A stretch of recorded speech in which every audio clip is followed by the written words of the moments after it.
Fullcircle by John Buchan. Packweather, the historian, whose turn for storytelling came at our last dinner before the summer interregnum, apologized for reading his narrative. He was not good, he said, at impromptu composition. He also congratulated himself on Lythen's absence. He comes into the story, and I should feel rather embarrassed talking about him to his face. But he has read my manuscript and approved it, so you have two reliable witnesses to a queerish tale. In his precise academic voice, he read what follows. The October day was brightening towards late afternoon, when Lythen and I climbed the hill above the stream and came in sight of the house. All morning a haze with a sheen of pearl in it had lain on the folds of downland, and the visions of far horizons, which is the glory of Cotswold, had been veiled, so that every valley seemed a place enclosed and set apart. But now a glow had come into the air, and for a little the autumn lawns had the tints of summer. The gold of sunshine was warm on the grasses, and only the riot of colour in the berry-laden edges of the fields and the slender woodlands told of the failing year. We were looking into a green cup of the hills, and it was all a garden, a little place, bounded by slopes that defined its graciousness with no hint of barrier, so that a dweller there, though his view was but half a mile on any side, would yet have the sense of dwelling on uplands and commanding the world. Round the top edge ran an old wall of stones, beyond which the October bracken flamed to the skyline. Inside were folds of ancient pasture, with here and there a thorn bush, fading to rose gardens, and on one side to the smooth sward of a terrace above a tiny lake. At the heart of it stood the house, like a jewel well set. It was a miniature, but by the hand of a master.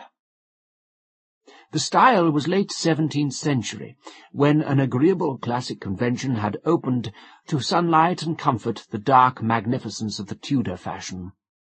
The place had the spacious air of a great mansion, and was finished in every detail with a fine scrupulousness. Only when the eye measured its proportions with the woods and the hillside did the mind perceive that it was a small dwelling. The stone of Cotswold takes curiously the colour of the weather. Under thunderclouds it will be as dark as basalt. On a grey day it is grey like lava, but in sunshine it absorbs the sun. At the moment the little house was pale gold, like honey. Lythen swung a long leg across the stile. "Pretty good, isn't it?" he said. "It's pure, authentic Sir Christopher Wren. The name is worthy of it, too. It's called Fullcircle." He told me its story. It had been built after the Restoration by the Carteret family, whose wide domains ran into these hills. The Lord Carteret of the day was a friend of the merry monarch, but it was not as a sanctuary for orgies that he built the house. Perhaps he was tired of the gloomy splendour of Minster Carteret, and wanted a home of his own, and not of his ancestors' choosing. He had an elegant taste in letters, as we can learn from his neat imitations of Martial, his pretty bucolics, and the more than respectable Latin hexameters of his heirs vivendi. Being a great nobleman, he had the best skill of the day to construct his hermitage, and here he would retire for months at a time, with like-minded friends, to a world of books and gardens. He seems to have had no ill wishes.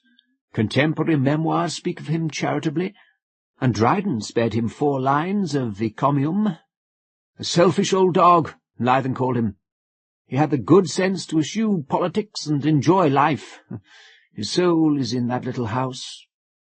He only did one rash thing in his career. He anticipated the king, his master, by some years in turning papist.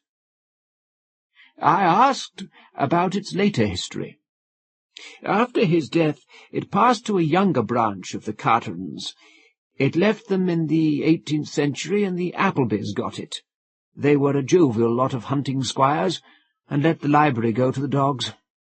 Old Colonel Appleby was still alive when I came to Barraby. Something went wrong in his inside when he was nearly 70, and the doctors knocked him off liquor. Not that he drank too much, though he did himself well. Well, that finished the poor old boy. He told me that it revealed to him the amazing truth that during a long and, as he hoped, publicly useful life, he had never been quite sober. He was a good fellow, and I missed him when he died. The place went to a remote cousin called Giffin. Well, Lythen's eyes, as they scanned the prospect, seemed amused. Julian and Ursula Giffin. I dare say you know the names. They always hunt in couples and write books about sociology and advanced ethics and psychics, books called either The New This or That, or Towards Something or Other. You know the sort of thing. They're deep in all these pseudo-sciences.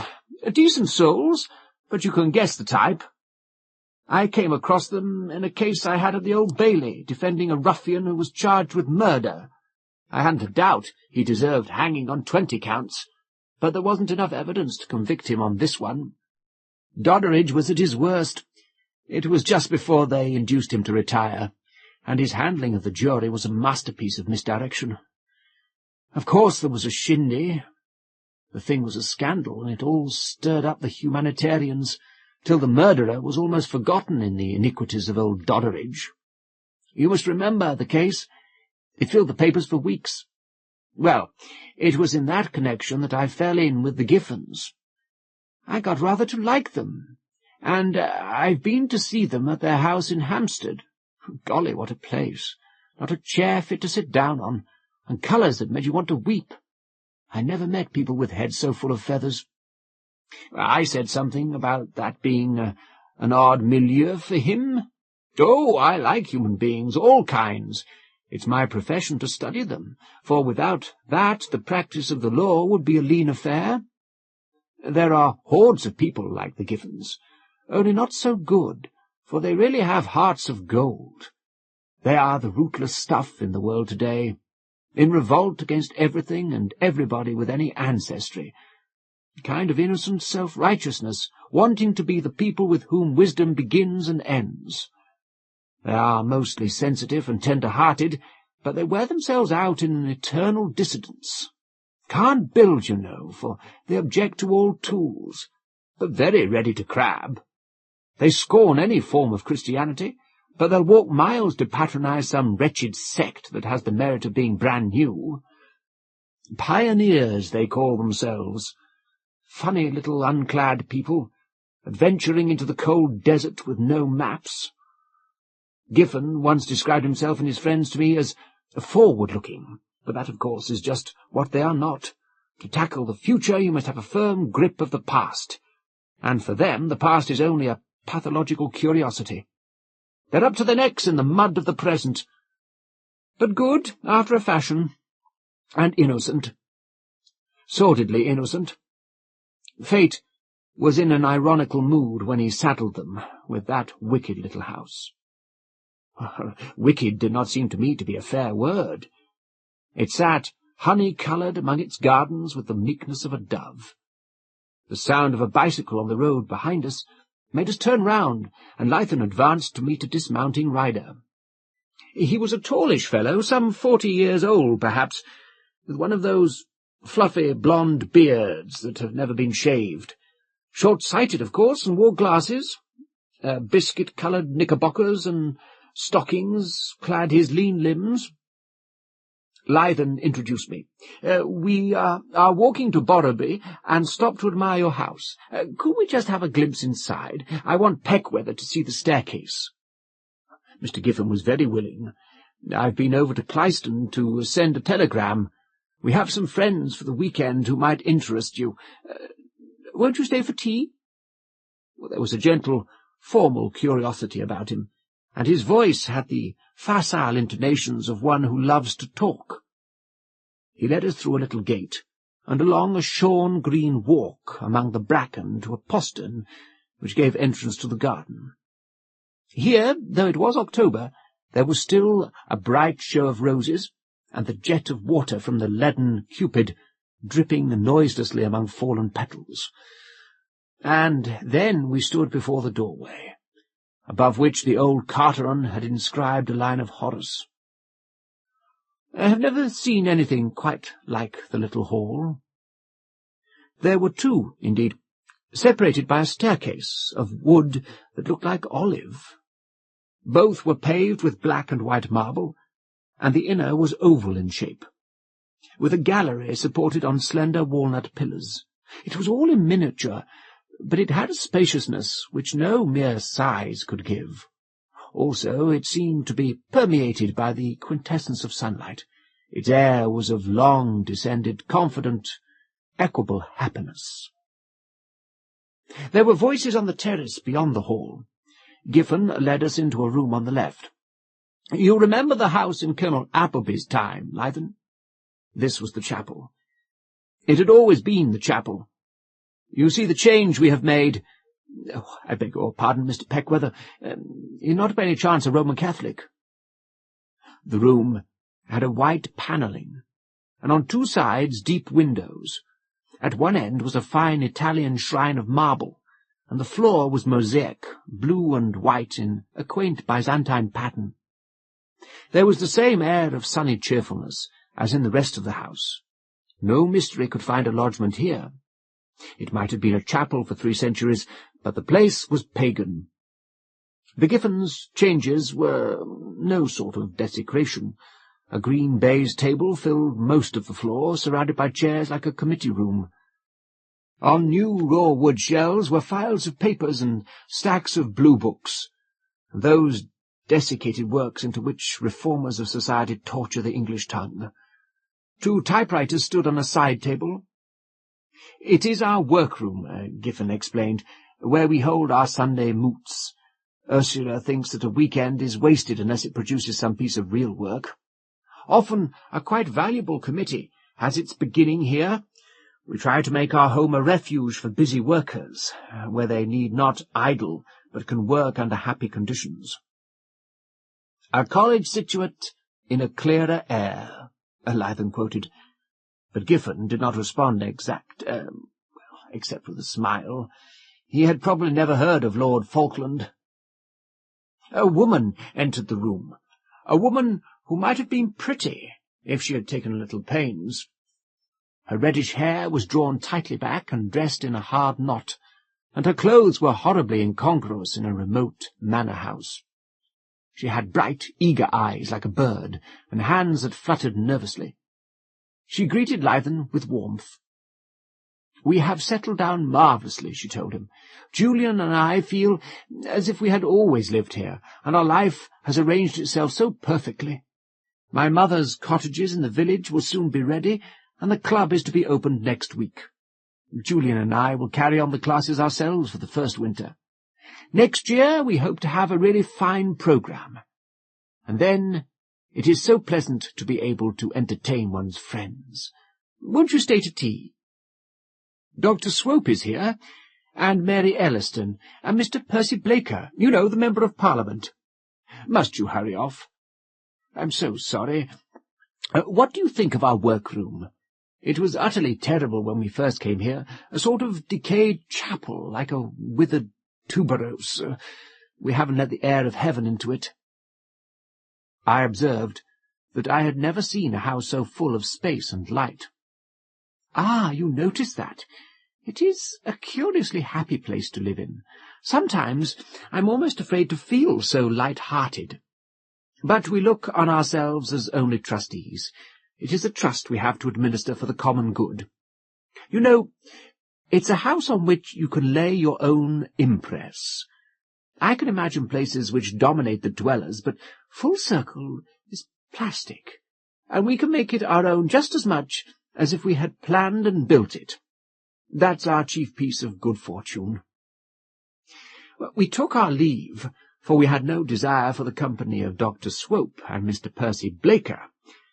When we reached the highway, we halted and looked back on the little jewel. Shafts of the westering sun now caught the stone and turned the honey to ripe gold. Thin spires of amethyst smoke rose into the still air. I thought of the well-meaning, restless couple inside its walls, and somehow they seemed out of the picture. They simply did not matter. The house was the thing, for I had never met, in an inanimate stone, such an air of gentle masterfulness.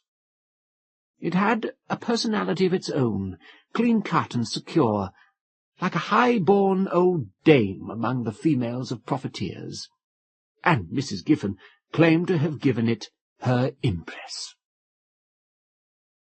That night in the library at Borrowbury, Lythen discoursed of the Restoration. Borrowbury, of which, by the expenditure of much care and a good deal of money, he has made a civilized dwelling, is a Tudor manor of the Cotswold type, with high-pitched narrow roofs and tall stone chimneys, rising sheer from the meadows with something of the massiveness of a border keep. He nodded towards the linen-fold panelling and the great carven chimney-piece. In this kind of house you have the mystery of the elder England. What was Raleigh's phrase? High thoughts and divine contemplations. The people who built this sort of thing lived close to another world, and they thought bravely of death. It doesn't matter who they were, Crusaders or Elizabethans or Puritans. They had all poetry in them, and the heroic, and a great unworldliness. They had marvellous spirits and plenty of joys and triumphs, but they also had their hours of black gloom. Their lives were like our weather, storm and sun. One thing they never feared, death. He walked too near them in all their days to be a bogey. But the Restoration was a sharp break. It brought paganism into England. Paganism and the art of life. No people have ever known better the secret of a bland happiness. And look at Fullcircle. There are no dark corners there. The man that built it knew all there was to be known about how to live. The trouble was that they did not know how to die. That was the one shadow on the glass. So they provided for it in the pagan way. They tried magic. They never became true Catholics. They were always pagan to the end, but they smuggled a priest into their lives. He was a kind of insurance premium against unwelcome mystery.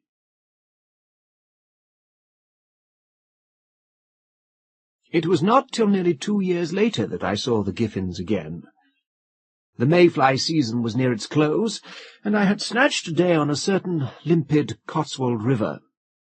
There was another man on the same beat, fishing from the opposite bank, and I watched him with some anxiety, for a duffer would spoil my day. To my relief, I recognized Giffin. With him it was easy to come to terms, and presently the water was parcelled out between us. We foregathered for luncheon, and I stood watching while he neatly stalked, rose, and landed a trout. I confess to some surprise, first that Giffin should be a fisherman at all, for it was not in keeping with my old notion of him, and second, that he should cast such a workmanlike line. As we lunched together, I observed several changes. He had shaved his fluffy beard, and his face was notably less lean, and he had the clear, even sunburn of the countryman. His clothes, too, were different. They also were workmanlike, and looked as if they belonged to him, no more the uneasy knickerbockers of the Sunday golfer. "I'm desperately keen," he told me. "You see, it's only my second mayfly season, and last year I was no better than a beginner. I wish I had known long ago what good fun fishing was. Isn't this a blessed place?" And he looked up through the canopy of flowering chestnuts to the June sky. "I'm glad you've taken to sport," I said, "even if you only come here for the weekends. Sport lets you into the secrets of the countryside."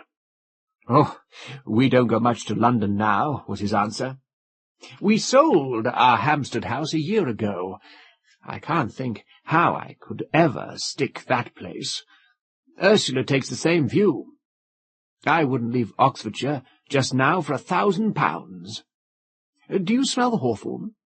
Last week this meadow was scented like paradise. Do you know, Lythen's a queer fellow. I asked why. He once told me that his countryside, in June, made him sad. He said it was too perfect a thing for fallen humanity. I call that morbid. Do you see any sense in it?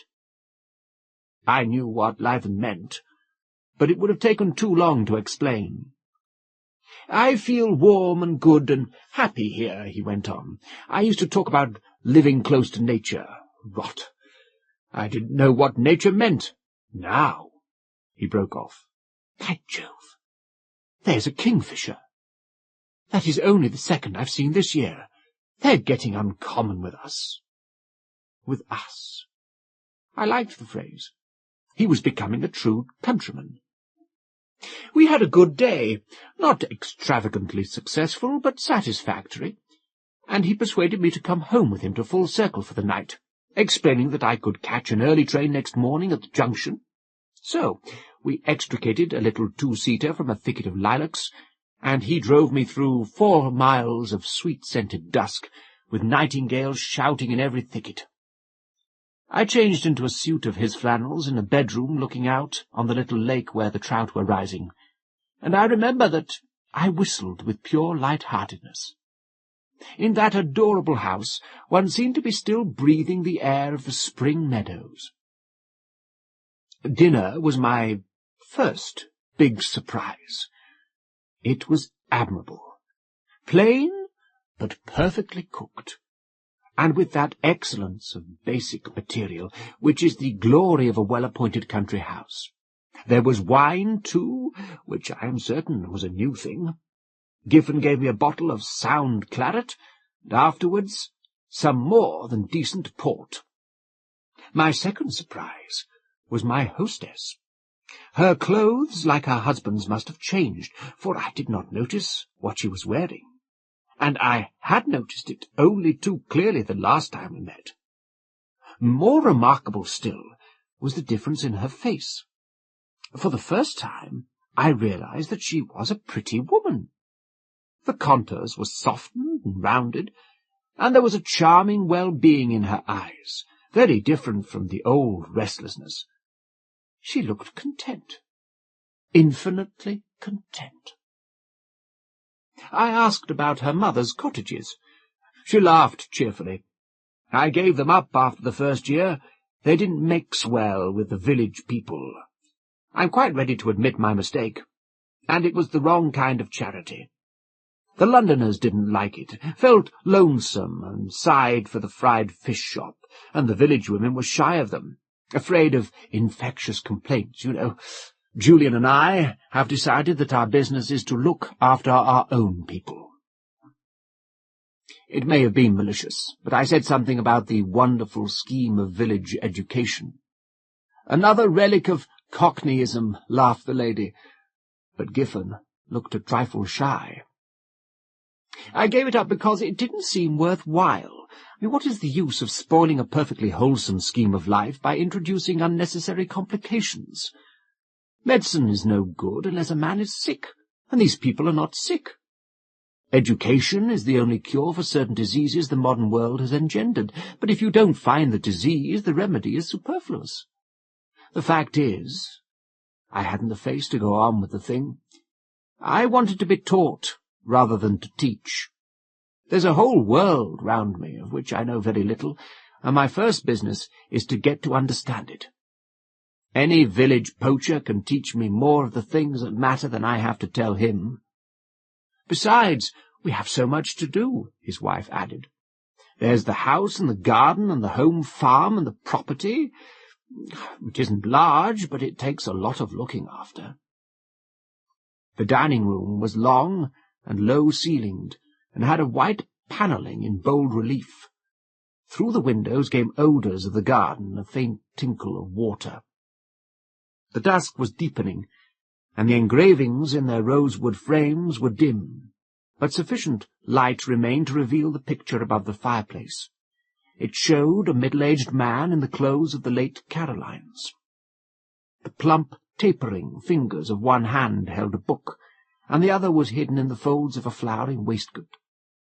The long, curled wig framed a delicate face, with something of the grace of youth left to it. There were quizzical lines about the mouth, and the eyes smiled pleasantly, yet very wisely. It was the face of a man I should have liked to dine with. He must have been the best of company. Giffen answered my question. "That's the Lord Carteron, who built the house. No relation. Our people were the Applebys, who came in 1753. We've both fallen so deep in love with Fullcircle that we wanted to see the man who conceived it. I had some trouble getting it. It came out of the Minster Carteron sale, and I had to give a Jew dealer twice what he paid for it. It's a jolly thing to live with." It was, indeed, a curiously charming picture. I found my eyes straying to it till the dusk obscured the features. It was the face of one wholly at home in a suave world, learned in all the urbanities. A good friend, I thought. The old lord must have been a superlative companion. I could imagine neat Horatian tags coming ripely from his lips, not a strong face, but somehow a dominating one. The portrait of the long-dead gentleman had still the atmosphere of life. Giffen raised his glass of port to him as we rose from the table, as if to salute a comrade. We moved to the room across the hall, which had once been the Giffens' workroom, the cradle of earnest committees and weighty memoranda. This was my third surprise. Baize-covered table and raw wood shelves had disappeared. The place was now half smoking-room, half library. On the walls hung a fine collection of coloured sporting prints, and below them were ranged low Hepplewhite bookcases. The lamplight glowed on the ivory walls, and the room, like everything else in the house, was radiant. Above the mantelpiece was a stag's head, a fair 11-pointer. Giffen nodded proudly towards it. "I got that last year at Mare, my first stag." There was a little table with an array of magazines and weekly papers. Some amusement must have been visible in my face as I caught sight of various light-hearted sporting journals, for he laughed apologetically. "You mustn't think that Ursula and I take in that stuff for ourselves. It amuses our guests, you know." I dared say it did, but I was convinced that the guests were no longer Dr. Swope and Mr. Percy Blaker. One of my many failings is that I can never enter a room containing books without scanning the titles. Giffen's collection won my hearty approval. There were the very few novelists I can read myself, Miss Austen and Sir Walter, and the admirable Marryat. There was a shelf full of memoirs, and a good deal of 17th and 18th century poetry. There was a set of the classics in fine editions, Bodenists and Baskervilles and such like, and there was such county history, and one or two valuable old herbals and itineraries. I was certain that 2 years before Giffen would have had no use for literature except some muddy Russian oddments, and I am positive that he would not have known the name of Surtees. Yet there stood the tall Octavus, recording the unedifying careers of Mr. Jorrocks, Mr. Facey Romford, and Mr. Soapy Sponge. I was a little bewildered as I stretched my legs in a very deep armchair. Suddenly I had a strong impression of looking on at a play. My hosts seemed to be automata, moving docilely at the orders of a masterful stage manager, and yet with no sense of bondage. As I looked on, they faded off the scene, and there was only one personality, that house, so serene and secure, smiling at our modern antics, but weaving all the while an iron spell round its lovers. For a second I felt an oppression as of something to be resisted. But no, there was no oppression. The house was too well bred and disdainful to seek to captivate. Only those who fell in love with it could know its mastery, for all love exacts a price. It was far more than a thing of stone and lime. It was a creed, an art, a scheme of life, older than any Carteron, older than England. Somewhere far back in time, In Rome, in Attica, or in an Aegean island. There must have been such places. But then they called them temples, and gods dwelt in them. I was roused by Giffen's voice discoursing of his books. "I've been rubbing up my classics again," he was saying. "Queer thing, but ever since I left Cambridge I have been out of the mood for them, and I'm shockingly ill-read in English literature. I wish I had more time for reading, for it means a lot to me." "There is such an embarrassment of riches here," said his wife. "The days are far too short for all there is to do. Even when there is nobody staying in the house, I find every hour occupied. Oh, it's delicious to be busy over things one really cares for." "All the same, I wish I could do more reading," said Giffen. "I've never wanted to so much before." "But you come in tired from shooting and sleep sound till dinner," said the lady, laying an affectionate hand on his shoulder. They were happy people, and I like happiness. Self-absorbed, perhaps, but I prefer selfishness in the ordinary way of things.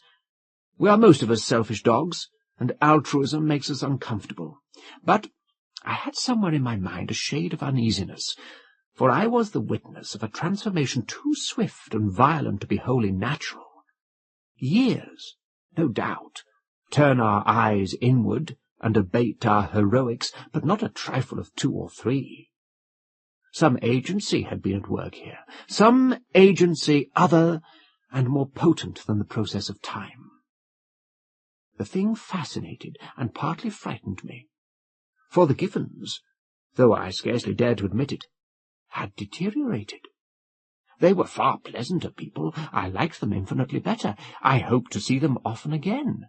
I detested the type they used to represent and shunned it like the plague. They were wise now and mellow, and most agreeable human beings, but some virtue had gone out of them. An uncomfortable virtue, no doubt, but a virtue, something generous and adventurous. Before, their faces had had a sort of wistful kindness. Now they had a geniality, which is not the same thing. What was the agency of this miracle? It was all around me. The ivory panelling, the olive-wood staircase, the lovely pillared hall. I got up to go to bed with a kind of awe on me. As Mrs. Giffen lit my candle, she saw my eyes wandering among the gracious shadows. "Isn't it wonderful," she said, "to have found a house which fits us like a glove? No, closer. Fits us as a bearskin fits the bear. It has taken our impress like wax."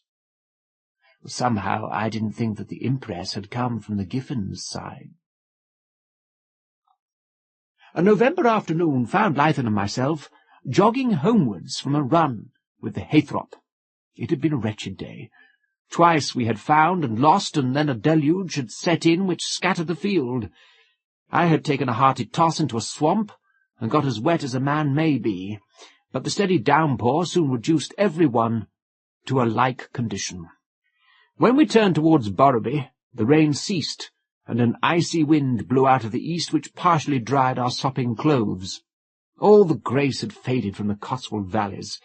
The streams were brown torrents, the meadows lagoons, the ridges bleak and grey, and a sky of scurrying clouds cast leaden shadows. It was a matter of 10 miles to Borreby. We had long ago emptied our flasks, and I longed for something hot to take the chill out of my bones. "Let's look in at Fullcircle," said Lythan, as we emerged on the high road from a muddy lane. "We'll make the Giffens give us tea. You'll find changes there." I asked what changes, but he only smiled and told me to wait and see. My mind was busy with surprises as we rode up the avenue. I thought of drink or drugs and promptly discarded the notion. Fullcircle was above all things decorous and wholesome. Lythan could not mean the change in the Giffens' ways, which had so impressed me a year before, for he and I had long ago discussed that. I was still puzzling over his words when we found ourselves in the inner hall, with the Giffens making a hospitable fuss over us. The place was more delectable than ever. Outside was a dark November day, yet the little house seemed to be transfused with sunshine.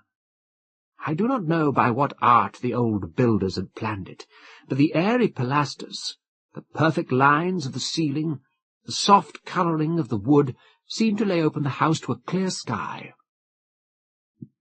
Logs burned brightly on the massive steel andirons, and the scent and the fine blue smoke of them strengthened the illusion of summer.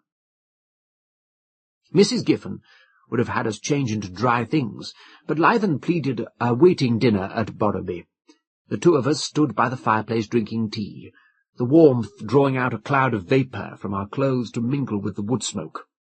Giffen lounged in an armchair, and his wife sat by the tea-table. I was looking for the changes of which Lythen had spoken. I did not find them in Giffen. He was much as I remembered him, on the June night when I had slept here. A trifle fuller in the face, perhaps, a little more placid about the mouth and eyes. He looked a man completely content with life. His smile came readily, and his easy laugh. Was it in my fancy, or had he acquired a look of the picture in the dining-room? I nearly made an errand to go and see it. It seemed to me that his mouth had now something of the portrait's delicate complacence. Lely would have found him a fit subject, though he might have boggled at his lean hands. But his wife! Ah, there the changes were unmistakable. She was comely now, rather than pretty, and the contours of her face had grown heavier. The eagerness had gone from her eyes, and left only comfort and good humour. There was a suspicion, ever so slight, of rouge and powder. She had a string of good pearls, the first time I had seen her wear jewels. The hand that poured out the tea was plump, shapely, and well cared for. I was looking at a most satisfactory mistress of a country house, who would see that nothing was lacking to the part. She talked more, and laughed oftener. Her voice had an airy lightness, which would have made the silliest prattle charming. "We are going to fill the house with young people and give a ball at Christmas," she announced. "This hall is simply clamouring to be danced in. You must both come. Promise me. And, Mr. Lythen, it would be very kind if you brought a party from Borreby. Young men, please. We are overstocked with girls in these parts. We must do something to make the country cheerful in winter-time." I observed that no season could make Fullcircle other than cheerful. "How nice of you," she cried. "To praise a house is to praise the householders, for a dwelling is just what its inmates make it. Borreby is you, Mr. Lythen, and Fullcircle us." "Shall we exchange?" Lythen asked. She made a mouth. "Oh, Borreby would crush me, but it suits a Gothic survival like you. Do you think you would be happy here?" "Happy," said Lythen thoughtfully. "Happy? Yes, undoubtedly, but it might be bad for my soul. There's just time for a pipe, Giffen, and then we must be off." I was filling my pipe as we crossed the outer hall, and was about to enter the smoking-room I so well remembered, when Giffen laid a hand on my arm. "We don't smoke there now," he said hastily. He opened the door, and I looked in. The place had suffered its third metamorphosis. The marble shrine which I had noticed on my first visit had been brought back, and the blue mosaic pavement and the ivory walls were bare. At the eastern end stood a little altar, with above it a copy of a Correggio Madonna. A faint smell of incense hung in the air, and the fragrance of hothouse flowers. It was a chapel, but I swear a more pagan place than when it had been a workroom or a smoking-room. Giffen gently shut the door. "Perhaps you didn't know, but some months ago my wife became a Catholic. It is a good thing for women, I think. It gives them a regular ritual for their lives. So we restored the chapel. It had always been there in the days of the Carterons and the Applebys." "And you?" I asked. He shrugged his shoulders. "I don't bother much about these things, but I propose to follow suit. It will please Ursula and do no harm to anybody." We halted on the brow of the hill and looked back on the garden valley. Lythen's laugh, as he gazed, had more awe than mirth in it. That wicked little house! I'm going to hunt up every scrap I can find about old Tom Carteret. He must have been an uncommon clever fellow. He's still alive down there, and making people do as he did. In that kind of place you may expel the priest and sweep it and garnish it, but he always returns. The rack was lifting before the wind, and a shaft of late watery sun fell on the grey walls. It seemed to me that the little house wore an air of gentle triumph. The Clock by W.F. Harvey. I liked your description of the people at the pension. I can just picture that rather sinister Miss Cornelius with her toupee and clinking bangles. I don't wonder you felt frightened that night when you found her sleepwalking in the corridor, but after all, why shouldn't she sleepwalk? As to the movements of the furniture in the lounge on the Sunday, you are, I suppose, in an earthquake zone, though an earthquake seems too big an explanation for the ringing of that little handbell on the mantelpiece. It's rather as if our parlour-maid, another new one, were to call a stray elephant to account for the teapot we found broken yesterday. You have at least escaped the eternal problem of maids in Italy. Yes, my dear, I most certainly believe you. I have never had experiences quite like yours, but your mention of Miss Cornelius has reminded me of something rather similar that happened nearly 20 years ago, soon after I left school. I was staying with my aunt in Hampstead. You remember her, I expect, or if not her, the poodle, Monsieur, that she used to make perform such pathetic tricks. There was another guest, whom I'd never met before, a Mrs. Caleb. She lived in Lewes, and had been staying with my aunt for about a fortnight, recuperating after a series of domestic upheavals, which had culminated in her 2 servants leaving her at an hour's notice, without any reason, according to Mrs. Caleb. But I wondered. I'd never seen the maids, but I had seen Mrs. Caleb, and frankly, I disliked her. She left the same sort of impression on me as I gather your Miss Cornelius leaves on you, something queer and secretive. Underground, if you can use the expression, rather than underhand. And I could feel in my body that she did not like me. It was summer. Joan Denton, you remember her, her husband was killed in Gallipoli, had suggested that I should go down to spend the day with her. Her people had rented a little cottage some 3 miles out of Lewes. We arranged a day. It was gloriously fine for a wonder, and I'd planned to leave that stuffy old Hampstead house before the old ladies were astir, but Mrs. Caleb waylaid me in the hall just as I was going out. "I wonder," she said, "I wonder if you could do me a small favour. If you do have any time to spare in Lewes, only if you do, would you be so kind as to call at my house? I left a little travelling clock there in the hurry of parting. If it's not in the drawing-room, it'll be in my bedroom, or in one of the maids' bedrooms. I know I lent it to the cook, who was a poor riser, but I can't remember if she returned it.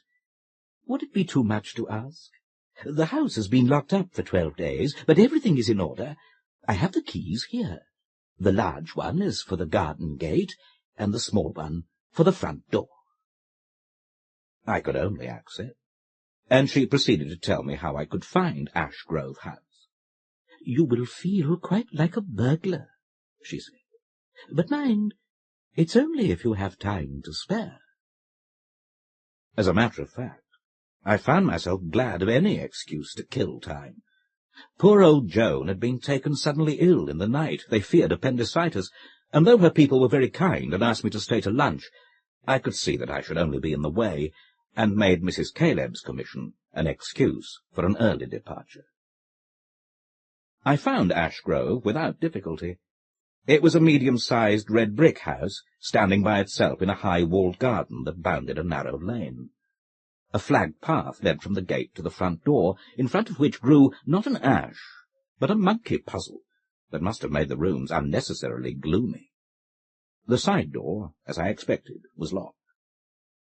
The dining-room and drawing-room lay on either side of the hall, and as the windows of both were shuttered, I left the hall door open, and in the dim light looked round hurriedly for the clock, which, from what Mrs. Caleb had said, I hardly expected to find in either of the downstairs rooms. It was neither on table nor mantelpiece. The rest of the furniture was carefully covered over with white dust-sheets. Then I went upstairs, but before doing so I closed the front door. I did, in fact, feel rather like a burglar, and I thought that if anyone did happen to see the front door open, I might have difficulty in explaining things.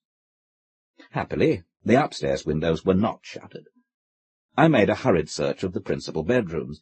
They'd been left in apple-pie order. Nothing was out of place, but there was no sign of Mrs. Caleb's clock. The impression that the house gave me, you know the sense of personality that a house conveys, was neither pleasing nor displeasing. But it was stuffy from the absence of fresh air, with an additional stuffiness added that seemed to come out from the hangings and quilts and antimacassars. The corridor, onto which the bedrooms I had examined opened, communicated with a smaller wing, an older part of the house, I imagined, which contained a box-room and the maids' sleeping quarters.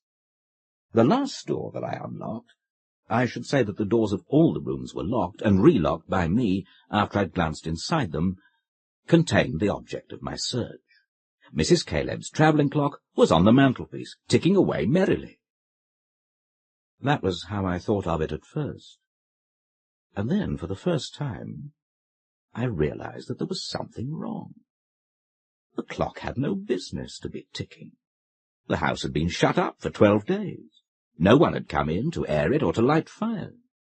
I remember how Mrs. Caleb had told my aunt that if she left the keys with a neighbour, she was never sure who might get hold of them, and yet the clock was going.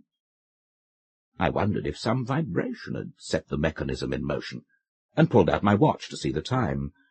It was 5 minutes to 1. The clock on the mantelpiece said 4 minutes to the hour. Then, without quite knowing why, I shut the door onto the landing, locked myself in, and again looked round the room. Nothing was out of place. The only thing that might have called for remark was that there appeared to be a slight indentation on the pillow and the bed, but the mattress was a feather mattress, and you know how difficult it is to make them perfectly smooth. You won't need to be told that I gave a hurried glance under the bed.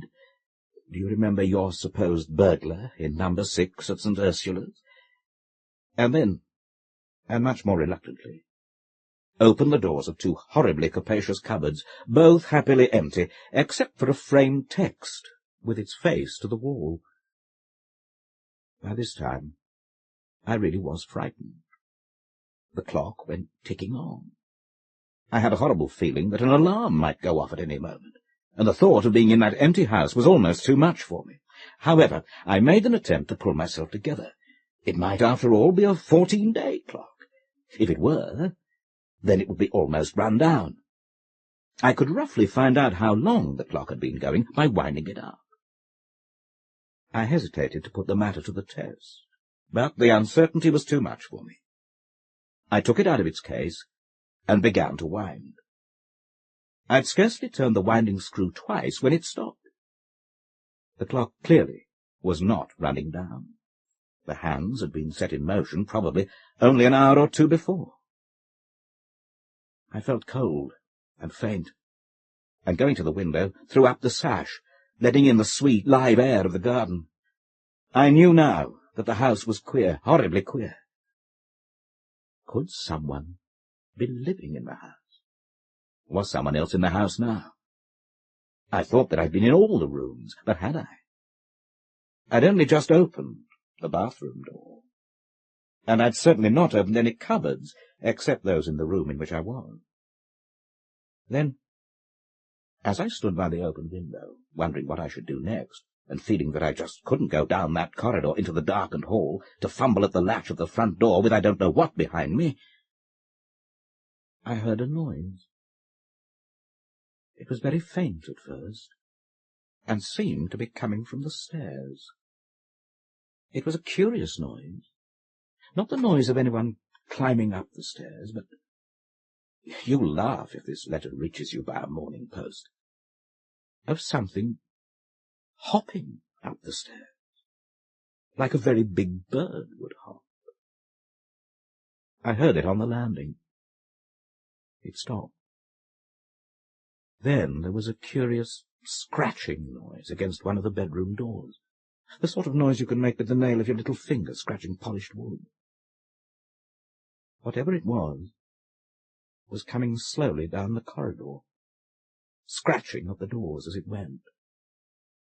I could stand it no longer. Nightmare pictures of locked doors opening filled my brain. I took up the clock, wrapped it in my mackintosh, and dropped it out of the window onto a flower bed. Then I managed to crawl out of the window, and getting a grip of the sill, successfully negotiated, as the journalists would say, a 12-foot drop. So much for our abused Jim at St. Ursula's. Picking up the mackintosh, I ran round to the front door and locked it. Then I felt I could breathe, but not until I was on the far side of the gate in the garden wall did I feel safe. Then I remembered that the bedroom window was open. What was I to do? Wild horses wouldn't have dragged me into that house again unaccompanied. I made up my mind to go to the police station and tell them everything. I should be laughed at, of course, and they might easily refuse to believe my story of Mrs. Caleb's commission. I'd actually begun to walk down the lane in the direction of the town when I chanced to look back at the house. The window that I'd left open was shut. No, my dear, I didn't see any face or anything dreadful like that, and of course it may have shut by itself. It was an ordinary sash window, and you know how they're often difficult to keep open. And the rest? Why, there's really nothing more to tell. I didn't even see Mrs. Caleb again. She'd had some sort of fainting fit just before lunchtime, my aunt informed me on my return, and had had to go to bed. Next morning I travelled down to Cornwall to join Mother and the children. I thought I'd forgotten all about it, but when, 3 years later, Uncle Charles suggested giving me a travelling clock for a 21st birthday present, I was foolish enough to prefer the alternative that he offered, a collected edition of the works of Thomas Carlyle. Old Man's Beard, by H. Russell Wakefield. Mr. Bickley almost precisely satisfies our American friend's definition of a regular fella. That is to say, he makes an article of commerce, and by selling it at 7 times its cost of production, has prospered greatly. Mr. Bickley has merely super-tax worries. He is a good mixer. He knows 63 persons by their Christian names. He is always ready to talk golf shop, with particular reference to a gross 87 he once shot on a short course burnt to a cinder. He makes almost exactly the same slice off the first tee twice on Saturday and twice on Sunday, and can stow away several rounds of drinks without becoming unduly pugnacious, verbose, or pleased with himself. He goes to and from the city in a big car, and smokes a big cigar during the process, and so on and so on. But he slightly diverges from type in 2 respects. He quite frequently reads a book that has neither been written by Mr. Edgar Wallace, nor recommended to him for its candid treatment of the sex question, and he hasn't got quite the orthodox regular fellow's life partner. Mrs. Bickley is a bit of an enigma to the other RFs. Sometimes they are reassured that she is just what she ought to be, a lovely little woman, again in our American friend's idiom, the adjective being a tribute to her character rather than her physical charms, though these are still considerable. But at other times the RFs have an unpalatable impression that she would like to take them by the shoulders and drown them in deep water. And then they are rather afraid of her, and very sorry for Mr. Bickley. As a matter of fact, her mother was an Hungarian and temperamental, one who found even the Budapest variety of RF so desperately, irredeemably deadly that none such ventured for long into her presence. She had been the perfect mistress in her youth, a perfect wife to an Englishman of high intelligence in her middle age, and a formidable and indomitable old woman. In her daughter, these characteristics were strongly diluted by Anglo-Saxon tolerance and phlegm. though sufficient of the fiery spirit remained to save her from becoming just a British female yawn. She was an avid but virtuous flirt in her youth. She is at present a perfect wife for an Englishman of no particular intelligence, and in her old age she will probably be a bit of an autocrat and a nuisance. And there are still to be found traces of that scarifying old mother of hers. Sudden, sharp explosions caused by boredom, quick, short-lived ardours for good-looking men with brains, though she meets very few, and apparently causeless fits of temper, so uncontrollable and uncompromising that poor Mr. Bickley, that nice little man, has always urgently watched the temperamental development of his daughter and only child, Mariella, for symptoms of that dangerous and irregular Middle European strain. And, though they are still further diluted, they are there. She is all right in many respects. She is physically flawless, and saved from being merely the ordinary full-blooded, smooth-skinned, regular-featured Daily Mirror bathing belle by a delicate upward slant of her eyelids, and a certain indefinable but captivating chic, by an air of slightly exotic breeding, and an absolute incapacity for giggling at little odd erotic moments. Again, though she is as intellectually incurious as a portable wireless set, she is as sexually inquisitive as a curate. And in Mr. Bickley's opinion, she knew what every young girl ought to know, much sooner than any young girl ought to know it. At the age of 15 she had driven the chauffeur, a most high-minded young man, almost out of his mind by the warmth of her feelings towards him, and when they were discovered together by Mrs. Bickley, he had spilled indignant protests all over the garage where Mariella had neatly cornered him.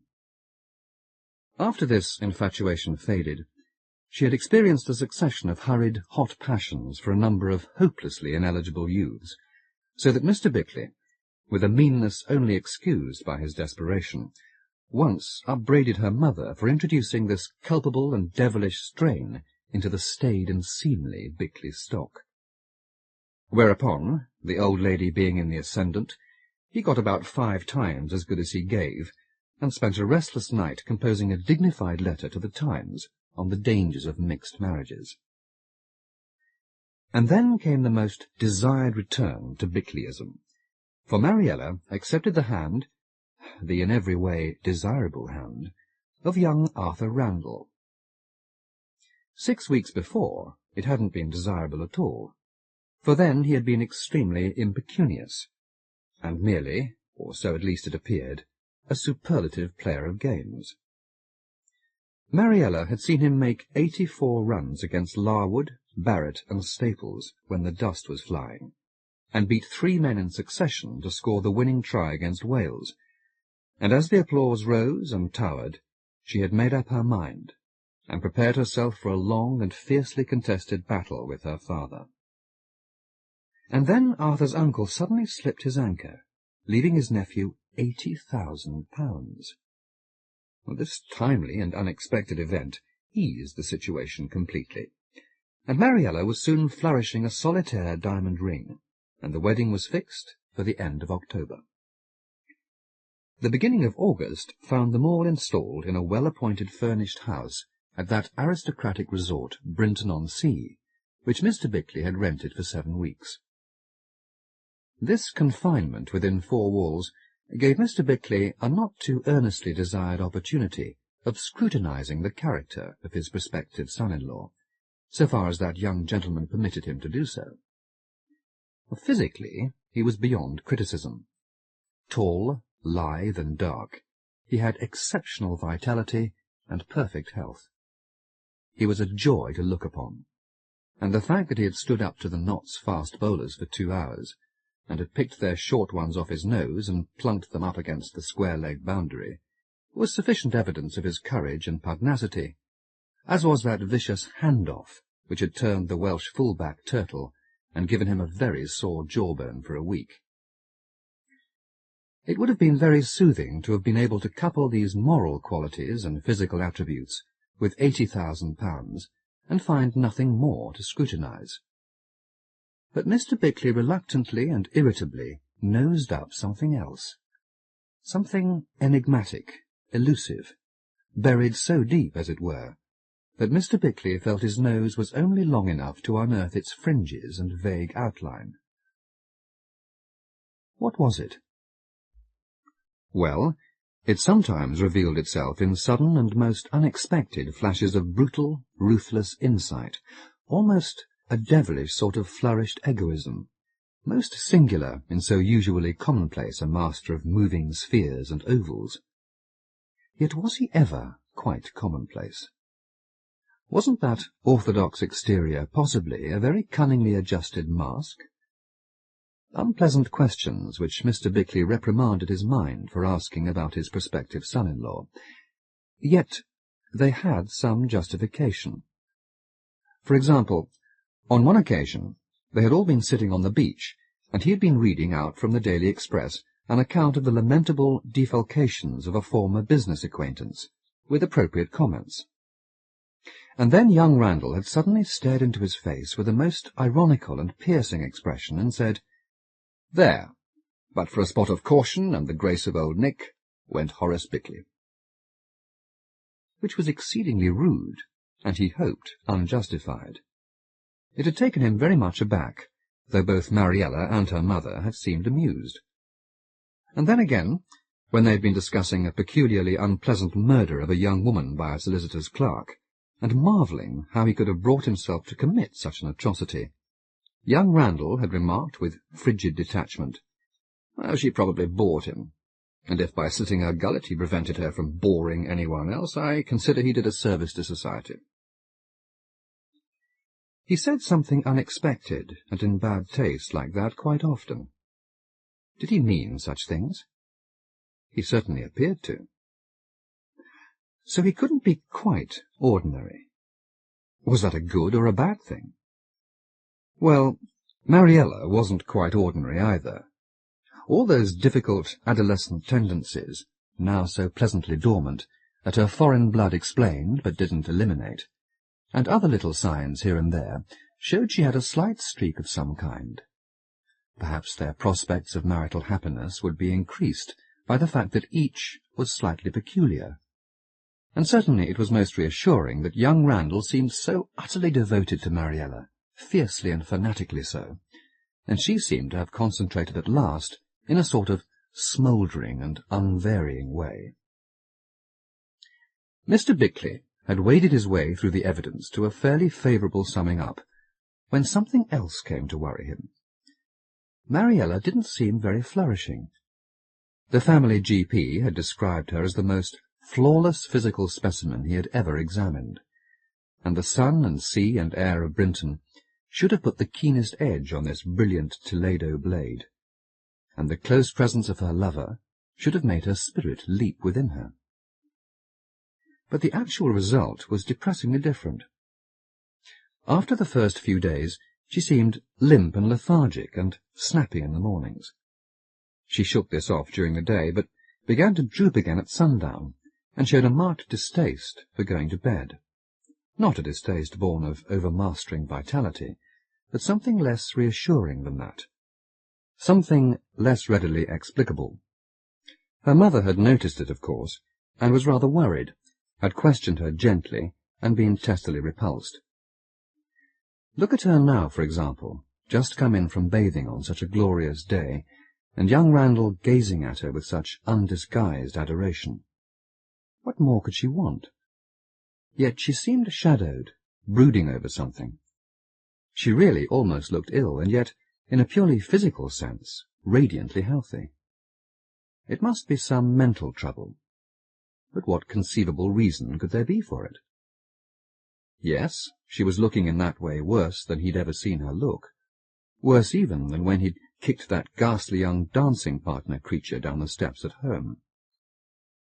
It then occurred to Mr. Bickley that his old friend, Sir Perseus Farrar, had just arrived at the Royal Hotel, and that he was the greatest authority in Europe on that awful and occult business, the female nervous system. How Mr. Bickley admired a man who had the audacity to make a living out of delving into that monstrous region, that scarifying inferno. He knew it was the unforgivable sin to consult members of the medical profession out of office hours, and especially while on holiday, but Sir Perseus was such an old friend and kindly person, and so fond of Mariella, that he'd risk it if she didn't get better. So far from getting better, she burst into hysterical tears in the middle of breakfast the very next morning, ran up to her bedroom, locked the door, and refused to see anyone. So Mr. Bickley trotted round to the Royal. He found Sir Perseus smoking in the lounge, and forthwith burst into a halting recital concerning Mariella, liberally studded with apologies. These Sir Perseus cut short. "My dear Horace," he said, "I was just thinking when you came in how glad I should be to have a little work to do.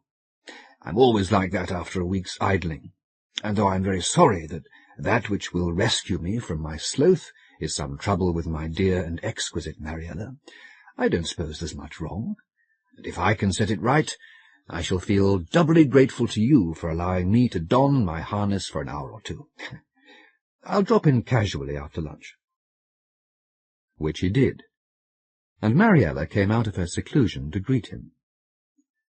By arrangement, Mrs. Bickley and young Randall had gone out before his arrival, and very soon Mr. Bickley found an excuse to absent himself.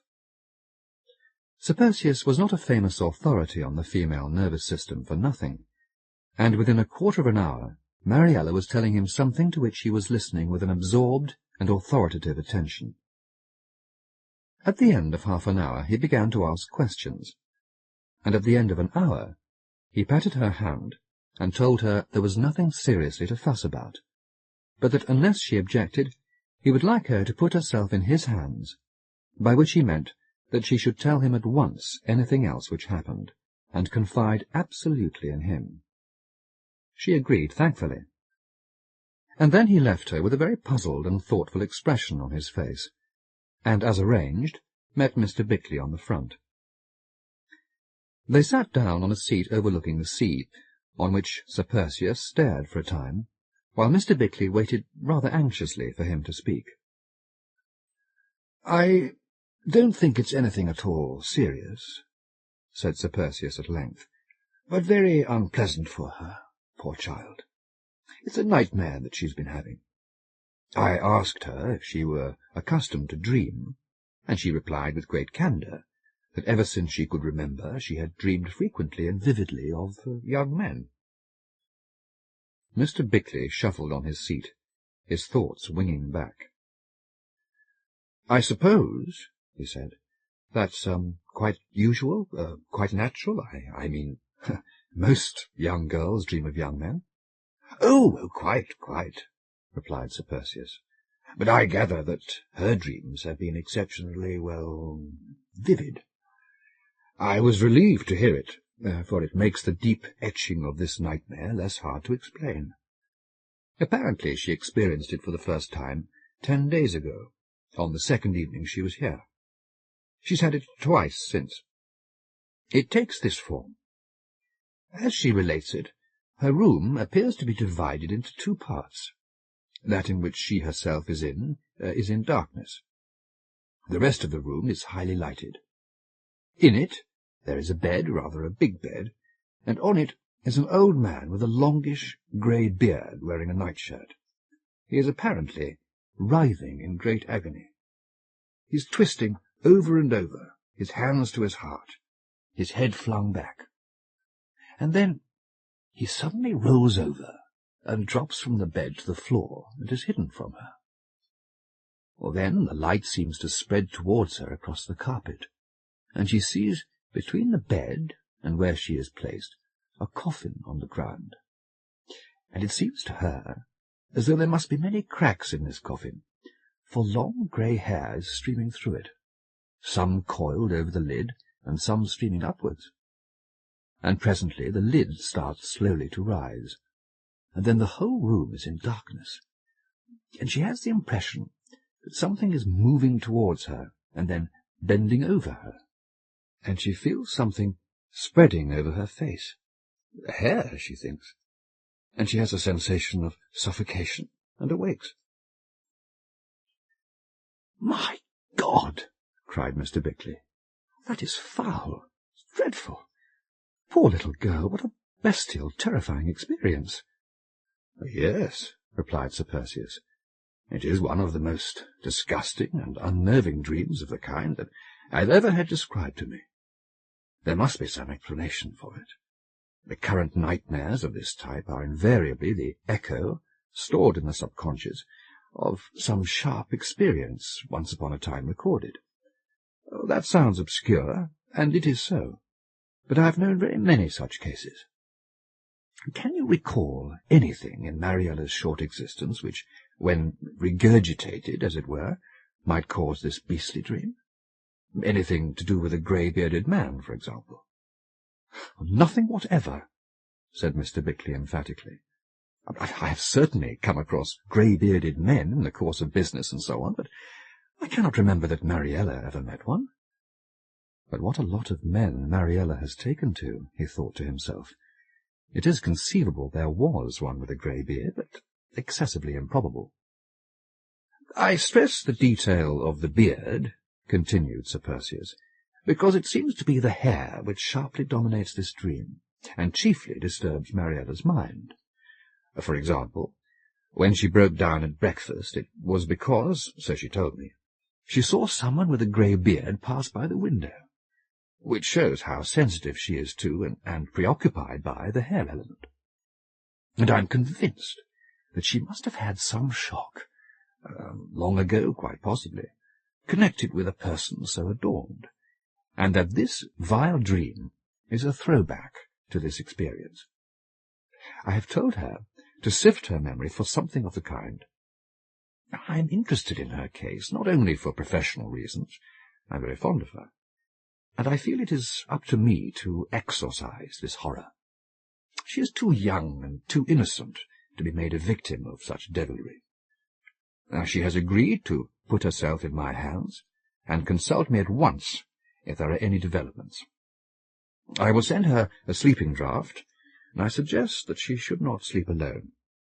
She had better have her mother with her in the same room, also a nightlight, and try to give her as amusing and tiring a day as possible. Well, I certainly will, said Mr. Bickley, and I'm deeply grateful to you for taking up the case, if that isn't too alarming a way of putting it. She shall sleep in our room, and I'll move into hers. Good heavens! If I thought as I got into bed I was doomed to have that dream, I should never dare to close my eyes. Remember this, said Sir Percius. If you actually had such a dream, it would not seem quite as dreadful as you expected it to be. And that is an axiom of human experience. It is not quite as shocking to Mariella as you think it must be. Nevertheless, it is loathsome enough, and therefore we've got to be very gentle and swift-witted with her. Oh, these dreams! How often I've puzzled over them. I've always firmly maintained they were distorted echoes of reality, though I know there is a school which regards them as nothing of the sort, but as reflections from another mode of consciousness, so that they can be prophetic, or more than that, definitely another existence, as it were, so much so that, if the dreaming faculty was fostered to its highest voltage, waking up might be equivalent to slipping into dreamland, and sinking into dreamland really waking up. But that is too hard a saying for my old cranium to digest. But the land of dreams is largely an unexplored terrain, or anyway unsuccessfully mapped and surveyed, and Mariella's case sharply reminds me of it. And now I must be off, my dear Horace. And don't worry. We will make her once more as sweetly light-hearted and fancy-free as she deserves to be. When Mr. Bickley got back to the house, Mariella had gone to lie down, but her mother and young Randall were awaiting him. He retailed to them a brief resume of what Sir Percius had told him. Mrs. Bickley had one admirable trait. In moments of crisis she acted first and talked afterwards, though most certainly she talked afterwards. So with hardly a word she bustled off to see about the change of rooms and the purchase of night-lights. Compared with young Randall's reception of the news, hers seemed almost callous and unfeeling. for he became highly agitated and upset to an extent that slightly surprised Mr. Bickley, for surely it wasn't as bad as all that. Young Randall went very white, and cross-examined him closely and urgently concerning the details of Mariella's nightmare, and seemed more and more distressed at every additional detail of it. As if such minutiae made any great difference, wondered Mr. Bickley. How very much in love with her he must be. He felt compelled to impress upon him that they must all do as Sir Perseus had decreed, and keep Mariella's spirits up, and her mind off her trouble as much as possible, and so on. But young Randall hardly seemed to be listening to these excellent platitudes, and if he hadn't been drinking a good deal when he came down to dinner, Mr. Bickley was no judge of the earlier stages of intoxication. Mariella, on the other hand, seemed better, and the doctor's visit had restored her confidence.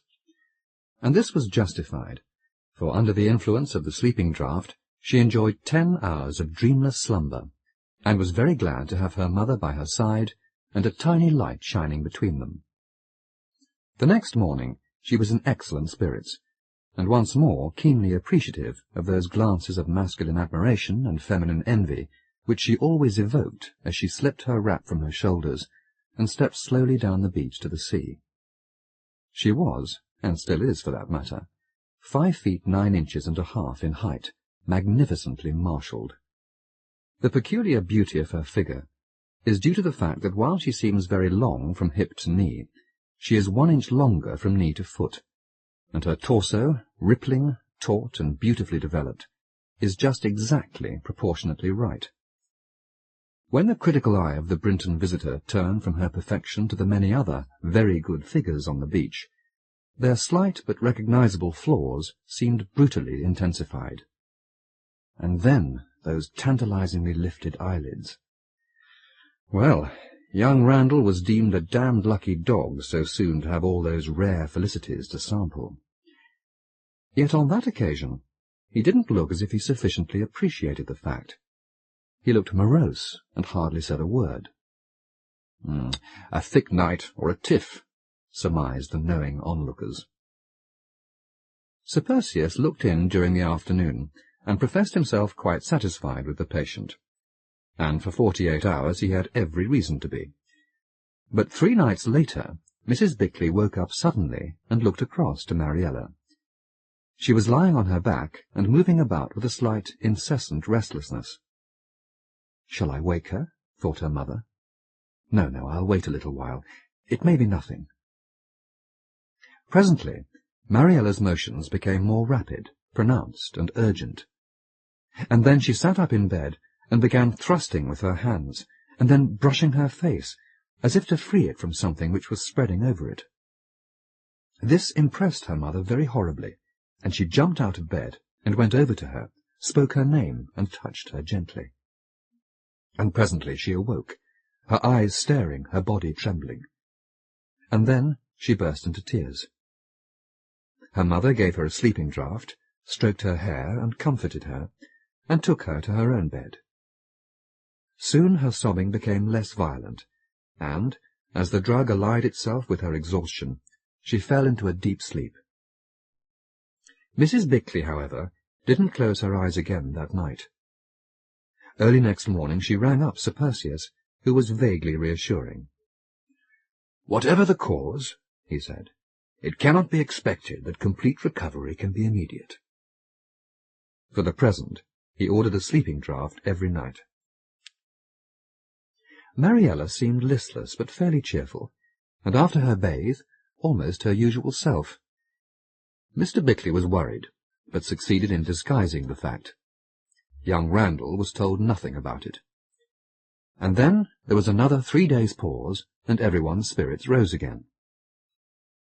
Mariella's temperament demanded a certain amount of solitude. She had found a very secluded spot wherein to rest and read in the afternoons, and she liked to go there alone after tea for a while. It was beside a groyne about 1/2 a mile from the house. She used to go there in her bathing dress, and have a dip just before going back to change for dinner. On the 4th day, after her bad night, she strolled down there about 5 o'clock. Randall and her father were playing golf, and Mrs. Bickley was busy with the laundry.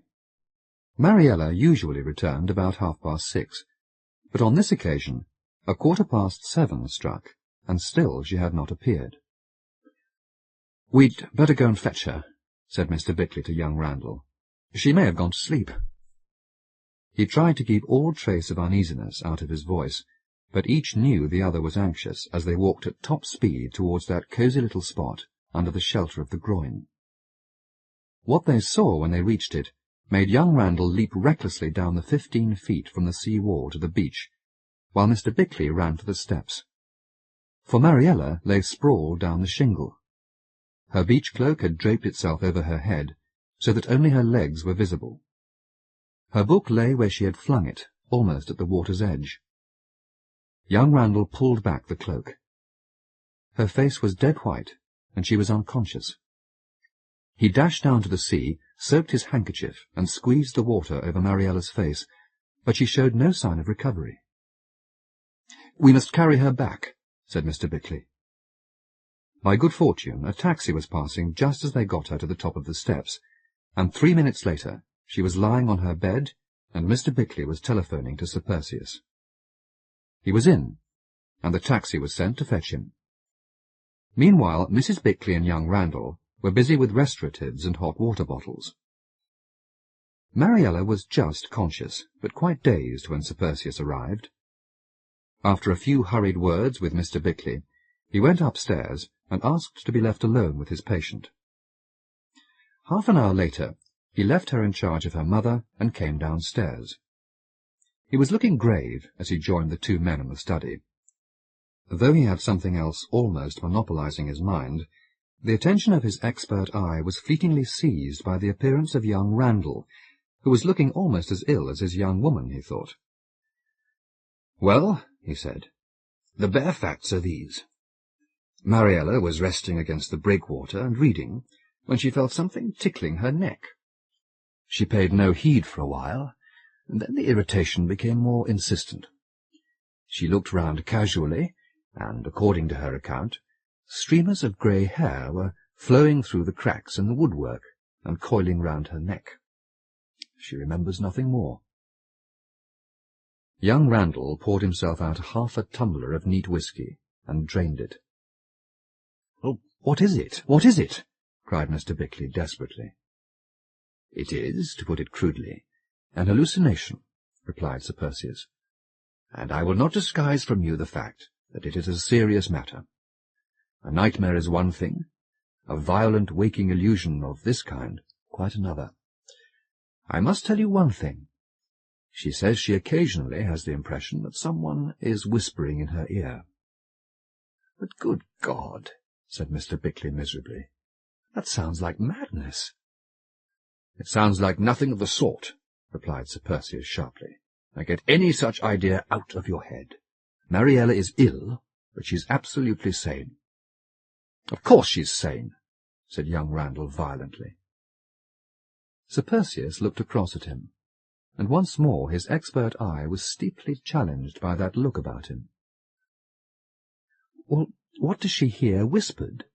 asked Mr. Bickley. "Well, she is uncertain about that. She thinks she has heard the words September the 10th, but usually it sounds more like vague chatter. She likened it rather vividly to those soft, husky mutterings one often hears between items on the radio. And once or twice she fancies she hears a sort of sniggering chuckle. She believes she heard such a sound first, before she felt that tickling sensation. However, I don't think such details have much significance. The point is, she is ill. She has some disturbing, and I may say dangerous, symptoms. Now, she must not be left alone. She must have the reinforcement and comfort of you all, and especially of you, Mr. Randall. You are to be her future husband, and she naturally already regards you as the person who will guard and cherish her in the coming time. All this is inevitably a very horrible business for you, but you must do your utmost to conceal the fact in front of her." "Have you really ever known a case like this?" asked young Randall, leaning forward and regarding the specialist with a haggard and earnest gaze. "I mean, I mean, do people have such hallucinations without any real cause for them? Sir Perseus paused before replying. Well, that depends on what you mean by real cause. I have known similar cases, but only when, as I have told Mr. Bickley, some deep indentation has been made on the patient's mind from severe shock. A psychic shock, I mean. I have read, of course, of some alleged phenomena reported from eastern lands, which have always seemed to be hopelessly unsubstantiated. Witchery, hocus-pocus, mumbo-jumbo. If such phenomena have any basis in fact, they can, in my opinion, be satisfactorily explained by the potent influence of autosuggestion on the primitive mind. It is significant that they seem to lose their force with the donning of trousers.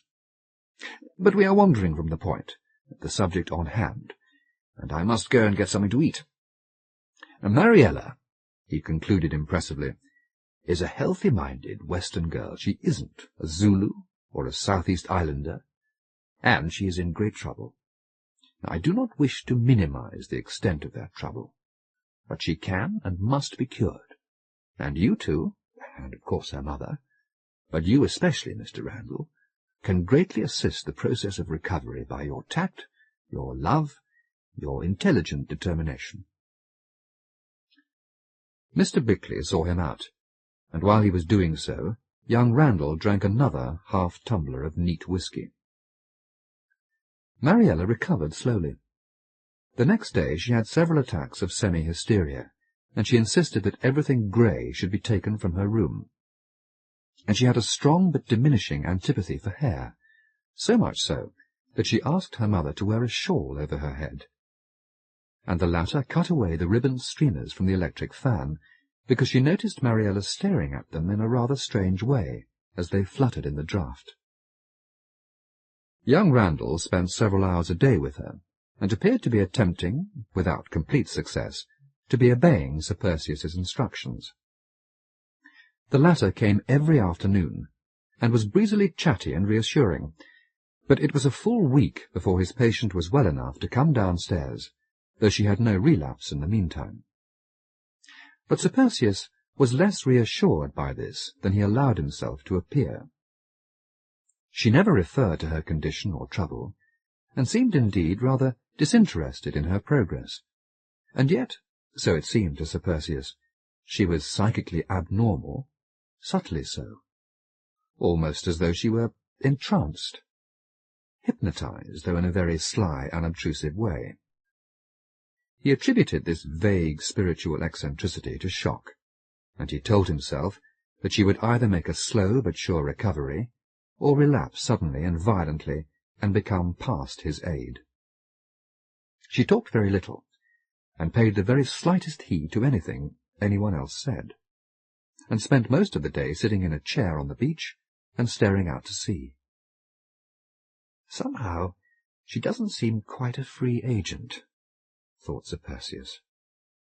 Her mother, who hid a very deep distress with heroic success, and had become just the mother of a sick child, had formed the habit of waking up frequently during the night, but only once found anything to report to Sir Perseus, when Mariella suddenly sat up in bed and said, "Who's that whispering?"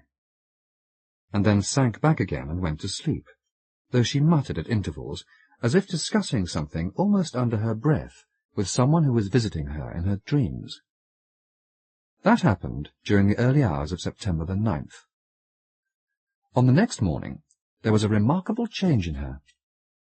She came down to breakfast in her bathing costume, and seemed her old, carefree self. She talked away fluently and flippantly, and one would have judged she kept no remembrance whatsoever of any displeasing experiences. Young Randall, who had been a wretched, withered shadow of himself ever since that evening when he had seen Mariella sprawled down the shingle, and drinking far too much, in Mr. Bickley's opinion, responded instantly to his fiancée's changed state, and it was a very thankful and delighted trio which went down with Mariella to the beach about 11 o'clock. It was a blithe day, cloudless and breezy, and the small waves chased in hard on each other's heels. Mariella and young Randall stretched themselves out, and let the searching rays of the sun pour through them. And then, just before 12 o'clock, they got up lazily and dawdled down to the water's edge. The beach was crowded, and Mariella seemed quite content that everyone should have a generous opportunity of scrutinizing once more her exquisite workmanship and finish. "I heard a rumour," said one envious damsel to another, "that she's really not quite all there. Gets fits about once a week." "Oh, she's certainly got something rather odd about her," said her girl-friend. "I expect that's why Mr. Randall has been looking so worried lately. What a figure he's got, and how good-looking. Oh, I'd give 10 years of my life for a month with him. What a shame he should be tied up with someone who isn't quite sane." Well, these charitable and erotic observations had just been exchanged when Mariella began to step delicately into the sea. Young Randall was already swimming about and waiting for her to join him in a cruise to the raft. She forced her way slowly in, rubbing her hands and uttering the conventional light cries evoked by the tart embraces of the North Sea. She paused for a moment as it splashed up over her waist, waved her hands to her parents, and then strode forward again. The water had just reached her neck, when she suddenly screamed, flung up her arms, and disappeared. In an instant the beach was in an uproar. Those in the sea swam furiously towards the spot where she had last been seen. A dozen sunbathers dashed down into the sea. The boatman struggled at his oars, but young Randall was there first, and he dived for her. To Mr. and Mrs. Bickley, who had dashed down to the sea, it seemed 1,000 years till he appeared holding Mariella round her armpits and brought her ashore. A doctor had run up, and he got busy with artificial respiration. But Mariella, though she had swallowed more sea-water than was good for her, was in no danger of death from drowning, and though she showed no sign of coming to, she was very soon in a condition to be carried back to the house. A quarter of an hour later, Sir Perseus was at her bedside. And then for a moment she recovered consciousness, and after staring fixedly at Sir Perseus for a full 10 seconds, she said in a cold, toneless voice, "I put my foot on a face. I could feel it. And then I felt the hair, and it began to come up my legs and pull me down." And then she began to scream and scream and scream, and it took all the strength of Sir Perseus and young Randall to hold her down in bed. Presently her struggles became less violent, and Sir Perseus put a hypodermic syringe to her arm. 5 hours later she was on her way to a London nursing home in an ambulance, which paid no heed to speed limits, her mother and Sir Perseus with her. His last words to her father and young Randall were, "I will save her reason if I can, but you must be prepared for the worst." And then, with the light of battle in his eye, he leapt into the ambulance. Mr. Bickley and young Randall stayed behind by his orders. They would only be in the way for the present. He would ring up early the next morning and tell them what to do. Mr. Bickley, who spent the evening in deep and melancholy reverie, hardly noticed the absence of young Randall. He in no way wished for company, and no doubt Randall felt the same way.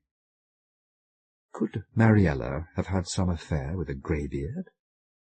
She might have had. Certain horrible conjectures tapped for entrance to his brain. Utterly worn out, he lay down on the sofa in the drawing-room, but he couldn't sleep. At 7 o'clock a maid came in and handed him a letter. To his surprise, he recognized young Randall's writing on the envelope. He opened it, and found it contained 2 separate enclosures.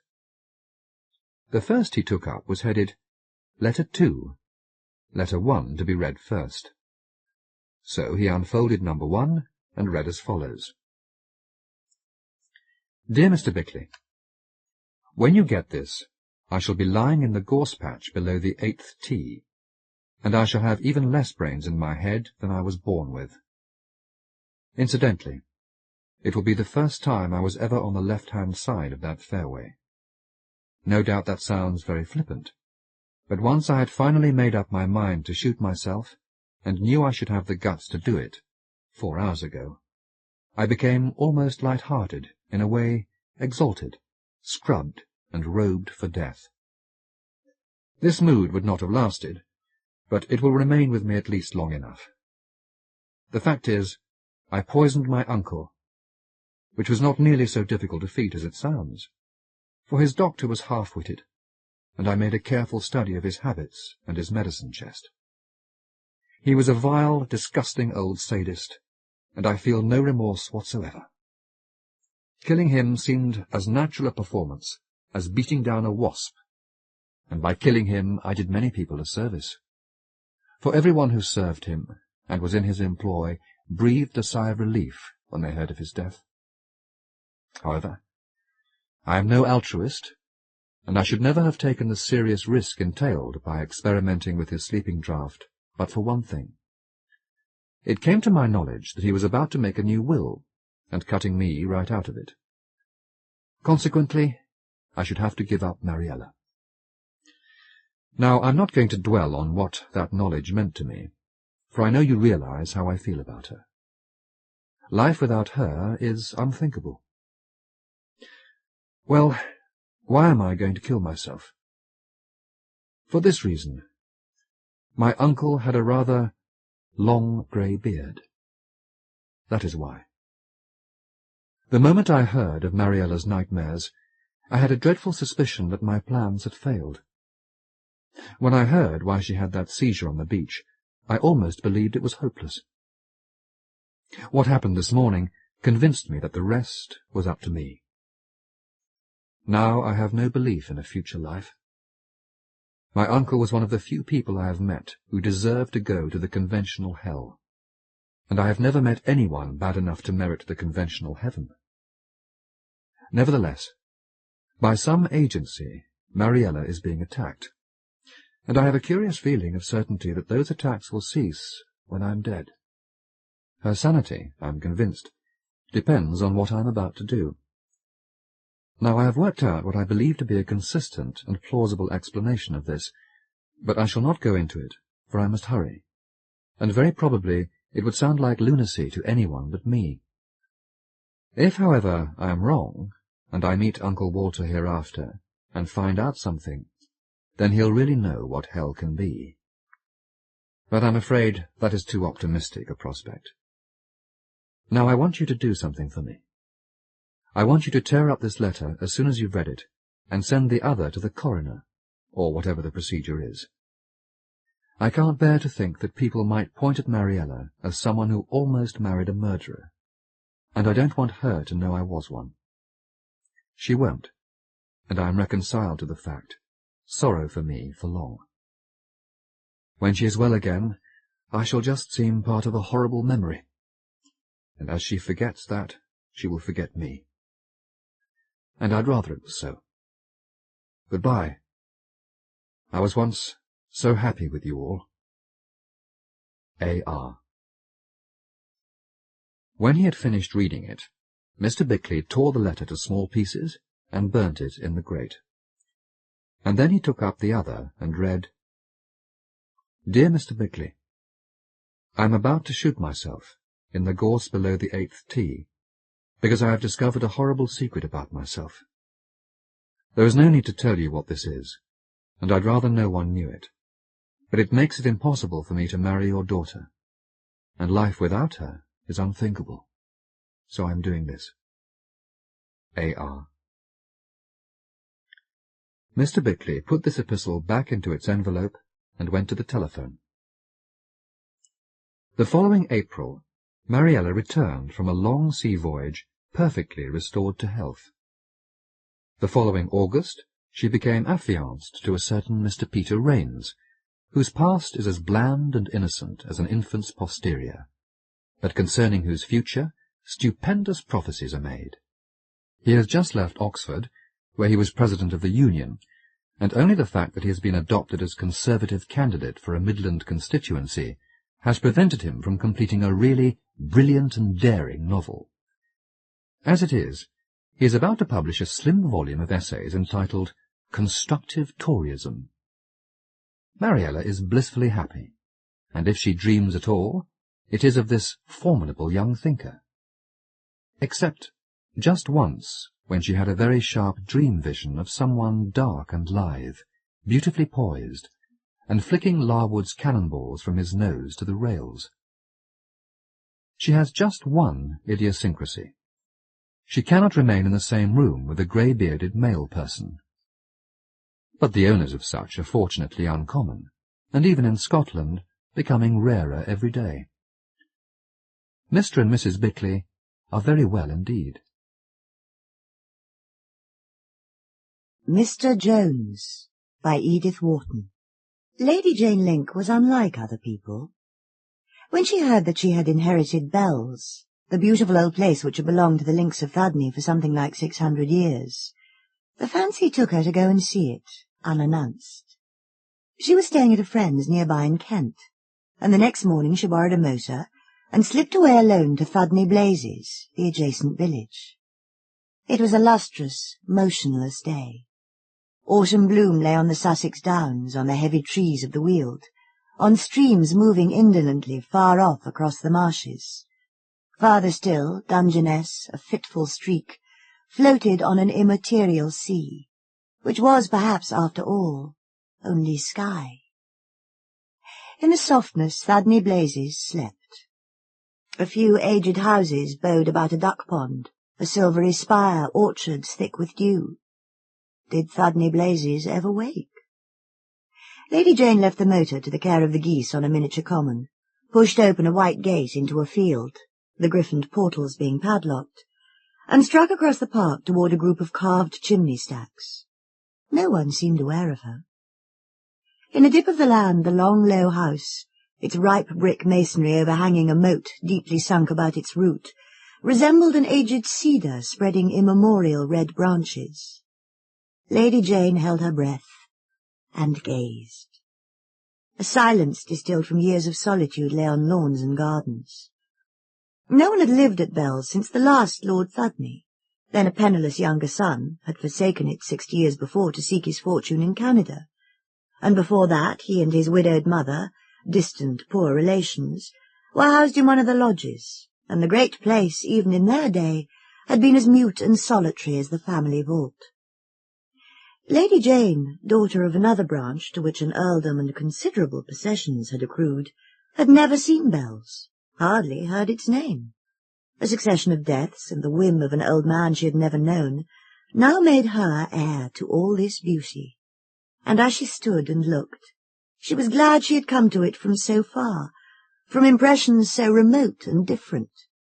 It would be dreadful to be used to it, to be thinking already about the state of the roof or the cost of a heating system. Till this, her 35th year, Lady Jane had led an active, independent, and decided life.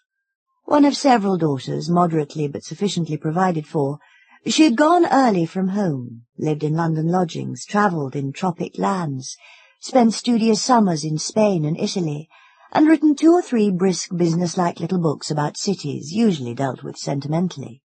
And now, just back from a summer in the south of France, she stood ankle-deep in wet bracken and gazed at Bells lying there under a September sun that looked like moonlight. "I shall never leave it," she ejaculated, her heart swelling as if she had taken the vow to a lover. She ran down the last slope of the park and entered the faded formality of gardens, with clipped yews as ornate as architecture, and holly hedges as solid as walls. Adjoining the house rose a low, deep-buttressed chapel. Its door was ajar, and she thought this of good augury. Her forebears were waiting for her. In the porch she remarked fly-blown notices of services, an umbrella-stand, a dishevelled doormat. No doubt the chapel served as the village church. The thought gave her a sense of warmth and neighbourliness. Across the damp flags of the chancel, monuments and brasses showed through a traceried screen. She examined them curiously. Some hailed her with vocal memories, others whispered out of the remote and the unknown. It was a shame to know so little about her own family. But neither Crofts nor Links had ever greatly distinguished themselves. They had gathered substance simply by holding on to what they had, and slowly accumulating privileges and acres, mostly by clever marriages, Lady Jane thought with a faint contempt. At that moment her eyes lit on one of the less ornate monuments, a plain sarcophagus of grey marble niched in the wall, and surmounted by the bust of a young man with a fine, arrogant head, a Byronic throat, and tossed-back curls. Peregrine Vincent Theobald Link, Baron Clouds, 15th Viscount Thudney of Bells, Lord of the Manors of Thudney, Thudney Blazes, Upper Link, Link, Linnet. So it ran, with the usual tedious enumeration of honours, titles, court and county offices, ending with, born on May the 1st, 1790, perished of the plague at Aleppo in 1828. And underneath, in small cramped characters, as if crowded as an afterthought into an insufficient space, also his wife. That was all. No names, dates, honours, epithets for the Viscountess Thudney. Did she too die of the plague at Aleppo? Or did the also imply her actual presence in the sarcophagus, which her husband's pride had no doubt prepared for his own last sleep, little guessing that some Syrian drain was to receive him? Lady Jane racked her memory in vain.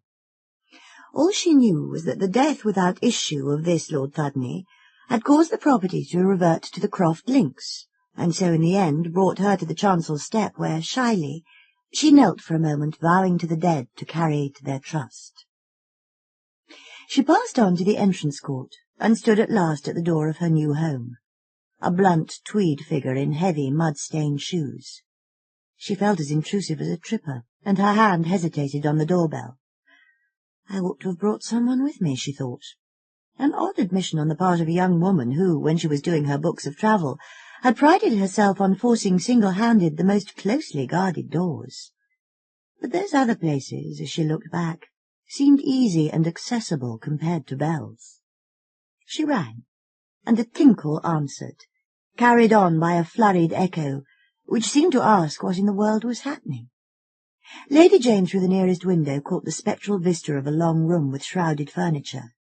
She could not see its farther end, but she had the feeling that someone stationed there might very well be seeing her.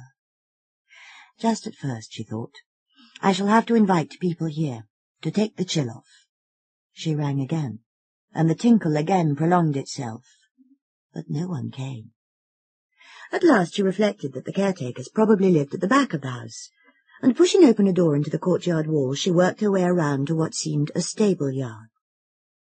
Against the purple brick sprawled a neglected magnolia, bearing one late flower as big as a planet. Lady Jane rang at a door marked Service. This bell, though also languid, had a wakefuller sound, as if it were more used to being rung, and still knew what was likely to follow. And after a delay, during which Lady Jane had again the sense of being peered at from above, through a lowered blind, a bolt shot and a woman looked out. She was youngish, unhealthy, respectable, and frightened, and she blinked at Lady Jane like someone waking out of sleep. "Oh," said Lady Jane, "do you think I might visit the house?" "The house? I'm staying near here. I'm interested in old houses. Mightn't I take a look?" The young woman drew back. "The house isn't shown." "Oh, but not to... Jane weighed the case. "You see," she explained, "I know some of the family, the Northumberland branch." "You're related, madam?" "Well, distantly, yes." It was exactly what she had not meant to say, but there seemed no other way. The woman twisted her apron strings in perplexity. "Come, you know," Lady Jane urged, producing half a crown. The woman turned pale.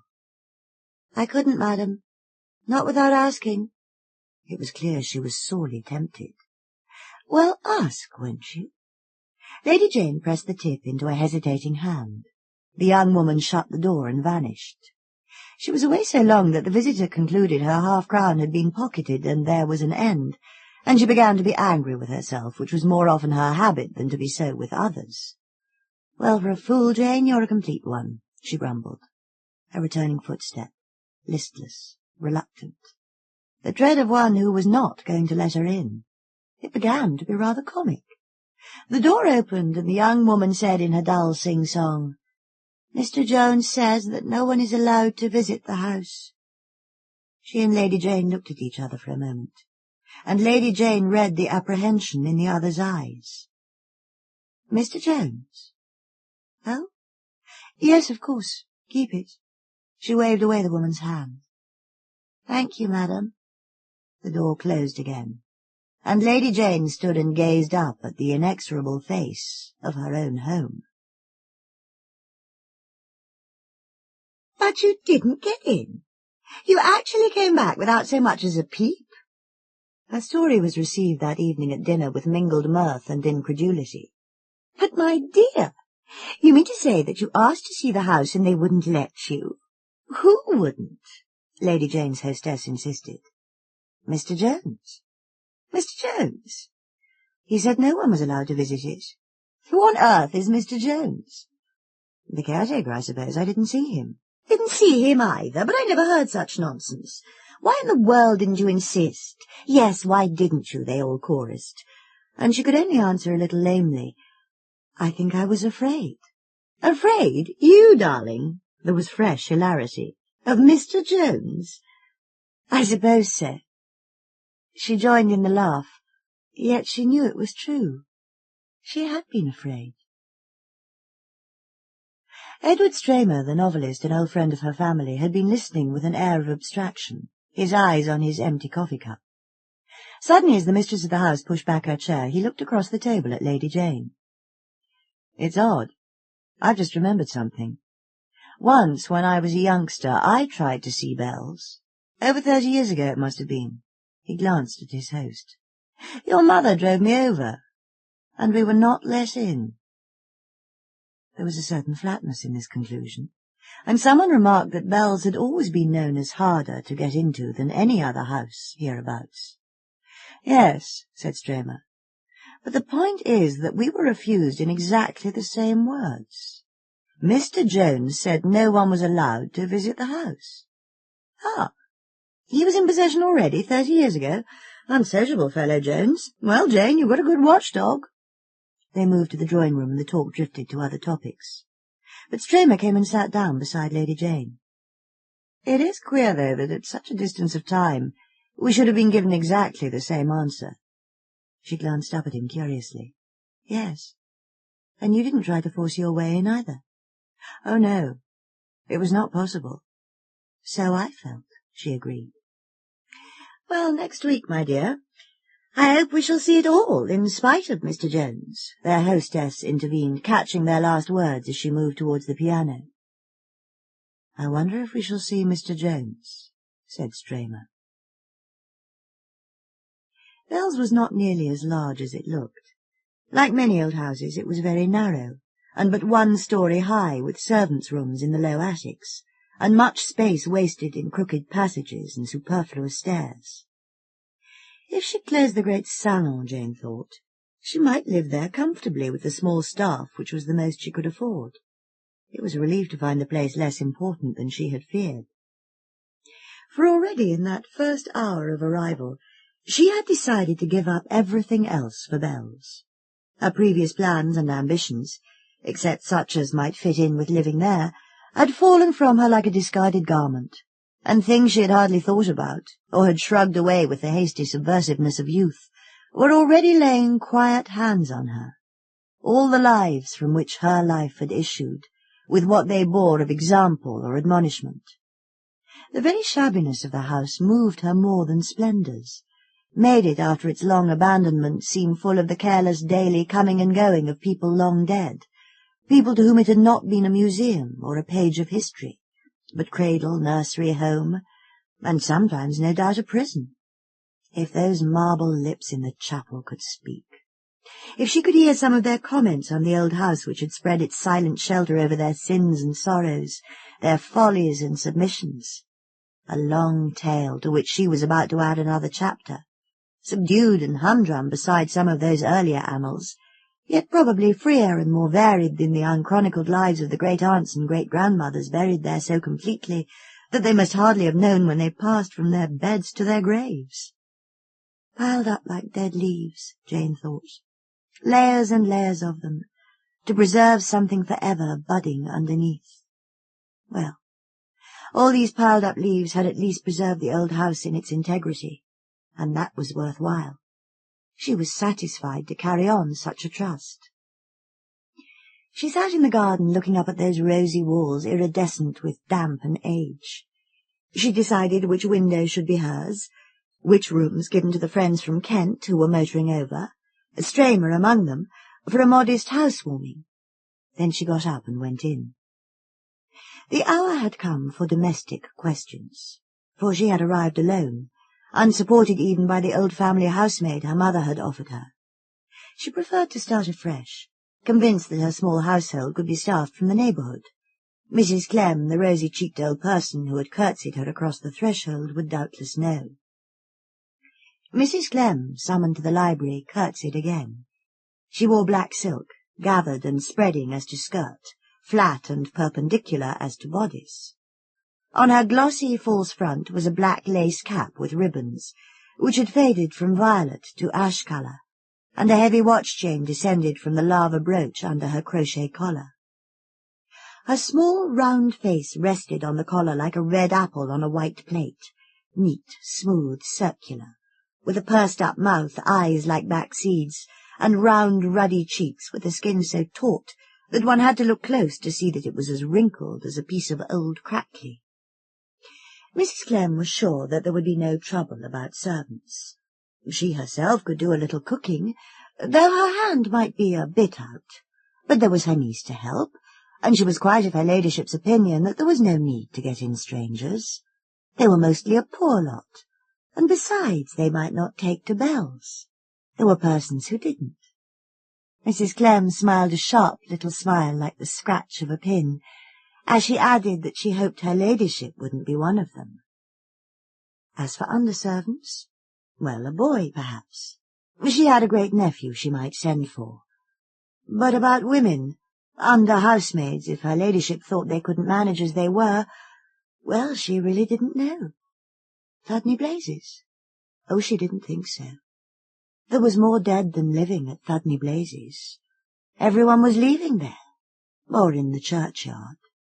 One house after another being shut. Death was everywhere, wasn't it, my lady? Mrs. Clem said it with another of her short, sharp smiles, which provoked the appearance of a frosty dimple.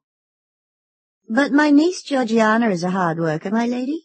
How that let you in the other day? That didn't, Lady Jane corrected. Oh, my lady, it was too unfortunate. If only your ladyship did have said. Poor Georgiana had ought to have seen, but she never did have her wits about her, not for answering the door. But she was only obeying orders. She went to ask Mr. Jones. Mrs. Clem was silent. Her small hands, wrinkled and resolute, fumbled with the folds in her apron, and her quick eyes made the circuit of the room and then came back to Lady Jane's. Just so, my lady. But as I told her, she'd ought to have known. And who is Mr. Jones? Mrs. Clem's smile snapped out again, deprecating, respectful. Well, my lady, he's more dead than living too, if I may say so, was her surprising answer. Is he? I'm sorry to hear that. But who is he? Well, my lady, he's my great-uncle, as it were. My grandmother's own brother, as you might say. Ah, I see. Lady Jane considered her with growing curiosity. He must have reached a great age, then. Yes, my lady, he has that. Though I'm not, Mrs. Clem added, the dimple showing, as old myself as your ladyship might suppose. Living at Bells all these years has been ageing to me. It would be to anybody. I suppose so. And yet, Lady Jane continued, Mr. Jones has survived, has stood it well, as you certainly have. Oh, not as well as I have, Mrs. Clem interjected, as if resentful of the comparison. At any rate, he still mounts guard. Mounts it as well as he did 30 years ago. 30 years ago? Mrs. Clem echoed, her hands dropping from her apron to her sides. Wasn't he here 30 years ago? Oh, yes, my lady, certainly. He's never once been away that I know of. What a wonderful record. And what exactly are his duties? Mrs. Clem paused again, her hand still motionless in the folds of her skirt. Lady Jane noticed that the fingers were tightly clenched, as if to check an involuntary gesture. "He began as pantry boy, then footman, then butler, my lady. But it's hard to say, isn't it, what an old servant's duties are, when he's stayed on in the same house so many years?" "Yes, and that house always empty." "Just so, my lady. Everything came to depend on him, one thing after another. His late lordship thought the world of him." "His late lordship? But he was never here. He spent all his life in Canada." Mrs. Clem seemed slightly disconcerted. "Certainly, my lady." Her voice said, "Who are you to set me right as to the Chronicles of Bells? But by letter, my lady. I can show you the letters. And there was his lordship before, the 16th Viscount. He did come here once." "Ah, did he?" Lady Jane was embarrassed to find how little she knew of them all. She rose from her seat. "They were lucky, all these absentees, to have someone to watch over their interests so faithfully. I should like to see Mr. Jones, to thank him. Will you take me to him now?" "No." Mrs. Clem moved back a step or two. Lady Jane fancied her cheeks paled a little under their ruddy varnish. "Oh, not today, my lady." "Why, isn't he well enough?" "Not nearly. He's between life and death, as it were." Mrs. Clem repeated, as if the phrase were the nearest approach she could find to a definition of Mr. Jones's state. "He wouldn't even know who I was?" Mrs. Clem considered for a moment. "I don't say that, my lady." Her tone implied that to do so might appear disrespectful. "He'd know you, my lady, but you wouldn't know him." She broke off and added hastily, "I mean for what he is. He's in no state for you to see him." "He's so very ill, poor man. And is everything possible being done?" "Oh, everything, and more too, my lady. But perhaps," Mrs. Clem suggested with a clink of keys, "this would be a good time for your ladyship to take a look about the house. If your ladyship has no objection, I should like to begin with the linen." "And Mr. Jones?" Stramer queried a few days later, as they sat, Lady Jane and the party from Kent, about an improvised tea-table in a recess of one of the great holly hedges. The day was as hushed and warm as that on which she had first come to Bells, and Lady Jane looked up with a smile of ownership at the old walls which seemed to smile back, the windows which now looked at her with friendly eyes. "Mr. Jones? Who's Mr. Jones?" the others asked. Only Stramer recalled their former talk. Lady Jane hesitated. "Mr. Jones is my invisible guardian, or rather the guardian of Bells." They remembered then. "Invisible? You don't mean to say you haven't seen him yet?" "Not yet. Perhaps I never shall. He's very old, and very ill, I'm afraid." "And he still rules here?" "Oh, absolutely. The fact is," Lady Jane added, "I believe he's the only person left who really knows all about Bells." "Jane, my dear, that big shrub over there against the wall, I verily believe it's Templetonia retusa. It is. Did anyone ever hear of it standing in English winter?" Gardeners all, they dashed off towards the shrub in its sheltered angle. "I shall certainly try it on the south wall at Dipway," cried the hostess from Kent. Tea over, they moved on to inspect the house. The short autumn day was drawing to a close. But the party had been able to come only for an afternoon, instead of staying over the weekend, and having lingered so long in the gardens, they had only time, indoors, to puzzle out what they could see through the shadows. Perhaps, Lady Jane thought, it was the best hour to see a house like Bells, so long abandoned, and not yet warmed into new life. The fire she had lit in the salon sent its radiance to meet them, giving the great room an air of expectancy and welcome. The portraits, the Italian cabinets, the shabby armchairs and rug, all looked as if life had but lately left them. And Lady Jane said to herself, "Perhaps Mrs. Clem is right in advising me to live here and close the blue parlour." "My dear, what a fine room! Pity it faces north. Of course you'll have to shut it in winter. It would cost a fortune to heat." Lady Jane hesitated. "I don't know. I had meant to, but there seems to be no other." "No other? In all this house?" They laughed, and one of the visitors going ahead and crossing a panelled anteroom cried out, "But here!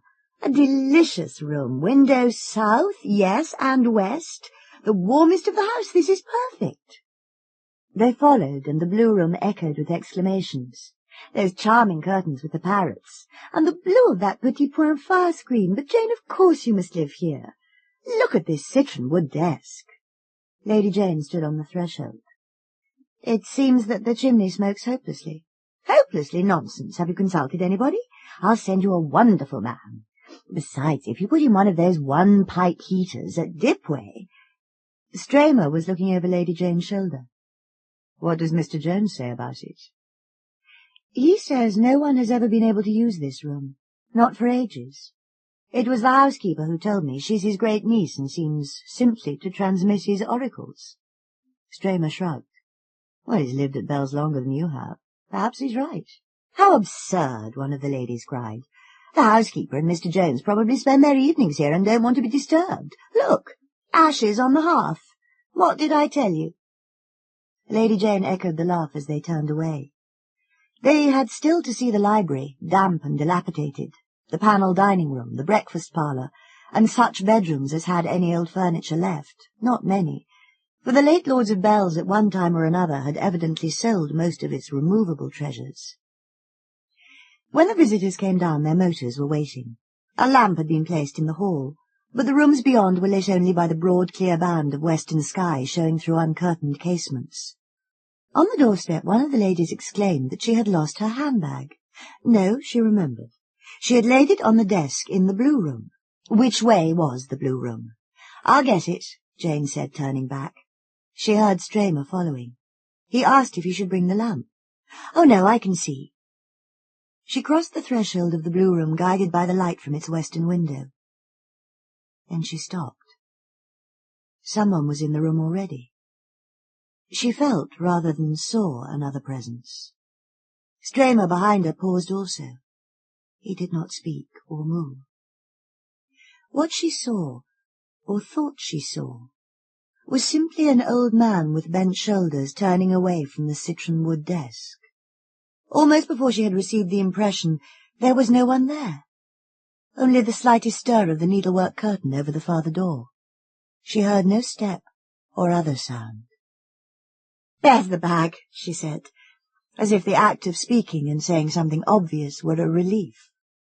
In the hall her glance crossed Stramer's, but failed to find there the reflection of what her own had registered. He shook hands, smiling. "Well, good-bye. I commit you to Mr. Jones's care. Only don't let him say that you're not shown to visitors." She smiled. "Come back and try," then shivered a little as the lights of the last motor vanished beyond the great black hedges. Lady Jane had exulted in her resolve to keep Bells to herself, till she and the old house should have had time to make friends. But after a few days she recalled the uneasy feeling which had come over her as she stood on the threshold after her first tentative ring. Yes, she had been right in thinking she would have to have people about her to take the chill off. The house was too old, too mysterious, too much withdrawn into its own secret past, for her poor little present to fit into it without uneasiness. But it was not a time of year when among Lady Jane's friends it was easy to find people free. Her own family were all in the north and impossible to dislodge. One of her sisters, when invited, simply sent her back a list of shooting dates, and her mother wrote, "Why not come to us? What can you have to do all alone in that empty house at this time of year? Next summer we're all coming." Having tried one or two friends with the same result, Lady Jane bethought her of Stramer.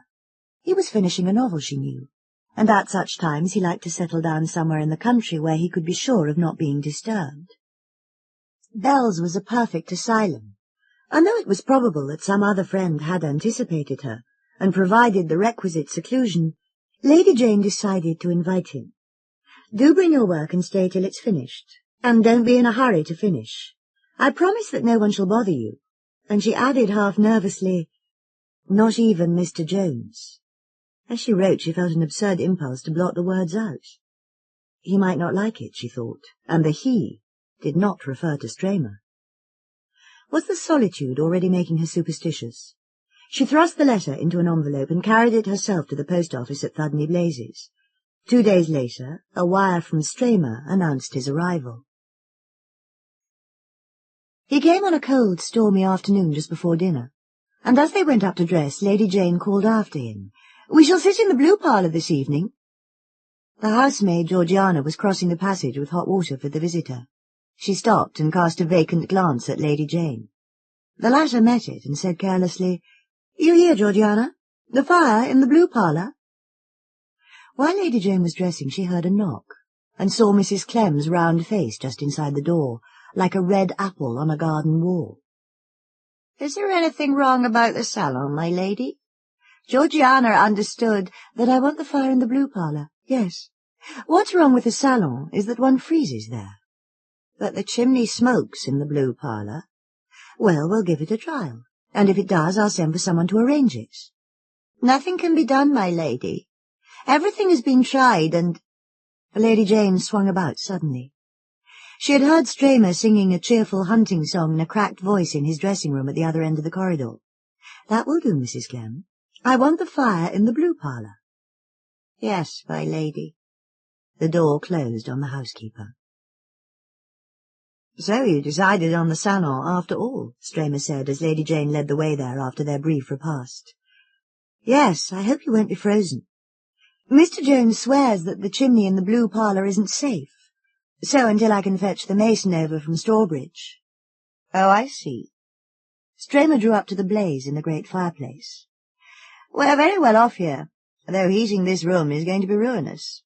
Meanwhile, I note that Mr. Jones still rules." Lady Jane gave a slight laugh. "Tell me," Stramer continued as she bent over the mixing of the Turkish coffee, "what is there about him? I'm getting curious." Lady Jane laughed again, and heard the embarrassment in her laugh. "So am I." "Why, you don't mean to say you haven't seen him yet?" "No, he's still too ill." "What's the matter with him? What does the doctor say?" "He won't see the doctor. But look here, if things take a worse turn, I don't know, but mightn't you be held to have been negligent?" "What can I do?"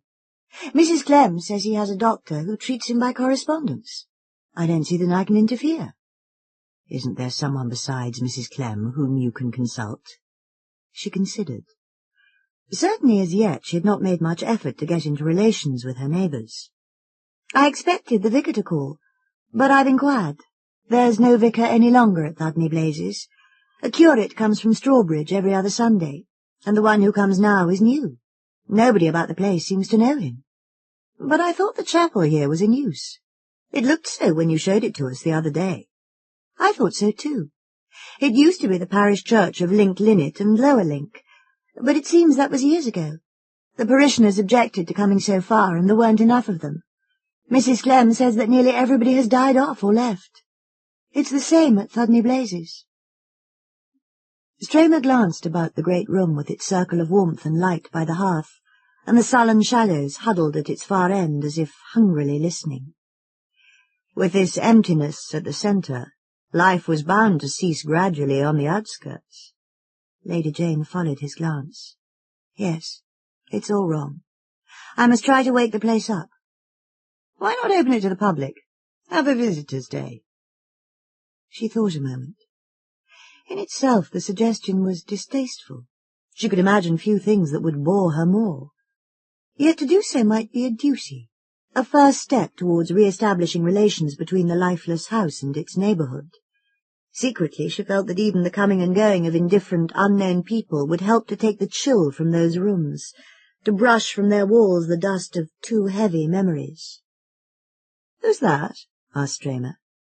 Lady Jane started in spite of herself, and glanced over her shoulder. But he was only looking past her at a portrait, which a dart of flame from the hearth had momentarily called from its obscurity. "That's a Lady Thudney." She got up and went towards the picture with the lamp. "Might be an Opie, don't you think?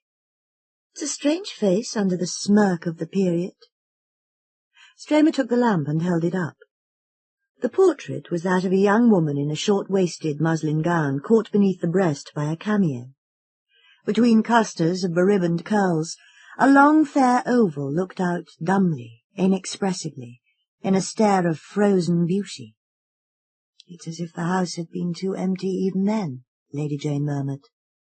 "I wonder which she was. Oh, I know. It must be also his wife." Stramer stared. "It's the only name on her monument.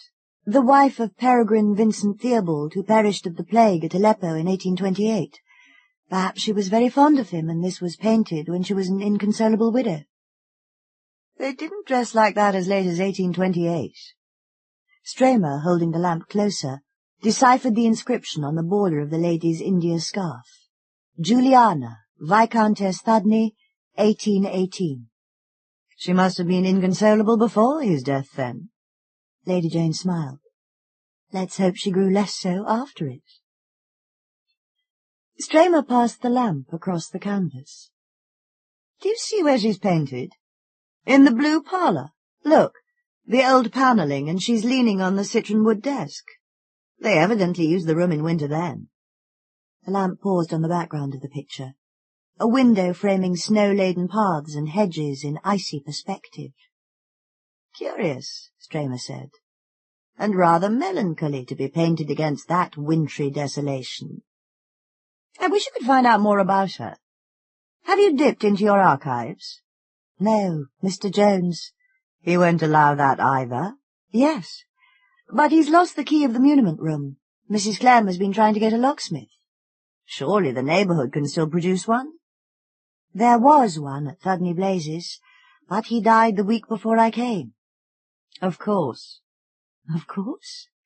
"Well, in Mrs. Clem's hands, keys get lost, chimneys smoke, locksmiths die." Stramer stood, light in hand, looking down the shadowy length of the salon. "I say, let's go and see what's happening now in the blue parlour." Lady Jane laughed.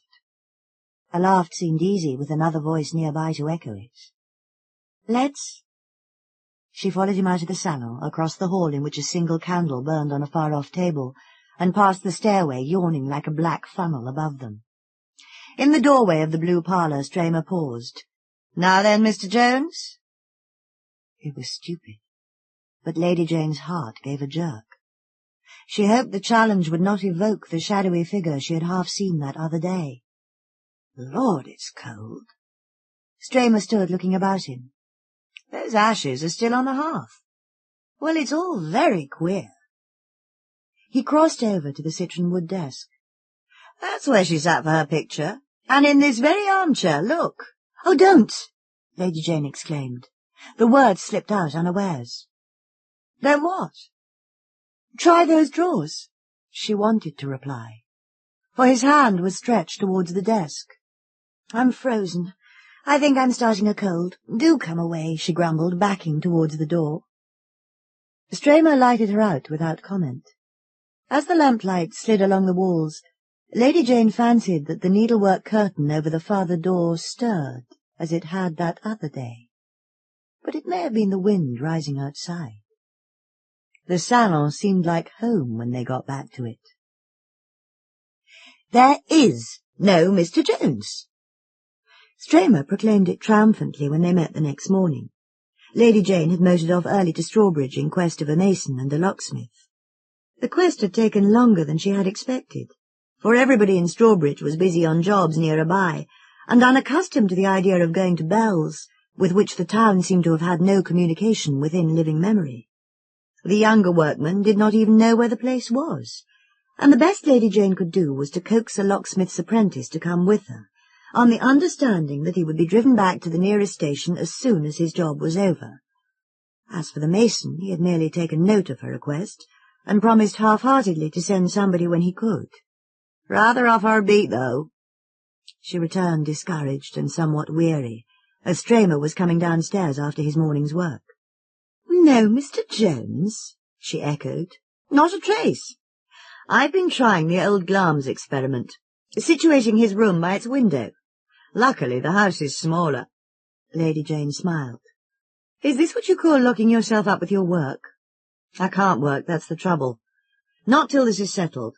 Bell's is a fidgety place." "Yes," she agreed. "Well, I wasn't going to be beaten. So I went to try to find the head gardener. But there isn't. No. Mrs. Clem told me the head gardener died last year. That woman positively glows with life whenever she announces a death. Have you noticed? Yes, Lady Jane had. Well, I said to myself that if there wasn't a head gardener, there must be an underling, at least one. I'd seen somebody in the distance raking leaves, and I ran him down. Of course, he'd never seen Mr. Jones. You mean that poor old half-blind Jacob? He couldn't see anybody. Perhaps not. At any rate, he told me that Mr. Jones wouldn't let the leaves be buried for leaf mould. I forget why. Mr. Jones' authority extends even to the gardens. Yet you say he doesn't exist. Wait. Jacob is half-blind, but he's been here for years, and knows more about the place than you'd think. I got him talking about the house, and I pointed to one window after another, and he told me each time whose the room was or had been. But he couldn't situate Mr. Jones. I beg your ladyship's pardon. Mrs. Clem was on the threshold, cheeks shining, skirt rustling, her eyes like drills. The locksmith your ladyship brought back. I understand it was for the lock of the muniment room. Well? He's lost one of his tools and can't do anything without it, so he's gone. The butcher's boy gave him a lift back. Lady Jane caught Stramer's faint chuckle. She stood and stared at Mrs. Clem, and Mrs. Clem stared back, deferential but unflinching. Gone. Very well, I'll motor after him. Oh, my lady, it's too late. The butcher's boy had his motorcycle. Besides, what could he do? Break the lock, exclaimed Lady Jane, exasperated. Oh, my lady! Mrs. Clem's intonation marked the most respectful incredulity. She waited another moment and then withdrew, while Lady Jane and Stramer considered each other. But this is absurd, Lady Jane declared, when they had lunched, waited on as usual by the flustered Georgiana. I'll break in that door myself if I have to. Be careful, please, Georgiana, she added. I was speaking of doors, not dishes. For Georgiana had let fall with a crash the dish she was removing from the table. She gathered up the pieces in her tremulous fingers and vanished. Jane and Stramer returned to the salon. Queer, the novelist commented. Yes. Lady Jane, facing the door, started slightly. Mrs. Clem was there again, but this time subdued, unrustling, bathed in that odd pallor which enclosed but seemed unable to penetrate the solid crimson of her cheeks. I beg pardon, my lady. The key is found. Her hand, as she held it out, trembled, like Georgiana's. It's not here, Stramer announced a couple of hours later. What isn't here? Lady Jane queried, looking up from a heap of disordered papers. Her eyes blinked at him through the fog of yellow dust raised by her manipulations. The clue. I've got all the 1800 to 1840 papers here, and there's a gap. She moved over to the table above which he was bending. A gap. A big one. Nothing between 1815 and 1835. No mention of Peregrine or of Juliana. They looked at each other across the tossed papers, and suddenly Stramer exclaimed, Someone has been here before us, just lately. Lady Jane stared, incredulous, and then followed the direction of his downward-pointing hand. Do you wear flat-heelless shoes? He questioned, and of that size? Even my feet are too small to fit into those footprints. Luckily there wasn't time to sweep the floor. Lady Jane felt a slight chill, a chill of a different and more inward quality than the shock of stuffy coldness which had met them as they entered the unaired attic, set apart for the storing of the Thudney archives. But how absurd! Of course, when Mrs. Clem found we were coming up, she came, or sent someone, to open the shutters. That's not Mrs. Clem's foot, or the other woman's. She must have sent a man. An old man with a shaky, uncertain step. Look how it wanders. Mr. Jones, then, said Lady Jane half impatiently. Mr. Jones. And he got what he wanted and put it... where? Ah, that. I'm freezing, you know. Let's give this up for the present. She rose and Stramer followed her without protest. The monument room was really untenable. "I must catalogue all this stuff some day, I suppose," Lady Jane continued as they went down the stairs. "But meanwhile, what do you say to a good tramp to get the dust out of our lungs?" He agreed and turned back to his room to get some letters he wanted to post at Thudney Blazes. Lady Jane went down alone.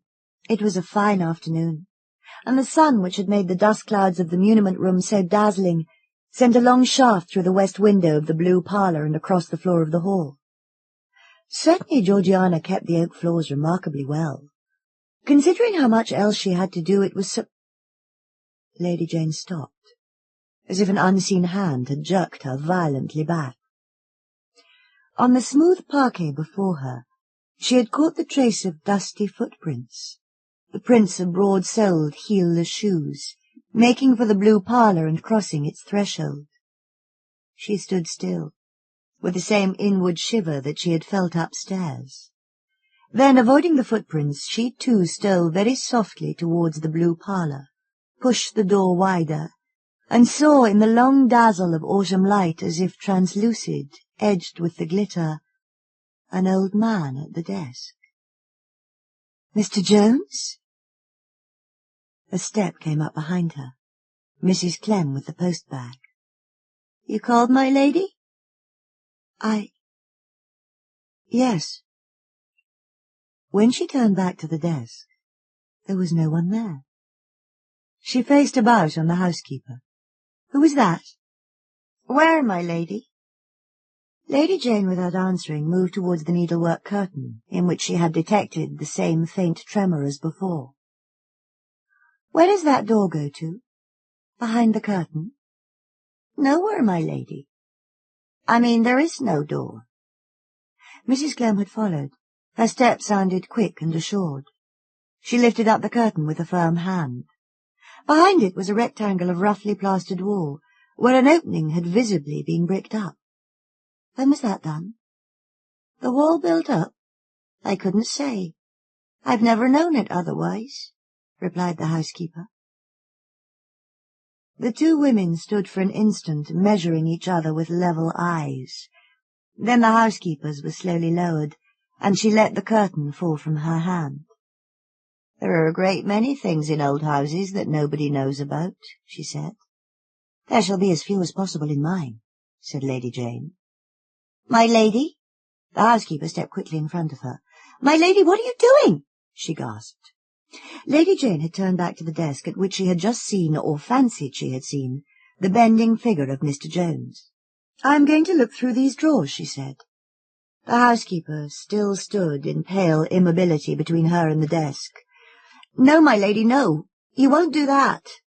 "Because?" Mrs. Clem crumpled up her black silk apron with a despairing gesture. "Because, if you will have it, that's where Mr. Jones keeps his private papers. I know he'd oughtn't to."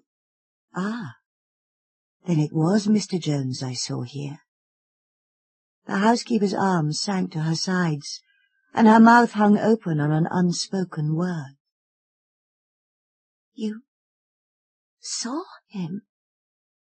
The question came out in a confused whisper, and before Lady Jane could answer, Mrs. Clem's arms rose again, stretched before her face as if to fend off a blaze of intolerable light or some forbidden sight she had long since disciplined herself not to see. Thus screening her eyes, she hurried across the hall to the door of the servants' wing. Lady Jane stood for a moment looking after her. Then with a slightly shaking hand, she opened the desk and hurriedly took out from it all the papers, a small bundle, that it contained. With them she passed back into the salon. As she entered it, her eye was caught by the portrait of the melancholy lady in the short-waisted gown, whom she and Stramer had christened also his wife. The lady's eyes, usually so empty of all awareness save of her own frozen beauty, seemed suddenly waking to an anguished participation in the scene. "Fudge," muttered Lady Jane, shaking off the spectral suggestion, as she turned to meet Stramer on the threshold. The missing papers were all there. Stramer and she spread them out hurriedly on a table, and at once proceeded to gloat over their find. Not a particularly important one. Indeed, in the long history of the links and crofts, it took up hardly more space than the little handful of documents did in actual bulk among the stacks of the muniment room. But the fact that these papers filled a gap in the chronicles of the house, and situated the sad-faced beauty as veritably the wife of the Peregrine Vincent Theobald Link, who had perished of the plague at Aleppo in 1828, this was a discovery sufficiently exciting to whet amateur appetites, and to put out of Lady Jane's mind the strange incident which had attended the opening of the cabinet. For a while, she and Stramer sat silently and methodically going through their respective piles of correspondence. But presently Lady Jane, after glancing over one of the yellowing pages, uttered a startled exclamation. How strange! Mr. Jones again, always Mr. Jones. Stramer looked up from the papers he was sorting. You too? I've got a lot of letters here addressed to a Mr. Jones by Peregrine Vincent, who seems to have been always disporting himself abroad and chronically in want of money. Gambling debts, apparently, and women. A dirty record altogether. Yes. My letter is not written to a Mr. Jones, but it's about one. Listen. Lady Jane began to read. Bells, February the 20th, 1826. It's from poor also his wife to her husband. My dear, acknowledging, as I ever do, the burden of the sad impediment which denies me the happiness of being more frequently in your company, I yet fail to conceive how anything in my state obliges that close seclusion in which Mr. Jones persists, and by your express orders, so he declares, in confining me. Surely, my lord, had you found it possible to spend more time with me since the day of our marriage, you would yourself have seen it to be unnecessary to put this restraint upon me. It is true, alas, that my unhappy infirmity denies me the happiness to speak with you, or to hear the accents of the voice I should love above all others, could it but reach me. But, my dear husband, I would have you consider that my mind is in no way affected by this obstacle, but goes out to you as my heart does, in a perpetual eagerness of attention, and that to sit in this great house alone, day after day, month after month, deprived of your company, and debarred also from any intercourse but that of the servants you have chosen to put about me, is a fate more cruel than I deserve, and more painful than I can bear. I have entreated Mr. Jones, since he seems all-powerful with you, to represent this to you, and to transmit this my last request, for should I fail I am resolved to make no other, that you should consent to my making the acquaintance of a few of your friends and neighbours, among whom I cannot but think there must be some kind hearts that would take pity on my unhappy situation, and afford me such companionship as would give me more courage to bear your continual absence. Lady Jane folded up the letter. Deaf and dumb. Ah, poor creature. That explains the look. And this explains the marriage, Stramer continued, unfolding a stiff parchment document. Here are the Viscountess Thudney's marriage settlements. She appears to have been a Miss Portallo, daughter of Obadiah Portallo, Esquire, of Purflew Castle, Carmarthenshire, and Bombay House, Twickenham, East India merchant, senior member of the banking house of Portallo and Prest, and so on and so on. And the figures run up into hundreds of thousands. It's rather ghastly, putting the two things together. All the millions and imprisonment in the Blue Parlour. I suppose her Viscount had to have the money and was ashamed to have it known how he got it. Lady Jane shivered. Think of it. Day after day, winter after winter, year after year, speechless, soundless, alone, under Mr. Jones' guardianship. Let me see, what year were they married? In 1817. And only a year later that portrait was painted, and she had the frozen look already. Stramer mused. Yes, it's grim enough. But the strangest figure in the whole case is still Mr. Jones. Mr. Jones, yes. Her keeper. Lady Jane mused. I suppose he must have been this one's ancestor. The office seems to have been hereditary at Bell's. Well, I don't know. Stramer's voice was so odd that Lady Jane looked up at him with a stare of surprise. What if they were the same one?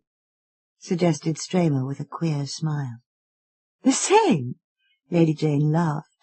You're not good at figures, are you? If poor Lady Thudney's Mr. Jones were alive now, he'd be— I didn't say ours was alive now, said Stramer. Oh. Why— what? She faltered. But Stramer did not answer. His eyes had been arrested by the precipitate opening of the door behind his hostess and the entry of Georgiana, a livid, dishevelled Georgiana, more than usually bereft of her faculties and gasping out something inarticulate. "Oh, my lady, it's my aunt, she won't answer me," Georgiana stammered in a voice of terror. Lady Jane uttered an impatient exclamation. "Answer you? Why, what do you want her to answer?" "Only whether she's alive, my lady," said Georgiana with streaming eyes. Lady Jane continued to look at her severely. "Alive?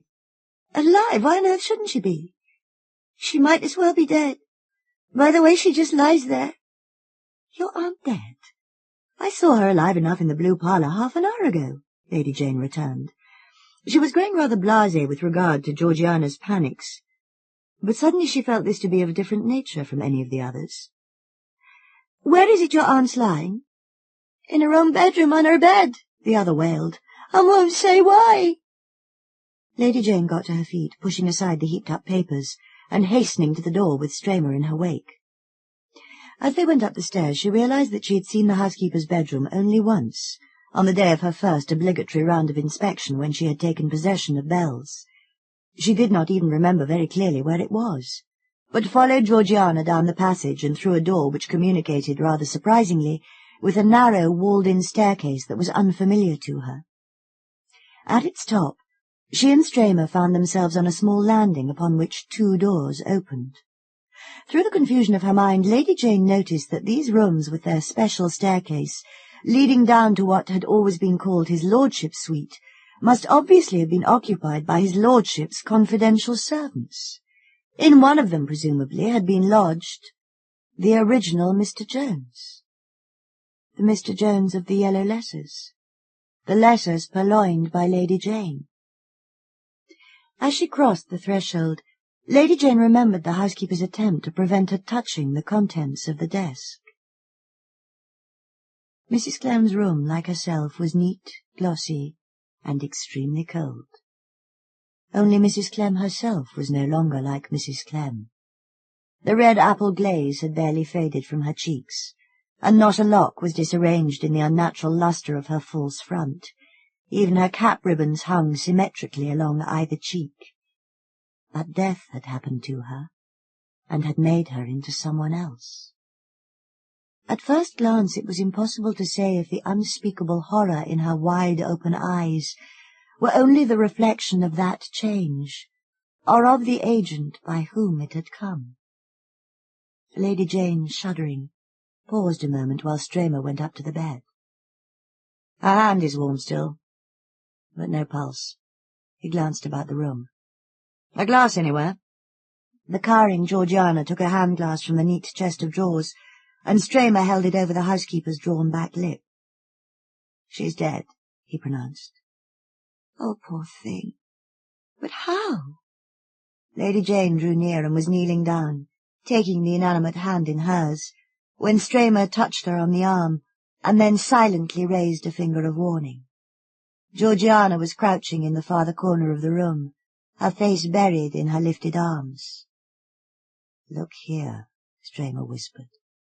He pointed to Mrs. Clem's throat, and Lady Jane, bending over, distinctly saw a circle of red marks on it, the marks of recent bruises. She looked again into the awful eyes. "She's been strangled," Stramer whispered.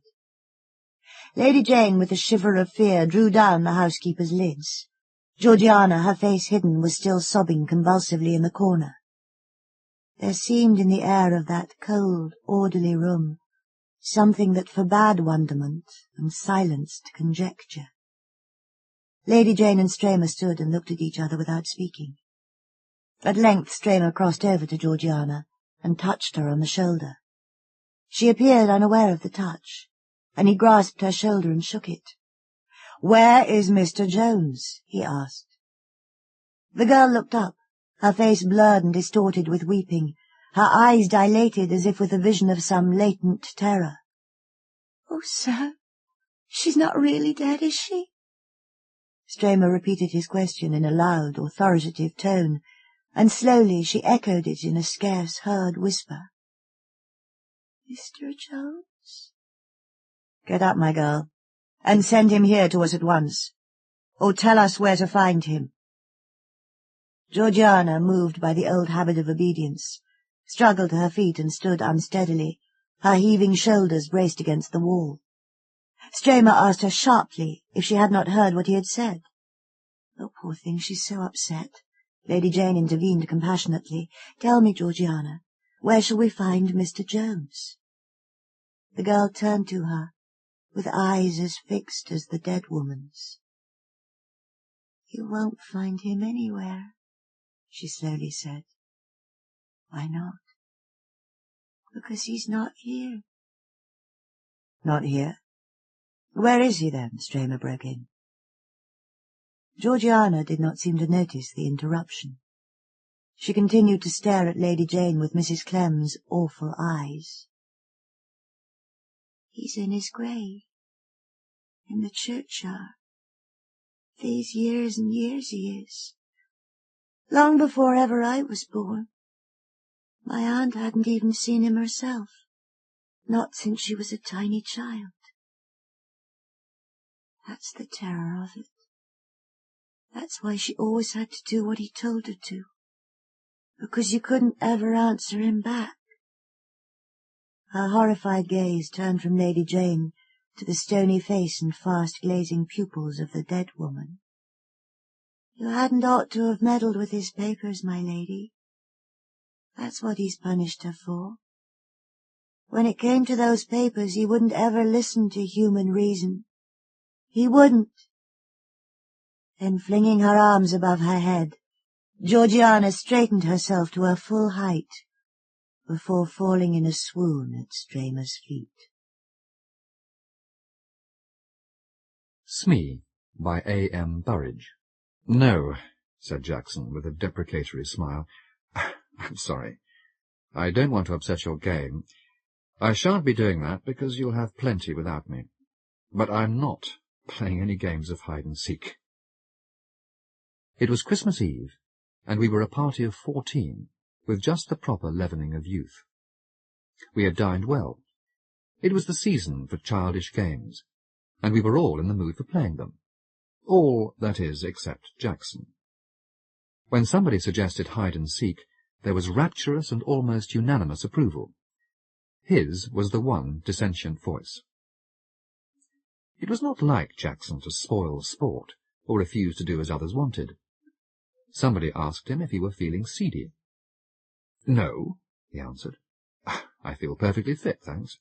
But," he added with a smile, which softened without retracting the flat refusal, "I'm not playing hide-and-seek." One of us asked him why not. He hesitated for some seconds before replying. "I sometimes go and stay at a house where a girl was killed through playing hide-and-seek in the dark. She didn't know the house very well. There was a servant's staircase with a door to it. When she was pursued, she opened the door and jumped into what she must have thought was one of the bedrooms, and she broke her neck at the bottom of the stairs." We all looked concerned, and Mrs. Fernley said, "Well, how awful! And you were there when it happened?" Jackson shook his head very gravely. "No," he said, "but I was there when something else happened. Something worse. I shouldn't have thought anything could be worse. Oh, this was. said Jackson, and shuddered visibly. Or so it seemed to me.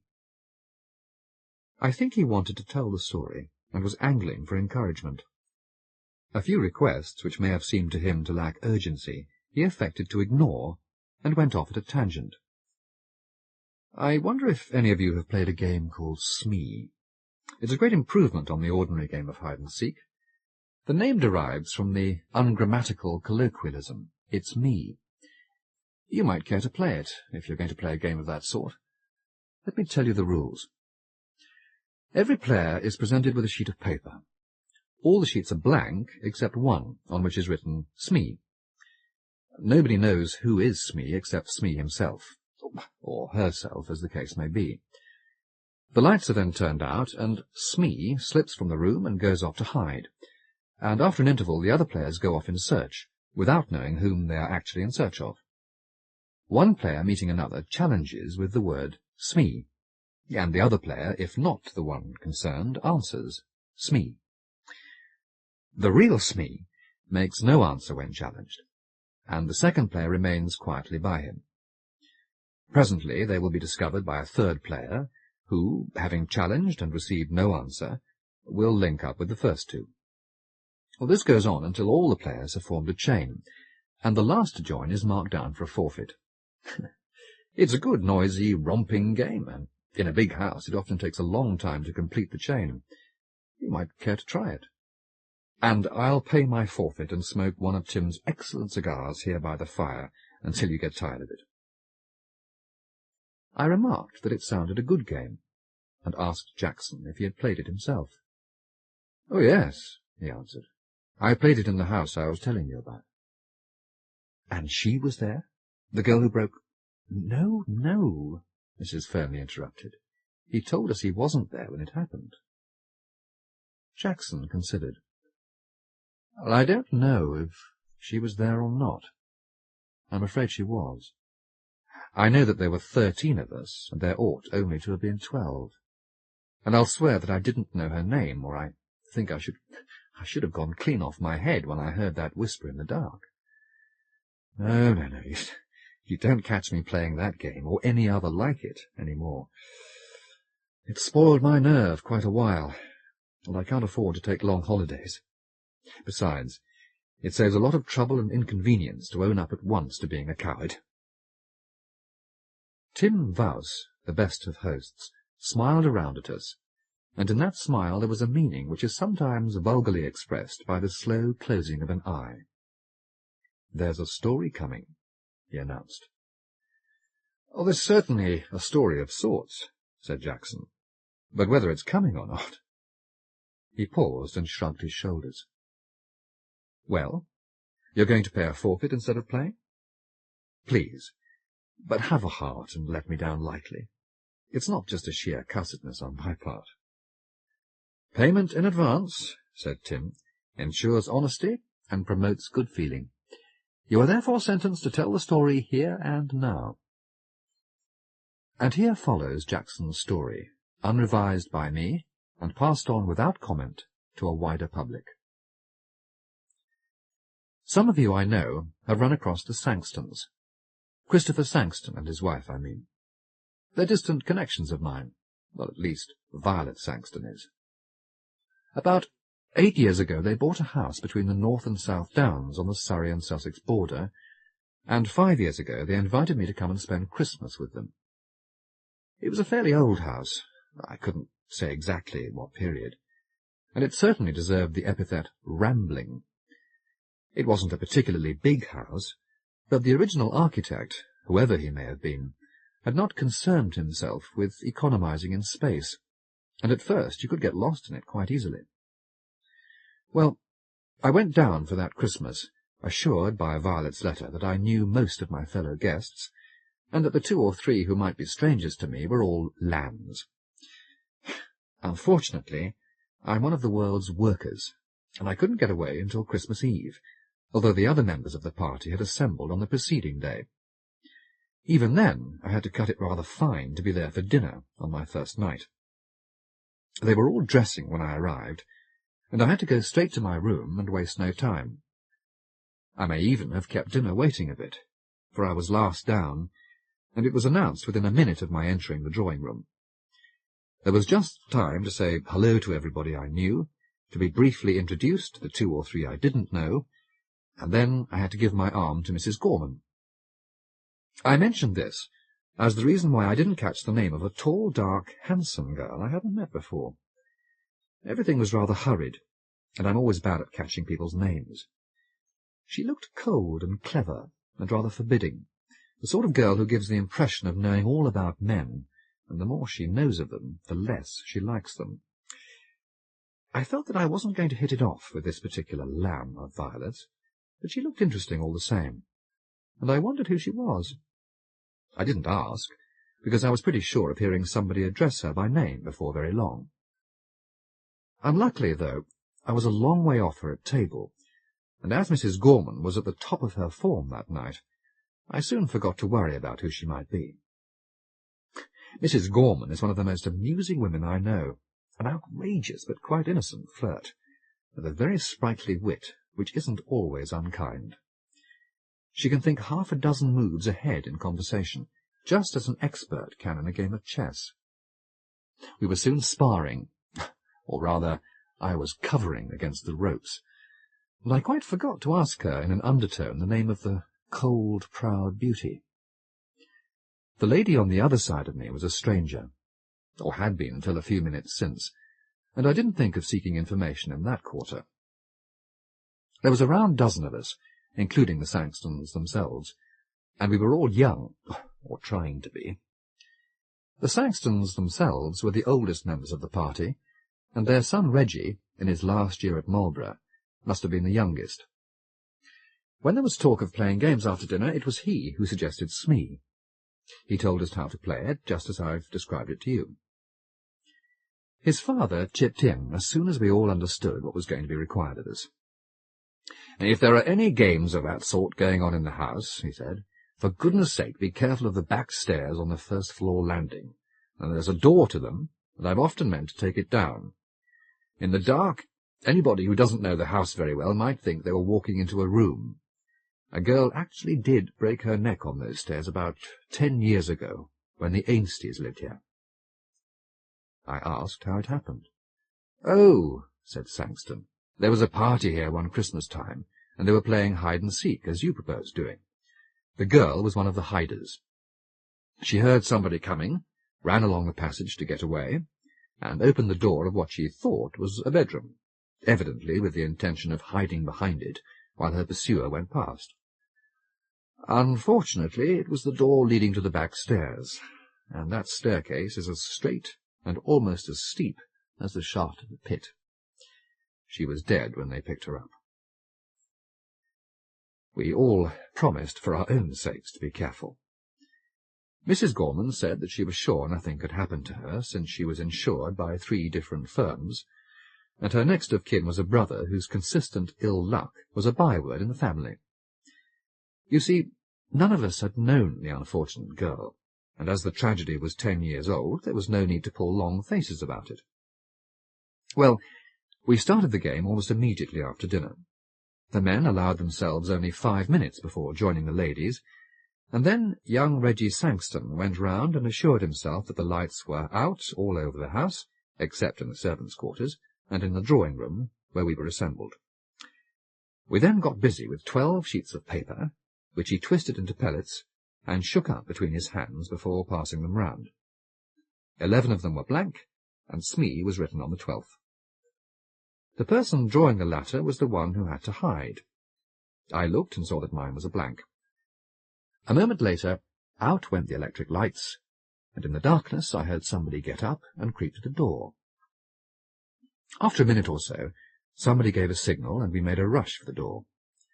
I, for one, hadn't the least idea which of the party was Smee. For 5 or 10 minutes we were all rushing up and down passages and in and out rooms, challenging one another and answering, "Smee? Smee." After a bit, the alarums and excursions died down, and I guessed that Smee was found. Eventually I found a chain of people all sitting still and holding their breath on some narrow stairs leading up to a row of attics. I hastily joined it, having challenged and been answered with silence, and presently 2 more stragglers arrived, each racing the other to avoid being last. Sangston was one of them. Indeed, it was he who was marked down for a forfeit, and after a little while he remarked in an undertone, "I think we're all here now, aren't we?" He struck a match, looked up the shaft of the staircase, and began to count. It wasn't hard, although we just about filled the staircase, for we were sitting each a step or 2 above the next, and all our heads were visible. 9, 10, 11, 12, 13, he concluded, and then laughed. Dash it all, that's one too many. The match had burned out, and he struck another and began to count. He got as far as 12, and then uttered an exclamation. "There are 13 people here," he exclaimed. "I haven't counted myself yet." "Oh, nonsense," I laughed. "You probably began with yourself, and now you want to count yourself twice." Out came his son's electric torch, giving a brighter and steadier light, and we all began to count. Well, of course, we numbered 12. Sangston laughed. "Well," he said, "I could have sworn I counted 13 twice." From halfway up the stairs came Violet Sangston's voice with a little nervous trill in it.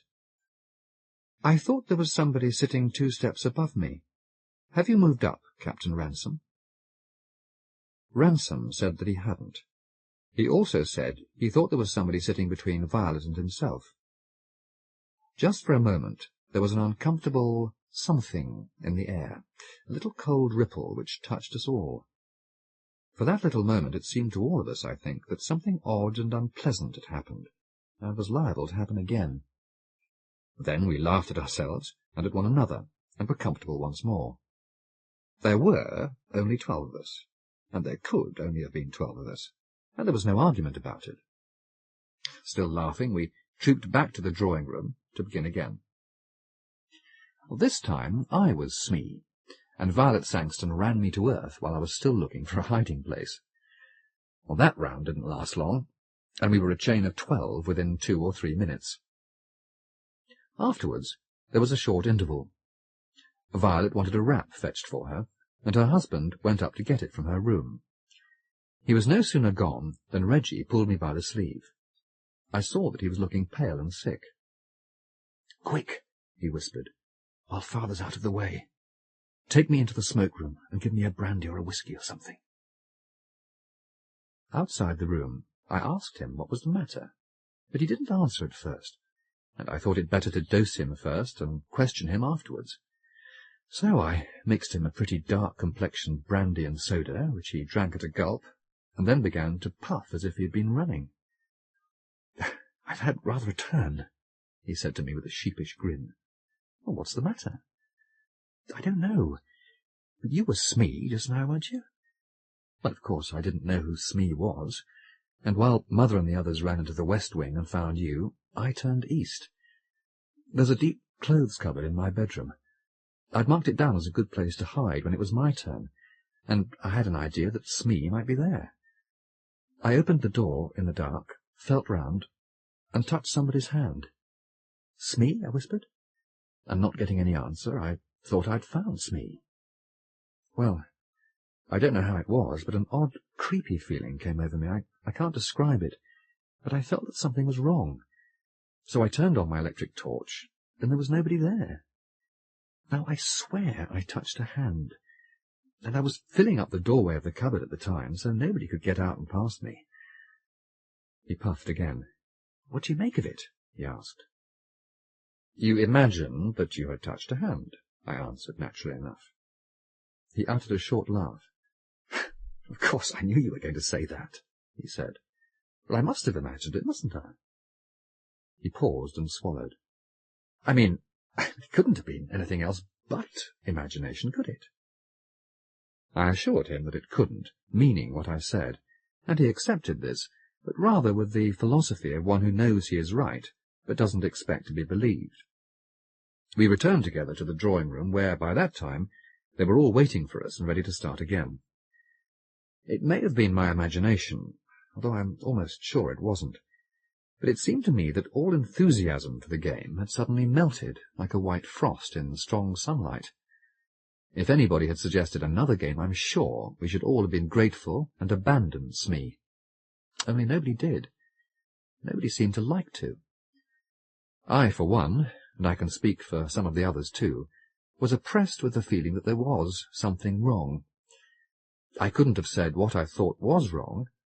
Indeed, I didn't think about it at all, but somehow all the sparkle had gone out of the fun, and hovering over my mind like a shadow was the warning of some sixth sense which told me that there was an influence in the house which was neither sane, sound, nor healthy. Why did I feel like that? Because Sangston had counted 13 of us instead of 12, and his son had thought he had touched somebody in an empty cupboard. No, no, no. There was more in it than just that. One would have laughed at such things in the ordinary way, but it was just that feeling of something being wrong which stopped me from laughing. Well, we started again, and when we went in pursuit of the unknown Smee, we were as noisy as ever, but it seemed to me that most of us were acting. Frankly, for no reason other than the one I've given you, we stopped enjoying the game. I had an instinct to hunt with the main pack, but after a few minutes, during which no Smee had been found, my instinct to play winning games and be first if possible set me searching on my own account. And on the first floor of the west wing, following the wall, which was actually the shell of the house, I blundered against a pair of human knees. I put out my hand and touched a soft, heavy curtain. Well, then I knew where I was. There were tall, deeply recessed windows with seats along the landing, and curtains over the recesses to the ground. Somebody was sitting in a corner of this window seat behind the curtain. Aha! I had caught Smee. So I drew the curtain aside, stepped in, and touched the bare arm of a woman. It was a dark night outside, and moreover the window was not only curtained, but a blind hung down to where the bottom panes joined up with the frame. Between the curtain and the window it was as dark as the plague of Egypt. I could not have seen my hand held 6 inches before my face, much less the woman sitting in the corner. "Smee?" I whispered. I had no answer. Smee, when challenged, does not answer, so I sat down beside her, first in the field, to await the others. Then, having settled myself, I leaned over to her and whispered, "Who is it? What's your name, Smee?" And out of the darkness beside me the whisper came back, "Brenda Ford." I didn't know the name, but because I didn't know it, I guessed at once who she was. The tall, pale, dark girl was the only person in the house I didn't know by name. Ergo, my companion was the tall, pale, dark girl. It seemed rather intriguing to be there with her, shut in between a heavy curtain and a window, and I rather wondered whether she was enjoying the game we were all playing. Somehow she hadn't seemed to me to be one of the romping sort. I muttered 1 or 2 commonplace questions to her, and had no answer. Smee is a game of silence. Smee and the person or persons who have found Smee are supposed to keep quiet, to make it hard for the others. But there was nobody else about, and it occurred to me that she was playing the game a little too much to the letter. I spoke again, and got no answer, and then I began to be annoyed. She was of that cold, superior type which affects to despise men. She didn't like me, and she was sheltering behind the rules of a game for children to be discourteous. Well, if she didn't like sitting there with me, I certainly didn't want to be sitting there with her. I half turned from her and began to hope that we should both be discovered without much more delay. Having discovered that I didn't like being there alone with her, it was queer how soon I found myself hating it, and that for a reason very different from the one which had at first whetted my annoyance. The girl I had met for the first time before dinner, and seen diagonally across the table, had a sort of cold charm about her which had attracted, while it half angered me. For the girl who was with me, imprisoned in the opaque darkness between the curtain and the window, I felt no attraction at all. It was so very much the reverse that I should have wondered at myself if, after the first shock of the discovery that she had suddenly become repellent to me, I had had room in my mind for anything besides the consciousness that her close presence was an increasing horror to me. It came upon me just as quickly as I've uttered the words. My flesh suddenly shrank from her, as you see a strip of gelatine shrink and wither before the heat of a fire. That feeling of something being wrong had come back to me, but multiplied to an extent which turned foreboding into actual terror. I firmly believe that I should have got up and run if I had not felt that at my first movement she would have divined my intention and compelled me to stay, by some means of which I could not bear to think. The memory of having touched her bare arm made me wince and draw in my lips. I prayed that somebody else would come along soon. My prayer was answered. Light footfalls sounded on the landing. Somebody on the other side of the curtain brushed against my knees. The curtain was drawn aside, and a woman's hand, fumbling in the darkness, presently rested on my shoulder. "Smee?" whispered a voice which I instantly recognized as Mrs. Gorman's. Of course, she received no answer. She came and settled down beside me with a rustle, and I can't describe the sense of relief she brought me. "It's Tony, isn't it?" she whispered. "Yes," I whispered back. "You're not Smee, are you?" "No, she's on my other side." She reached a hand across me, and I heard one of her nails scratch the surface of a woman's silk gown. "Hello, Smee. How are you? Who are you? Oh, is it against the rules to talk? Never mind, Tony. We'll break the rules. Do you know, Tony, this game is beginning to irk me a little. I hope they're not going to run it to death by playing it all the evening. I'd like to play some game where we can all be together in the same room with a nice, bright fire." "Same here," I agreed fervently. "Can't you suggest something when we go down? There's something rather uncanny in this particular amusement. I can't quite shed the delusion that there's somebody in this game who oughtn't to be in it at all." That was just how I had been feeling, but I didn't say so. But for my part, the worst of my qualms were now gone. The arrival of Mrs. Gorman had dissipated them. We sat on talking, wondering from time to time when the rest of the party would arrive. I don't know how long elapsed before we heard a clatter of feet on the landing, and young Reggie's voice shouting, "Hello?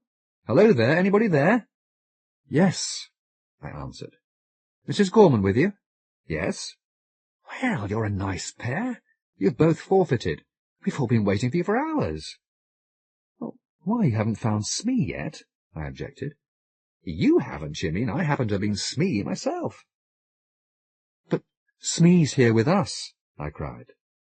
"Yes," agreed Mrs. Gorman. The curtain was stripped aside, and in a moment we were blinking into the eye of Reggie's electric torch. I looked at Mrs. Gorman, and then on my other side. Between me and the wall there was an empty space on the window-seat. I stood up at once, and wished I hadn't, for I found myself sick and dizzy. There was somebody there, I maintained, because I touched her. "So did I," said Mrs. Gorman in a voice which had lost its steadiness. "And I don't see how she could have got up and gone without our knowing it." Reggie uttered a queer, shaken laugh. He, too, had had an unpleasant experience that evening. "Somebody's been playing the goat," he remarked. "Coming down?" We were not very popular when we arrived in the drawing-room. Reggie rather tactlessly gave it out that he had found us sitting on a window-seat behind the curtain. I taxed the tall, dark girl with having pretended to be Smee and afterwards slipping away. She denied it. After which we settled down and played other games. Smee was done with for the evening, and I for one was glad of it. Some long while later, during an interval, Sangston told me, if I wanted a drink, to go into the smoke-room and help myself. I went, and he presently followed me. I could see that he was rather peeved with me, and the reason came out during the following minute or two. It seemed that, in his opinion, if I must sit out and flirt with Mrs. Gorman, in circumstances which would have been considered highly compromising in his young days, I needn't do it during a round game and keep everybody waiting for us. "But there was somebody else there," I protested. "Somebody pretending to be Smee. I believe it was that tall, dark girl, Miss Ford, although she denied it. She even whispered her name to me." Sangston stared at me and nearly dropped his glass. "Miss who?" he shouted. "Brenda Ford, she told me her name was." Sangston put down his glass and laid a hand on my shoulder. "Look here, old man," he said. "I don't mind a joke, but don't let it go too far. We don't want all the women in the house getting hysterical. Brenda Ford is the name of the girl who broke her neck on the stairs playing hide-and-seek here 10 years ago." The Little Ghost by Hugh Walpole. Chapter 1. Ghosts. I looked across the table at Truscott, and had a sudden desire to impress him. Truscott has, before now, invited confidences in just that same way, with his flat impassivity, his air of not caring whether you say anything to him or no, his determined indifference to your drama and your pathos. On this particular evening he had been less impassive. He had himself turned the conversation towards spiritualism, seances, and all that world of humbug, as he believed it to be, and suddenly I saw, or fancied that I saw, a real invitation in his eyes, something that made me say to myself, well, hang it all, I've known Truscott for nearly 20 years. I've never shown him the least little bit of my real self. He thinks me a writing money machine, with no thought in the world besides my brazen serial stories and the yacht that I purchased out of them. So I told him this story, and I will do him the justice to say that he listened to every word of it most attentively, although it was far into the evening before I'd finished. He didn't seem impatient with all the little details that I gave. Of course, in a ghost story, details are more important than anything else. But was it a ghost story? Was it a story at all? Was it true even in its material background? Now, as I try to tell it again, I can't be sure. Truscott is the only other person who's ever heard it, and at the end of it he made no comment whatever. It happened long ago, long before the war, when I'd been married for about 5 years, and was an exceedingly prosperous journalist with a nice little house and 2 children in Wimbledon. I lost, suddenly, my greatest friend. That may mean little or much, as friendship is commonly held, but I believe that most Britishers, most Americans, most Scandinavians know before they die one friendship at least that changes their whole life experience by its depth and colour. Very few Frenchmen, Italian or Spaniards, very few southern people at all understand these things. The curious part of it in my particular case was that I'd known this friend only 4 or 5 years before his death, that I'd made many friendships both before and since that had endured over much longer periods, and yet this particular friendship had a quality of intensity and happiness that I have never found elsewhere. Another curious thing was that I met Bond only a few months before my marriage, when I was deeply in love with my wife, and so intensely preoccupied with my engagement that I could think of nothing else. I met Bond quite casually at someone's house. He was a large-boned, broad-shouldered, slow-smiling man with close-cropped hair turning slightly grey, and our meeting was casual. The ripening of our friendship was casual. Indeed, the whole affair may be said to have been casual to the very last.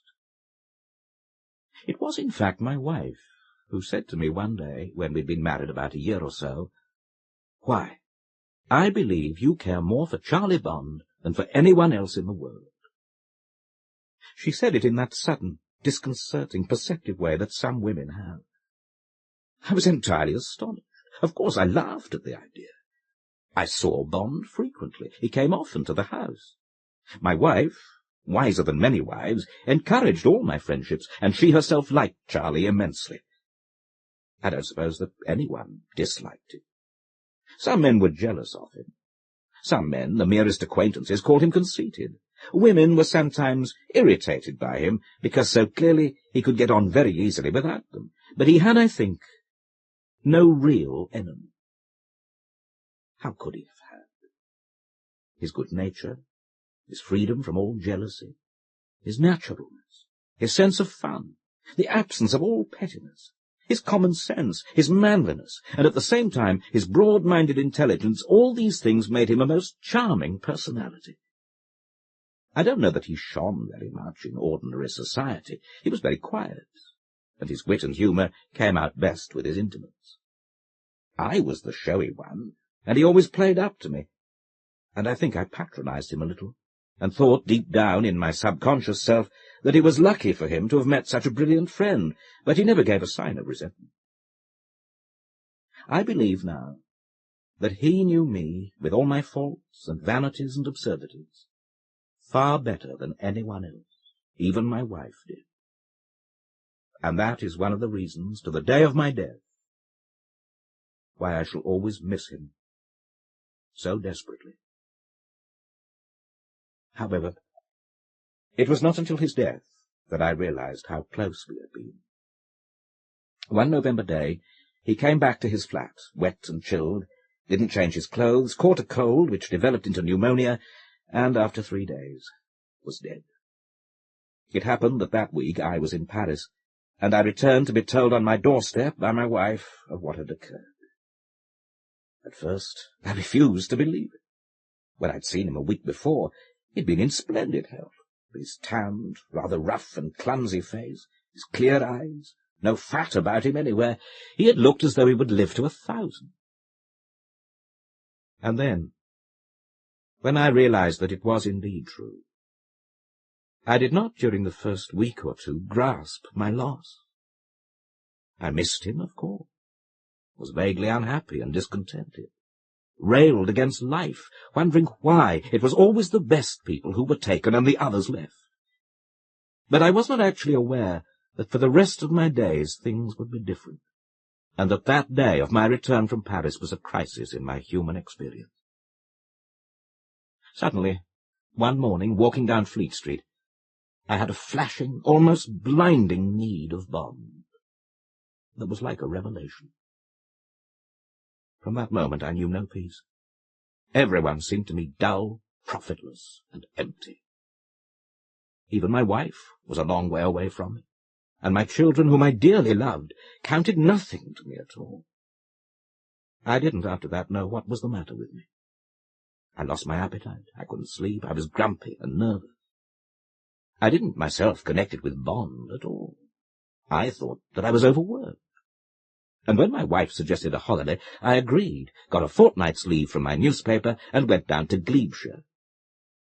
Early December is not a bad time for Glebeshire.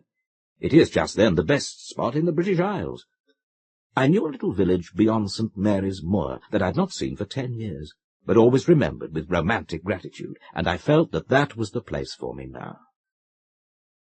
I changed trains at Polchester, and found myself at last in a little jingle driving out to the sea. The air, the wide-open moor, the smell of the sea delighted me, and when I reached my village, with its sandy cove and the boats drawn up in 2 rows in front of a high rocky cave, and when I ate my eggs and bacon in the parlour of the inn overlooking the sea, I felt happier than I'd done for weeks past. But my happiness did not last long. Night after night I could not sleep. I began to feel acute loneliness, and knew at last, in full truth, that it was my friend whom I was missing, and that it was not solitude I needed, but his company. Easy enough to talk about having his company, but I only truly knew, down here in this little village, sitting on the edge of the green cliff, looking over into the limitless sea, that I was indeed never to have his company again. There followed after that a wild, impatient regret that I'd not made more of my time with him. I saw myself in a sudden vision as I'd really been with him, patronizing, indulgent, a little contemptuous of his good-natured ideas. Had I only a week with him now, how eagerly I would show him that I was the fool and not he, that I was the lucky one every time. One connects with one's own grief the place where one feels it. And before many days had passed, I had grown to loathe the little village, to dread beyond words the long, soughing groan of the sea as it drew back down the slanting beach, the melancholy wail of the seagulls, the chattering women under my little window. I couldn't stand it. I ought to go back to London, and yet from that too I shrank. Memories of Bond lingered there, as they did in no other place. And it was hardly fair to my wife and family to give them the company of the dreary, discontented man that I just then was. And then, just in the way that such things always happen, I found on my breakfast table one fine morning a forwarded letter. It was from a certain Mrs. Baldwin, and to my surprise I saw that it came from Glebeshire, but from the top of the county, and not its southern end. John Baldwin was a stock exchange friend of my brother's, a rough diamond, but kindly and generous, and not, I believed, very well off. Mrs. Baldwin I'd always liked, and I think she always liked me. We'd not met for some little time, and I'd no idea what had happened to them. Now, in her letter, she told me that they'd taken an old 18th-century house on the north coast of Glebeshire, not very far from Drymouth, that they were enjoying it very much indeed, that Jack was fitter than he had been for years, and that they would be delighted, were I ever in that part of the country, to have me as their guest. This suddenly seemed to me the very thing. The Baldwins had never known Charlie Bond, and they would have, therefore, for me, no association with his memory. They were jolly, noisy people, with a jolly, noisy family, and Jack Baldwin's personality was so robust that it would surely shake me out of my gloomy mood. I sent a telegram at once to Mrs. Baldwin, asking whether she could have me for a week, and before the day was over, I received the warmest of invitations. Next day, I left my fishing village, and experienced one of those strange, crooked, in-and-out little journeys that you must undergo if you're to find your way from one obscure Glebeshire village to another. About midday, a lovely, cold, blue December midday, I discovered myself in Polchester, with an hour to wait for my next train. I went down into the town, climbed the high street to the magnificent cathedral, stood beneath the famous Arden Gate, looked at the still more famous tomb of the Black Bishop, and it was there, as the sunlight, slanting through the great east window, danced and sparkled about the wonderful blue stone of which that tomb is made, that I had a sudden sense of having been through all this before, of having stood just there in some earlier time, weighed down by some earlier grief, and that nothing that I was experiencing was unexpected. I had a curious sense, too, of comfort and condolence. That horrible grey loneliness that I'd felt in the fishing village suddenly fell from me, and for the first time since Bond's death, I was happy. I walked away from the cathedral, down the busy street, through the dear old market-place, expecting I know not what. All that I knew was that I was intending to go to the Baldwins, and that I would be happy there. The December afternoon fell quickly, and during the last part of my journey I was travelling in a ridiculous little train through dusk, and the little train went so slowly and so casually that one was always hearing the murmurs of streams beyond one's window, and lakes of grey water suddenly stretched out like plates of glass to thick woods black as ink against a faint sky. I got out at my little wayside station, shaped like a rabbit hutch, and found a motor waiting for me. The drive was not long, and suddenly I was outside the old 18th-century house, and Baldwin's stout butler was conveying me into the hall with that careful, kindly patronage, rather as though I were a box of eggs that might very easily be broken. It was a spacious hall, with a large open fireplace, in front of which they were all having tea. I say all advisedly, because the place seemed to be full of people, grown-ups and children, but mostly children. There were so many of these that I was not, to the end of my stay, to be able to name most of them individually. Mrs. Baldwin came forward to greet me, introduced me to one or two people, sat me down and gave me my tea, told me that I wasn't looking at all well and needed feeding up, and explained that Jack was out shooting something, but would soon be back. My entrance had made a brief lull, but immediately everyone recovered, and the noise was terrific. There is a lot to be said for the freedom of the modern child. There is a lot to be said against it, too. I soon found that in this party, at any rate, the elders were completely disregarded and of no account. Children rushed about the hall, knocked one another down, shouted and screamed, fell over grown-ups as though they were pieces of furniture, and paid no attention at all to the mild, "Now, children," of a plain, elderly lady, who was, I supposed, a governess. I fancied that I was tired with my criss-cross journey, and I soon found a chance to ask Mrs. Baldwin if I could go up to my room.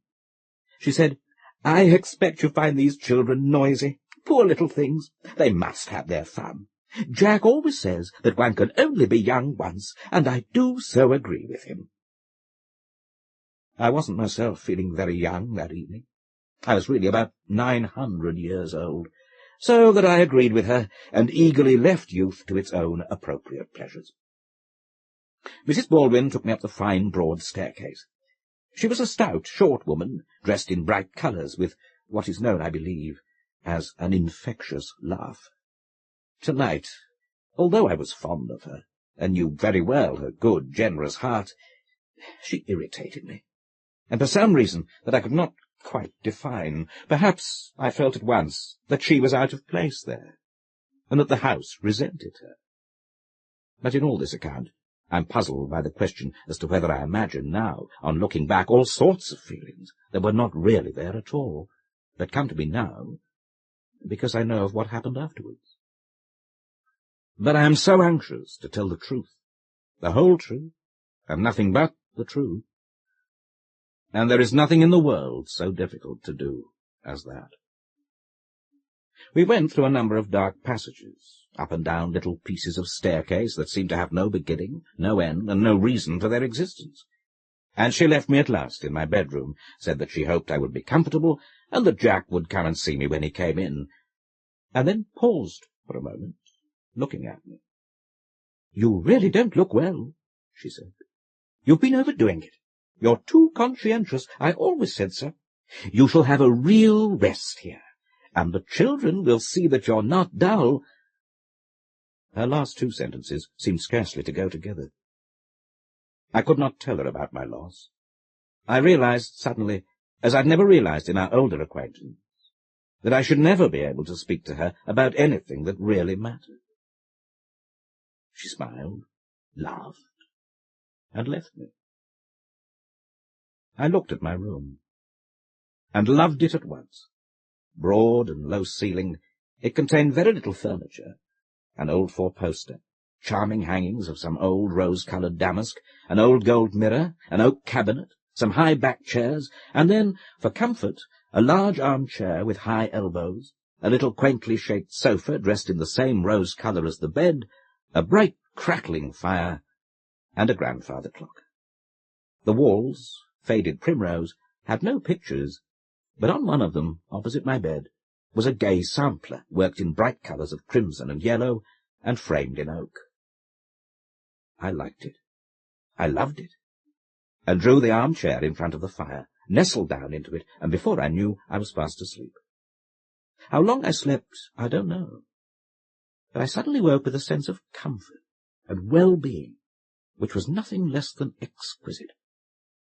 I belonged to it, that room, as though I'd been in it all my days. I had a curious sense of companionship that was exactly what I'd been needing during these last weeks. The house was very still. No voices of children came to me, no sound anywhere, save the sharp crackle of the fire and the friendly ticking of the old clock. Suddenly, I thought that there was someone in the room with me. A rustle of something that might have been the fire, and yet was not. I got up and looked about me, half smiling, as though I expected to see a familiar face.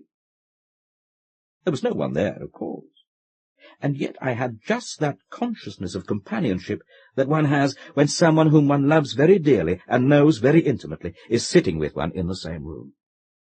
I even went to the other side of the four-poster and looked around me, pulled for a moment at the rose-coloured curtains, and, of course, saw no one. Then the door suddenly opened, and Jack Baldwin came in, and I remember having a curious feeling of irritation, as though I'd been interrupted. His large, breezy, knickerbockered figure filled the room. "Hello," he said. "Delighted to see you. Bit of luck you're being down this way. Have you got everything you want?" Chapter 2. That was a wonderful old house. I'm not going to attempt to describe it, although I have stayed there quite recently. Yes, I stayed there on many occasions since that first of which I'm now speaking. It has never been quite the same to me since that first time. You may say, if you like, that the Baldwins fought a battle with it and defeated it. It is certainly now more Baldwin than, well, whatever it was before they rented it. They are not the kind of people to be defeated by atmosphere. Their chief duty in this world, I gather, is to make things Baldwin, and very good for the world, too. But when I first went down to them, the house was still challenging them. A wee bit creepy, Mrs. Baldwin confided to me on the second day of my visit. What exactly do you mean by that? I asked her. Ghosts? Oh, there are those, of course, she answered. There's an underground passage, you know, that runs from here to the sea, and one of the wickedest of the smugglers was killed in it, and his ghost still haunts the cellar. At least, that's what we were told by our first butler here. And then, of course, we found that it was the butler, not the smuggler, who was haunting the cellar, and since his departure, the smuggler hasn't been visible. She laughed. All the same, it isn't a comfortable place. I'm going to wake up some of those old rooms. We're going to put in some more windows. And then there are the children, she added. Yes, there were the children, surely the noisiest in all the world. They had reverence for nothing. They were the wildest savages, and especially those from 9 to 13, the cruelest and most uncivilized age for children. There were 2 little boys, twins, I should think, who were nothing less than devils, and regarded their elders with cold, watching eyes, said nothing in protest when scolded, but evolved plots afterwards that fitted precisely the chastiser. To do my host and hostess justice, all the children were not Baldwins, and I fancy that the Baldwin contingent was the quietest. Nevertheless, from early morning until 10 at night, the noise was terrific, and you were never sure how early in the morning it would recommence. I don't know that I personally minded the noise very greatly. It took me out of myself and gave me something better to think of, but in some obscure and unanalyzed way. I felt that the house minded it. One knows how the poets have written about old walls and rafters rejoicing in the happy, careless laughter of children. I do not think this house rejoiced at all, and it was queer how consistently I, who am not supposed to be an imaginative person, thought about the house. But it was not until my 3rd evening that something really happened. I say happened, but did anything really happen? You shall judge for yourself. I was sitting in my comfortable armchair in my bedroom, enjoying that delightful half-hour before one dresses for dinner. There was a terrible racket up and down the passages, the children being persuaded, I gathered, to go into the schoolroom and have their supper, when the noise died down, and there was nothing but the feathery whisper of the snow had been falling all day, against my window-pane. My thoughts suddenly turned to Bond, directed to him as actually and precipitately as though he had suddenly sprung before me. I did not want to think of it. I'd been fighting his memory these last days because I'd thought it was the wisest thing to do, but now he was too much for me. I luxuriated in my memories of him, turning over and over all sorts of times that we had had together, seeing his smile, watching his mouth that turned up at the corners when he was amused, and wondering finally why he should obsess me the way that he did, when I'd lost so many other friends, for whom I'd thought I cared much more, who nevertheless never bothered my memory at all. I sighed, and it seemed to me that my sigh was very gently repeated behind me. I turned sharply round. The curtains had not been drawn. You know the strange, milky pallor that reflected snow throws over objects, and although 3 lighted candles shone in the room, moon-white shadows seemed to hang over the bed and across the floor. Of course there was no one there.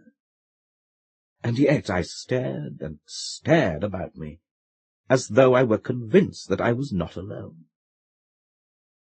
And then I looked especially at one part of the room, a distant corner beyond the four-poster, and it seemed to me that someone was there. And yet no one was there. But whether it was that my mind had been distracted, or that the beauty of the old snow-lit room enchanted me, I don't know. But my thoughts of my friend were happy and reassured. I had not lost him, I seemed to say to myself. Indeed, at that special moment, he seemed to be closer to me than he had been while he was alive. From that evening, a curious thing occurred. I only seemed to be close to my friend when I was in my own room, and I felt more than that. When my door was closed and I was sitting in my armchair, I fancied that our new companionship was not only bond, but was something more as well. I would wake in the middle of the night or in the early morning and feel quite sure that I was not alone. So sure that I did not even want to investigate it further, but just took the companionship for granted, and was happy. Outside that room, however, I felt increasing discomfort. I hated the way in which the house was treated. A quite unreasonable anger rose within me as I heard the Baldwins discussing the improvements that they were going to make, and yet they were so kind to me, and so patently unaware of doing anything that would not generally be commended. It was quite impossible for me to show my anger. Nevertheless, Mrs. Baldwin noticed something. "I'm afraid the children are worrying you," she said one morning, half interrogatively. "In a way, it will be a rest when they go back to school, but the Christmas holidays is their time, isn't it? I do like to see them happy. Poor little dears." The poor little dears were at that moment being Red Indians all over the hall. "No, of course I like children," I answered her. "The only thing is that they don't— I hope you won't think me foolish— somehow quite fit in with the house." "Oh, I think it's so good for old places like this," said Mrs. Baldwin briskly, "to be woken up a little. I'm sure if the old people who used to live here came back, they'd love to hear all the noise and laughter." I wasn't so sure myself, but I wouldn't disturb Mrs. Baldwin's contentment for anything. That evening in my room, I was so convinced of companionship that I spoke. "If there's anyone here," I said aloud, "I'd like them to know that I'm aware of it, and am glad of it." Then when I caught myself speaking aloud, I was suddenly terrified. Was I really going crazy? Wasn't that the first step towards insanity when you talk to yourself? Nevertheless, a moment later I was reassured. There was someone there. That night I woke, looked at my luminous watch, and saw that it was 3:15. The room was so dark that I could not even distinguish the posts of my bed, but there was a very faint glow from the fire, now nearly dead. Opposite my bed there seemed to me to be something white. Not white in the accepted sense of a tall, ghostly figure, but sitting up and staring, it seemed to me that the shadow was very small, hardly reaching above the edge of the bed. "Is there anyone there?" I asked. "Because if there is, do speak to me. I'm not frightened. I know that someone has been here all this last week, and I'm glad of it."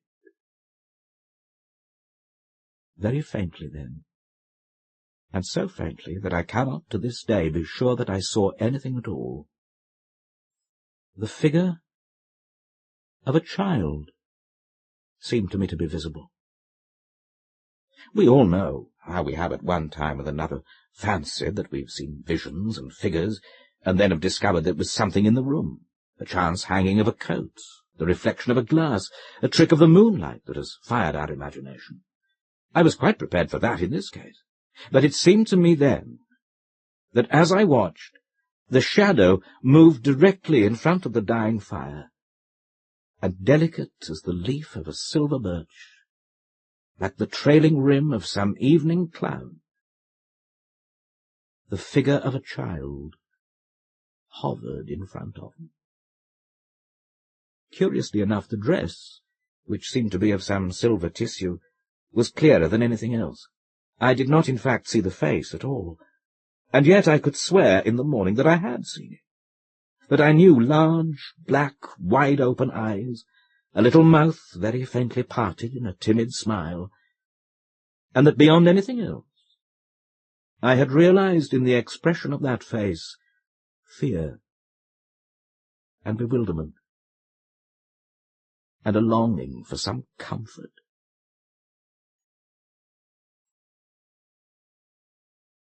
Chapter 3. After that night, the affair moved very quickly to its little climax. I'm not a very imaginative man, nor have I any sympathy with the modern craze for spooks and spectres.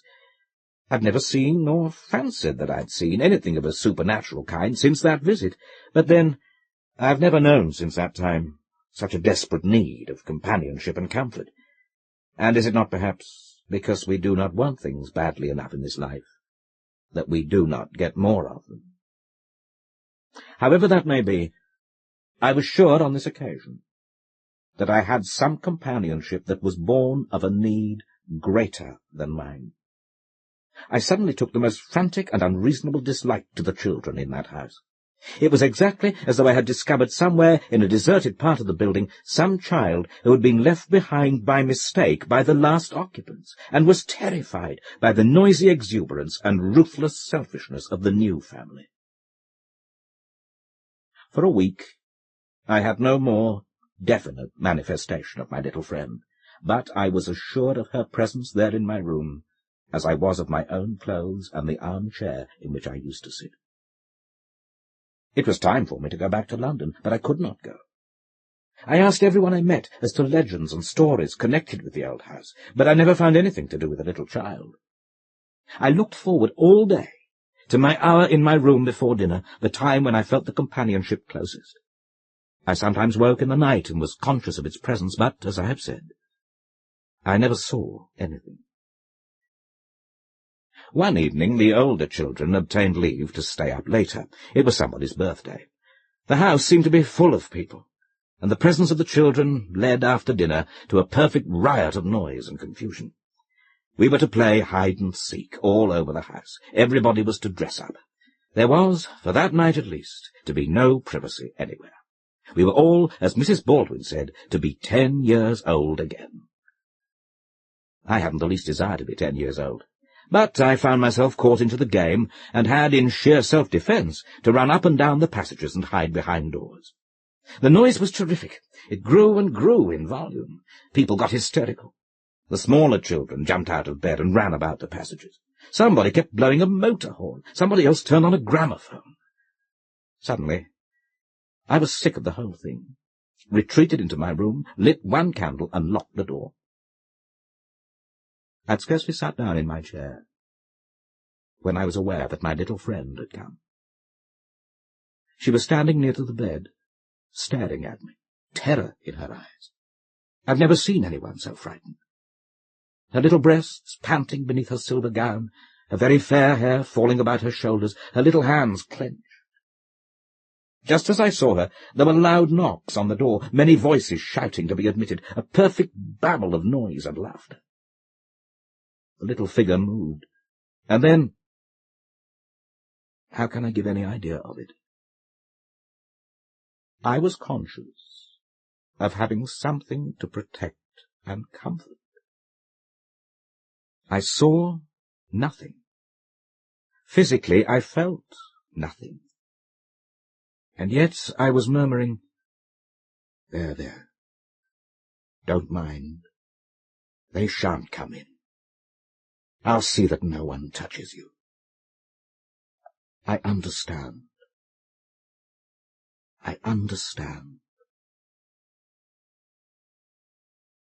For how long I sat like that, I don't know. The noises died away. Voices murmured at intervals, and then were silent. The house slept. All night, I think I stayed there, comforting and being comforted.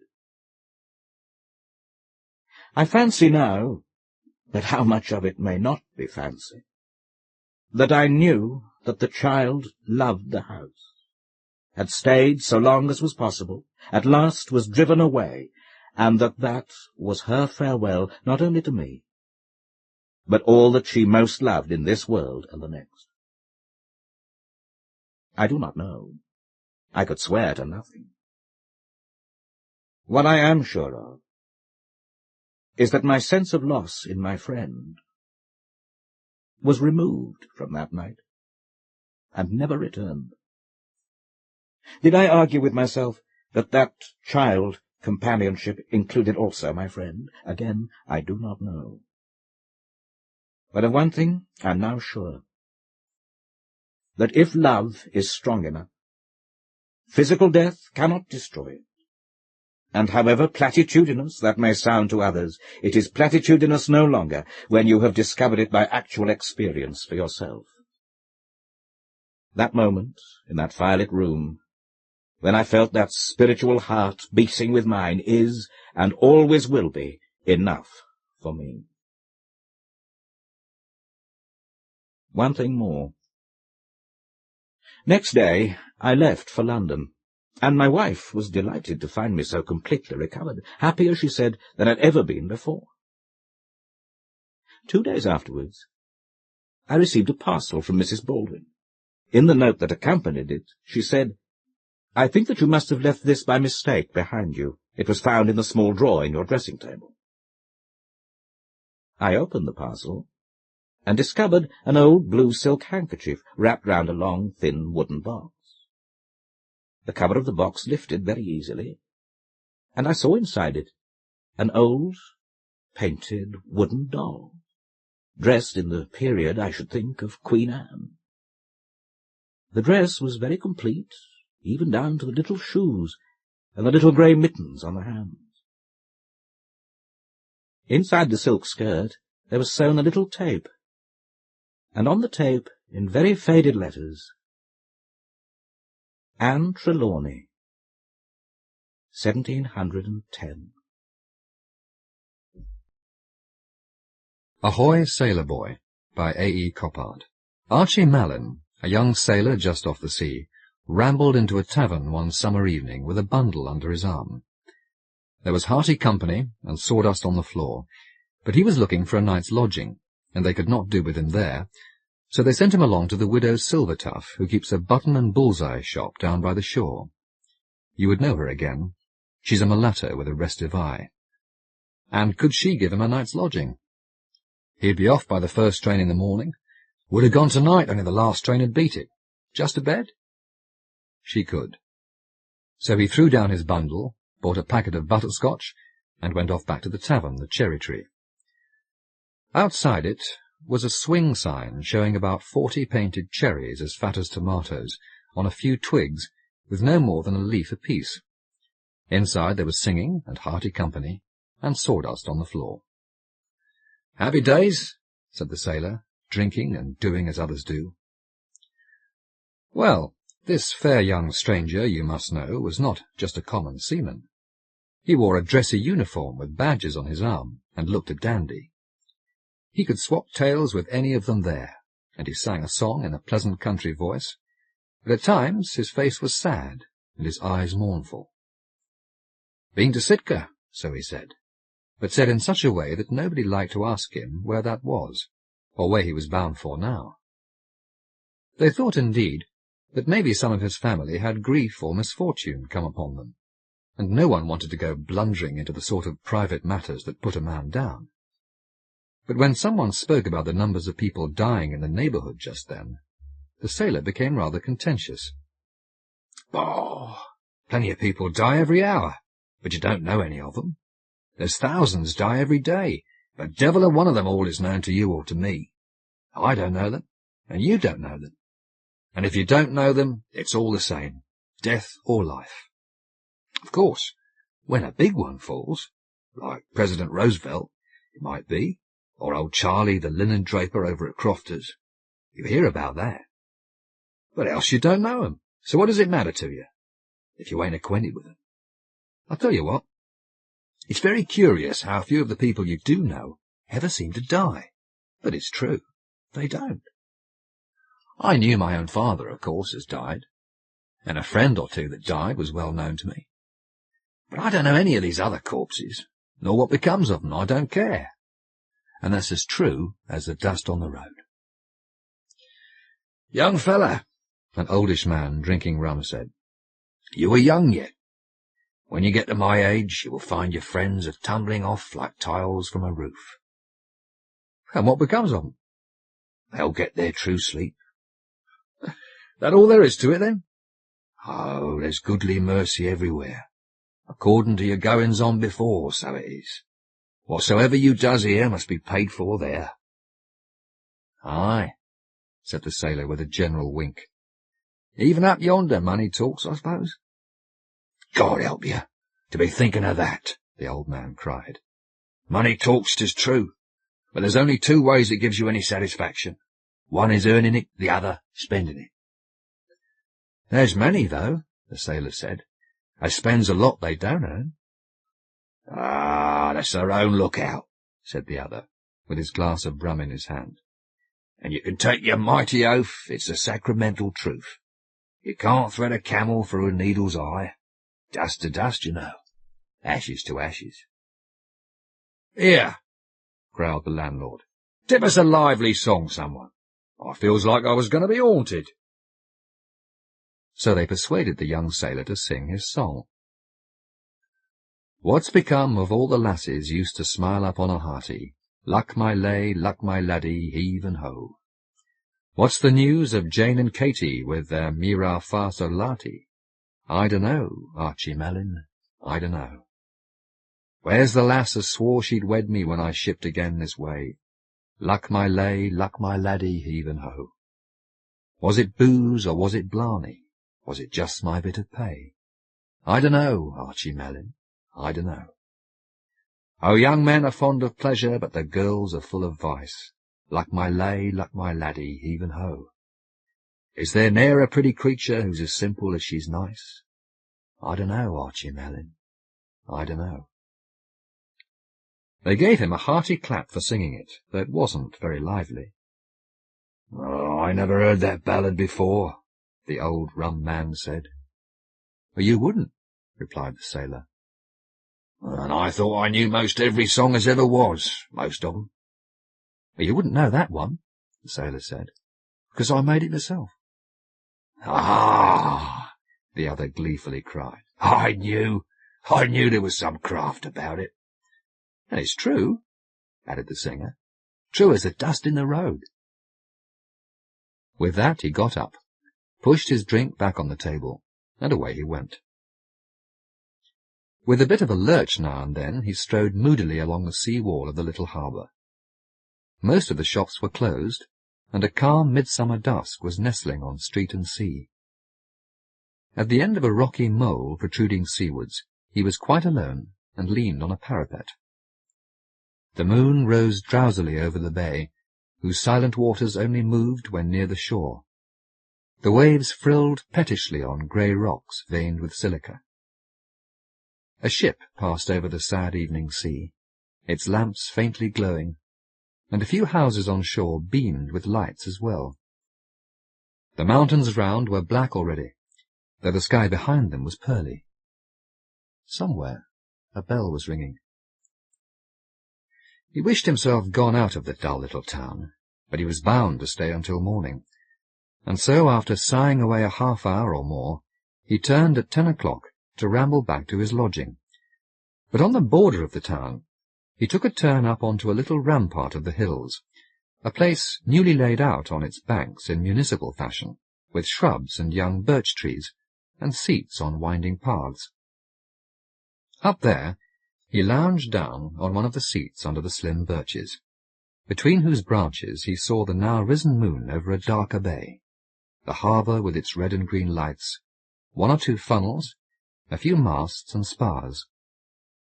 And he could hear, though he could not see, a motor passing below, and the clatter of a trolley. Half full of beer and melancholy, he began to drowse, until someone passed quietly by him like a shadow. The night was come, and despite the moon's rays, he only took in the impression of a lady, richly dressed, and walking with a grand air. There was a waft of curious perfume. Now the handsome sailor had a romantic nature. He was inclined to gallantry, but the lady was gone before he could collect his hazy senses. He had not seen her face, but she seemed to be wearing a dark cloak that might have been of velvet. He stared until he could no longer see her. Smells like an actress, he mused, and yawned. Leaning back on the seat again, he soon fell into a light slumber, until roused once more by a feeling that someone had just gone past. The path was empty, up and down, but though he could see no one, or hear anything, that strange perfume hung in the air. Then he caught sight of a little thing on the seat beside him. In the checkered moonlight it looked white, but it was not white. The stranger knew it was unlucky to pick up a strange handkerchief, but he did pick it up. He found it was charged with that elegant smell he had imputed to actresses. The moon glittered on his buttons. The patterns of slim boughs and leaves lay across him.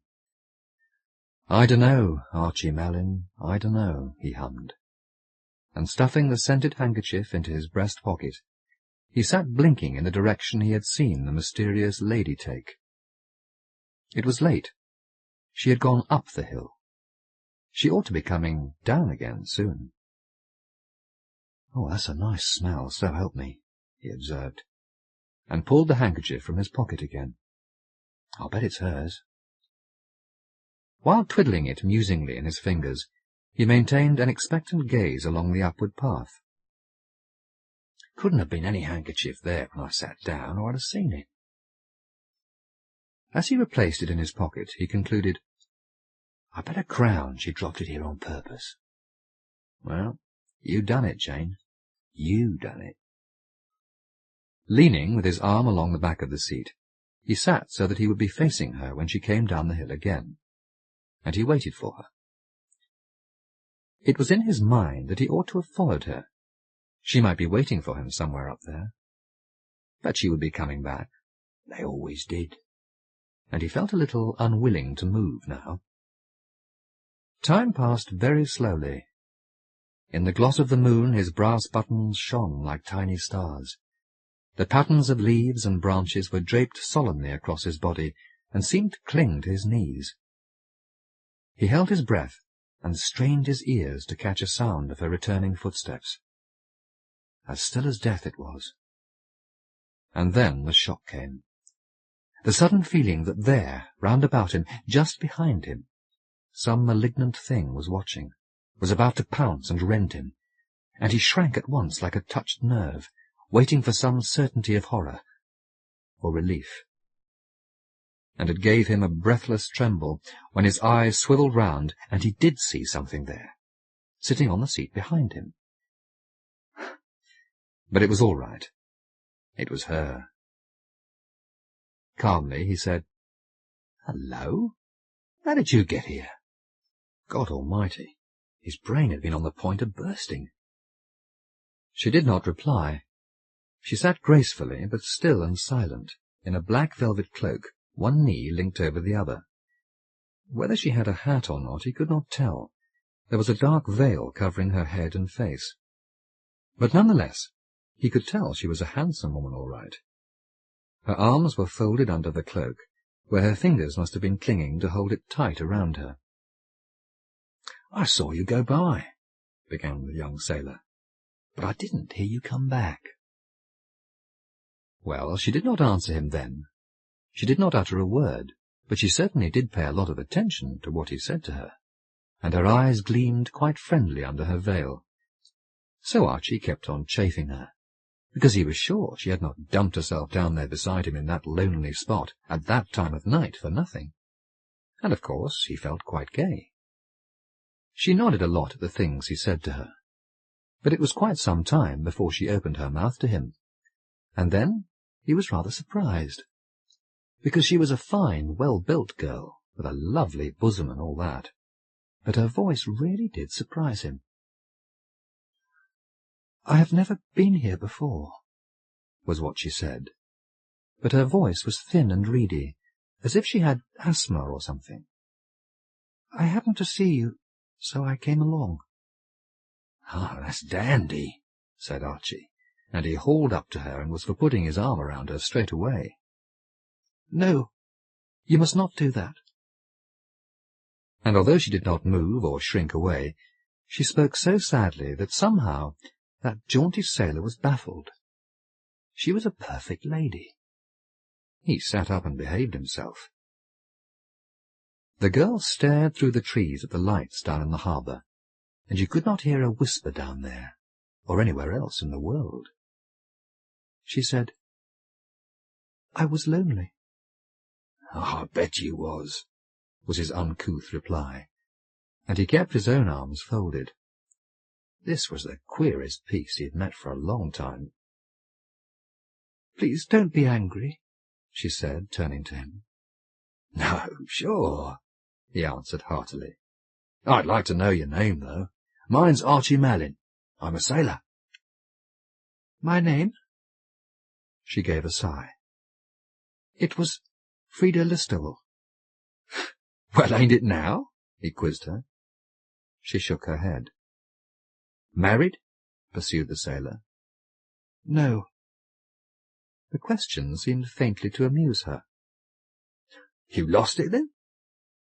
"Yes," was the grave reply. The young man was beginning to enjoy these exchanges. That sort of chit-chat was part of the fun of making up to girls like Jane and Katy. This one was a lady, you could not doubt that, and so it surprised him a bit, but all the same he liked it. Frida Listowel. Oh, well, that's a nice name. Too good to lose. She shivered. The moonlight had grown cold. "Shall have to help you find it again," he continued. "You could not do that." "Well, could I not? Are you staying in this borough for long?" "I am not stopping anywhere at all. I must go back soon." "Well, you can't get far tonight. It's late. Where are you stopping, then?" "You would not believe me if I told you." "Me? Not? I'd believe you if you said you was an angel from heaven. Unless you've got a car." She slowly shook her head. He began to feel he was not getting on very well with her after all. Somehow they were making a poor show together. But he could tell she was an actress. It was not so much the things she said as the way she spoke them. Taking a cigarette from a packet, he lit it. "Oh, I've never seen anything like him in my wanderings."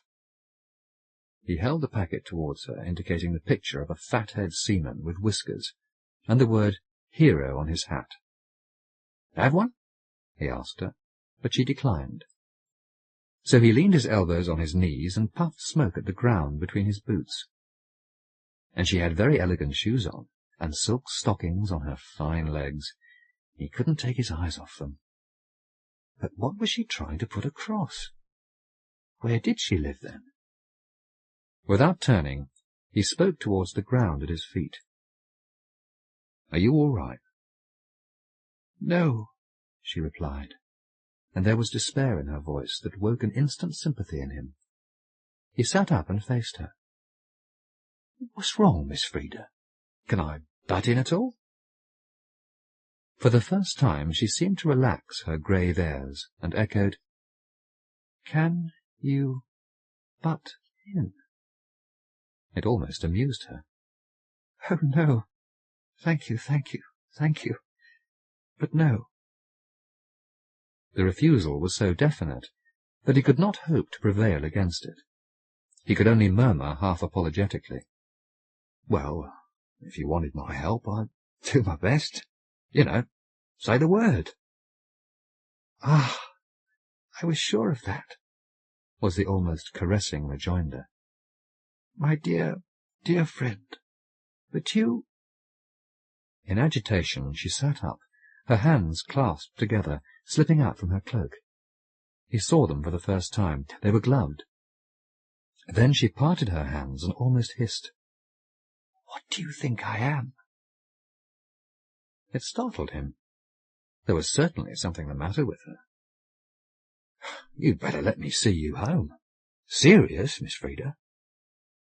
"But I have nowhere to go," she cried. "Well, what are you going to do, then?" "Nothing. But you must do something." Raising her veiled face, she gestured with one hand towards the moon and said, "I am going to vanish." "Ho, ho!" In a flash of a second the sailor perceived that he was not dealing with an actress at all. She was dotty. She was going to commit suicide. That was what had baffled him. She was a lunatic. Lunatic! A pretty fine lot to drop in for. "You see, I am what you call a ghost," she solemnly said. Well, that clinched it. The poor things generally got worse at the time of the moon. He was keeping a wary eye on her. He liked women, got very fond of them, especially nice young women on moonlight nights, but he did not like them mad. "You don't believe that?" she asked. He tried to humour her. "It's a funny thing that I was having an argument about ghosts with a fellow once before tonight, and now here you are, the second one that's trying to persuade me. As a matter of fact, take it or leave it, just as you like. I wouldn't believe in ghosts, not even if I saw one." Very calmly she said, "What do you think I'm doing here?" Archie fidgeted for a moment or two before replying, "Quite honest, then, I never thought you were a ghost. First I thought you were, a nice girl out for a bit of a lark." He paused for her comment on this. It was a very cold one. "Go on," she said. "Ah, well, then I thought you were an actress." "I'm not." There was a flash of petulance. "But then I saw you must be in a bit of trouble of some sort." With hesitation she agreed. "Yes, I am." Lost your memory, or—" "No," she sharply interposed. "I've lost my life." "Well, something like that," he said pacifyingly. "Do you come from down there?"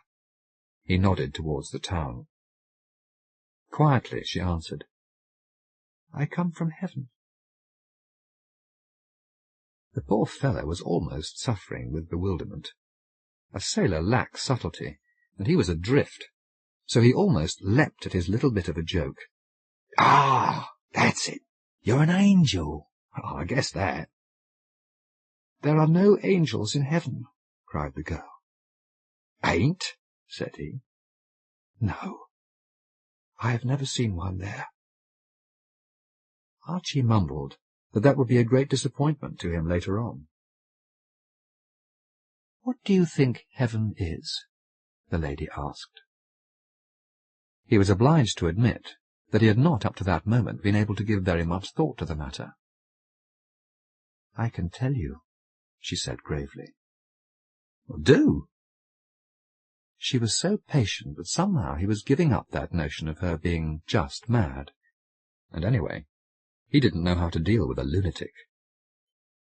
"When I died, about 3 years ago," she began. The sailor turned laughing towards her. "You would make a bloomin' good actress." Wearily she stirred. "Listen." "What were you before you died?" he jeered. He was not going to let her mesmerize him like that. "I was young and rich and foolish then. I had only one thought or passion in my life. I doted on clothes, fine clothes. I suppose I must have been mad. Nothing else ever really interested me, though I pretended it did. I lived simply to dress myself in quantities of beautiful garments. I think I was beautiful, too. Perhaps you would have thought so. Let me see. Archie made a snatch at her veil. No! There was such a tone in her denial that his marauding arm shrank back on him, and it seemed as if the echo of her cry fluttered for a moment up among the faint stars.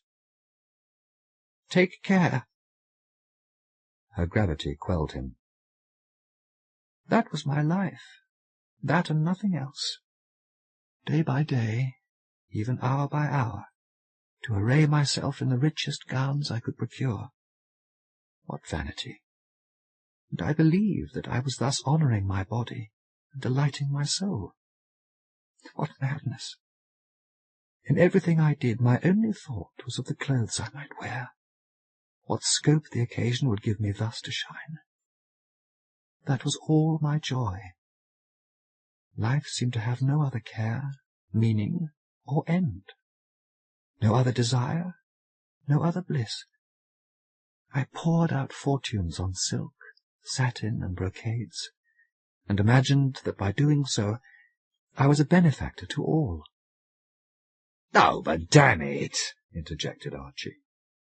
She stopped him with a gesture, and then sank back in the corner of the seat, wholly wrapped in her velvet cloak. The sailor leaned with his arm on the back of the seat, and surveyed her very wearily, thinking that if she did not go very soon, he would have to clear himself off and leave her to her trouble. He felt like yawning, but somehow he did not dare. As far as he could make out, she was the picture of misery, and he was veering once more to the belief that she was crazy. Harmless enough, but what could he do with a daft woman? Then I died, suddenly, she went. Imagine my disgust when I realized, as I soon did, that I was buried in a stupid, ugly gown of cheap cotton, much too big for me. Ugh! The lady shuddered. For a long time I seemed to be hanging in a void, like a cloud of matter motionless in some chemical solution, alone and utterly unapproachable. My sight was keen, but I could see nothing. All was dim and featureless, as though I was staring at a sky dingy with a half-dead moon. Then my thoughts began to swirl around and come back to me, my worldly thoughts. And though I knew I was dead, a waif of infinity, my thoughts were only of what I had prized in life itself, my wonderful clothes. And while I thought of them, they too began to drift around me, the comforting ghosts of them all. Gowns, petticoats, stockings, shoes. The sailor sighed and lit another cigarette. The lady waited until he composed himself again. But they were as real as I was, real to me. Ah, what joy that was! I tore off my hideous cotton shroud and dressed myself in one of those darling frocks. But I soon tired of it. When I took it off, it disappeared, and never came back again. I remembered other things I had enjoyed in life, but none of those ever came to me. Only the clothes. They had been my ideal. They became my only heaven. In them I resumed the old illusions. "Oh, Christ," muttered the sailor. I shall have to clout her in a minute." "Pardon?" cried the lady. "I said, time's getting on. It's late, you know," he replied. In the ensuing silence, he could almost feel her hurt surprise, so he turned to her quite jocularly. "Well, you are giving me a sermon, Miss Frida. What I'd like to know is how you dropped on me like this." They all disappeared after I had worn them once. One by one they left again. I did not realize that for a long while, and in my joy at getting them back, I wore them, and changed, and wore others, just as I had done in life. But at last All had departed, except these you see me in now. When these are gone, I think something strange is going to happen to me. "Ha!" said Archie. But I cannot tell. When she stopped speaking, the sailor wriggled his cigarette with his lips. The smoke troubled his nose, and he sniffed. There ought to be something else, don't you think? She sorrowfully asked. There was moonlight in the buckles of her shoes. The leaf patterns lay across her neat legs and graceful body. "Sure," he answered consolingly. "It'll be all right in the morning. Have a good night's sleep, and you'll be as gay as Conky's kitten tomorrow."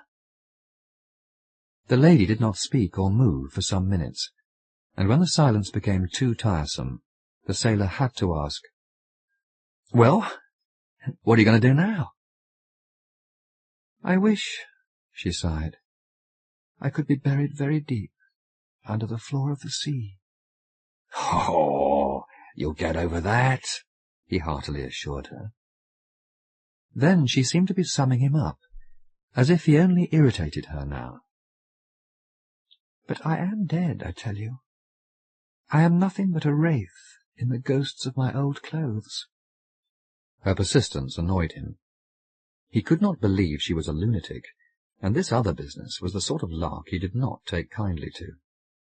"Oh, cheese it, Frida. Where do you live? Come on.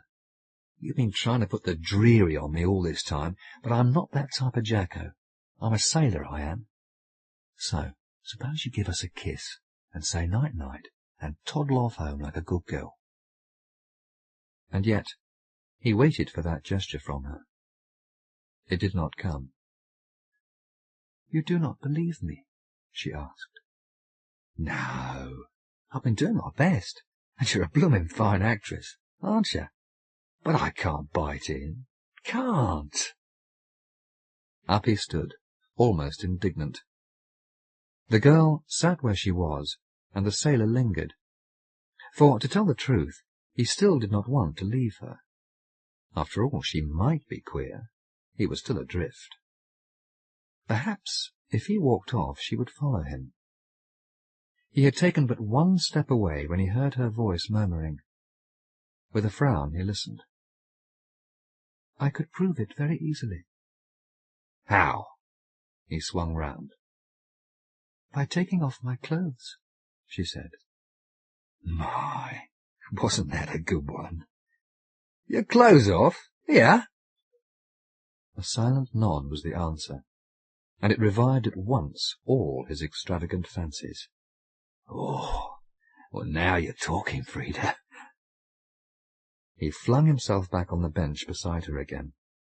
"Will you? Come on." He knew she was going to do it. He awaited her restlessly. "What about it?" he urged, glancing up and down the paths. "It's all right. Come on, there's no one about." At last she got up, and as he moved too, she hissed, "Sit down, you fool." For a moment or two she stood there in the path, guarded by the bushes and little trees, fumbling with her clothes under the cloak. And she was very cunning, because before he knew how it happened, all the clothes dropped and lay in a heap there. And that was all. There was no slender naked girl awaiting his embrace. Frida Listowel was gone, dissolved, vanished. He had seen nothing of her, not even her hands. Only her ghostly garments lay in the path, with the moon shining on them. The cloak and the shoes, the veil, the stockings, flounces, frills, green garters, and a vanity bag with a white comb slipping out of it. So cleanly swift, and yet so casual was her proof, that he was frightened almost before he knew. "She was there. She did not move," he whispered. "I could pour my soul on that." For a space, the doubting sailor dared not rise from the seat. His hands clung to it as a castaway's to a spar, as he turned his fearing eyes to right, to left, and behind him. "I don't believe it," he muttered stoutly, and tearing himself away from the bench, He cringed in the path. "Ahoy there!" he whispered. "Where are you?" Sternly he straightened himself, and walked erect among the near bushes. She was not there. Nowhere. When he spun round again, her clothes had gone too. "Ahoy! Stop it!" he shouted. But he knew she was not hiding. There was nothing of her to hide. With his heart threshing like a flail, he breathed appalling air. What was it? He wanted to fly for his life, but could not. His nails were grinding into his palms as he braced himself to grapple with his shocked brain. "Phoo!" he gasped, twining himself round and round, not daring to stand still.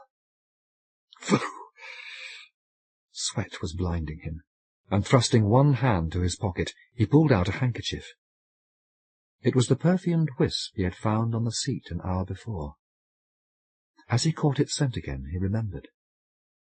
He held it out in the moonlight and stared at it, muttering, "I don't fancy that. I don't—" Something invisible in the air plucked it from his fingers. The Hollow Man, by Thomas Burke.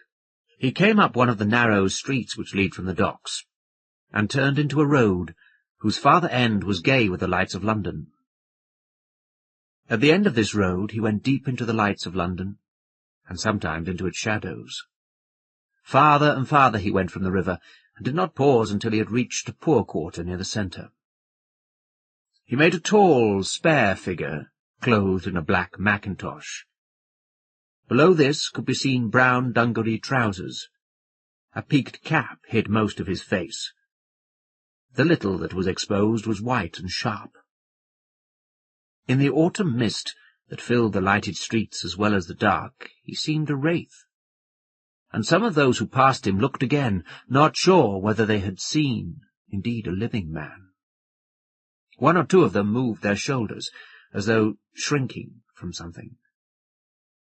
His legs were long, but he walked with the short, deliberate steps of a blind man, though he was not blind. His eyes were open, and he stared straight ahead, but he seemed to see nothing and hear nothing.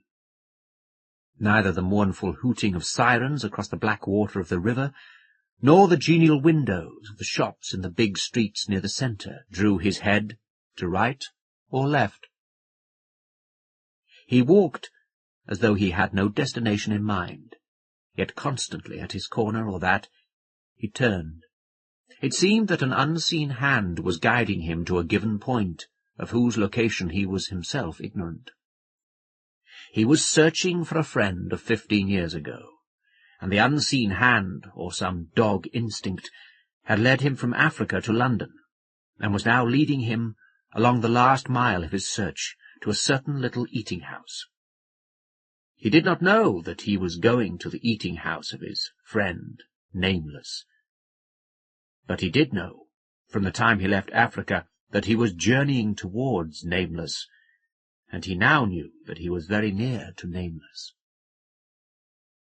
Nameless didn't know that his old friend was anywhere near him, though, had he observed conditions that evening, he might have wondered why he was sitting up an hour later than usual. He was seated in one of the pews of his prosperous workman's dining rooms, a little gold mine his wife's relations called it, and he was smoking and looking at nothing. He had added up the till and written the copies of the bill of fare for next day, and there was nothing to keep him out of bed after his 15 hours' attention to business. Had he been asked why he was sitting up later than usual, he would first have answered that he didn't know that he was, and would then have explained, in default of any other explanation, that it was for the purpose of having a last pipe.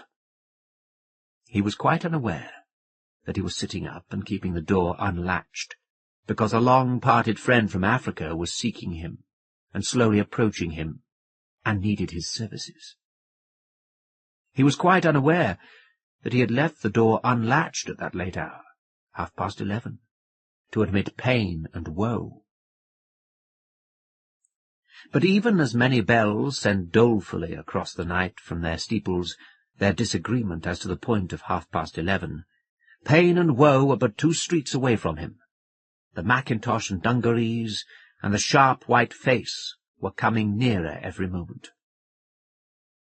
There was silence in the house and in the streets, a heavy silence, broken or sometimes stressed by the occasional night noises, motor horns, backfiring of lorries, shunting at distant terminus. That silence seemed to envelop the house, but he did not notice it. He did not notice the bells. He did not even notice the lagging step that approached his shop, and passed, and returned, and passed again, and halted. He was aware of nothing, save that he was smoking a last pipe, and he was sitting in somnolence, deaf and blind to anything not in his immediate neighbourhood. But when a hand was laid on the latch, and the latch was lifted, he did hear that, and he looked up, and he saw the door open, and got up and went to it, and there, just within the door, he came face to face with the thin figure of pain and woe. To kill a fellow creature is a frightful thing. At the time the act is committed, the murderer may have sound and convincing reasons, to him, for his act. But time and reflection may bring regret, even remorse, and this may live with him for many years. Examined in wakeful hours of the night or early morning, the reasons for the act may shed their cold logic, and may cease to be reasons and become mere excuses. And these naked excuses may strip the murderer and show him to himself as he is. They may begin to hunt his soul, and to run into every little corner of his mind and every little nerve in search of it.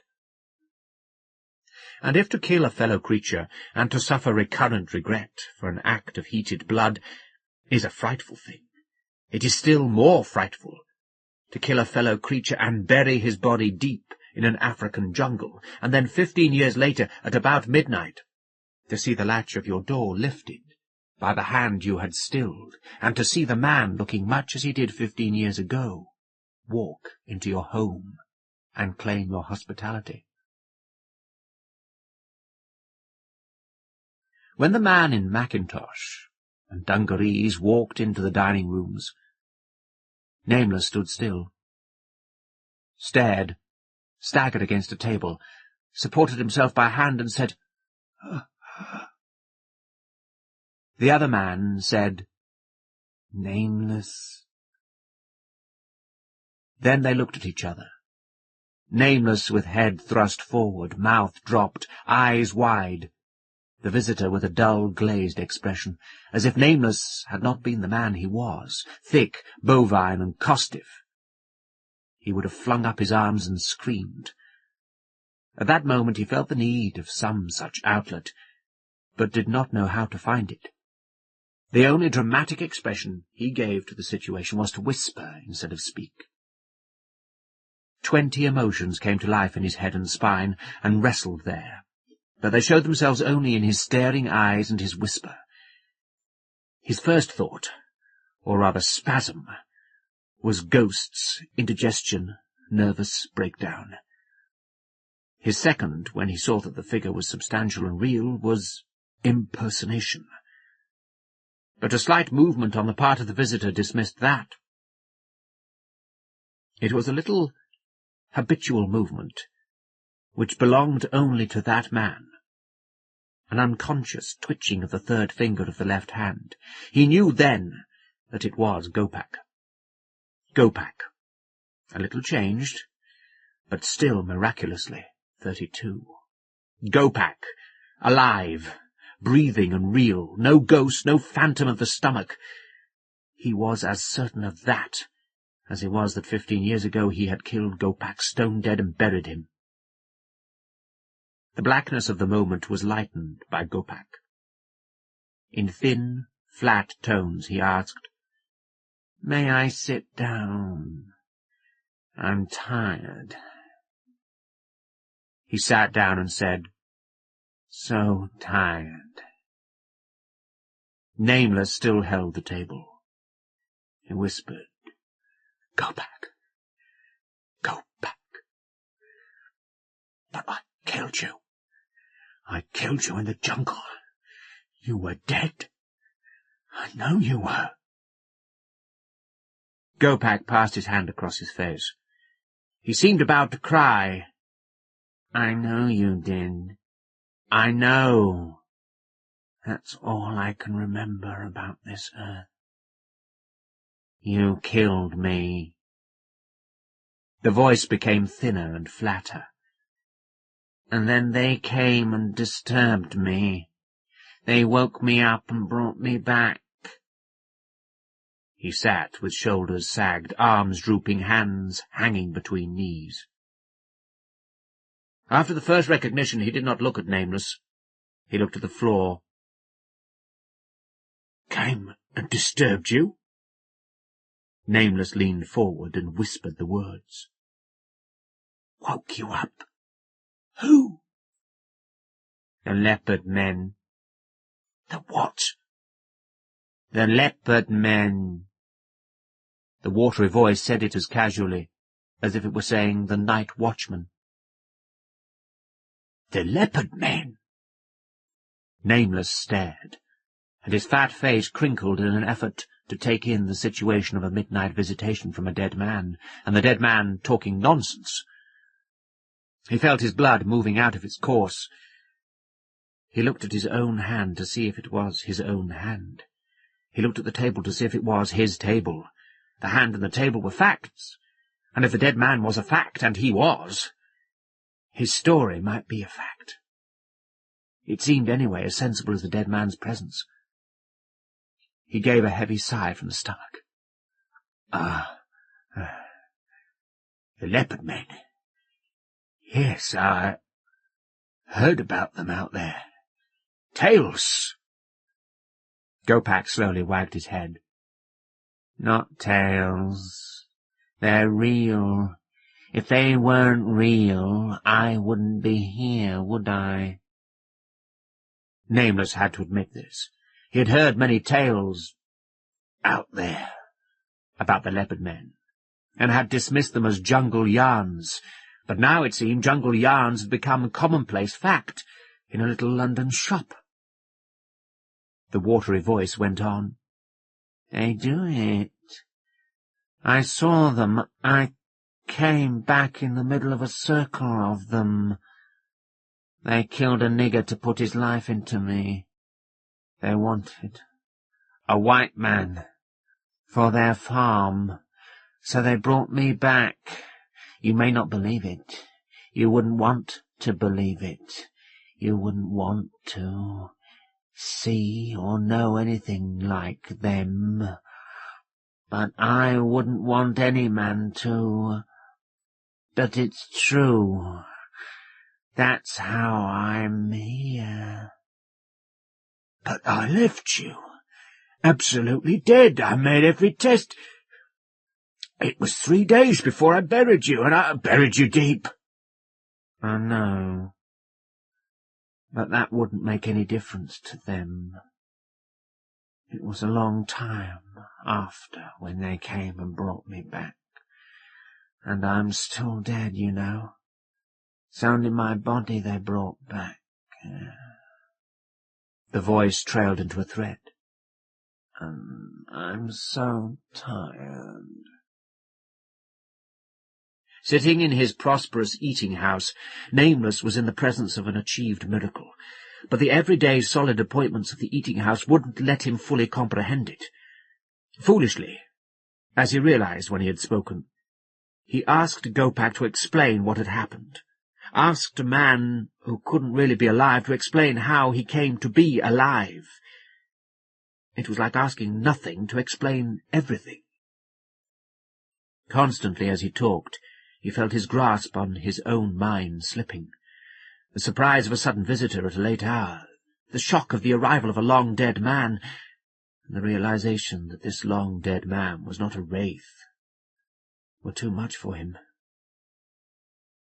During the next half-hour he found himself talking to Gopak as to Gopak he had known 17 years ago when they were partners. Then he would be halted by the freezing knowledge that he was talking to a dead man, and that a dead man was faintly answering him. He felt that the thing couldn't really have happened, but in the interchange of talk he kept forgetting the improbable side of it, and accepting it.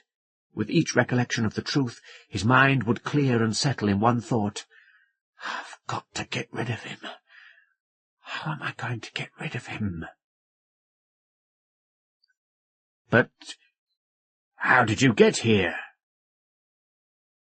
I escaped. The words came slowly and thinly, and out of the body rather than the mouth. How? I don't know. I don't remember anything, except our quarrel, being at rest.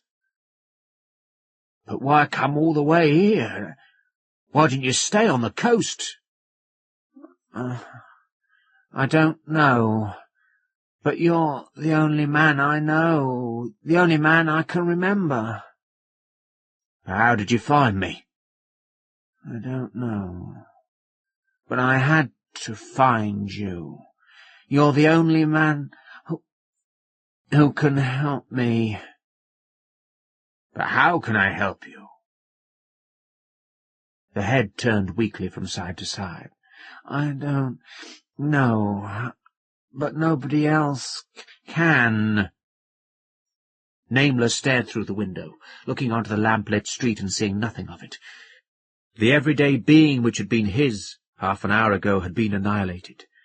The everyday beliefs and disbeliefs shattered and mixed together. But some shred of his old sense and his old standards remained. He must handle this situation. Well, what do you want to do? What you going to do? I don't see how I can help you. And you can't stay here, obviously. A demon of perversity sent a facetious notion into his head, introducing Gopak to his wife. This is my dear friend. But on his last spoken remark, Gopak made the effort of raising his head and staring with the glazed eyes at Nameless. But I must stay here. There's nowhere else I can stay. I must stay here. That's why I came. You've got to help me. But you can't stay here. I've got no room. All occupied, nowhere for you to sleep. The wan voice said, That doesn't matter. I don't sleep. What? I don't sleep. I haven't slept since they brought me back. I can sit here till you can think of some way of helping me. But how can I? He again forgot the background of the situation, and began to get angry at the vision of a dead man sitting about the place, waiting for him to think of something. How can I, if you don't tell me how? I don't know. But you got to. You killed me. And I was dead and comfortable. As it all came from you, killing me. You're responsible for me being like this. So you got to help me. That's why I came to you. But what do you want me to do? I don't know. I can't think. But nobody but you can help me. I had to come to you. Something brought me straight to you. That means you're the one that can help me. Now I'm with you, something will happen to me. I feel it will. In time, you'll think of something. Nameless found his legs suddenly weak. He sat down and stared with a sick scowl at the hideous and the incomprehensible. Here was a dead man in his house, a man he had murdered in a moment of black temper, and he knew in his heart that he couldn't turn the man out. For one thing, he would have been afraid to touch him. He couldn't see himself touching him. For another, faced with the miracle of the presence of a 15 years dead man, he doubted whether physical force or any material agency would be effectual in moving the man. His soul shivered, as all men's souls shiver at the demonstration of forces outside their mental or spiritual horizon. He had murdered this man, and often in 15 years he had repented the act. If the man's appalling story were true, then he had some sort of right to turn to Nameless. Nameless recognized that, and he knew that whatever happened, he couldn't turn him out. His hot-tempered sin had literally come home to him. The wan voice broke into his nightmare. "You go to rest, Nameless. I'll sit here. You go to rest." He put his face down into his hands and uttered a little moan. "Oh, why can't I rest?" Nameless came down early next morning with a half-hope that Gopak would not be there. But he was there, seated where Nameless had left him last night. Nameless made some tea and showed him where he might wash. He washed listlessly, and crawled back to his seat, and listlessly drank the tea which Nameless brought to him. To his wife and the kitchen helpers, Nameless mentioned him as an old friend who had had a bit of a shock, shipwrecked and knocked on the head. Be quite harmless. He won't be staying long. He's waiting for admission to a home.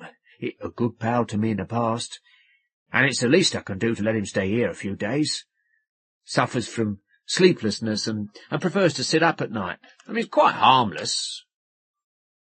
But Gopak stayed more than a few days. He stayed and outstayed everybody. But even when the customers had gone, Gopak was still there. On the first morning of his visit, when the regular customers came in at midday, they looked at the odd white figure sitting vacantly in the first pew, then stared, then moved away. All avoided the pew in which he sat.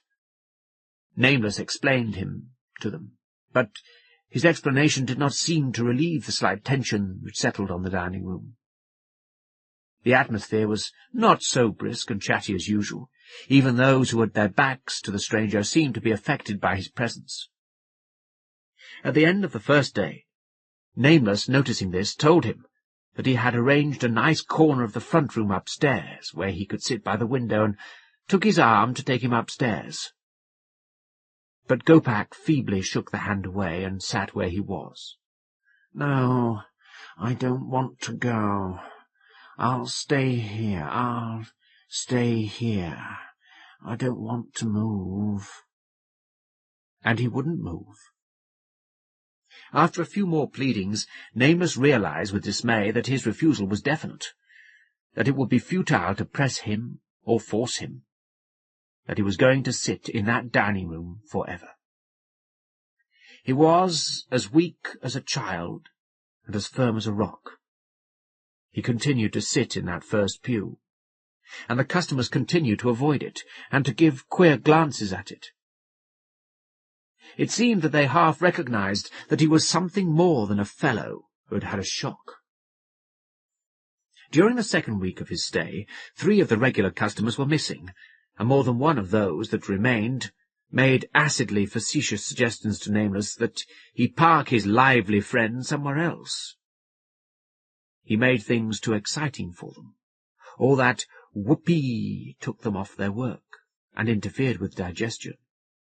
Nameless told them he would be staying only a day or so longer. But they found that this was untrue, and at the end of the second week, 8 of the regulars had found another place. Each day, when the dinner hour came, Nameless tried to get him to take a little walk, but always he refused. He would go out only at night, and then never more than 200 yards from the shop. For the rest, he sat in his pew, sometimes dozing in the afternoon, at other times staring at the floor. He took his food abstractedly, and never knew whether he had had food or not. He spoke only when questioned, and the burden of his talk was, "I'm so tired."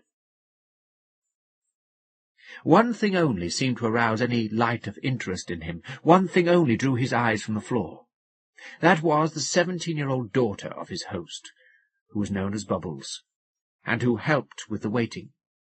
And Bubbles seemed to be the only member of the shop and its customers who did not shrink from him. She knew nothing of the truth about him, but she seemed to understand him, and the only response he ever gave to anything was to her childish sympathy. She sat and chatted foolishly to him. "Bringing him out of himself," she called it. And sometimes he would be brought out to the extent of a watery smile. He came to recognize her step, and would look up before she entered the room. Once or twice in the evening, when the shop was empty and Nameless was sitting miserably with him, he would ask, without lifting his eyes, "Where's Bubbles?" and would be told that Bubbles had gone to the pictures, or was out at a dance, and would relapse into deeper vacancy. Nameless didn't like this. He was already visited by a curse which, in 4 weeks, had destroyed most of his business. Regular customers had dropped off 2 by 2, and no new customers came to take their place. Strangers who dropped in once for a meal did not come again. They could not keep their eyes or their minds off the forbidding, white-faced figure sitting motionless in the first pew. At midday, when the place had been crowded, and latecomers had to wait for a seat, it was now 2/3 empty. Only a few of the most thick-skinned remained faithful. And on top of this, there was the interest of the dead man in his daughter, an interest which seemed to have an unpleasant effect. Nameless hadn't noticed it, but his wife had. "Bubbles doesn't seem to be bright and as lively as she was. You noticed it lately? She's getting quiet and a bit slack. Sits about a lot. Paler than she used to be." "Oh, her age, perhaps."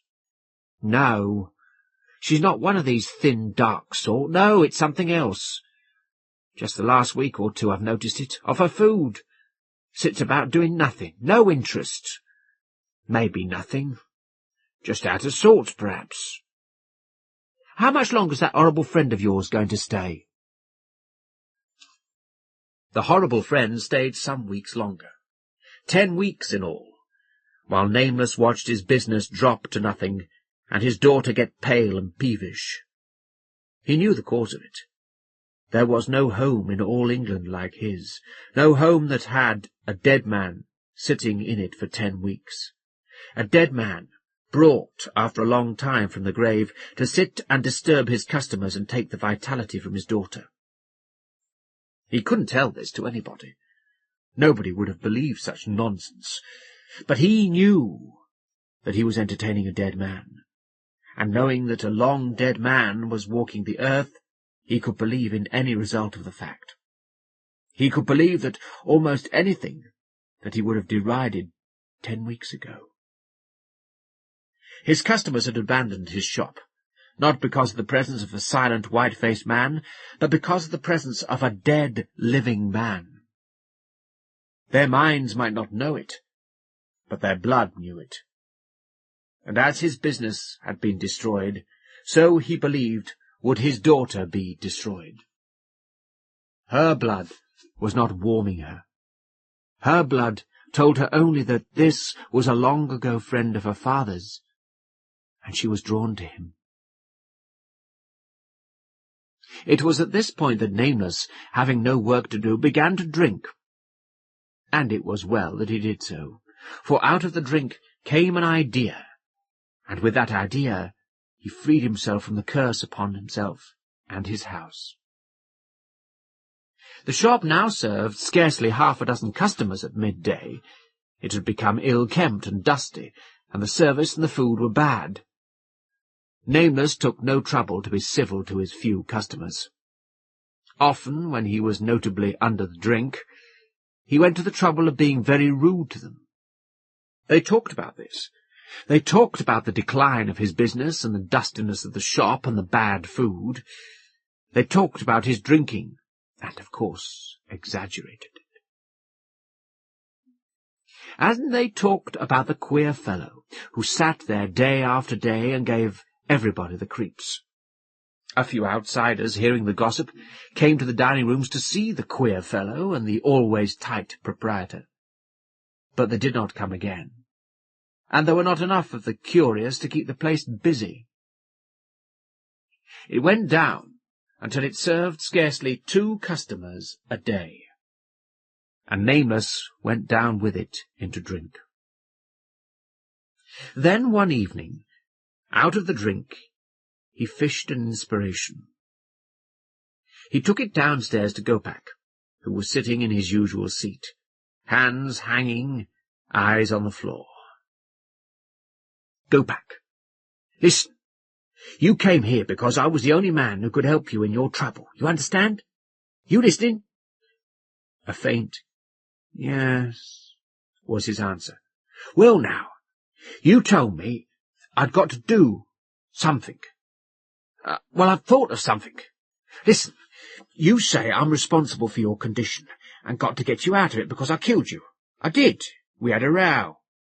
Well, you made me wild. You dared me. And what with that, and the sun and the jungle and the insects, I wasn't myself. I killed you. And the moment it was done, I could have cut me right hand off, because you and me were pals. I could have cut me right hand off. I know. I felt that directly it was over. I knew you were suffering. I have suffered, and I'm suffering now. Well, this is what I thought. All your present trouble comes from me killing you in that jungle and burying you. And an idea came to me. Do you think it would help if I killed you again?" For some seconds Gopak continued to stare at the floor. Then his shoulders moved. Then, while Nameless watched every little response to his idea, the watery voice began.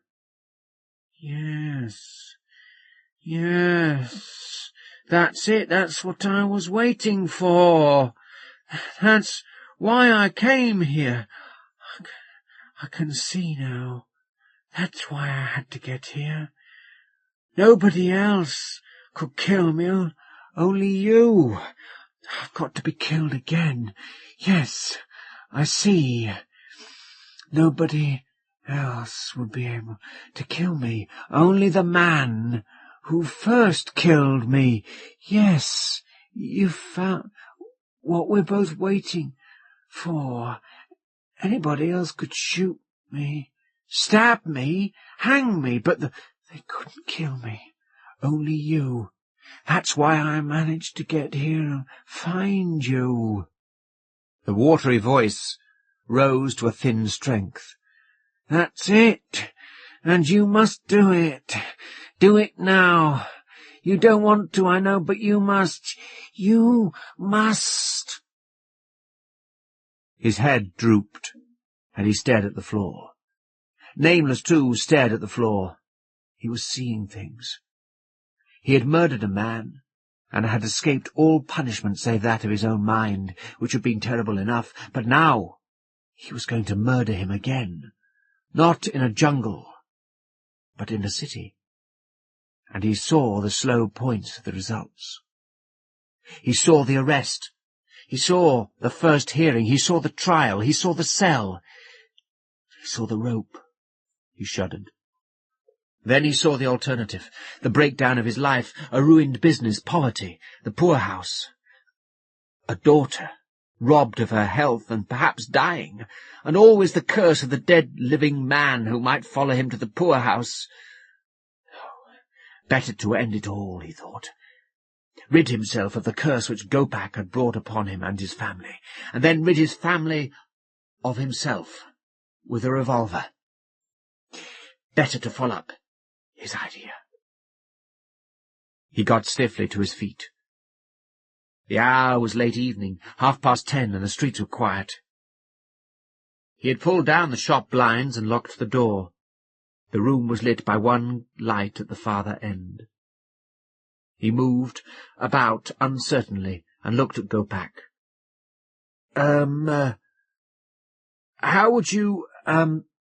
shall I—" Gopak said, "You did it with a knife, just under the heart. You must do it that way again."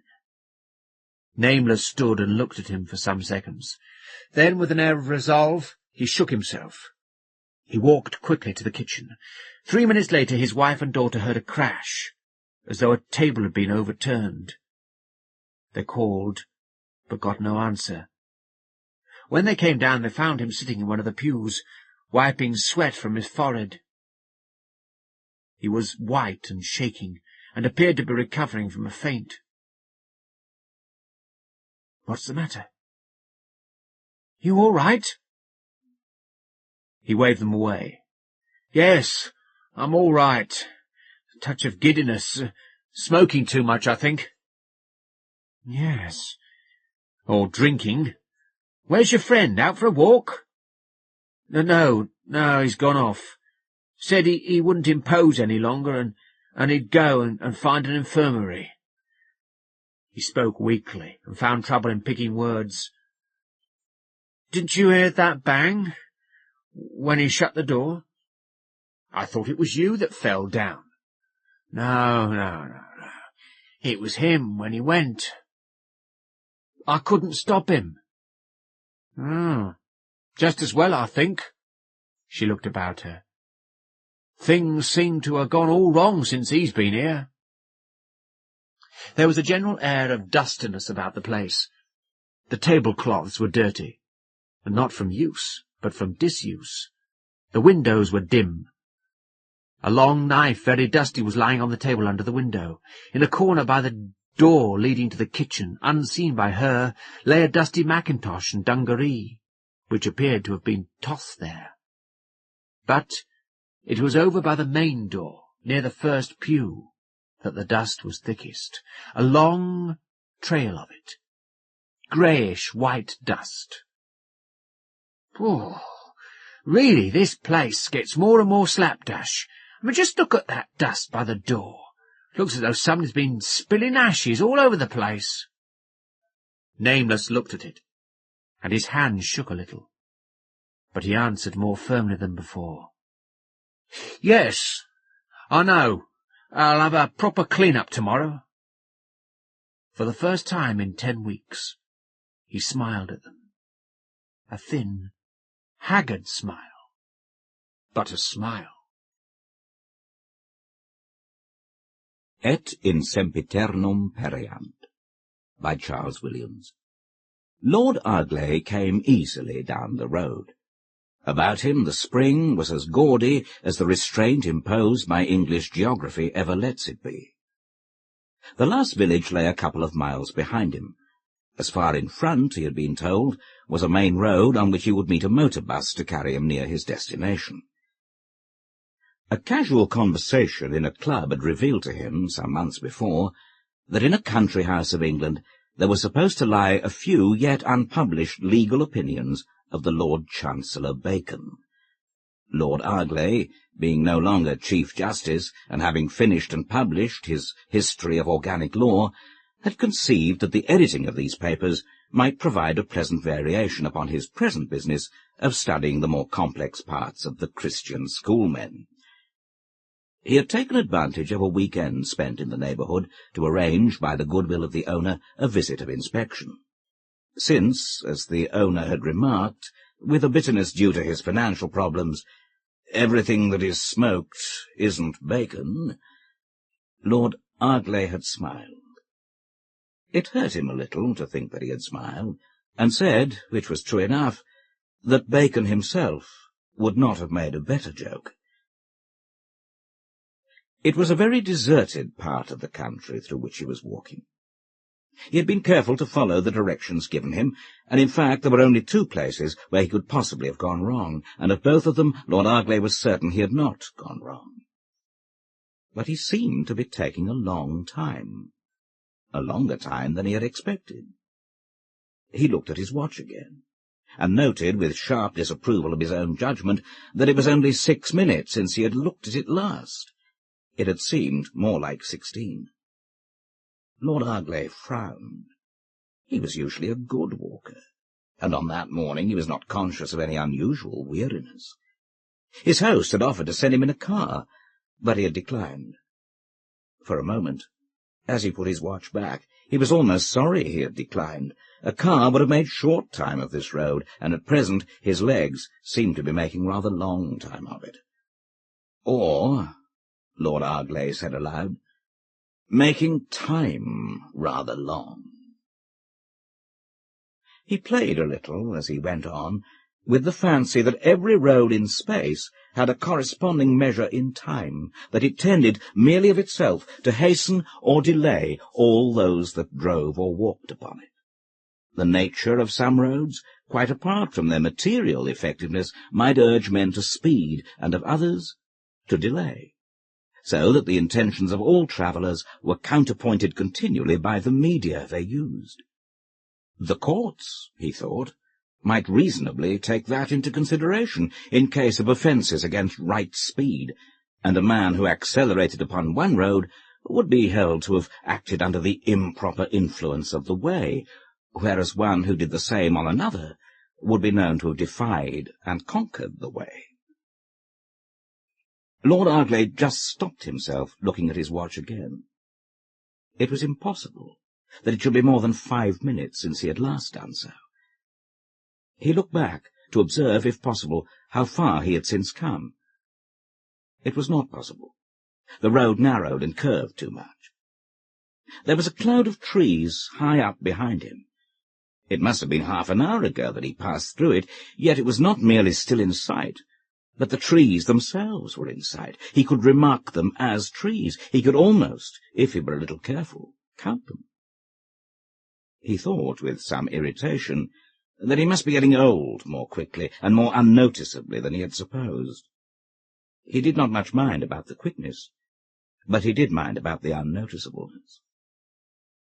It had given him pleasure to watch the various changes which age tended to bring, to be as stealthy and as quick to observe those changes as they were to come upon him, the slower pace, the more meditative voice, the greater reluctance to decide, the inclination to fall back on habit, the desire for the familiar, which is the first skirmishing approach of unfamiliar death. He neither welcomed nor grudged such changes. He only observed them, with a perpetual interest in the curious nature of the creation. The fantasy of growing old, like the fantasy of growing up, was part of the ineffable sweetness, touched with horror, of existence, itself the lordliest fantasy of all. But now, as he stood looking back over and across the hidden curves of the road, he felt suddenly that time had outmarched and outtwisted him, that it was spreading along the countryside and doubling back on him, so that it troubled and deceived his judgment. In an unexpected and unusual spasm of irritation, he put his hand to his watch again. He felt as if it were a quarter of an hour since he had looked at it. Very well. Making just allowance for his state of impatience, he would expect the actual time to be 5 minutes. He looked. It was only 2. Lord Arglay made a small mental effort, and almost immediately recognized the effort. He said to himself, "This is another mark of age. I'm losing my sense of duration." He said also, "It is becoming an effort to recognize these changes." Age was certainly quickening its work in him. It approached him now doubly. Not only his method of experience, but his awareness of experience was attacked. His knowledge of it comforted him, perhaps he thought for the last time. The knowledge would go. He would savour it then while he could. Still looking back at the trees, "It seems I'm decaying," Lord Arglay said aloud. "And that, anyhow, is one up against decay. Am I procrastinating? I am. And in the circumstances, procrastination is a proper and pretty game. It is the thief of time, and quite right too. Why should time have it all its own way? He turned to the road again, and went on. It passed now between open fields. In all those fields he could see no one. It was pasture, but there were no beasts. There was about him a kind of void in which he moved, hampered by this growing oppression of duration. Things lasted.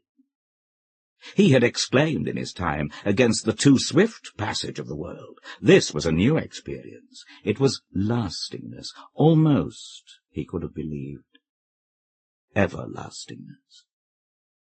The measure of it was but his breathing, and his breathing, as it grew slower and heavier, would become the measure of everlasting labour, the labour of Sisyphus, who pushed his own slow heart through each infinite moment and relaxed but to let it beat back, and so again begin. It was the first touch of something Aglaé had never yet known, of simple and perfect despair. At that moment he saw the house. The road before him curved sharply, and as he looked, he wondered at the sweep of the curve. It seemed to make a full half-circle, and so turn back in the direction that he had come. At the farthest point there lay before him, tangentially, another path.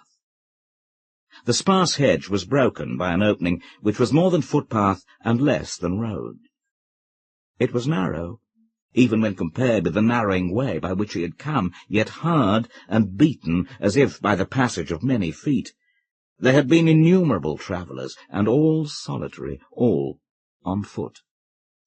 No cars or carts could have taken that path. If there had been burdens, they had been carried on the shoulders of their owners. It ran for no long distance. No more than in happier surroundings might have been a garden path from gate to door. There, at the end, was the door. Aglaé, at the time, took all this in but half-consciously. His attention was not on the door, but on the chimney. The chimney, in the ordinary phrase, was smoking. It was smoking effectively and continuously. A narrow and dense pillar of dusk poured up from it, through which there glowed every now and then a deeper undershade of crimson, as if some trapped genius almost thrust itself out of the moving prison that held it. The house itself was not much more than a cottage. There was a door, shut. On the left of it a window, also shut. Above, two little attic windows, shut, and covered within by some sort of dark hanging, or perhaps made opaque by smoke that filled the room. There was no sign of life anywhere, and the smoke continued to mount to the lifeless sky.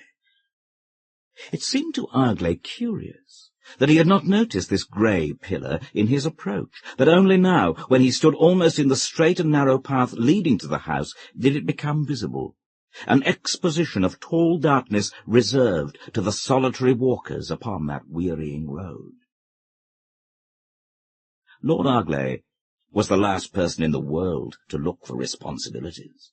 He shunned them by a courteous habit. A responsibility had to present itself with a delicate emphasis before he acceded to it. But when any so impressed itself, he was courteous in accepting as in declining. He sought friendship with necessity, and as young lovers call their love fatal, so he turned fatality of life into his love.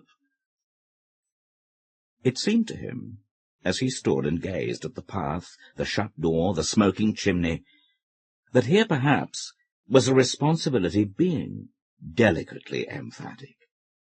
If everyone was out, if the cottage had been left for an hour, ought he to do something?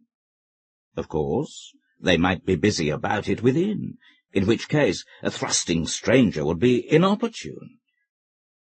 Another glow of crimson in the pillar of cloud decided him. He went up the path. As he went, he glanced at the little window, but it was blurred by dirt. He could not very well see whether the panes did or did not hide smoke within. When he was so near the threshold that the window had almost passed out of his vision, he thought he saw a face looking out of it, at the extreme edge, nearest the door, and he checked himself and went back a step to look again. It had been only along the side of his glance that the face, if face it were, had appeared. A kind of sudden white scrawl against the blur, as if it were a mask hung by the window rather than any living person, or as if the glass of the window itself had looked sideways at him, and he had caught the look without understanding its cause. When he stepped back, he could see no face. Had there been a sun in the sky, he would have attributed the apparition to a trick of the light, but in the sky over this smoking house there was no sun. It had shone brightly that morning when he started. It had paled and faded, and finally been lost to him as he passed along his road. There was neither sun nor peering face. He stepped back to the threshold and knocked with his knuckles on the door. There was no answer. He knocked again, and again waited. And as he stood there, he began to feel annoyed. The balance of Lord Ardleigh's mind had not been achieved without the creation of a considerable counter-energy to the violence of Lord Ardleigh's natural temper. There had been people whom he had once come very near to hating with a fury of selfish rage and detestation, for instance, his brother-in-law. His brother-in-law had not been a nice man. Lord Ardleigh, as he stood by the door, and for no earthly reason, remembered him, admitted it. He admitted at the same moment that no lack of niceness on that other's part could excuse any indulgence of vindictive hate on his own, nor could he think why, then and there, he wanted to have him merely to hate. His brother-in-law was dead. Lord Ardleigh almost regretted it. Almost he desired to follow, to be with him, to provoke and torment him. Lord Ardleigh struck the door again. "There is," he said to himself, "entire clarity in the omnipotence." It was his habit of devotion, his means of recalling himself into peace out of the angers, greeds, sloths, and perversities that still too often possessed him. It operated. The temptation passed into the benediction of the omnipotence and disappeared. But there was still no answer from within. Lord Ardleigh laid his hand on the latch. He swung the door, and lifting his hat with his other hand, looked into the room. A room empty of smoke, as of fire, and of all, as of both. Its size and appearance were those of a rather poor cottage, rather indeed a large brick hut than a cottage. It seemed much smaller within than without. There was a fireplace, at least there was a place for a fire on his left. Opposite the door, against the right-hand wall, there was a ramshackle flight of wooden steps going up to the attics, and at its foot, swinging on a broken hinge, a door which gave away, presumably, to a cellar. Vaguely, Ardleigh found himself surprised. He had not supposed that a dwelling of this sort would have a cellar. Indeed, from where he stood, he could not be certain. It might only be a cupboard.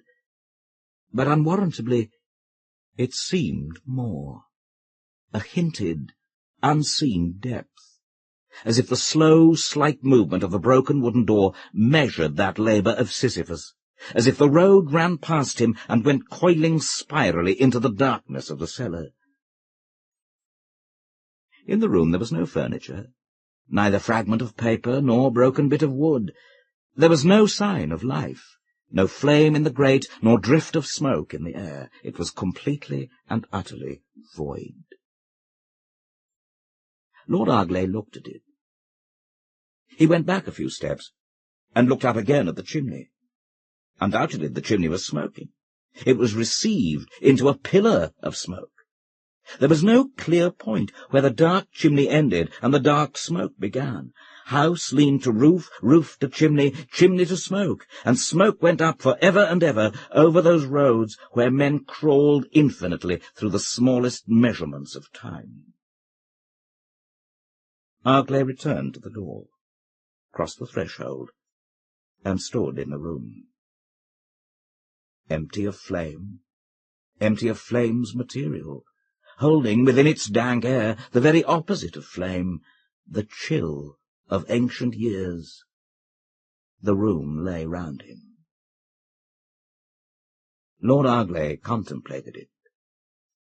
"There's no smoke without fire," he said aloud. "Only, apparently there is. Thus one lives and learns. Unless indeed this is the place where one lives without learning." The phrase, leaving his lips, sounded oddly about the walls and in the corners of the room. He was suddenly revolted by his own chance words, "a place where one lives without learning," where no courtesy or integrity could any more be fined or clarified. The echo daunted him. He made a sharp movement. He took a step aside towards the stairs, and before the movement was complete, was aware of a change.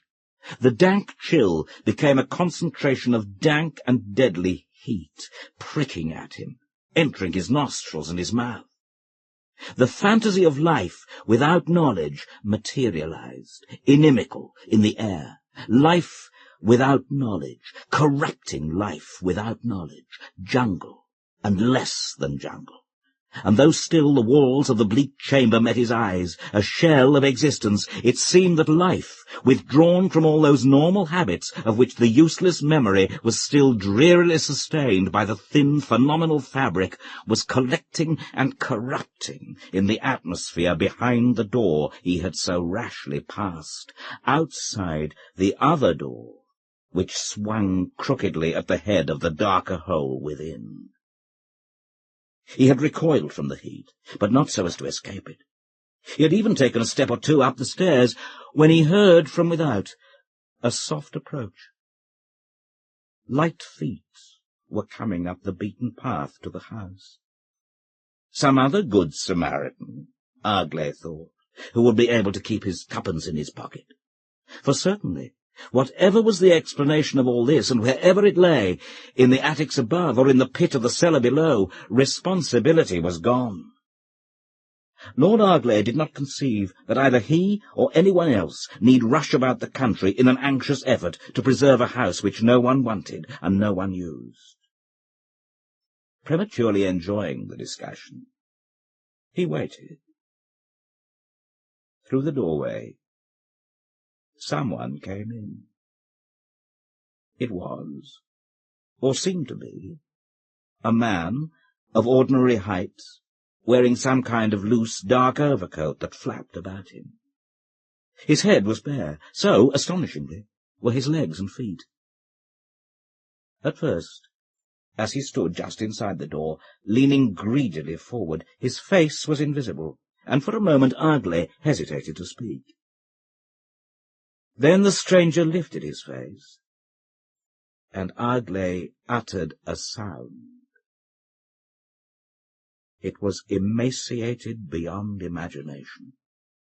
It was astonishing at the appalling degree of hunger revealed that the man could walk or move at all, or even stand, as he was now doing, and turn that dreadful skull from side to side.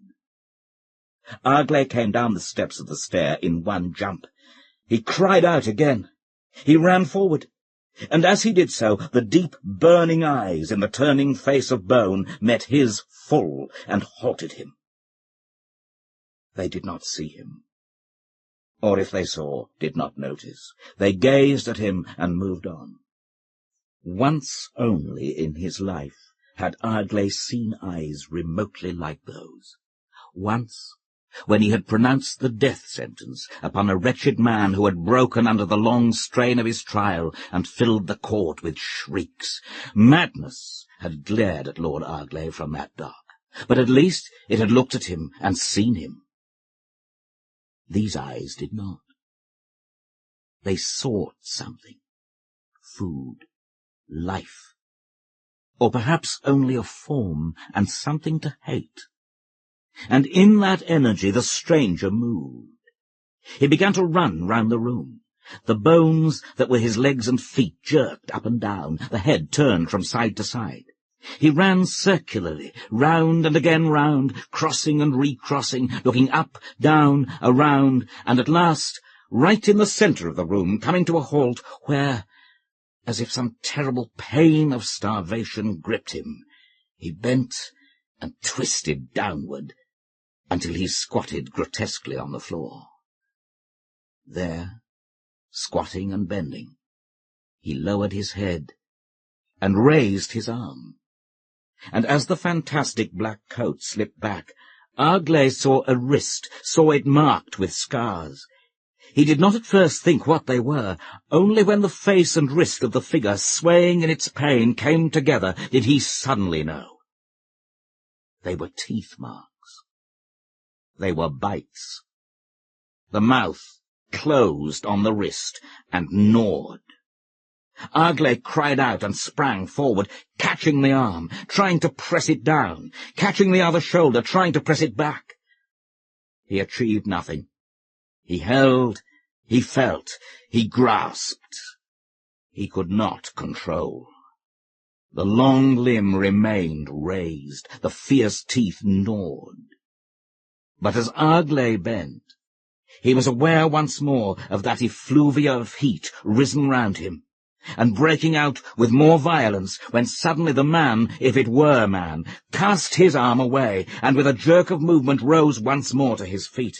His eyes, as the head went back, burned close into Arglay's, who, what with the heat, the eyes, and his sickness at the horror, shut his own against them, and was at the same moment thrown from his balance by the rising form, and sent staggering a step or two away, with upon his face the sensation of a light, hot breath, so light that only in the utter stillness of time could it be felt, so hot that it might have been the inner fire from which the pillar of smoke poured outward to the world. He recovered his balance. He opened his eyes. Both motions brought him into a new corner of that world. The odd black coat the thing had worn had disappeared, as if it had been a covering imagined by a habit of mind. The thing itself, a wasted flicker of pallid movement, danced and gyrated in white flame before him. Arglay saw it still, but only now as a dreamer may hear, half asleep and half awake, the sound of dogs barking or the crackling of fire in his very room. For he opened his eyes not to such things, but to the thing that on the threshold of this place, some seconds earlier or some years, he had felt and been pleased to feel, to the reality of his hate. It came in a rush within him, a fountain of fire, and without and about him, images of the man he hated swept in a thick cloud of burning smoke. The smoke burned at his eyes and choked his mouth. He clutched at it, at images within it, at his greedy loves and greedy hates, at the cloud of the sin of his life, yearning to catch but one image and renew again the concentration for which he yearned. He could not. The smoke blinded and stifled him. Yet more than stifling or blinding was the hunger for one true thing to lust or hate. He was starving in the smoke, and all the hut was full of smoke, for the hut and the world were smoke, pouring up round him, from him, and all like him. A thing once wholly and still a little, made visible to his corporeal eyes in forms which they recognized, but in itself of another nature. He swung and twisted and crouched. His limbs ached from long wrestling with the smoke, for as the journey to this place had prolonged itself infinitely, so now, though he had no thought of measurement, the clutch of his hands and the growing sickness that invaded him struck through him the sensation of the passage of years and the knowledge of the passage of moments. The fire sank within him, and the sickness grew, but the change could not bring him nearer to any end. The end here was not at the end, but in the beginning. There was no end to this smoke, to this fever, and this chill, to crouching and rising and searching, unless the end was now. Now was the only possible other fact, chance, act. He cried out, defying infinity, "Now!" Before his voice, the smoke of his prison yielded, and yielded two ways at once. From where he stood, he could see in one place an alteration in that perpetual grey, an alternate darkening and lightening, as if two ways of descent and ascent met. There was, he remembered, a way in, therefore a path out. He had only to walk along it. But also, there was a way still farther in, and he could walk along that. Two doors had swung to his outer senses in that small room. From every gate of hell there was a way to heaven, yes, and in every way to heaven there was a gate to deeper hell. Yet for a moment he hesitated. There was no sign of the phenomenon by which he had discerned the passage of that other spirit. He desired, very strongly he desired, to be of use to it.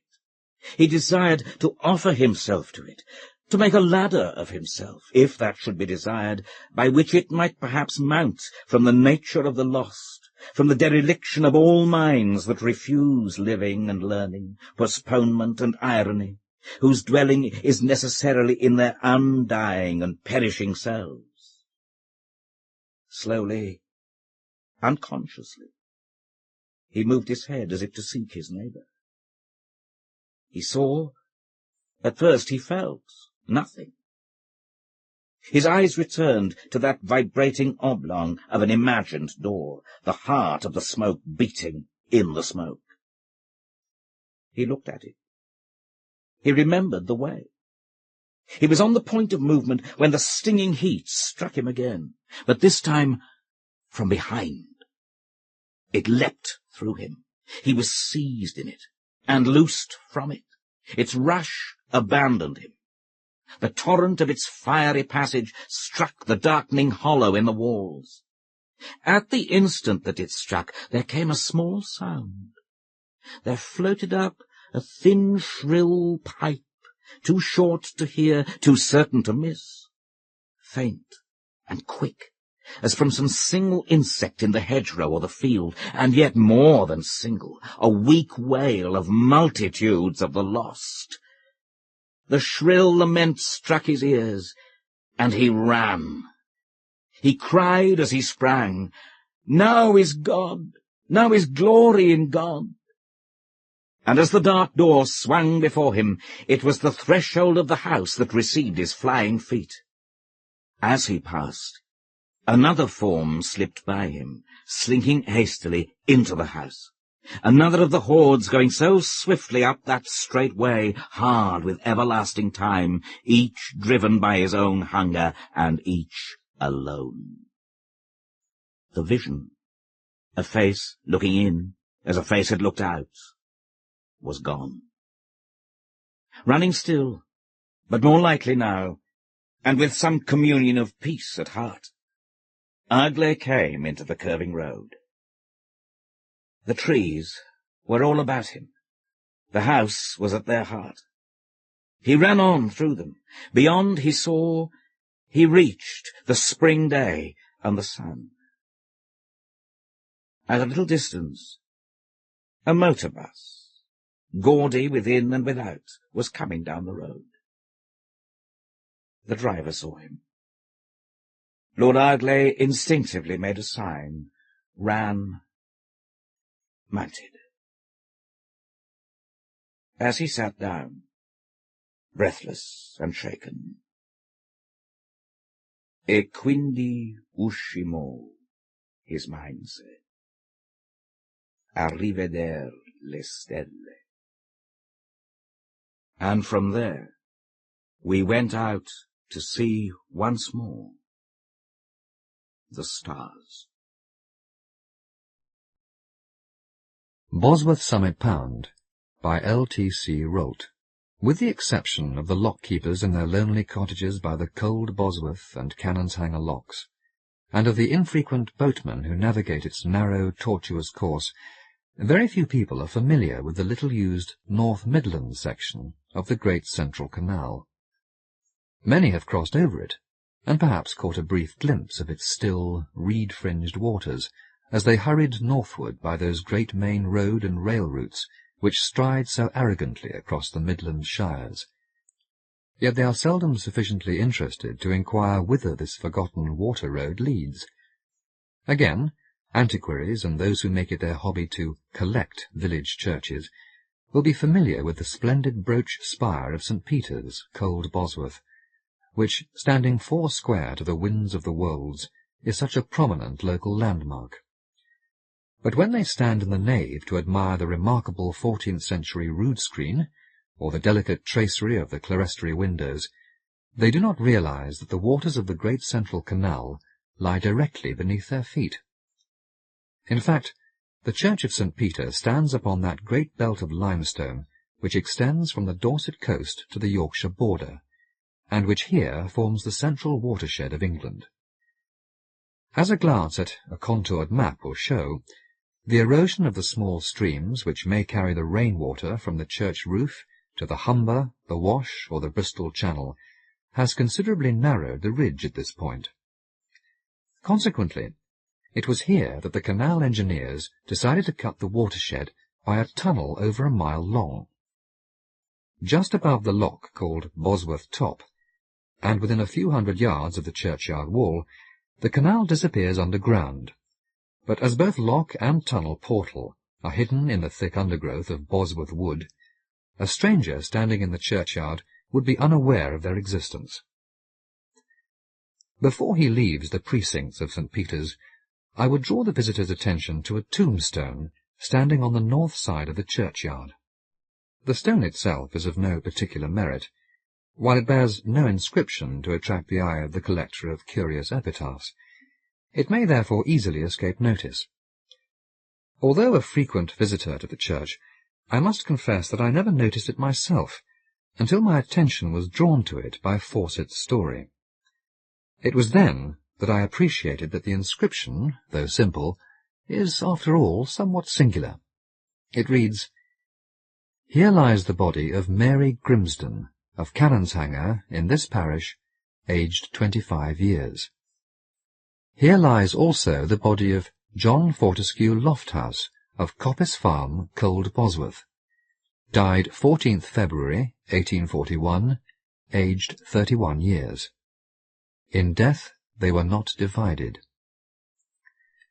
The fact that the date of Mary Grimsden's death is not given might conceivably be due to an error on the part of the village mason, but the two ostensibly unrelated persons should be buried in a common grave, and accorded an epitaph usually reserved for those who have enjoyed many years of conjugal felicity, should strike the reflective as peculiar. Henry Fawcett was one of those men who love messing about in boats, to use a popular phrase, and as he was a man of independent means, with no domestic ties, he was a confirmed bachelor, he was able to indulge his passion to the full throughout his long lifetime. Although I accompanied him on several occasions, even I had no idea of the extent of his voyaging until, after his death, there came into my possession a number of manuscript volumes in which, minutely detailed in his cramped, characteristic hand, he had kept a complete record of his travels. From this, it appeared that there were few harbours in the Mediterranean or along the northwestern seaboard of Europe with which he was not familiar. As may be imagined, the log recorded many adventures, some of them experiences that would have induced many less intrepid sailors to leave the sea for solid earth. There is thus something oddly ironical in the fact that a man who, single-handed, could ride out an equinoctial gale in the Bay of Biscay without a qualm, should have been scared almost out of his wits on the narrow landlocked waters of the Great Central Canal at Cold Bosworth, in the heart of the English Midlands. It happened in 1932, on what was fated to be his last voyage. In the autumn of 28, Fawcett had returned to England a sick man. He lay in hospital all that winter, and when at last he was able to get about again, he realized bitterly that his sea-going days were over. But he would not leave the water. "I shall have to stick to fresh water," he told me ruefully. He sold his yawl Deirdre and bought one of those long, narrow canal boats, which he proceeded to convert into a comfortable, motor-driven houseboat. The last time I saw him was during the winter of 31, when he had a snug berth on the Trent and Mersey Canal. He then seemed in good health and spirits, and told me of his intention to move south in the spring. I had no further news of him until the following June, when I heard with some surprise that his boat, the Wildflower, was up for sale. A week or so afterwards, I read the announcement of his death in the Times. Because Fawcett recorded his last voyage in his usual scrupulous manner, and thanks to my intimate knowledge of the district, it has been easy for me to reconstruct the story of his experience at Cold Bosworth. He was accompanied by a friend unknown to me, who is referred to in the log as Charles. The journey from the Trent and Mersey to the Great Central was accomplished in good weather and without any untoward incident, and a fine May morning found them beginning the long climb up the Cannon's Hanger logs towards Cold Bosworth summit level. Charles, it appears, had to return to London for a couple of days on business, so it was agreed that when they reached a convenient mooring point, Fawcett should wait his return. Because it's connected by branch line with Rugby, Cold Bosworth was selected. Fawcett consulted the lock-keeper at Cannon's Hanger as to a convenient mooring, and was advised to tie up below Bosworth Top Lock. By midday they had reached the summit, and here they paused for lunch before entering the tunnel. Navigating a boat through a canal tunnel is always a strange experience, but Fawcett seems to have found the passage of Bosworth Tunnel singularly unpleasant. Not only was the narrow cavern of crumbling brickwork as cold and dark as a vault after the warmth and brilliance of the May sunshine, but water streamed from the roof and descended in cascades from the chimneys of the ventilation shafts. He had the utmost difficulty in keeping a straight course, for the damp atmosphere exhaled an evil-smelling mist, which obscured the farther end of the tunnel and rendered the headlight on the bow ineffective. All he could see ahead was a lambent white curtain, patterned confusingly with shifting shadows. At one moment he thought he saw Charles leaning dangerously over the gunwale at the bow, and called out, fearing he would strike his head against the tunnel wall. But Charles answered from the aft cabin close at hand, and the shadow presently vanished. At length a wan disk of daylight appeared, and they presently emerged from the mists into the bright sunlight of the short pound between the tunnel mouth and Bosworth Top Lock. The canal here is well sheltered by the slopes of Bosworth Wood. On the one hand, the trees grow down to the water's edge, but on the towing path side, a narrow border of smooth green turf intervenes. It looks an ideal mooring, and Fawcett wondered why the lock-keeper at Cannon's Hanger should have advised him to lie below the lock. Not only did this appear less inviting, but it was farther from the village.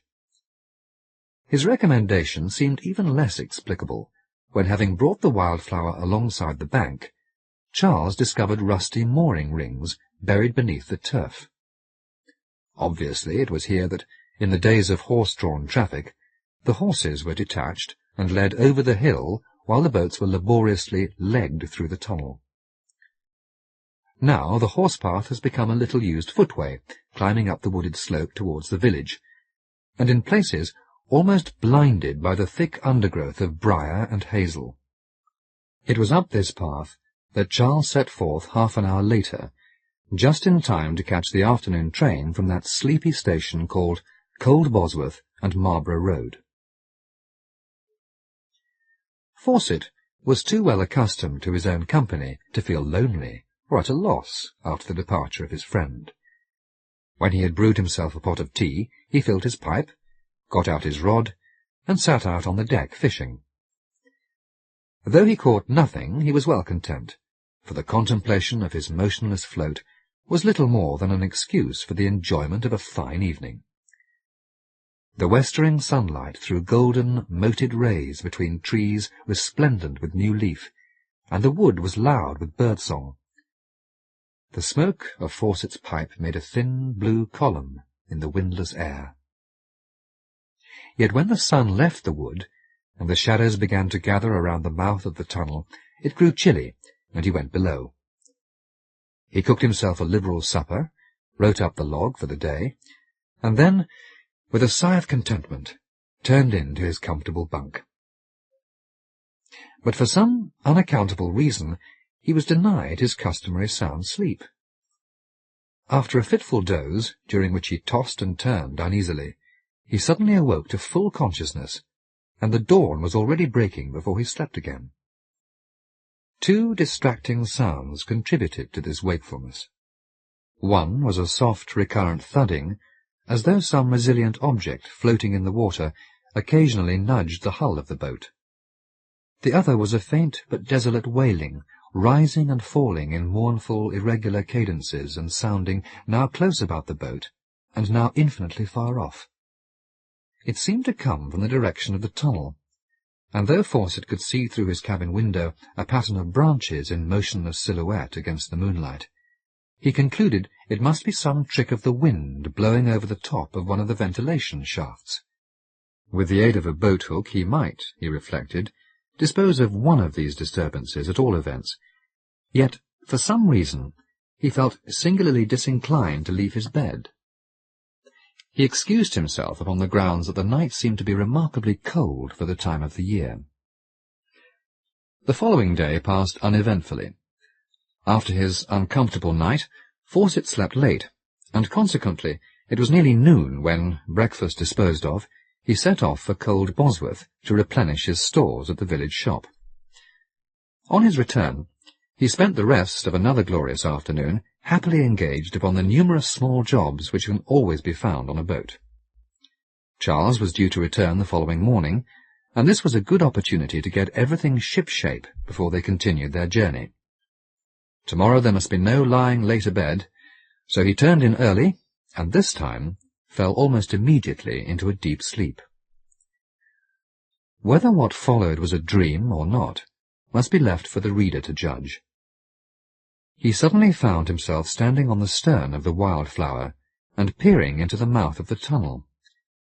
He had no idea why he was doing so, or what he expected to see, for though the moon was bright, the blackness of the tunnel was impenetrable. The night was calm and beautiful, the moon-silvered water reflecting dark arabesques of leaf and branch with mirror-like perfection. Yet somehow the whole scene seemed to have become charged with that sense of imminent terror which is the prelude of nightmare. Still he continued to stare wide-eyed into the blackness, seeing nothing, and hearing only the hollow echoing plash of the water which dripped from the tunnel roof. But at length he perceived a thickening of the shadows beneath the curving abutment wall, and presently saw a figure, more shade than substance, move down to the margin to crouch and stare into the still water. It moved without sound, and only the face showed pale in the moonlight. For a time the figure seemed to grope beside the water, and Fawcett knew, without knowing why he knew, that it sought for something which it feared to find. Then, with a swift movement which suggested that it had been startled by some sound inaudible to Fawcett, the figure rose and turned to peer intently into the tunnel. It was at this moment that the feeling of ominous expectancy, which all this while had been gathering like a thundercloud in Fawcett's mind, suddenly assumed most hideous shape. Something rose out of the water. Something monstrous that the reason most vehemently questioned, yet which possessed the semblance of human shape. Mercifully, it could not be clearly seen.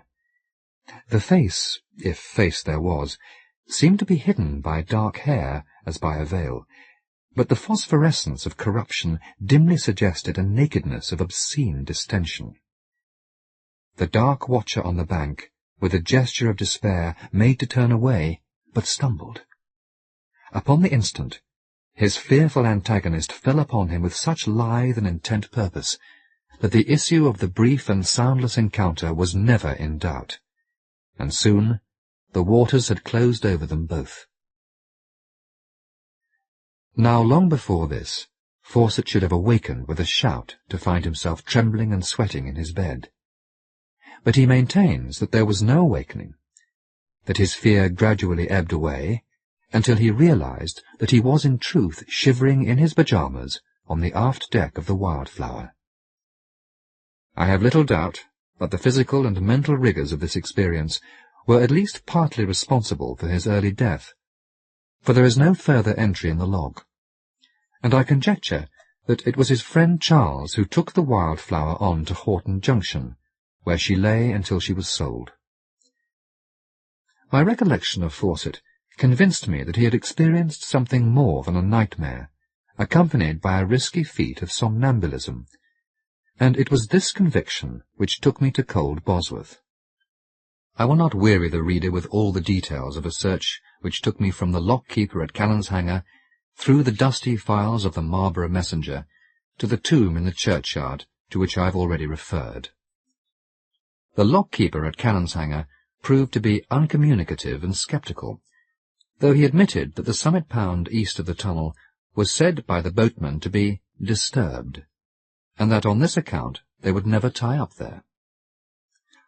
Old Tom Oakey at Bosworth Locks, however, was more loquacious. "They do say," he vouchsafed, "that summat be troubled by a chap what drowned hisself there a long time back."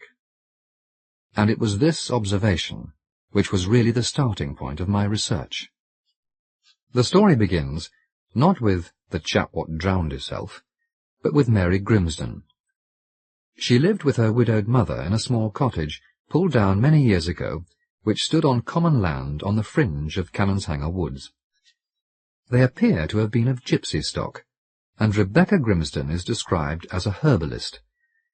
From this and other references, I gather that she must have been a formidable old woman, who, had she lived in an earlier period, might well have suffered death as a witch. It seems that Mary took after her mother, but this did not prevent young John Lofthouse from falling a victim to her dark good looks. The Lofthouses were substantial yeoman farmers, who had held Coppice Farm for generations, so that it is easy to understand why the infatuation of their heir with a cottager of doubtful antecedents and dubious occupation soon set tongues wagging.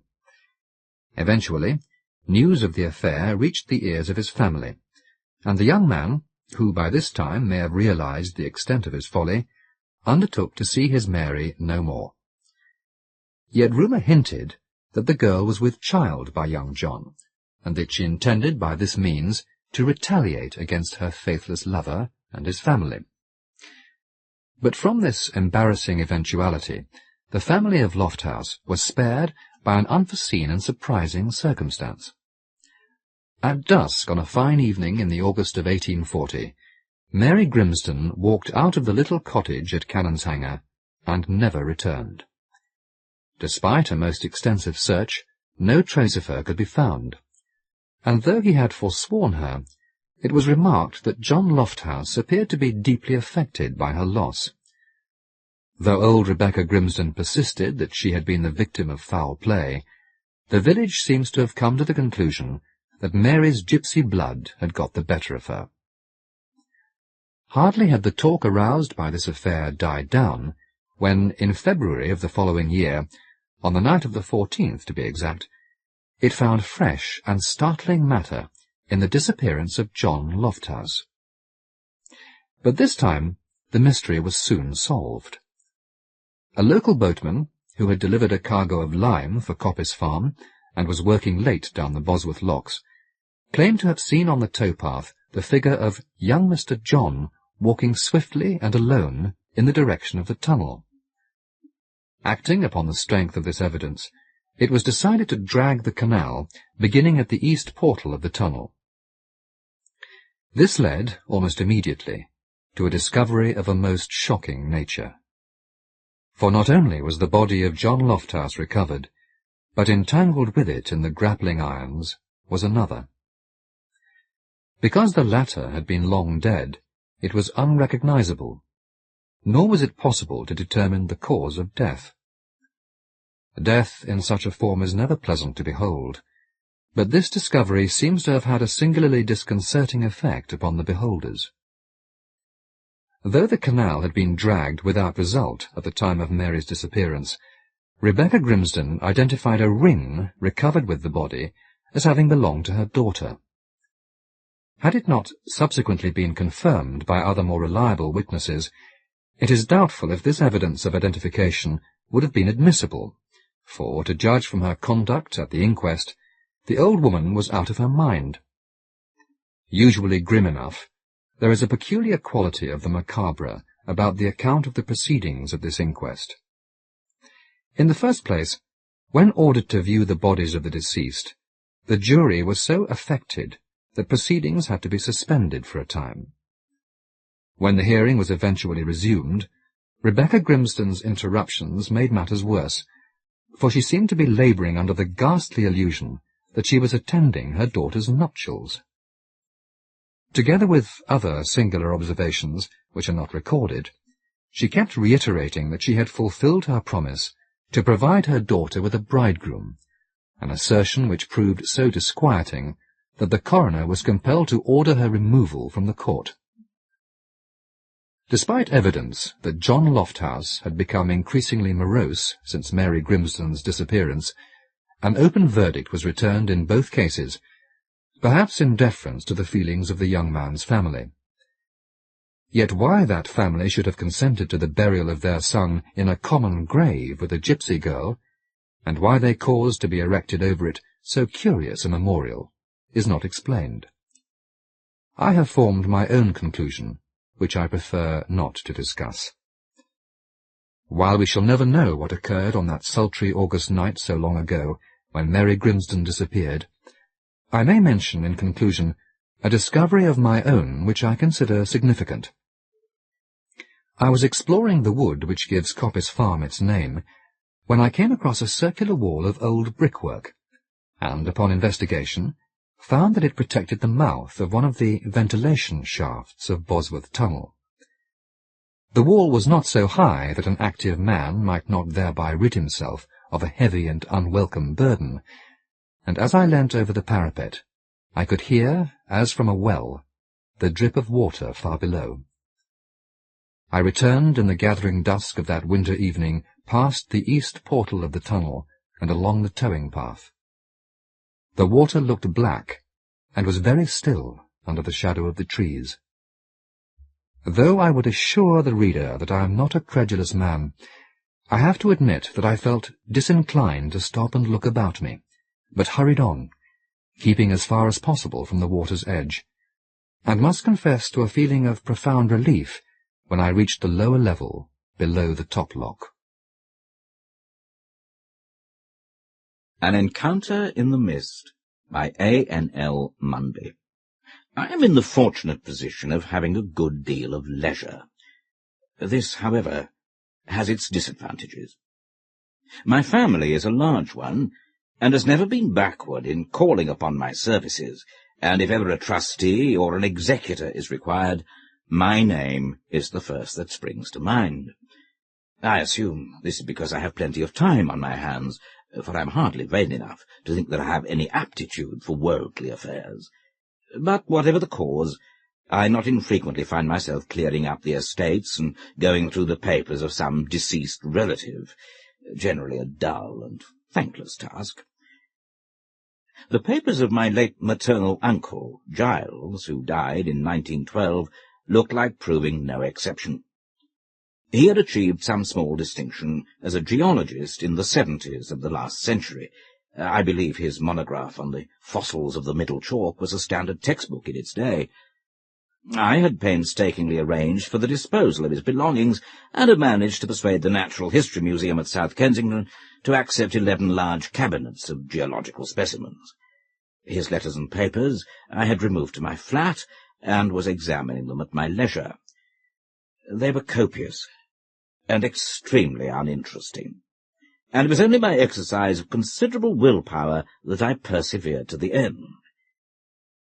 I'm exceedingly glad that I did so, for embedded in a diary recording the humdrum affairs of the year 1879, I came upon the narrative of an event unique, even in my experience of uncommon events. Uncle Giles obviously appreciated the startling nature of what befell him, for he recorded the incidents in the greatest detail, as one would expect from a man of science. He confined himself, however, to the facts, and failed to comment upon them. The narrative below is reconstructed from the diary, and I have only omitted a number of passages of a geological nature and of no interest to the general reader. In October 1879, Giles Hampton, then in his middle 30s, was spending a short holiday in Wales. A friend of his, Beverley by name, had recently retired from his business in Liverpool, and had built himself a house in Carnarvonshire on a lower slope of the Snowdon Range. His invitation to stay had been especially welcome, as his house was an admirable centre for a number of geological excursions. Giles arrived at Vablanvower, as the property was called, on the evening of October the 10th. The house was extremely comfortable, by the standards of the 70s. It possessed, in fact, one of the first bathrooms to be installed in the county. Although its architecture would hardly satisfy modern taste, my uncle waxed enthusiastic over its noble yellow brick turrets commanding the valley below. It was certainly placed in a splendid setting, right at the head of a re-entrant in the hills. From the terrace in front of it, one looked down over the Conway Valley, while immediately behind it the mountains proper began, the crest of the range being about 7 miles away. The house lay at the upper extremity of the cultivated zone, and a few hundred yards from the garden began the rocky, heather-covered slopes of the hillside. The weather was good, and for the first week of his stay Giles accompanied Beverley on a number of excursions. On 2 days they shot, and on others they visited various neighbours and beauty spots in the district. His diary begins to reflect a fear that his social activities will prevent him from making the geological expeditions he had planned. On October the 18th, however, his host had business to transact in the local market town, and Giles took the opportunity to make an all-day excursion to some large slate quarries which lay some 10 miles away on the far side of the range of hills. The sky was overcast, but gave promise of improvement later, when Giles set off after an early breakfast. In his haversack were his luncheon and his geological hammers, and he had received from the groom a minute description of the best route to follow across the range. It is a commonplace that a journey in hills takes longer than one anticipates, and it was after 12 o'clock when Giles reached his destination. The sun had come out, and he was hot and tired, though much encouraged by the interest of the quarries he had come to see. So absorbing did he find them, and so full were the notes he took, that it was not until 3:30 that he started on the return journey. By this time the sun had clouded over again, and it looked like rain. As he reascended the track into the hills, a fine drizzle began to fall, which increased as he reached the higher altitudes, and before he had climbed to the crest he was enveloped in a thick mist, which reduced visibility first to a few yards, and finally to a few feet only. My uncle had carefully noted various landmarks on his path, and even in the mist was confident of keeping to the right track. The route, however, was ill-defined, being in places little more than a sheep-track, and when Giles found himself crossing an unfamiliar stream, he had to confess that he had strayed from the correct path. He retraced his footsteps for nearly half a mile, but failed to return to a point he had noted where the track ran between two prominent rocks. Then, indeed, he realized that he was lost in earnest. He sat down for a few moments to consider his position. It was not the prospective discomfort of a night on the hillside that alarmed him, but the certainty that Beverley must be seriously upset by his non-appearance. Above all, he hated making a nuisance of himself. He pictured the assembling of a search party from every cottage on the estate, and the upheaval in the well-ordered existence of his host. With this in mind, one can appreciate how relieved he was to hear the sound of a dog's bark and footsteps in the mist on the hillside above him, footsteps interspersed with the tapping of a stick. He shouted, and a voice in Welsh answered him. From out of the mist came the figure of an old man with a great collie at his heels. Although old, he bore himself well. He wore a cloak of some dark material which reached to his ankles, but was bare-headed. His hair, which was long and white, framed a red, wrinkled face which radiated kindliness and benevolence. He spoke again in Welsh, and when Giles, by his gestures, showed him that he could not understand, he smiled reassuringly. Giles indicated that he was lost, which was indeed pretty obvious, and repeated 3 or 4 times the name of his friend's estate, Vablanvawr. The old man smiled again, and nodded vigorously. Then, plunging his hand into the fold of his cloak, he brought out a map, which he spread out on a stone before him. Beverley's newly built house was not, of course, marked upon it, but it showed clearly the church situated a few hundred yards below it. With a gnarled forefinger, the stranger indicated on the map the spot at which they were standing, and then traced slowly the track Giles must follow to reach his destination. This he did 3 times, making sure that my uncle thoroughly understood the route. Then, refolding the map, he pressed it into his hearer's hands. Giles tried to refuse the gift, but the old man only laughed and nodded. So, thanking him profusely, the lost wayfarer set out along the route he had been shown. Having gone a few yards, he turned, and saw the figure standing, dimly discernible in the mist and gathering dusk, watching him. He waved his hand in farewell, took another few steps, and when he next looked round, his guide was invisible. Giles travelled rapidly to make up for lost time. The mist, if anything, had become thicker, but the track which he was following was well marked, and by constant reference to the map he made good progress, and had soon crossed the ridge, and was glad to find himself on the downgrade once more. Here the path followed what seemed to be a dry stream-bed, which led him down the hillside at a steep, almost a precipitous angle. With the visibility at only a few feet, it required to be taken cautiously. Suddenly, my uncle missed his footing and stumbled, a mishap which, in all probability, saved his life. In his fall, he dislodged a small, round rock, which rolled quickly away from him.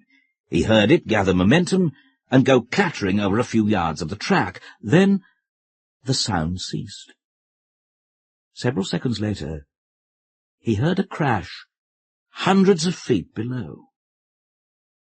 The path had led him to the very brink of a sheer drop. Giles experimented with a further stone, with the same result. He looked again at his map, but there could be no mistake. He was sure that he had followed explicitly the course indicated to him. For the first time he became seriously alarmed. He realized the folly of any further move, and sat disconsolately on a boulder. There was nothing for it but to wait and hope that the mist would clear, he thought, and lit his pipe. It was perhaps an hour later that he heard faint shouts on the hillside below, shouts which he answered with all the power of his lungs. Gradually the voices came nearer, and he recognized that of Beverley's coachman. He and the groom had become alarmed for the safety of the guest and had set out to find him. Beverley himself had not yet returned home, for which Giles was profoundly thankful. The two servants escorted my uncle along the top of the cliff to a point where they rejoined the path down to the house, and in not much more than an hour he was changing his wet clothes, none the worse for his adventure. Something prompted him to say nothing of his strange encounter on the hillside to his rescuers, nor did he mention this part of the story to his host at dinner-time. He told him, however, that he had strayed in the mist and had found himself on the edge of the cliff. "You had a damned lucky escape," said Beverley. "There have been some nasty accidents in these hills. There was a man killed about 4 years ago, just before I came here. I believe he was found at the foot of the very cliff where you nearly came to grief." He turned to the butler. "You'd remember it, Parry," he said. "Wasn't that the place?" "Indeed it was, sir," replied the butler. "A gentleman from London he was, and buried in the churchyard of the village here. I was in service with Captain Trevor the Fron at that time, and he gave us the afternoon off for the funeral. The Reverend Roberts buried him. Powerful in prayer he was that day. I've kept a piece from the paper till to-day, from the Carnarvon and District Advertiser. I'll fetch it, if you like, sir." Beverley assented, and after a few minutes the butler returned with the newspaper cutting. Beverley and my uncle read the trite phrases of the local journalist, dated June the 6th, 1875. "Early on Wednesday morning last, the body of a young man was found at the foot of the cliffs near Adwir ir Eriron Pass, examination of which revealed that the deceased had been dead for some hours. The remains have been identified as being those of John Stevenson, a young legal gentleman of London, who was visiting Llanberis on holiday, and who had set forth on Tuesday morning to explore the splendours of our Cambrian fastness, and did not return that night. Wilson Jones, Esquire, MP, with the public spirit which characterizes his every action, organized a search party, but their efforts were hampered by the inclemency of the elements. It would appear that the deceased wandered from his path in the mist, plunged over the precipice into oblivion, and was thus cut off in his prime. A member of the party who made the sad discovery has informed our correspondent that the unhappy wayfarer had in his possession a long obsolete map of the hills, upon which was marked the disused track across the ridge, rendered dangerous by the great landslide of 1852, which carried away whole sections of the path, a cataclysmic occurrence that can still be remembered by some of the older members of the community. The use of such a map must be regarded as a contributory cause of the catastrophe. Let the future explorers of our barren hills take heed from the sad demise of this young person, and recall the solemn thought, applicable alike to those of high and low degree, that in the midst of life we are in death. A modern, accurate, and well-engraved folding map of the area, mounted on linen with panorama 1 shilling and 6pence, on paper without panorama 9pence, can be obtained from the offices of our journal. The reference to the obsolete map found on the body excited considerable speculation in my uncle's brain. The coincidence was really too extraordinary to keep to himself, and he felt impelled to tell his host the whole story. Beverley was deeply interested. "Do you remember anything about a map, Parry?" he asked, addressing the butler again. "Indeed I do, sir," replied the butler. "Very old-fashioned it was. The Reverend Roberts has it down at the vicarage." "In that case," said Beverley, "would you send down to Mr. Roberts, give him my compliments, and ask if it would be convenient for him to come and drink his coffee with us? Ask him if he would be kind enough to bring the map with him." The servant hurried off to do his bidding. "The map given to me is in my pocket," said Giles. "I'll go and get it." He fetched it, and having spread it on the table, the two men pored over it. In the mists, my uncle had noticed nothing odd about it, but in the brightly lit dining-room it had a very unusual aspect. The engraving had a rude, archaic look. The lettering of the place names employed the long S, and the paper was yellow with age. It was Beverley who first noted the inscription at the foot, engraved in a neat copperplate script, Madoc ap Rhys, 1707. The arrival of the vicar put an end to their expressions of surprise and incredulity. He listened with the greatest attention to my uncle's tale, and produced from his pocket the duplicate of the map that lay on the table. "I've always been puzzled how such a map came to be upon the body," he said. "It's a very rare piece of engraving. The only other example I know is in the National Library of Wales." "And who was Madoc ap Rhys?" asked Giles. "He was a hermit," replied the vicar, "who lived up on the hillside. I can show you the remains of his cell. He died in 1720. In those days they were working the lead down in Cwm Cadfan, and the ridge was crossed a great deal more frequently than it is now. Madoc ap Rhys made it his special care to seek out lost travellers and guide them to safety, and whenever the mist was down, he would wander along the range with his dog. He drew out and had engraved the map which we have before us to present to wayfarers who had missed their path.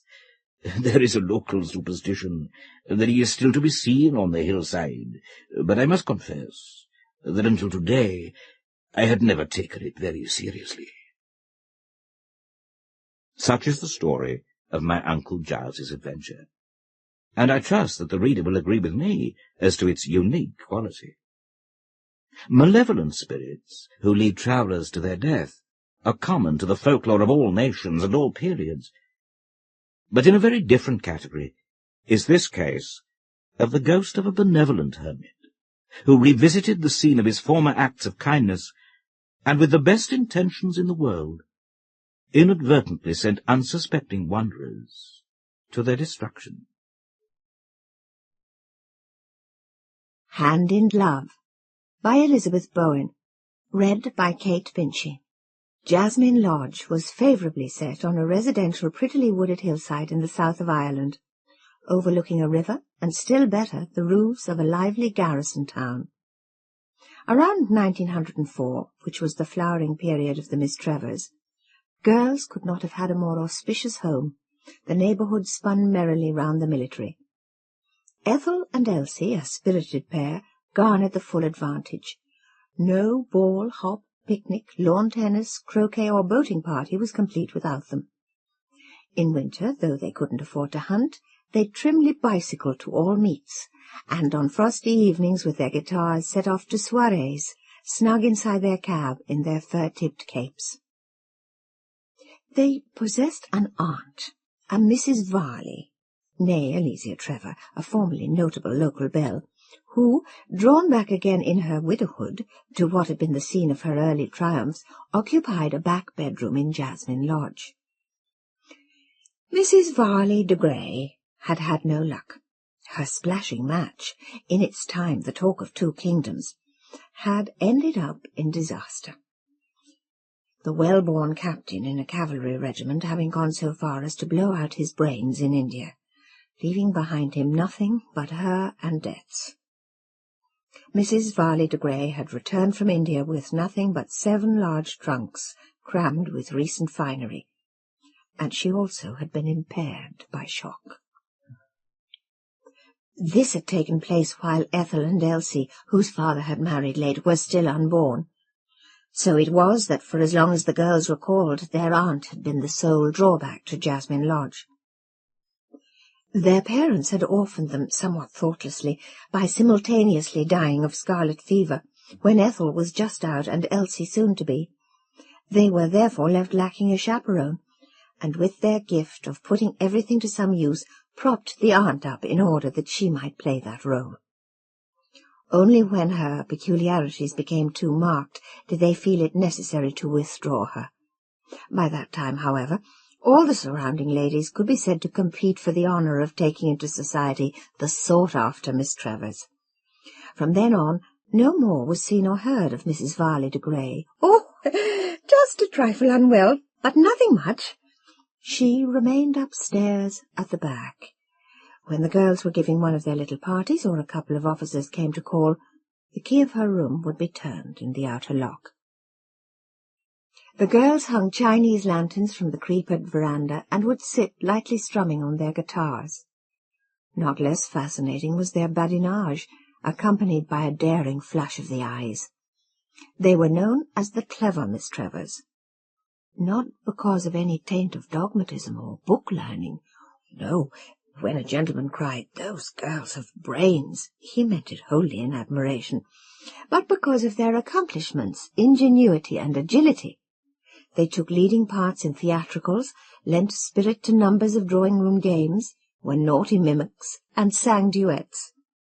Nor did their fingers lag behind their wits.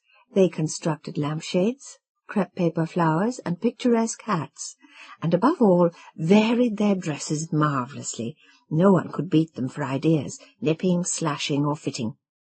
Once more, allowing nothing to go to waste, they had remodelled the trousseau out of their aunt's trunks, causing sad old tulles and tarletans, satins and moire taffetas to appear to have come from Paris only today. They restitched spangles, pressed ruffles crisp, and revived many a corsage of squashed silk roses. They went somewhat softly about that task, for the trunks were all stored in the attic, immediately over the back room. They wore their clothes well. A pin on either of those would look smart, declared other girls. All that they were short of was evening gloves. They had 2 pairs each, which they had been compelled to buy. What could have become of Mrs. Varley de Grey's presumably sumptuous numbers of this item? They were unable to fathom, and it was too bad. Had gloves been overlooked in her rush from India? Or were they here, in that one trunk the Trevors couldn't get at? All other locks had yielded to pulls or pickings, or the sisters found keys to fit them, or they had used the toolbox, but this last stronghold defied them. In that sad little soiled silk sack, always on her person, Mrs. Varley de Grey, they became convinced, hoarded the operative keys, along with some frippery rings and brooches, all true emeralds, pearls, and diamonds, having been long ago, as they knew, sold. Such contrariety on their aunt's part irked them. Meanwhile, gaieties bore hard on their existing gloves. Last thing at nights when they came in, last thing in the evenings before they went out, they would manfully dab away at the fingertips. So it must be admitted that a long whiff of benzine pursued them as they whirled around the ballroom floor. They were tall and handsome, nothing so soft as pretty, but in those days it was a vocation to be a handsome girl. Many of the best marriages had been made by such. They carried themselves imposingly, had good busts and shoulders, waists firm under the whalebone, and straight backs. Their features were striking, their colouring high. Low on their foreheads bounced dark mops of curls. Ethel was perhaps the dominant one, but both girls were pronounced to be full of character. Whom, and still more when, did they mean to marry? They had already seen regiments out and in. For quite a number of years, it began to seem, bets in the neighbourhood had been running high. Sympathetic spy-glasses were trained on the conspicuous gateway to Jasmine Lodge. Each new cavalier was noted. The only trouble might be, their promoters claimed, that the clever Trevors were always so surrounded that they had not a moment in which to turn or choose. Or otherwise, could it possibly be that the admiration aroused by Ethel and Elsie, and their now institutional place in the local scene, scared out more tender feeling from the masculine breast? It came to be felt, and perhaps by the girls themselves, that having lingered so long and so puzzlingly, it was up to them to bring off, like their aunt, a coup. Society around this garrison town had long plumed itself upon its romantic record. Summer and winter Cupid shot his darts. Lush scenery, the oblivion of all things else bred by the steamy climate, and perpetual gallivanting, all were conducive. Ethel's and Elsie's names, it could be presumed, were by now murmured wherever the Union Jack flew. Nevertheless, it was time they should decide. Ethel's decision took place late one spring. She set her cap at the second son of an English marquess. Lord Fred had come on a visit for the fishing to a mansion some miles down the river from Jasmine Lodge. He first made his appearance with the rest of the house party at one of the more resplendent military balls, and was understood to be a man about town. The civilian glint of his pince-nez, at once serene and superb, instantaneously wrought with his great name on Ethel's heart. She beheld him, and the assembled audience with approbation looked on at the moment so big with fate. The truth, it appeared in a flash, was that Ethel, though so condescending with her charms, had not from the first been destined to love a soldier, and that here, after long attrition, her answer was. Lord Fred was, by all, at once signed over to her. For his part, he responded to her attentions quite gladly, though in a somewhat dazed way. If he did not so often dance with her, indeed how could he, for she was much the sort, he could at least be perceived to gaze. At a swiftly organised river picnic the next evening, he, by consent, fell to Ethel's lot. She had spent the foregoing morning snipping and tacking at a remaining muslin of Mrs. Varley de Grey's, a very fresh forget-me-not dotted pattern. The muslin didn't survive the evening out, for when the moon should have risen, rain poured into the boats. Ethel's good-humoured drollery carried all before it, and Lord Fred wrapped his blazer round her form. Next day, more rain, and all fell flat. At Jasmine Lodge, the expectant deck-chairs had to be hurried in from the garden, and the small, close rooms, with their greeneried windows and plentiful bric-a-brac, gave out a stuffy, resentful indoor smell. The maid was out, Elsie was lying down with a migraine, so it devolved on Ethel to carry up Mrs. Varley de Grey's tea. The invalid set very great store by tea, and her manifestations by door-rattlings, sobs, and mutters were apt to become disturbing if it did not appear. Ethel, with the not particularly dainty tray, accordingly entered the back room, this afternoon rendered dark by its outlook into a dripping uphill wood. The aunt, her visage draped in a cobweb shawl, was, as usual, sitting up in bed. "Aha!" she at once cried, screwing one eye up and glittering round at Ethel with the other. "So, what's all this in the wind to-day?" Ethel, as she lodged the meal on the bed, shrugged her shoulders, saying, "I'm in a hurry." "Oh, no doubt you are. The question is, will you get him?" "Oh, drink your tea," snapped Ethel, her colour rising.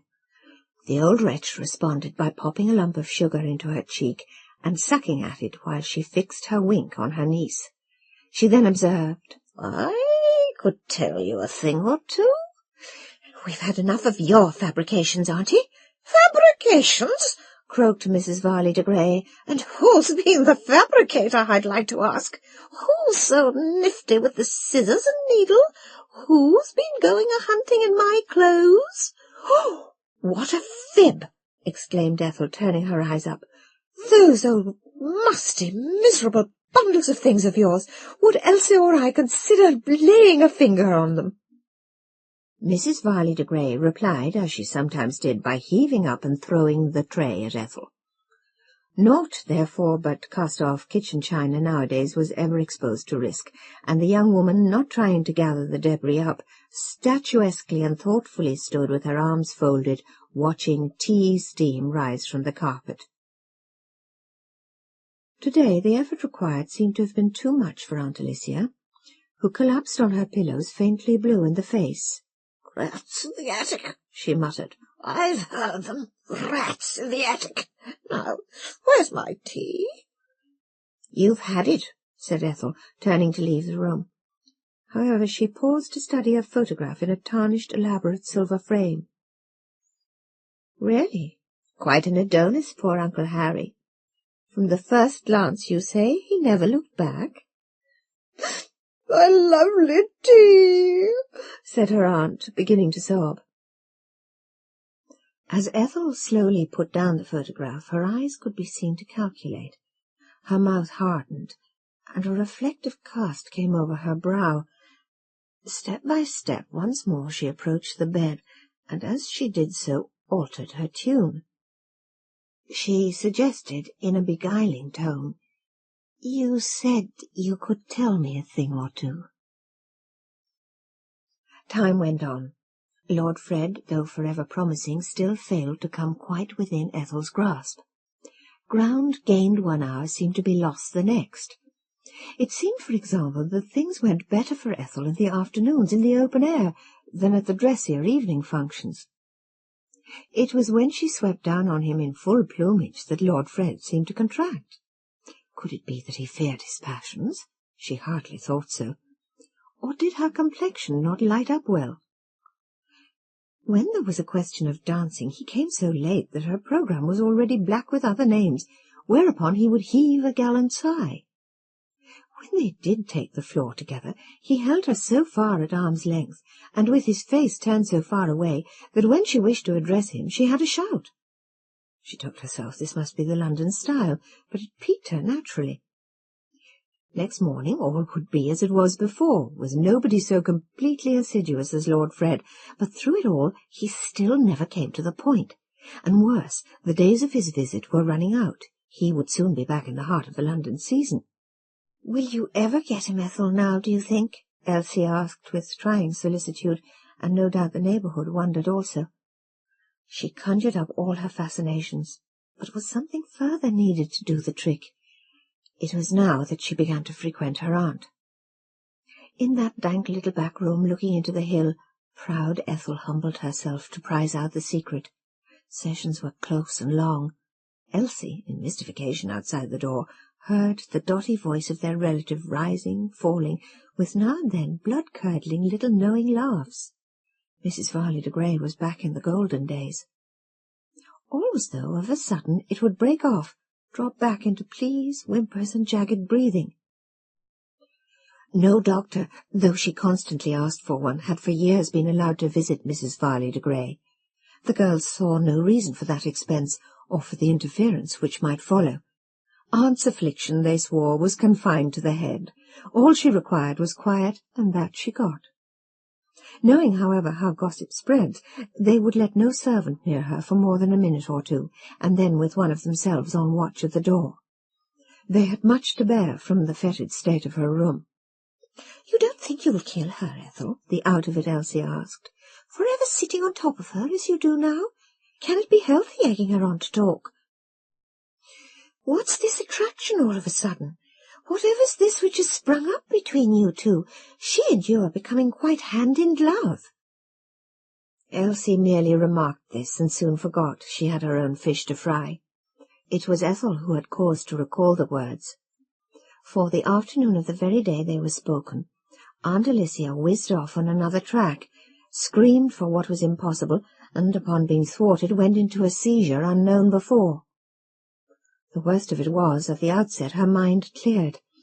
She pushed her shawl back, reared up her unkempt grey head, and looked at Ethel, unblinkingly studied Ethel, with a lucid accumulation of years of hate.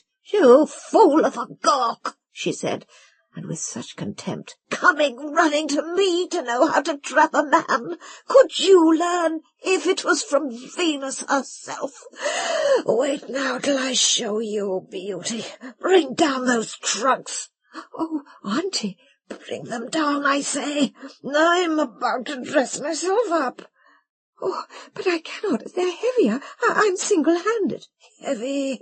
They came here heavy, but there have been rats in the attic. I saw you swishing downstairs in my ordinary." "Oh, you dreamed that?" "Through the crack of the door. Let me up, then. Let's go where they are. Look, we shall soon see." Aunt Alicia threw back the bedclothes and began to get up. "Let's take a look," she said, "at the rat's work." She set out to totter towards the door. "Oh, but you're not fit," Ethel protested. "When did the doctor say so?" There was a swaying. Ethel caught her in time, and, not gently, lugged her back to the bed. And Ethel's mind the whole of this time was whirling, for tonight was the night upon which all hung. Lord Fred's last local appearance was to be, like his first, at a ball. Tomorrow he left for London, so it must be tonight at this ball or never. How was it that Ethel felt so strangely, wildly confident of the outcome? It was time to begin on her coiffure, lay out her dress. Oh, tonight she would shine as never before. She flung back the bedclothes over the helpless form, heard a clock strike, and hastily turned to go. "I will be quits with you," said the voice behind her. Ethel, in a kimono, hair half done, was in her own room in front of the open glove drawer when Elsie came in, home from a tennis party. Elsie acted oddly. She went at once to the drawer and buried her nose in it. "Oh, my goodness," she cried. "It's all too true, and it's awful." "What is?" Ethel carelessly asked. "Ethel, dear, would you ever face it out if I were to tell you a certain rumour I heard today at the party as to Lord Fred?" Ethel turned from her sister, took up the heated tongs, and applied more crimps to her natural curliness. She said, "Certainly, spit it out." "Since childhood he's recoiled from the breath of benzine. He wilts away when it enters the very room." "Who says that's so?" "He confided it to his hostess, who is now spitefully putting it around the country." Ethel bit her lip and put down the tongs, while Elsie sorrowfully concluded, "And your gloves stink, Ethel, as I'm sure do mine." Elsie then thought it wiser to slip away. In a minute more, however, she was back, and this time with a still more peculiar air. She demanded, "In what state did you leave Auntie? She was sounding so very quiet that I peeped in, and I don't care for the look of her now at all." Ethel swore, but consented to take a look. She stayed in there in the back room, with Elsie biting her thumbnail outside the door, for what seemed an ominous length of time. When she did emerge, she looked greenish, but held her head high. The sisters' eyes met. Ethel said stonily, "Dozing." "You're certain she's not? She couldn't ever be, you know." "Dozing, I tell you." Ethel stared Elsie out. "If she was gone," quavered the frailer sister, "just think of it. Why, we'd never get to the ball, and a ball that everything hangs on." She ended up with a scared but conspiratorial glance at Ethel. "Reassure yourself. Didn't you hear me say?" As she spoke, Ethel, chiefly from habit, locked her late aunt's door on the outside. The act caused a sort of secret jingle to be heard from inside her fist, and Elsie asked, "What's that you've got hold of now?" "Just a few little keys and trinkets she made me keep," replied Ethel, disclosing the small bag she had found, where she'd looked for it, under the dead one's pillow. "Scurry on now, Elsie, or you'll never be dressed. Care to make use of my tongs while they're so splendidly hot?" Alone at last, Ethel drew in a breath, and with a gesture of resolution retied her kimono sash tightly over her corset.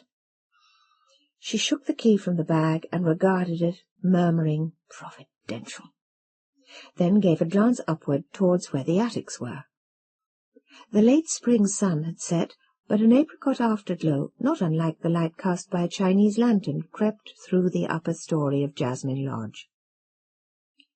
The cessation of all those rustlings, tappings, whimpers and moans from inside Mrs. Varley de Grey's room had set up an unfamiliar, somewhat unnerving hush.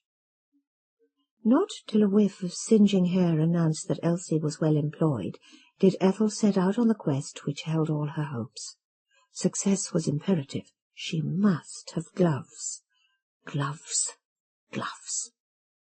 Soundlessly she set foot on the attic stairs. Under the skylight she had to suppress a shriek, for a rat, yes, of all things, leaped at her out of an empty hat-box, and the rodent gave her a wink before it darted away. Now Ethel and Elsie knew for a certain fact that there never had been rats in Jasmine Lodge. However, she continued to steel her nerves and to push her way to the one inviolate trunk.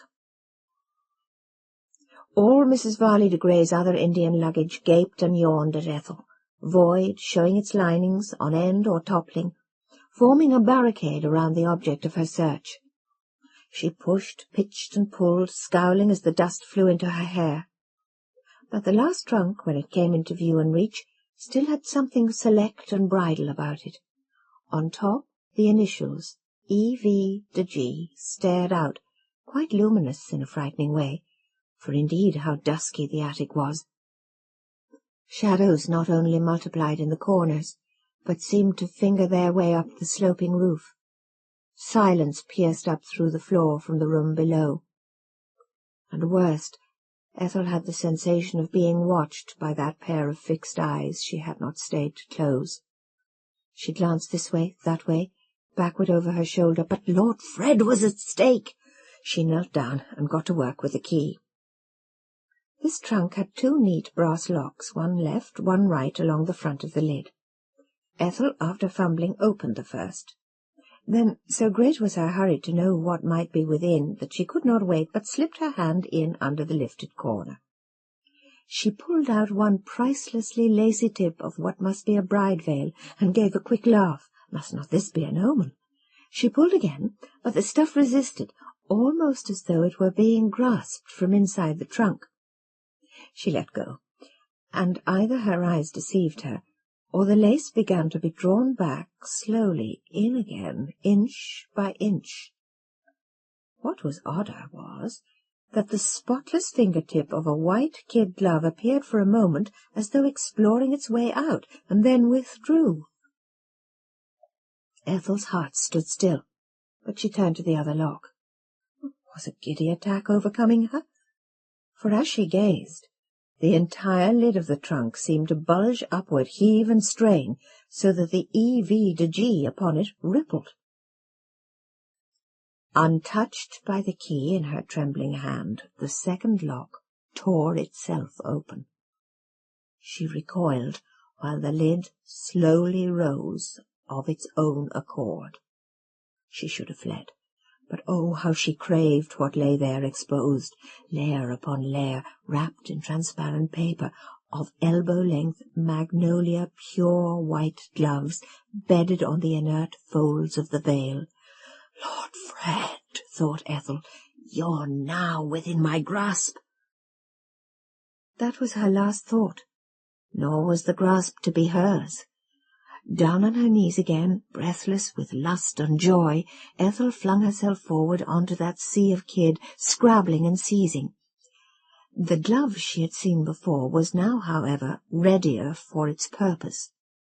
At first it merely pounced after Ethel's fingers, as though making mock of their greedy course, but the hand within it was all the time filling out. With one snowy flash through the dusk, the glove clutched Ethel's front hair, tangled itself in her black curls, and dragged her head down. She began to choke among the sachets and tissue. Then the glove let go, hurled her back, and made its leap at her throat. It was a marvel that anything so dainty should be so strong. So great, so convulsive was the swell of the force that during the strangling of Ethel the seams of the glove split. In any case, the glove would have been too small for her. The shrieks of Elsie upon the attic threshold began only when all other sounds had died down. The ultimate spark of the once famous cleverness of the Miss Trevors appeared in Elsie's extrication of herself from this awkward mess, for who was to credit how Ethel came by her end? The sister's reputation for warmth of heart was to stand the survivor in good stead. For could those affections nursed in Jasmine Lodge, extending so freely even to the unwell aunt, have culminated in Elsie's setting on Ethel? No. In the end the matter was hushed up, which is to say is still talked about even now. Ethel Trevor and Mrs. Varley de Grey were interred in the same grave, as everyone understood that they would have wished. What conversation took place under the earth, one does not know. A Story of Don Juan by V.S. Pritchett. It is said that on one night of his life Don Juan slept alone, though I think the point has been disputed. Returning to Seville in the spring, he was held up, some hours' ride from the city, by the floods of the Guadalquivir, a river as dirty as an old lion after the rains, and was obliged to stay at the finca of the Quintero family. The doorway, the walls, the windows of the house were hung with the black and violet draperies of mourning when he arrived there, God rest her soul, the peasants said. The lady of the house was dead. She had been dead a year. The young Quintero was a widower. Nevertheless, Quintero took him in and even smiled to see a gallant spattered and drooping in the rain like a sodden cockerel. There was malice in that smile, for Quintero was mad with loneliness and grief. The man who had possessed and discarded all women was received by a man demented because he had lost only one. "My house is yours," said Quintero, speaking the formula. There was bewilderment in his eyes. Those who grieve do not find the world and its people either real or believable. Irony inflects the voices of mourners, and there was malice too in Quintero's further greetings. For grief appears to put one at an advantage, the advantage, in Quintero's case, being the macabre one that he could receive Juan now without that fear, that terror, which Juan brought to the husbands of Seville. It was perfect, Quintero thought, that for once in his life Juan should have arrived at an empty house. There was not even, as Juan quickly ascertained, a maid, for Quintero was served only by a manservant, being unable any longer to bear the sight of women. This servant dried Don Juan's clothes, and in an hour or two brought in a bad dinner, food which stamped up and down in the stomach like people waiting for a coach in the cold. Quintero was torturing his body as well as his mind, and as the familiar pains arrived, they agonized him and set him off about his wife. Grief had also made Quintero an actor. His eyes had that hollow, taper-haunted dusk of the theatre as he spoke of the beautiful girl. He dwelled upon their courtship, on details of her beauty and temperament, and how he had rushed her from the church to the marriage-bed, like a man racing a tray of diamonds through the streets into the safety of a bank vault. The presence of Don Juan turned every man into an artist when he was telling his own love story. One had to tantalize and surpass the great seducer, and Quintero, rolling it all off in the grand manner, could not resist telling that his bride had died on her marriage night. "Man!" cried Don Juan. He started straight off on stories of his own, but Quintero hardly listened. He had returned to the state of exhaustion and emptiness which is natural to grief. As Juan talked, the madman followed his own thoughts, like an actor preparing and mumbling the next entrance.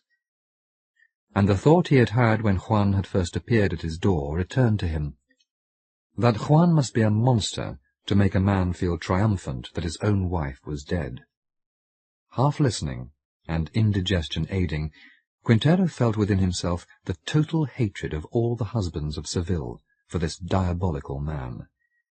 And as Quintero brooded upon this, it occurred to him that it was probably not a chance that he had it in his power to effect the most curious revenge on behalf of the husbands of Seville. The decision was made. The wine being finished, Quintero called for his manservant, and gave orders to change Don Juan's room. "For," said Quintero dryly, "His Excellency's visit is an honour, and I cannot allow one who has slept in the most delicately scented room in Spain to pass the night in a chamber which stinks to heaven of goat." "The closed room?" said the manservant, astonished that the room which still held the great dynastic marriage-bed, and which had not been used more than half a dozen times by his master since the lady's death, and then only at the full moon when his frenzy was worst, was to be given to a stranger. Yet to this room Quintero led his guest, and there parted from him with eyes so sparkling with ill-intention that Juan, who was sensitive to this kind of point, understood perfectly that the cat was being let into the cage only because the bird had long ago flown out. The humiliation was unpleasant. Juan saw the night stretching before him like a desert. What a bed to lie on! So wide, so unutterably vacant, so malignantly inopportune. Juan took off his clothes, snuffed the lamp-wick. He lay down, conscious that on either side of him lay wastes of sheet, draughty and uninhabited, except by the nomadic bug. a desert. To move an arm 1 inch to the side, to push out a leg, however cautiously, was to enter desolation. For miles and miles the foot might probe, the fingers or the knee explore a friendless Antarctica. Yet to lie rigid and still was to have a foretaste of the grave. And here, too, he was frustrated. For though the wine kept him yawning, that awful food romped in his stomach, jolting him back from the edge of sleep the moment he got there. There is an art in sleeping alone in a double bed, but naturally this art was unknown to Juan. He had to learn it. The difficulty is easily solved. If you cannot sleep on one side of the bed, you move over and try the other. 2 hours or more must have passed before this occurred to Juan. Sullen-headed, he advanced into the desert, and the night air lying chill between the sheets flapped and made him shiver. He stretched out his arm and crawled towards the opposite pillow. Mother of God, the coldness, the more than virgin frigidity of linen. Juan put down his head, and drawing up his knees, he shivered. Soon, he supposed, he would be warm again. But in the meantime, ice could not have been colder. It was unbelievable. Ice was the word for that pillow and those sheets. Ice. Was he ill? Had the rain chilled him that his teeth must chatter like this, and his legs tremble? Far from getting warmer, he found the cold growing. Now it was on his forehead and his cheeks, like arms of ice on his body, like legs of ice upon his legs. Suddenly, in superstition, he got up on his hands and stared down at the pillow in the darkness, threw back the bedclothes, and looked down upon the sheet. His breath was hot, yet blowing against his cheeks was a breath colder than the grave. His shoulders and body were hot, yet limbs of snow were drawing him down. And just as he would have shouted his appalled suspicion, lips like wet ice unfolded upon his own, and he sank down to a kiss, unmistakably a kiss, which froze him like a winter. In his own room, Quintero lay listening. His mad eyes were exalted, and his ears were waiting. He was waiting for the scream of horror. He knew the apparition. There would be a scream, a tumble, hands fighting for the light, fists knocking at the door. And Quintero had locked the door. But when no scream came, Quintero lay talking to himself, remembering the night the apparition had first come to him, and had made him speechless, and left him choked and stiff. It would be even better if there was no scream. Quintero lay awake through the night, building castle after castle of triumphant revenge, and receiving as he did so the ovations of the husbands of Seville. The stallion is gelded. At an early hour, Quintero unlocked the door and waited downstairs impatiently. He was a wreck after a night like that. Juan came down at last. He was, Quintero observed, pale. Or was he pale? "Did you sleep well?" Quintero asked furtively. "Very well," Juan replied. "I do not sleep well in strange beds myself," Quintero insinuated. Juan smiled, and replied that he was more used to strange beds than his own. Quintero scowled. "I reproached myself. The bed was large," he said. But the large, Juan said, were necessarily as familiar to him as the strange. Quintero bit his nails. Some noise had been heard in the night, something like a scream, a disturbance. The manservant had noticed it also. Juan answered him that disturbances in the night had indeed bothered him at the beginning of his career, but now he took them in his stride. Quintero dug his nails into the palms of his hands. He brought out the trump. "I am afraid," Quintero said, "it was a cold bed. You must have frozen." "I am never cold for long," Juan said, and unconsciously anticipating the manner of a poem that was to be written in his memory 2 centuries later, declaimed, "The blood of Don Juan is hot, for the sun is the blood of Don Juan. Quintero watched. His eyes jumped like flies to every movement of his guest. He watched him drink his coffee. He watched him tighten the stirrups of his horse. He watched Juan vault into the saddle. Don Juan was humming, and when he went off was singing in that intolerable tenor of his, which was like a cock crow in the olive groves. Quintero went into the house and rubbed his unshaven chin. Then he went out again to the road where the figure of Don Juan was now only a small smoke of dust between the eucalyptus trees. Quintero went up to the room where Juan had slept and stared at it with accusations and suspicions.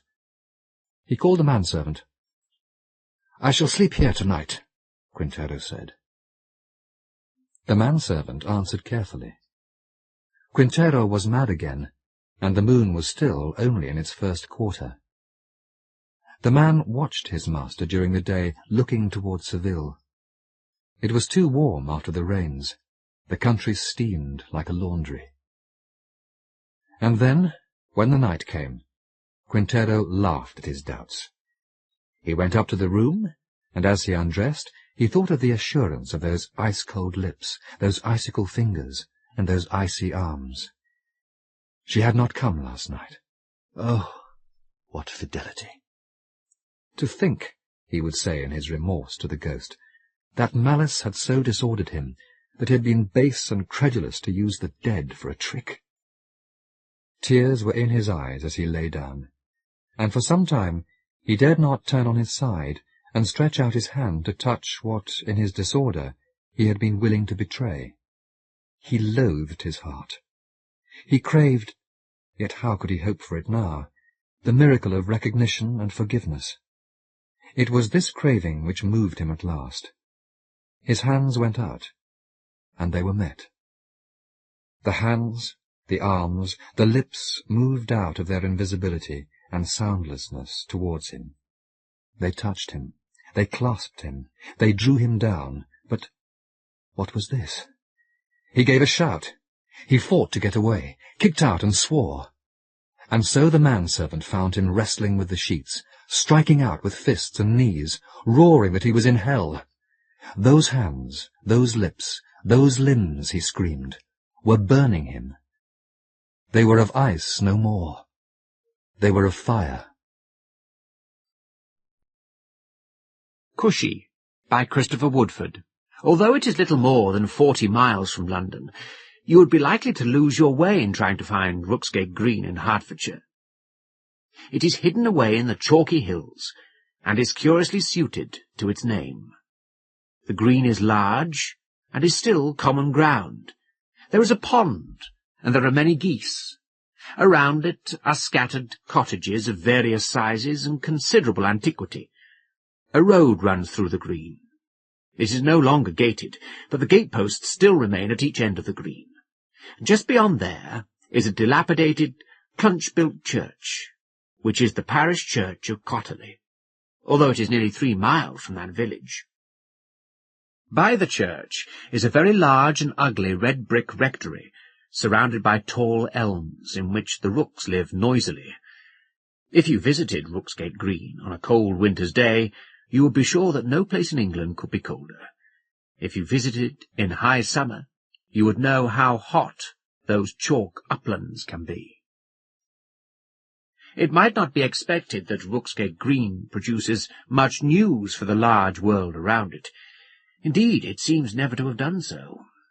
It once had an important fair, but this has dwindled to a few roundabouts, swings, and stalls which still arrive on the eve of the feast of St. John the Baptist, under whose patronage Cotterley Church was placed. Yet, in the year 1939, there was a very strange occurrence which may be recorded in some detail. Undoubtedly, the most striking person in the hamlet was Cushi Holloway. He was probably about 60 years of age. He was short in stature and somewhat lame. He was bald and had a striking face. It was one of those faces which tell of a strong character, an acute brain, but it is very difficult to say whether that character was benevolent or not. Perhaps enigmatic is the best word to describe it. No one had ever seen Cushi, as he was universally called, put out. He was entirely imperturbable. He lived with his old and rather formidable mother in one of the better cottages on the green, and he was sexton of Cotterley Church. He had no other occupation, and the other inhabitants were never able to find out how he and his mother were able to live in reasonable comfort. He spent much time in and about the church, and he was a storehouse of information about its history during the last 50 years. He could remember every visiting preacher, what text he had chosen for his sermon, what the weather was like, and what was the size of the congregation on each occasion. As a sexton he was invaluable. He was never late. He alone could induce the antiquated stoves to produce sufficient heat to make the church bearable in winter, and he alone could trim the oil lamps so that they did not smoke violently in the middle of the service. No one disputed his claim to dig the neatest grave in the district. Beneath the faded red cushion in his seat in church he stored strange reading matter. There was the current Old Moor's Almanac, a recent catalogue issued by a famous firm of seedsmen, and a copy of Struwwelpeter. He knew by heart the number and first line of every hymn in Hymns Ancient and Modern. This last accomplishment expressed itself constantly in a curious way. When Cushi was not in his house, the church, or the churchyard, he would stand for long periods by the pond at the side of the road, acknowledging with a jerk of his head such greetings as came his way. Every car, van, lorry, and tractor that passed was given its appropriate hymn, according to its registration number. Thus, a lorry bringing materials to repair the Horseshoe was 196, Guide Me, O Thou Great Redeemer, and Mr. Johnson's bright new tractor was 392, Forward be our watchword. When there were 4 numerals, the first 3, or the last 3, were usually chosen. Cushi rose to new heights when the bishop arrived to conduct a confirmation. The bishop had been told of Cushi's activities in this direction, and after the service asked what his car number represented. "What are you, my lord?" was the reply. "You're 2 Hadvents, you are. 51, lo, he comes. 52, great God, what do I see and hear? Up the pulpit." By way of extension, the appropriate number and words might be produced on other occasions. Thus, when the eldest daughter of Mr. Hodges, who kept the stores, married, Cushi produced as a wedding present a large box of chocolates, with the remark, 109, sweet the moments rich in blessing, which might have expressed Cushi's hopes either for her enjoyment of the sweets, or for a successful marriage service, or for happy years of connubial bliss. At the end of the year 1936, the rector, the Reverend Charles French, died. He'd been rector of Cotterley for 42 years, and Cushi was deeply affected. His sorrow was not expressed in words, beyond the remark, "He were a good un, he were," but it was fully expressed in the care he took over the preparation of Mr. French's grave. It was wholly lined with flowers, and the heap of earth and chalk thrown out beside it was covered with cut grass. It was some time before a new appointment was made. Cushi eyed such clergymen as came to inspect the church and the rectory, and said nothing. The odd assortment of parsons and lay readers who conducted the services on Sunday, and the few marriages and funerals on weekdays, added considerably to his store of anecdotes. Eventually the bishop made an appointment which was far from a happy one. The Reverend David Evans was being overworked in a huge parish on the outskirts of London, and needed rest. He was devoted to forms of worship far higher than Cotterley and Rooksgate Green could ever tolerate or understand. He had grown up in Cardiff, and was wholly ignorant of the ways of an English village. He was somewhat shy, which the villagers mistook for off-handedness. Above all, he made the unpardonable mistake of trying at once to wake up his new flock. If he had won Cushi's approval and support, he might have survived the earlier criticisms, for he was a good and earnest man, but he began by unwittingly dealing blow after blow at his sexton. The first incident was concerned with Cushy's attendance at Holy Communion. On the second Sunday after his institution, Mr. Evans said, "I do not like grumbling about things, Cushi, but I must ask you to desist from making your communion twice. If you communicate at 8 o'clock, you must not do so at the later celebration." "Mr. French, he like me at both houses," retorted Cushi. Mr. Evans winced. "I also like to see you at both services," said he, "but the church does not allow anyone but a priest to make his communion more than once in a day.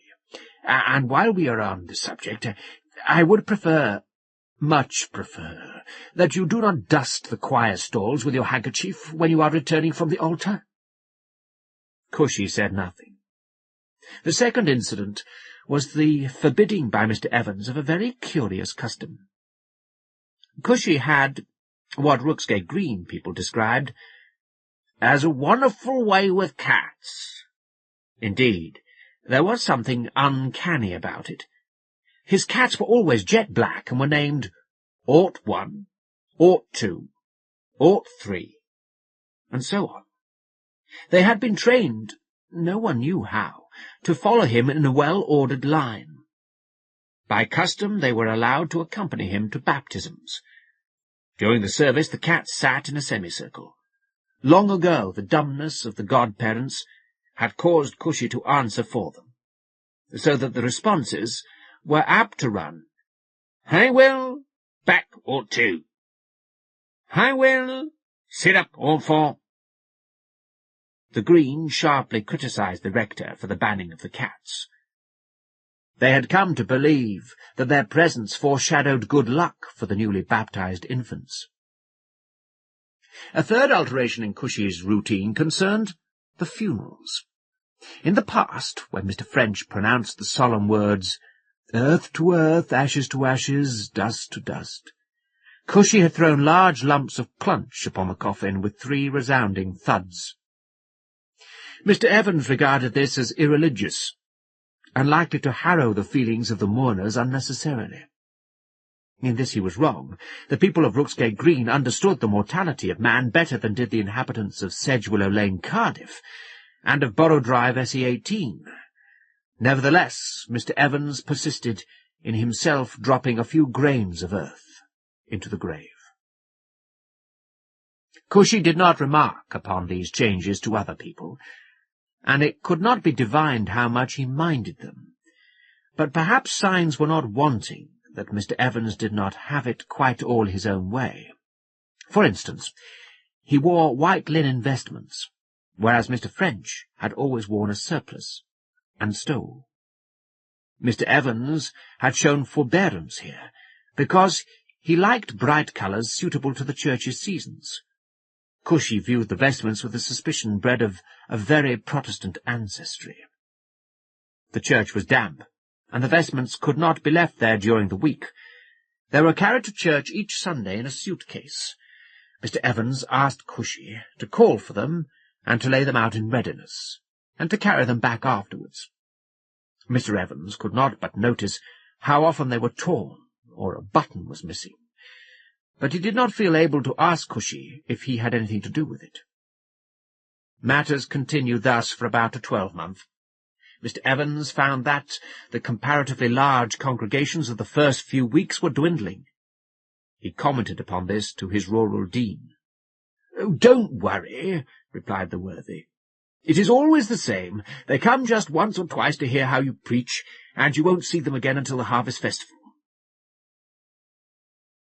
"I fear that it is going to be a very uphill task," sighed Mr. Evans. "And you can never tell what they are really thinking." "Oh, of course you can't," said the rural dean cheerfully, "and you never will know. You are lucky to have that man Cushi Holloway. It is almost impossible to find sextons and grave-diggers nowadays, let alone anyone to cut the grass in the churchyard." "Am I?" asked Mr. Evans, and added doubtfully, "Yes, I suppose I am." It was on his return from his visit to the rural dean that his housekeeper told him that Cushi was ill. Cushi had walked, as his custom was, to the market town of Arleton, and had got drenched with rain on the return journey. Mr. Evans called at his cottage after tea and inquired of Mrs. Holloway how her son was. He was told politely that Cushi was not very well. A daily visit produced exactly the same reply, and no suggestion that he should go upstairs and see Cushi. On the 5th day, Cushi was dead. The undertaker called at the rectory and said that the funeral would be on Thursday at 3 o'clock, with no music. Mr. Evans was not a little annoyed. "Supposing, Mr. Spearman," he said, "that that day and that time are inconvenient for me." "Well, sir," replied Mr. Spearman, "I would manage it somehow if I were you. The people will be very put out if you try to change it. You know how it is in these places." Mr. Evans was beginning to know how it was in those places, so he fell in with the arrangements with all but an ill grace.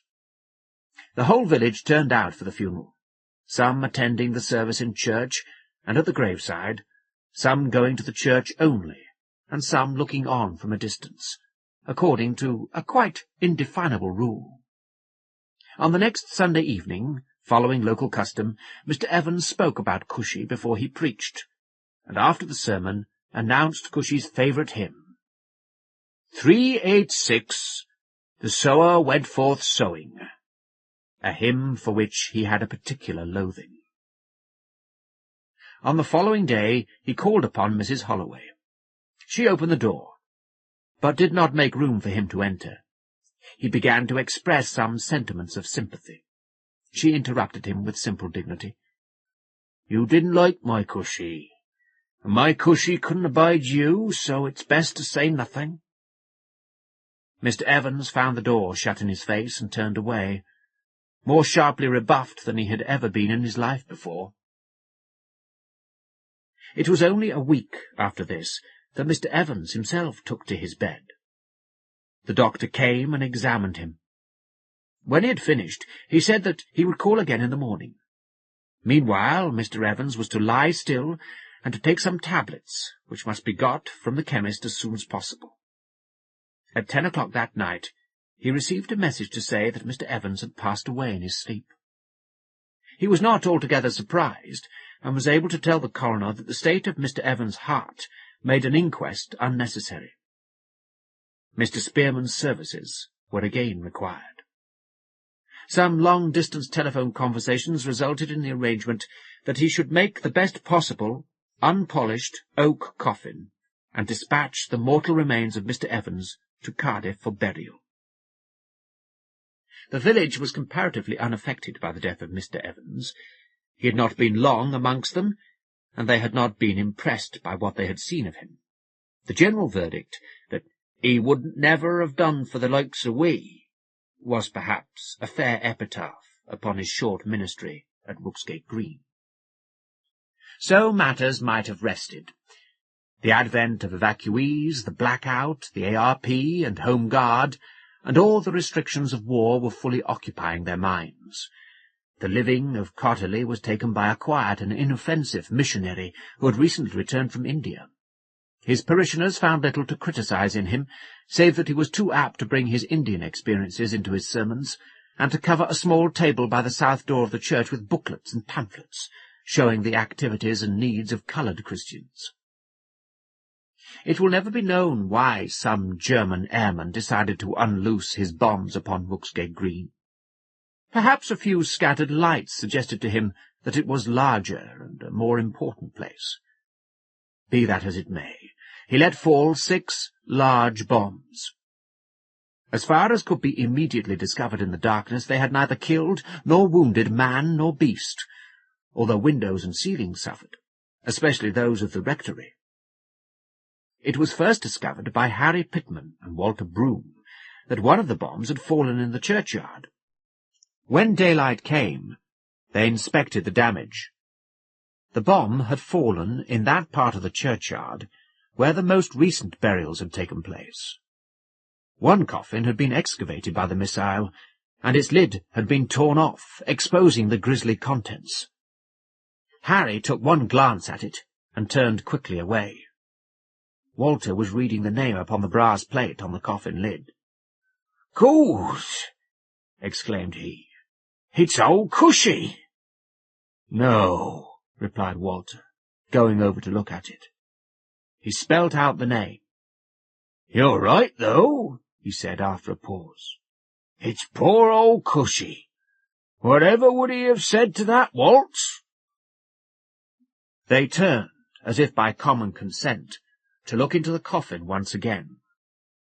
The remains of Cushi Holloway had, by some strange chance, been undisturbed by the explosion. Suddenly Harry Pitman pointed, speechless. Walter Broom looked more intently, and then gasped. "Well, whatever do you make of that?" he asked at length.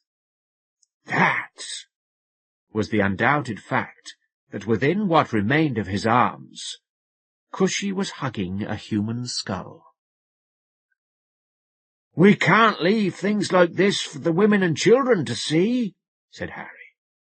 "Do you slip over to the rectory for the key of the churchyard shed. We'll get a couple of shovels and put Cushi back where he belongs. Ask the rector to step back with you. Maybe he'll want to read a bit of a service over him." The rector came and saw and wondered. When the men's work was accomplished and Cushi was safely at rest again, he turned to them. "How do you think that skull got there?" he asked. "I can't rightly say," replied Harry. "That's something unnatural happened here, Rector. You may depend upon it. What do you say, Walt?" "That's right enough," said Walter. "Whose head was it, do you think?" asked the rector. "Why, it's past telling, as you saw for yourself, sir," said Harry. "I wouldn't swear to it, but what hair there was left was just like the Reverend Evans's." He paused and then continued. "Yes, I reckon that if you was to go to that cemetery at Cardiff, where he was put away, and dug him up, you'd find he ain't got no head." "But we will say nothing about this to anyone," suggested the rector. "That's right," said Walter, as he picked up the shovels. "It was always best to leave old Cushi to follow his own way." Bad Company, by Walter de la Mare. It is very seldom that one encounters what would appear to be sheer, unadulterated evil in a human face. An evil, I mean, active, deliberate, deadly, dangerous. Folly, heedlessness, vanity, pride, craft, meanness, stupidity, yes. But even Iagos in this world are few, and devilry is as rare as witchcraft. One winter's evening, some little time ago, bound on a visit to a friend in London, I found myself on the platform of one of its many subterranean railway stations. It is an ordeal that one may undergo as seldom as one can. The glare and glitter, the noise, the very air one breathes affect nerves and spirits. One expects vaguely strange meetings in such surroundings. On this occasion, the expectation was justified. The mind is at times more attentive than the eye. Already tired and troubled with personal cares and problems, which a little wisdom and enterprise should have refused to entertain, I had seated myself on one of the low wooden benches to the left of the entrance to the platform, when, for no conscious reason, I was prompted to turn my head in the direction of a fellow traveller, seated across the gangway on the fellow to my bench, some few yards away. What was wrong with him? He was enveloped in a loose cape or cloak, sombre and motionless. He appeared to be wholly unaware of my abrupt scrutiny. And yet I doubted. For the next moment, although the door of the nearest coach gaped immediately opposite him, he had shuffled into the compartment I had entered myself, and now in its corner confronted me, all but knee to knee. I could have touched him with my hand. We had, too, come at once into an even more intimate contact than that of touch. Our eyes, his own fixed in a dwelling and lethargic stare, had instantly met, and no less rapidly mine had uncharitably recoiled, not only in misgiving, but in something little short of disgust. The effect resembled that of an acid on milk, and for the time being cast my thoughts into confusion. Yet that one glance had taken him in. He was old, over 70. A wide-brimmed, rusty and dusty black hat concealed his head, a head fringed with wisps of hair, lank and paper-grey. His loose, jaded cheeks were of the colour of putty, the thin lips above the wide, unshaven and dimpled chin showing scarcely a trace of red. The cloak, suspended from his shoulders, mantled him to his shins. One knuckled, cadaverous, mittened hand clasped a thick ash stick, its handle black and polished with long usage. The only sign of life in his countenance was secreted in his eyes, fixed on mine, hazed and dully glistening, as a snail in winter is fixed to a wall. There was a dull, deliberate challenge in them, and, as I fancied, something more than that. They suggested that he had been in wait for me, that for him it was almost well met. For minutes together I endeavoured to accept their challenge, to make sure. Yet I realized, fascinated the while, that he was well aware of the futility of this attempt, as a snake is of the restless, fated bird in the branches above its head. Such a statement, I am aware, must appear wildly exaggerated, but I can only record my impression. It was already latish, much later than I had intended. The passengers came and went, and whether intentionally or not, none consented to occupy the seat vacant beside him. I fixed my eyes on an advertisement, that of a friendly society, I remember, immediately above his head, with the intention of watching him in the field of an eye that I could not persuade to meet his own in full focus again. He had instantly detected this ingenuous device.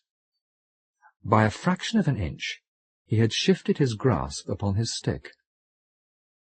So intolerable at length became the physical and psychical effect of his presence on me, that I determined to leave the train at the next station, and there to await the next. And at this precise moment I was conscious that he had not only withdrawn his eyes, but closed them. I was not so easily to free myself of his company. I glanced over my shoulder as, after leaving the train, I turned towards the lift, showed him hastily groping his way out of the carriage. The metal gate clanged. The lift slid upwards, and, such is the contrariness of human nature, a faint disappointment followed. One may, for example, be appalled and yet engrossed in reading an account of some act of infamous cruelty. Concealing myself as best I could at the bookstall, I awaited the next lift-load.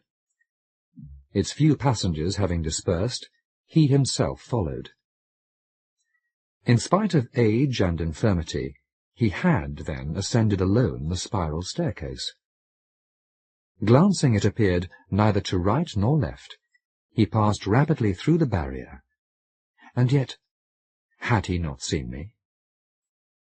The ticket-collector raised his head, opened his mouth, watched his retreating figure, but made no attempt to retrieve his. It was dark now, the dark of London. In my absence underground, minute frozen pellets of snow had fallen, whitening the streets and lulling the sound of the traffic. On emerging into the street, he turned in the direction of the next station, my own. Yet again, had he, or had he not, been aware that he was being watched?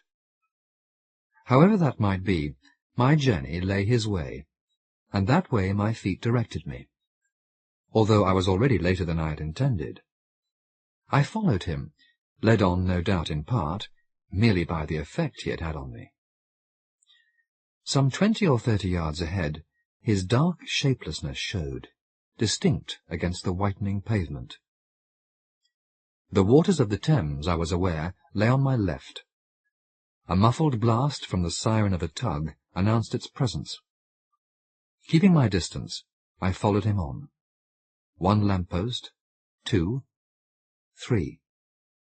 At that, he seemed to pause for a moment, as if to listen, momentarily glanced back, as I fancied, and vanished. When I came up with it, I found that this 3rd lamp-post vaguely illuminated the mouth of a narrow, lightless alley between high walls. It led me, after a while, into another alley, yet dingier.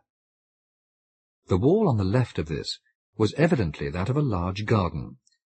On the right came a row of nondescript houses, looming up in their neglect against a starless sky. The first of these houses appeared to be occupied. The next 2 were vacant. Dingy curtains, soot-grey against their snowy window-sills, hung over the next. A litter of paper and refuse, abandoned by the last long gust of wind that must have come whistling round the nearer angle of the house, lay under the broken flight of steps up to a mid-Victorian porch. The small snow clinging to the bricks and to the worn and weathered cement of the wall only added to its gaunt lifelessness. In the faint hope of other company coming my way, and vowing that I would follow no further than to the outlet of yet another pitch-black and uninviting alley or court, which might indeed prove a dead end, I turned into it. It was then that I observed in the rays of the lamp over my head that in spite of the fineness of the snow and the brief time that had elapsed, there seemed to be no trace on its surface of recent footsteps. A faintly thudding echo had accompanied me on my way. I have found it very useful, in the country, always to carry a small electric torch in my greatcoat pocket, but for the time being I refrained from using it. This alley proved not to be blind. Beyond a patch of waste ground, a nebulous leaden-grey vacancy marked a loop here of the Thames. I decided to go no further, and then perceived a garden gate in the wall to my right. It was ajar, but could not long have been so, because no more than an instant's flash of my torch showed marks in the snow of its recent shifting. And yet there was little wind. On the other hand, here was the open river. Just a breath of a breeze across its surface might account for this.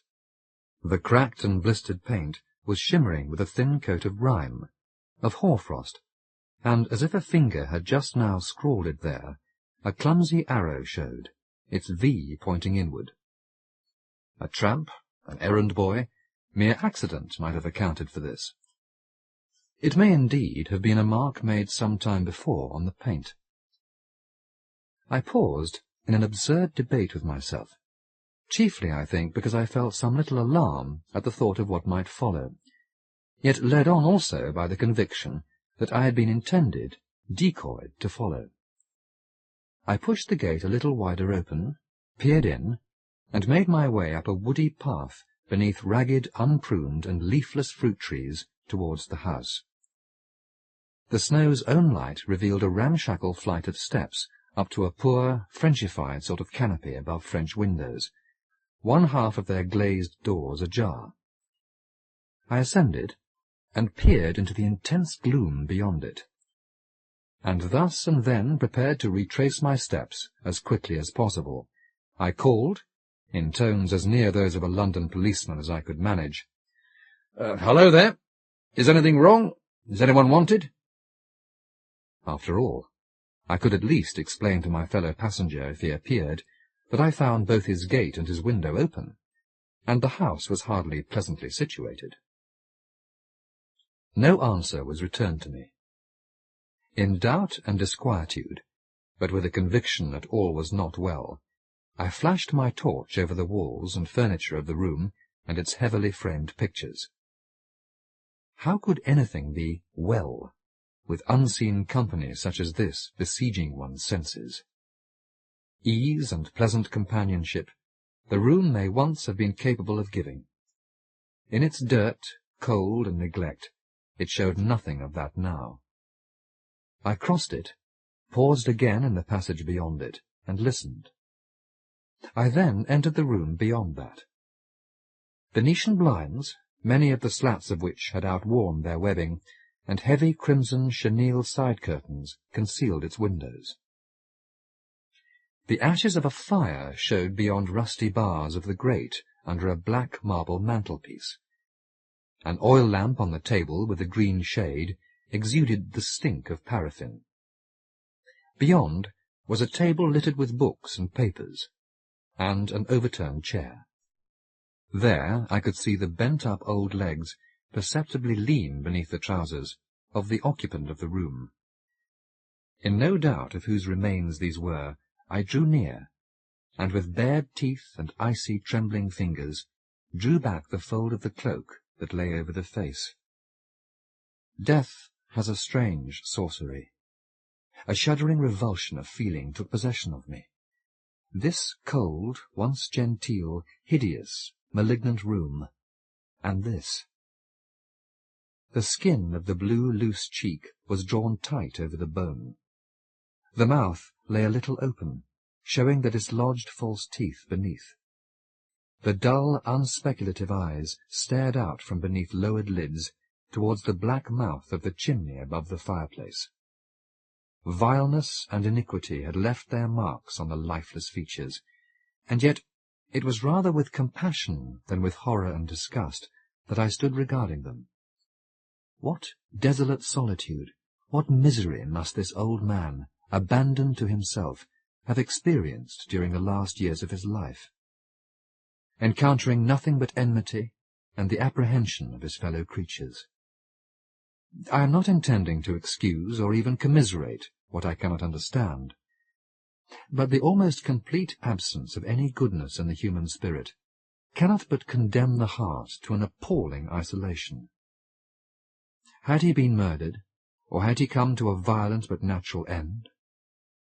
In either case, horror and terror must have supervened.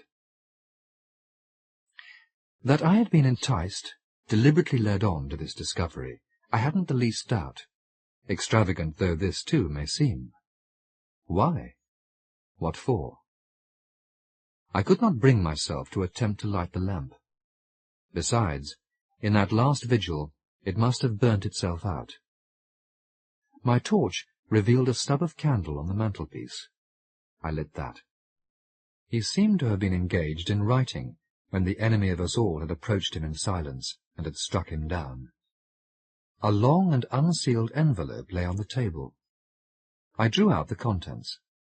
A letter and a will which had been witnessed some few weeks before, apparently by a tradesman's boy and possibly by some derelict charwoman, Eliza Hinks. I knew enough about such things to be sure that the will was valid and complete. This old man had been evidently more than fairly rich in this world's goods, and reluctant to surrender them. The letter was addressed to his 2 sisters. To my 2 sisters, Amelia and Maud. Standing there in the cold and the silence, and utterly alone, for if any occupant of the other world had decoyed me there was not the faintest hint in consciousness that he or his influence was any longer present with me, I read the vilest letter that has ever come my way, even in print. It stated that he knew the circumstances of these 2 remaining relatives, that he was well aware of their poverty and physical conditions. One of them, it seemed, was afflicted with cancer.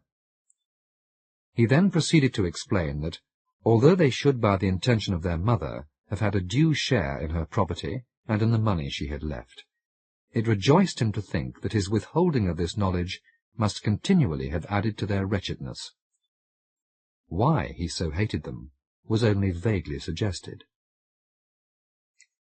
The will he had enclosed with the letter left all that he died possessed of to, of all human establishments that needed least, the authorities of Scotland Yard. It was to be devoted, it ran, to the detection of such evildoers as are ignorant or imbecile enough to leave their misdemeanours and crimes detectable. It is said that confession is good for the soul. Well then, As publicly as possible, I take this opportunity of announcing that there and then I made a little heap of envelope, letter, and will on the hearth, and put a match to them. When every vestige of the paper had been consumed, I stamped the ashes down. I had touched nothing else. I would leave the vile, jaded, forsaken house to reveal its own secret, and I might ensure that that would not be long delayed. What continues to perplex me is that, so far as I can see, no other agency but that of this evil old recluse himself had led me to my discovery. Why? Can it have been with this very intention? I stooped down and peeped and peered narrowly in under the lowered lids in the light of my torch, but not the feeblest flicker, remotest signal, or faintest syllabling echo of any message rewarded me. Dead fish are less unseemly. And yet, well, we are all of us, I suppose, at any extreme capable of remorse, and not utterly shut against repentance. Is it possible that this priceless blessing is not denied us, even when all that's earthly else appear to have come to an end?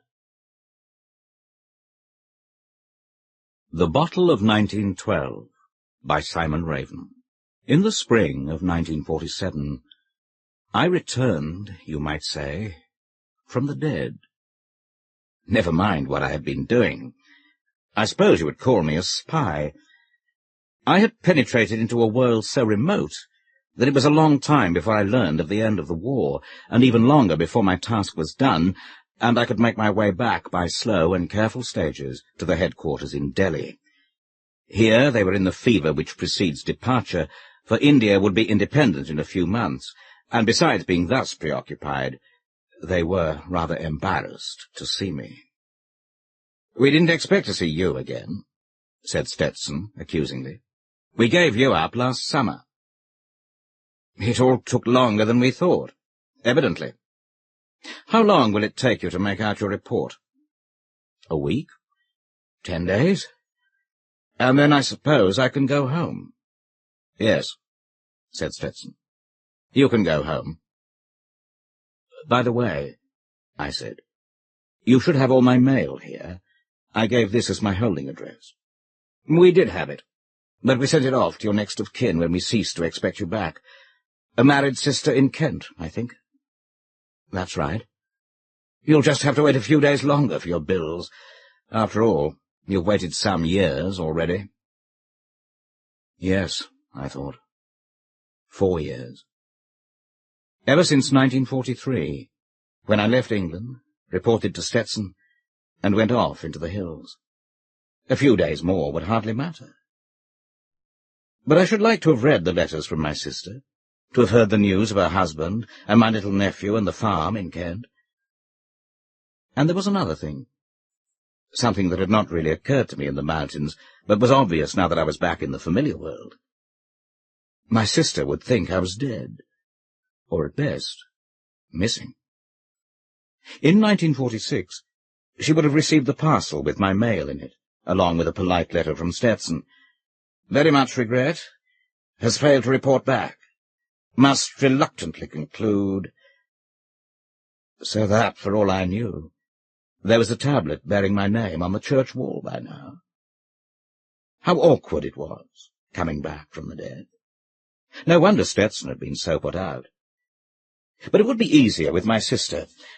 I would not shock her with a cable, but would send her a long, soothing letter.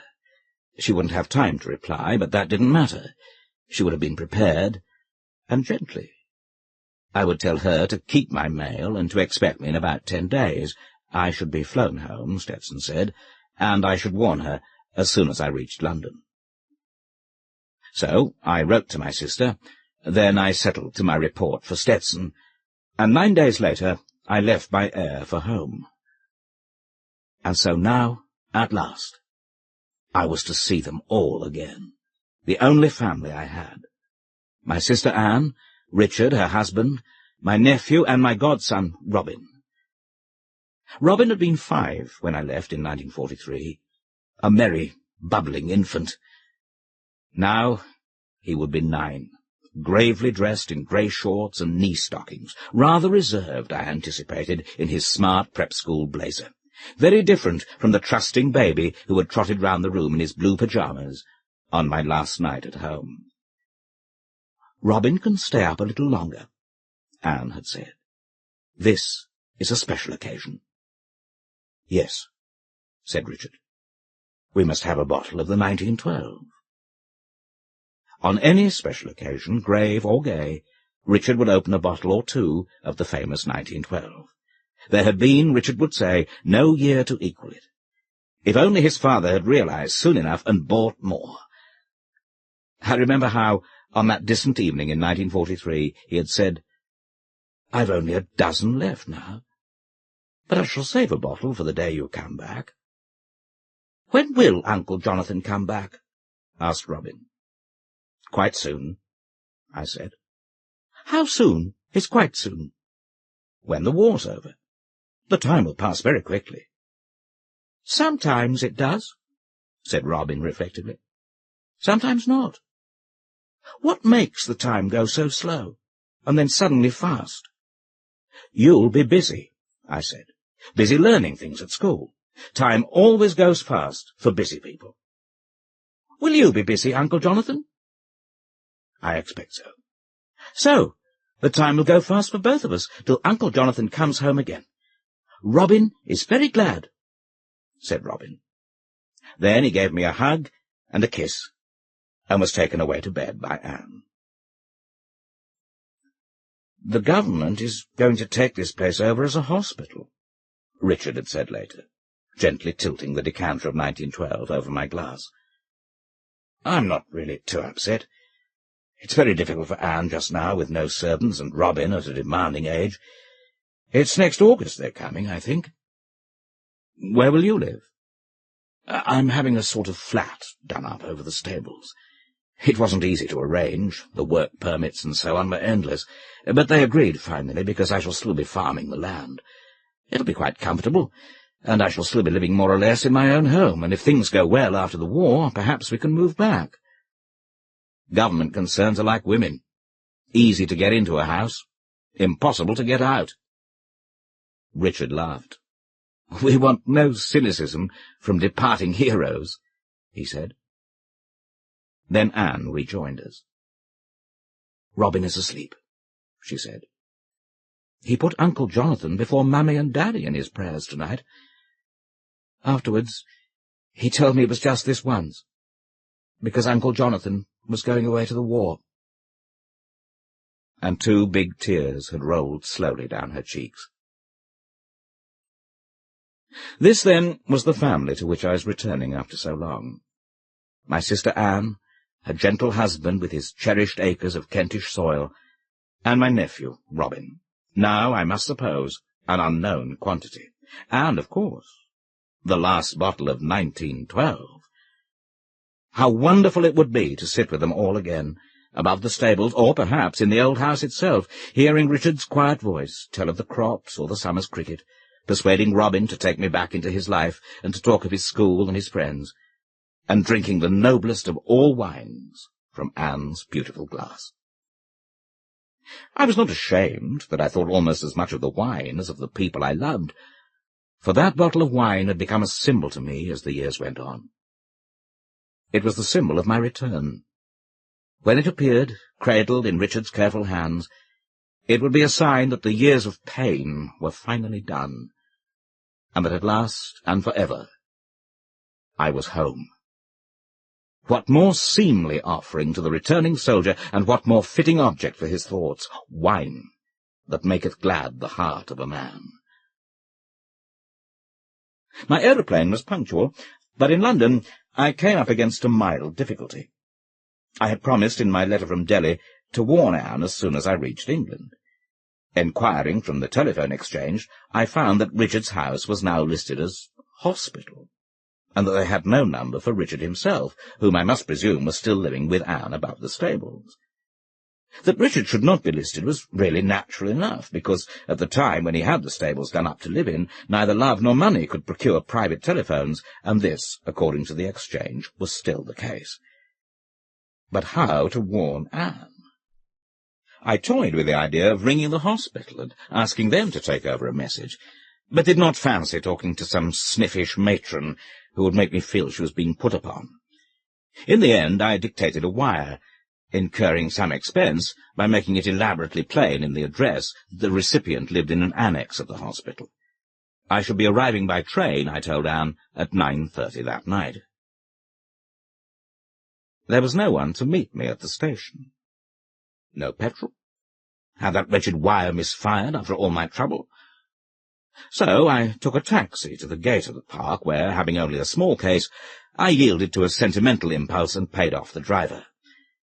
I would walk up the drive, I thought, at once delaying and giving spice to the arrival I had dreamed of so often. Although it had been dark some time, there was a fair 3/4 moon, and I could relish the familiar trees and hedges. At first I was surprised to find myself walking not on gravel, but on concrete. Then I remembered that government hospitals have money to spend. I hoped they'd not spent too much, for I cared little for alteration, let it be in a cause that was never so excellent. On the whole, I was reassured. There were 2 or 3 shapeless huts in the fields on either side, but perhaps Richard would find them useful when the hospital left, or be able to remove them. And as I approached the house, I saw that its low and graceful front, long and white and welcoming, was the same as ever. Save for a couple of ambulances parked at the bottom of the steps, nothing indicated disturbance or even change. Inside, of course, but I could hear about that later. Now, I must go to my family, to the bottle of 1912. I turned along a wall, went through a door, stepped into the stable yard. And there to greet me, with his head sticking out of a window above the stables, was my nephew, Robin. "Uncle Jonathan," he called. "Uncle Jonathan!" "Robin," I said. "Oh, Robin." "I knew you were coming," he called. "You had my telegram all right? I knew you were coming. Go through that door in front of you and up the stairs. I'm in the first room at the top." I opened the door, and with some difficulty picked my way up the narrow and uncarpeted stairway. Wartime work, I thought. Shoddy. But there was nothing shoddy or uncomfortable about the room in which I found my nephew. There was a polished table and a bright fire. Robin himself was standing near the window, behind a beautifully covered sofa which I remembered from the house in the old days. He had grown up splendidly, my godson. Straight fair hair, a round, honest face, with a clear, if slightly pale, complexion, bright eyes, a sound, well-proportioned build, suggesting that he was 10 or 11 rather than 9. Robin had always been big for his age. He made a handsome figure standing there behind the sofa in his blue pyjamas, allowed to wait up, how else on such a night, to welcome his uncle home. "I've waited so long for you to come," he said, "to welcome you back from the war, and then today they told me you were coming." "I took a lot of trouble to address the telegram right," I said. Then I waited for him to come to me. He did not move. Boys of 9 dislike demonstration. I thought they don't want to be kissed and mauled about even by mothers and long-lost uncles. He's shy, reserved, as I knew he would be. Let him come in his own time. "Where are Mummy and Daddy?" I asked. "I always knew you were all right," he said. "I knew you would come back." I could wait no longer. "Then come and shake hands with me, Robin. Let me have a look at you." Still he did not move. "I knew you would come back. The wine is ready for you." He pointed to a small side table. On it stood a decanter, gleaming, purple, imperial, and by it one of Anne's most beautiful glasses into which some wine had already been poured. "The 1912? I asked. "The last bottle?" "Yes, Uncle Jonathan, the last bottle. Now you must drink." "But where are Mummy and Daddy? I must wait for them." "They don't want you to wait, Uncle Jonathan." Then surely you will drink with me, Robin. You're a big chap now, a small glass won't hurt you. No, thank you, Uncle Jonathan. But you must drink. So I lifted the full glass that stood on the table and raised it in front of my face. To you, Robin, I said. To my nephew and godson, who has grown into such a fine boy. Thank you, Uncle Jonathan, he said. I sipped the wine. For a moment, the magnificent flavour, first deep and distant, then rich, then subtly apologetic for its richness, bringing the assurance that life was good and God was merciful, was there, as it had always been. Then I was alone, in a cold, bare room, with only the moon to shine on the cracked and filthy glass in my hand, and with a taste of vinegar and ashes on my tongue. At the reception desk of the hospital, they gave me my bundle of letters. The letters which had followed me to Delhi and had been sent back to my next of kin in Kent. There were only a few from Anne and Richard, and one scrawl in capitals from Robin at the bottom of the pile. Above these, there was the buff envelope, and the sheet of thin wartime paper inside it, which told how they had all three been killed in the late summer of 1943, when a braking ambulance skidded off the gravel drive and crashed into them where they stood by the park gate. The Cicerones, by Robert Aikman. John Trant entered the Cathedral of Saint-Bavon at almost exactly 11:30. An unexpected week's holiday having come his way, he was spending it in Belgium, because Belgium was near, and it was late in the season, and because he had never been there. Trant, who was unmarried, though one day he intended to marry, was travelling alone. But he seldom felt lonely at such times, because he believed that his solitude was optional, and regarded it rather as freedom.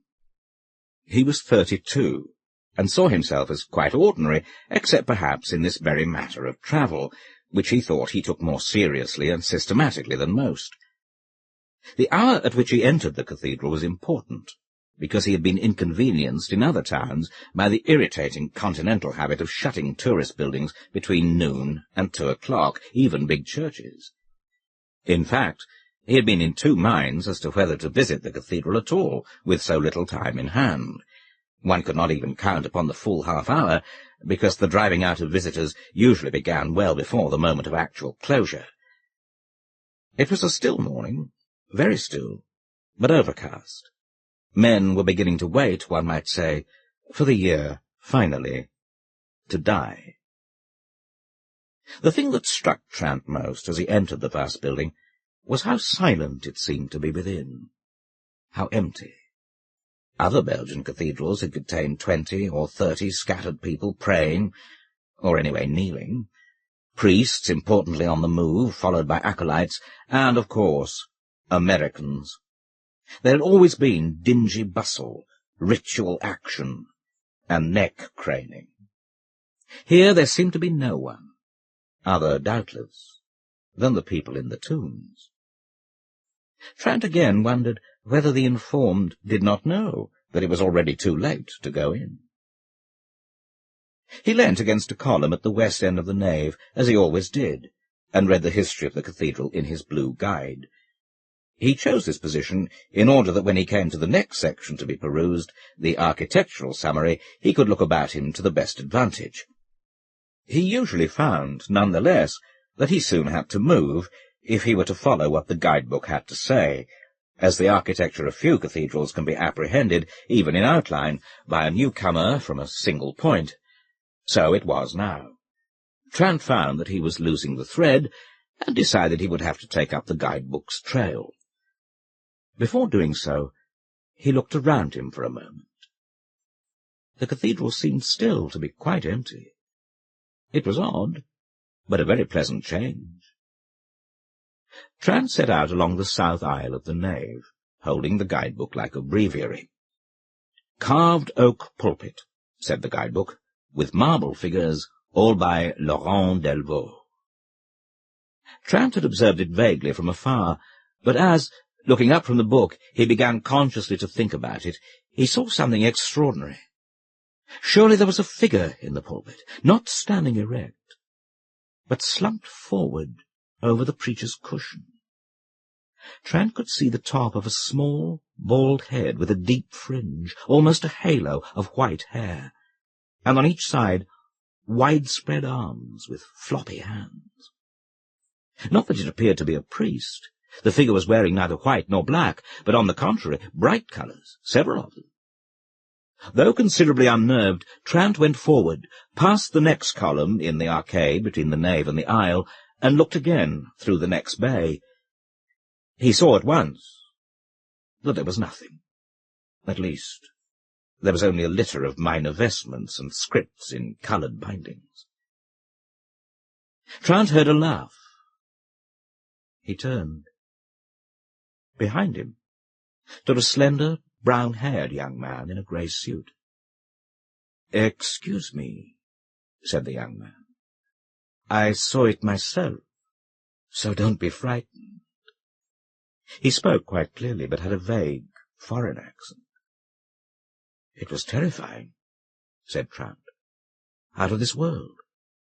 "Yes, out of this world, as you say. Did you notice the hair?" "I did indeed." The young man had picked on the very detail which had perturbed Trant the most. "What did you make of it?" "Holy, holy, holy," said the young man in his foreign accent, then smiled and sauntered off westwards. Trant was almost sure that this was what he had said. The hair of the illusory figure in the pulpit had at the time reminded Trant of the way in which nimbuses are shown in certain old paintings, with wide bars or strips of light linking an outer misty ring with the sacred head. The figure's white hair had seemed to project in just such spikes. Trant pulled himself together and reached the south transept, hung high with hatchments. He sought out Christ Among the Doctors, the masterpiece of Franz Purbus the Elder, the guidebook remarked, and set himself to identifying the famous people said to be depicted in it, including the Duke of Alva, Vigilius ab Ayata, and even the Emperor Charles V himself. In the adjoining chapel, the Martyrdom of St. Barbara by de Cryer proved to be covered with a cloth, another irritating continental habit, as Trant had previously discovered. As there seemed to be no one about, Trant lifted a corner of the cloth, which was brown and dusty, like so many things in Belgian cathedrals, and peered beneath. It was difficult to make out very much, especially as the light was so poor. "Let me help," said a transatlantic voice at Trant's back. "Let me take it right off, and then you'll see something, believe me." Again it was a young man, but this time a red-haired, cheerful-looking youth in a green wind cheater. The youth not only removed the cloth, but turned on an electric light. "Thank you," said Trant. "Now have a good look." Trant looked. It was an extremely horrible scene. Oh, boy. Trant had no desire to look any longer. "Thank you, all the same," he said, apologizing for his repulsion.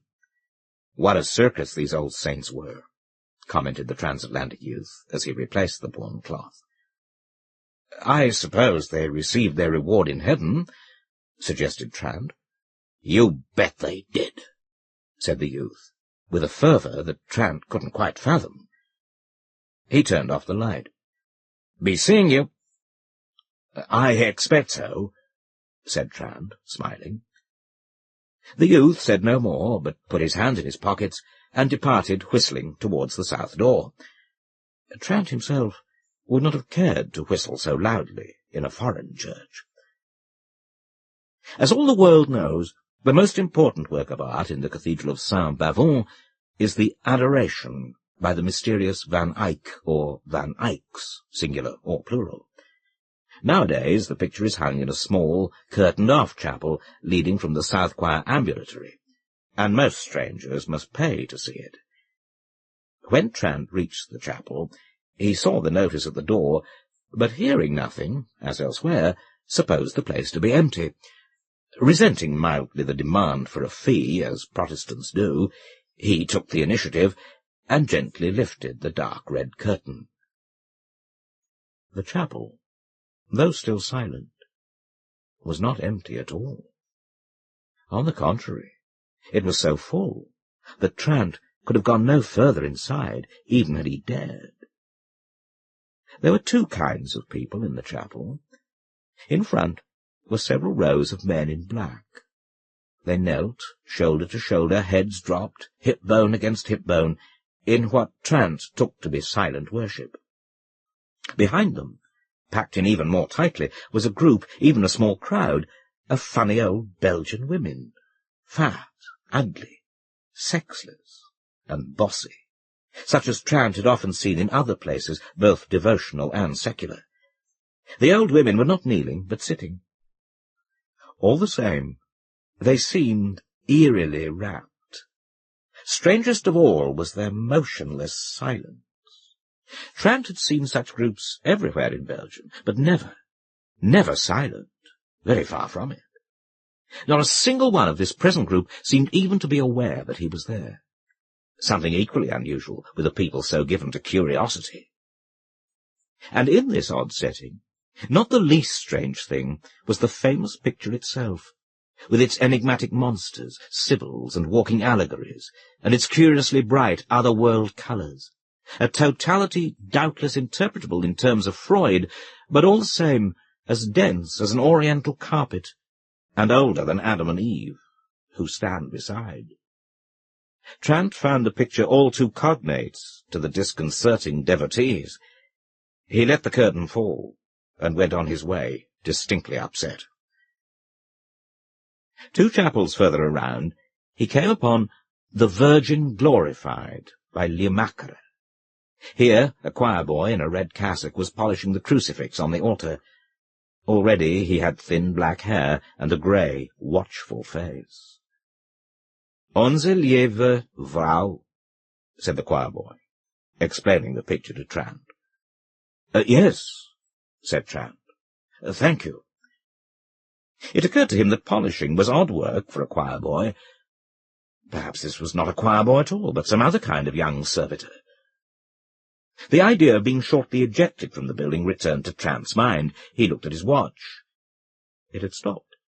It still showed 11:28. Trant shook the watch against his ear, but there were no recovering ticks. He saw that the polishing boy, he was at work on the pierced feet, wore a watch also, on a narrow black strap. Trant gesticulated again. The boy shook his head more violently. Trant could not decide whether the boy's own watch was broken, or whether, conceivably, he thought that Trant was trying to take it from him. Then, all in seconds, it struck Trant that whatever else there was about the boy, he certainly did not appear alarmed. Far from it.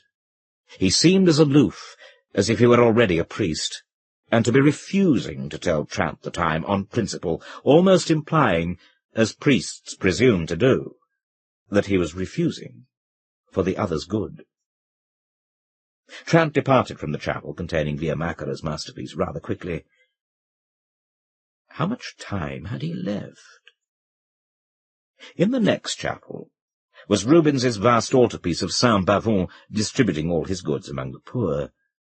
In the next was the terrifying martyrdom of St. Levinus by Segers. After one more chapel, Trant had reached the junction of the north transept and the choir. The choir was surrounded by a heavy and impenetrable screen of black marble, like a cage for the imperial lions. The guidebook recommended the 4 tombs of past bishops which were said to be inside, but Trant, peering through the stone bars, could hardly see even outlines. He shifted from end to end of the choir steps, seeking a viewpoint where the light might be better. It was useless. In the end, he tried the handle of the choir gate. The gate had given every appearance of being locked, but in fact it opened at once when Trant made the attempt. He tiptoed into the dark enclosure, and thought he had better shut the gate behind him. He was not sure that he was going to see very much of the four tombs even now. But there they were, huge boxes flanking the high altar, like dens for the lions. He stood at the steps of the altar itself, leaning across the marble rails, the final barricade, trying to read one of the Latin inscriptions. In such an exercise, Trant made it a matter of principle not lightly to admit defeat. He craned his neck and screwed up his eyes until he was half dazed, capturing the antique words one at a time and trying to construe them. The matter of the cathedral shutting withdrew temporarily to the back of his mind. Then something horrible seemed to happen, or rather two things, one after the other. Trant thought first that the stone panel he was staring at so hard seemed somehow to move, and then that a hand had appeared round one upper corner of it. It seemed to Trant a curiously small hand. Trant decided, almost calmly, to see it out. There must obviously be an explanation, and anything like flight would make him look ridiculous, as well as leaving the mystery unsolved. An explanation there was. The stone opened further, and from within emerged a small, fair-haired child. "Hello," said the child, looking at Trant across the black marble barrier, and smiling. "Hello," said Trant. "You speak very good English." "I am English," said the child. It was wearing a dark brown garment, open at the neck, and dark brown trousers, but Trant could not quite decide whether it was a boy or a girl. From the escapade, a boy seemed likelier, but there was something about the child which was more like a girl, Trant thought. "Should you have been in there?" "I always go in." "Aren't you afraid?" "No one could be afraid of Bishop Trist. He gave us those candlesticks." The child pointed to 4 copper objects, which seemed to Trant to offer no particular confirmation of the child's logic. "Would you like to go in?" enquired the child politely. "No, thank you," said Trant. "Then I'll just shut up." The child heaved the big stone slab into place. It was a feat of strength, all the more remarkable in that Trant noticed that the child seemed so limp. "Do you live here?" asked Trant. "Yes," said the child, and childlike said no more. It limped forward, climbed the altar rail, and stood beside Trant, looking up at him. Trant found it difficult to assess how old it was. "Would you like to see one of the other bishops?" "No, thank you," said Trant. "I think you ought to see a bishop," said the child quite gravely. "I'd rather not," said Trant, smiling. "There may not be another chance." "I expect not," said Trant, still smiling. He felt it was best to converse with the child at its own level, and make no attempt at adult standards of flat questioning and conventionalized reference. "Then I'll take you to the crypt," said the child. The crypt was the concluding item in the guidebook. Entered from just by the northwestern corner of the choir, it was, like the adoration, a speciality involving payment. Trant had rather assumed that he would not get round to it. "Shall I have time?" he asked, looking instinctively at his stopped watch, still showing 11:28. "Yes," said the child, as before. The child limped ahead, opened the choir gate, and held it for Trant, his inscriptions unread, to pass through. The child closed the gate and led the way to the crypt entry, looking over its shoulder to see that Trant was following.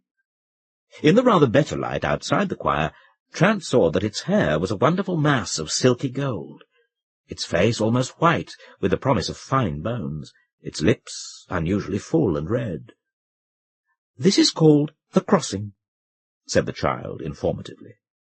Trant knew that the term was sometimes applied to the intersection of nave and transepts.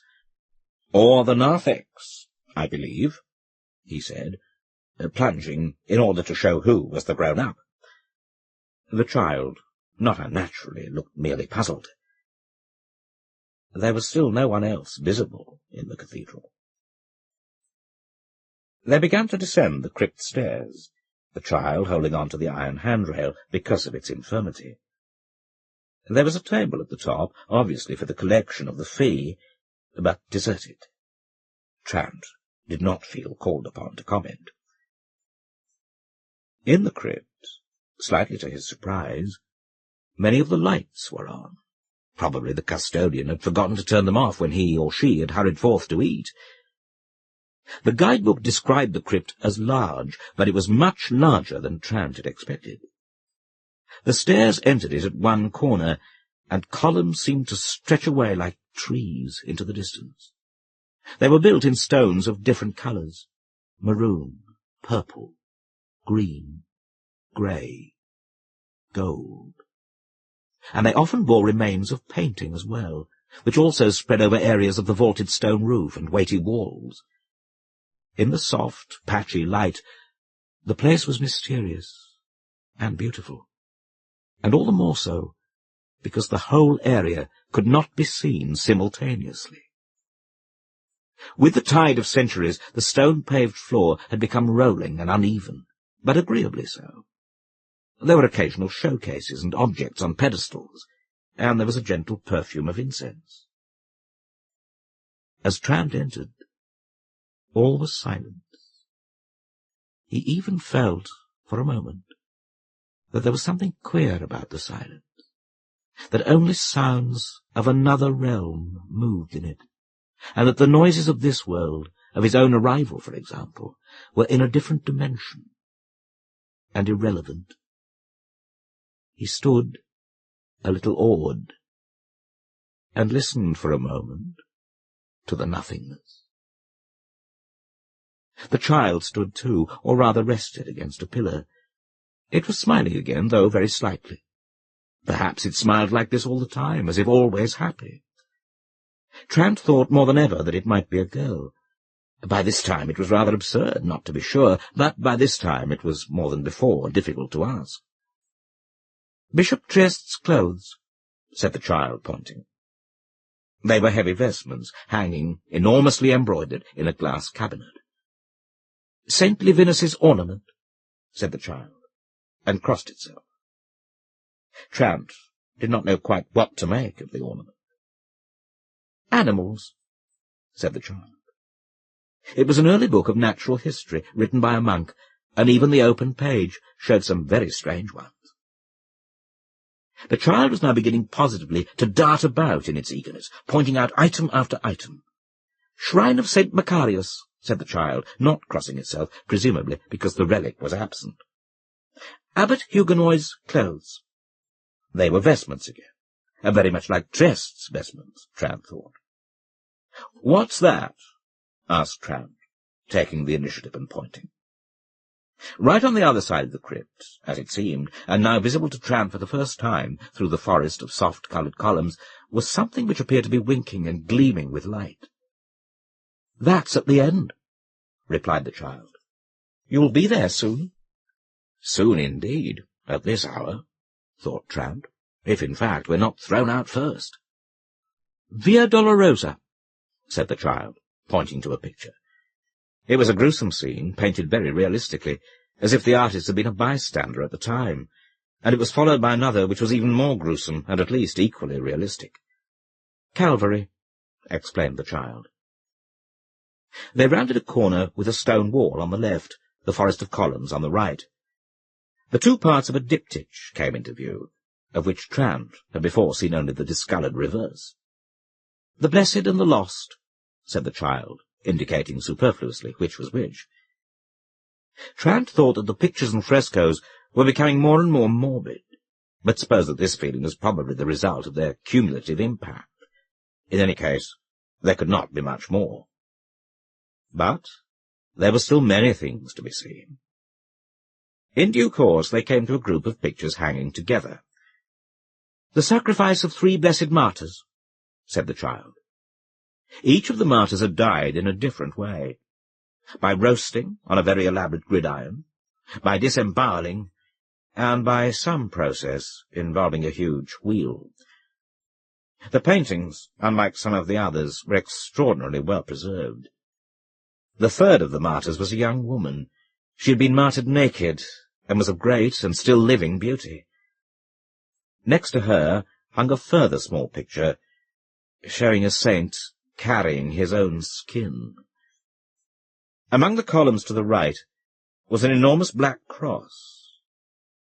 At a little distance, the impaled figure looked lifelike in the extreme. The child was still skipping in front, making so light of its disability that Trant could not but be touched. They turned another corner. At the end of the ambulatory ahead was the gleaming, flashing object that Trant had noticed from the other side of the crypt. The child almost ran on, ignoring the intervening sights, and stood by the object, waiting for Trant to catch up. The child's head was sunk, but Trant could see that it was looking at him from under its fair, silky eyelashes. This time the child said nothing, and Trant could only stare. The object was a very elaborate, jewelled reliquary of the Renaissance. It was presumably the jewels which had seemed to give off the flashing lights, because Trant could see no lights now. At the centre of the reliquary was a transparent vertical tube or cylinder. It was only about an inch high and probably made of crystal. Just visible inside it was a short black thread, almost like the mercury in a minute thermometer. And at the bottom of the tube was, Trant noticed, a marked discoloration. The child was still standing in the same odd position, now glancing sideways at Trant, now glancing away. It was perhaps smiling a little more broadly, but its head was sunk so low that Trant could not really see. Its whole posture and behaviour suggested that there was something about the reliquary which Trant should be able to see for himself. It was almost as if the child were timing him to see how long he took. Time, thought Trant, yet again, and now with a start. The reliquary was so fascinating that he had managed somehow almost to forget about time. He looked away, and along the final ambulatory, which ran to the foot of the staircase by which he had descended. While he had been examining the reliquary, someone else had appeared in the crypt. A man stood in the centre of the passage, a short distance from Trant. Or not exactly a man. It was, Trant realized, the acolyte in the red cassock, the boy who had been polishing the brass feet. Trant had no doubt that he had come to hurry him out. Trant bustled off, full of unreasonable guilt, without even properly thanking his child guide. But when he reached the boy in the cassock, the boy silently stretched out his arms to their full length, and seemed, on the contrary, to bar his passage. It was rather absurd, and especially as one could so readily turn right and weave a way out through the Gothic columns. Trant, in fact, turned his head in that direction, simply upon instinct, but in the bay to his right stood the youth from across the Atlantic in the green wind-cheater. He had the strangest of expressions. Unlike the boy in the cassock, who seemed the same dull peasant as before, and as soon as Trant caught his eye, he too raised his arms to their full extent, as the boy had done. There was still one more free bay. Trant retreated a step or two, but then saw among the shadows within, which seemed to be deepening, the man in the grey suit with the vague foreign accent.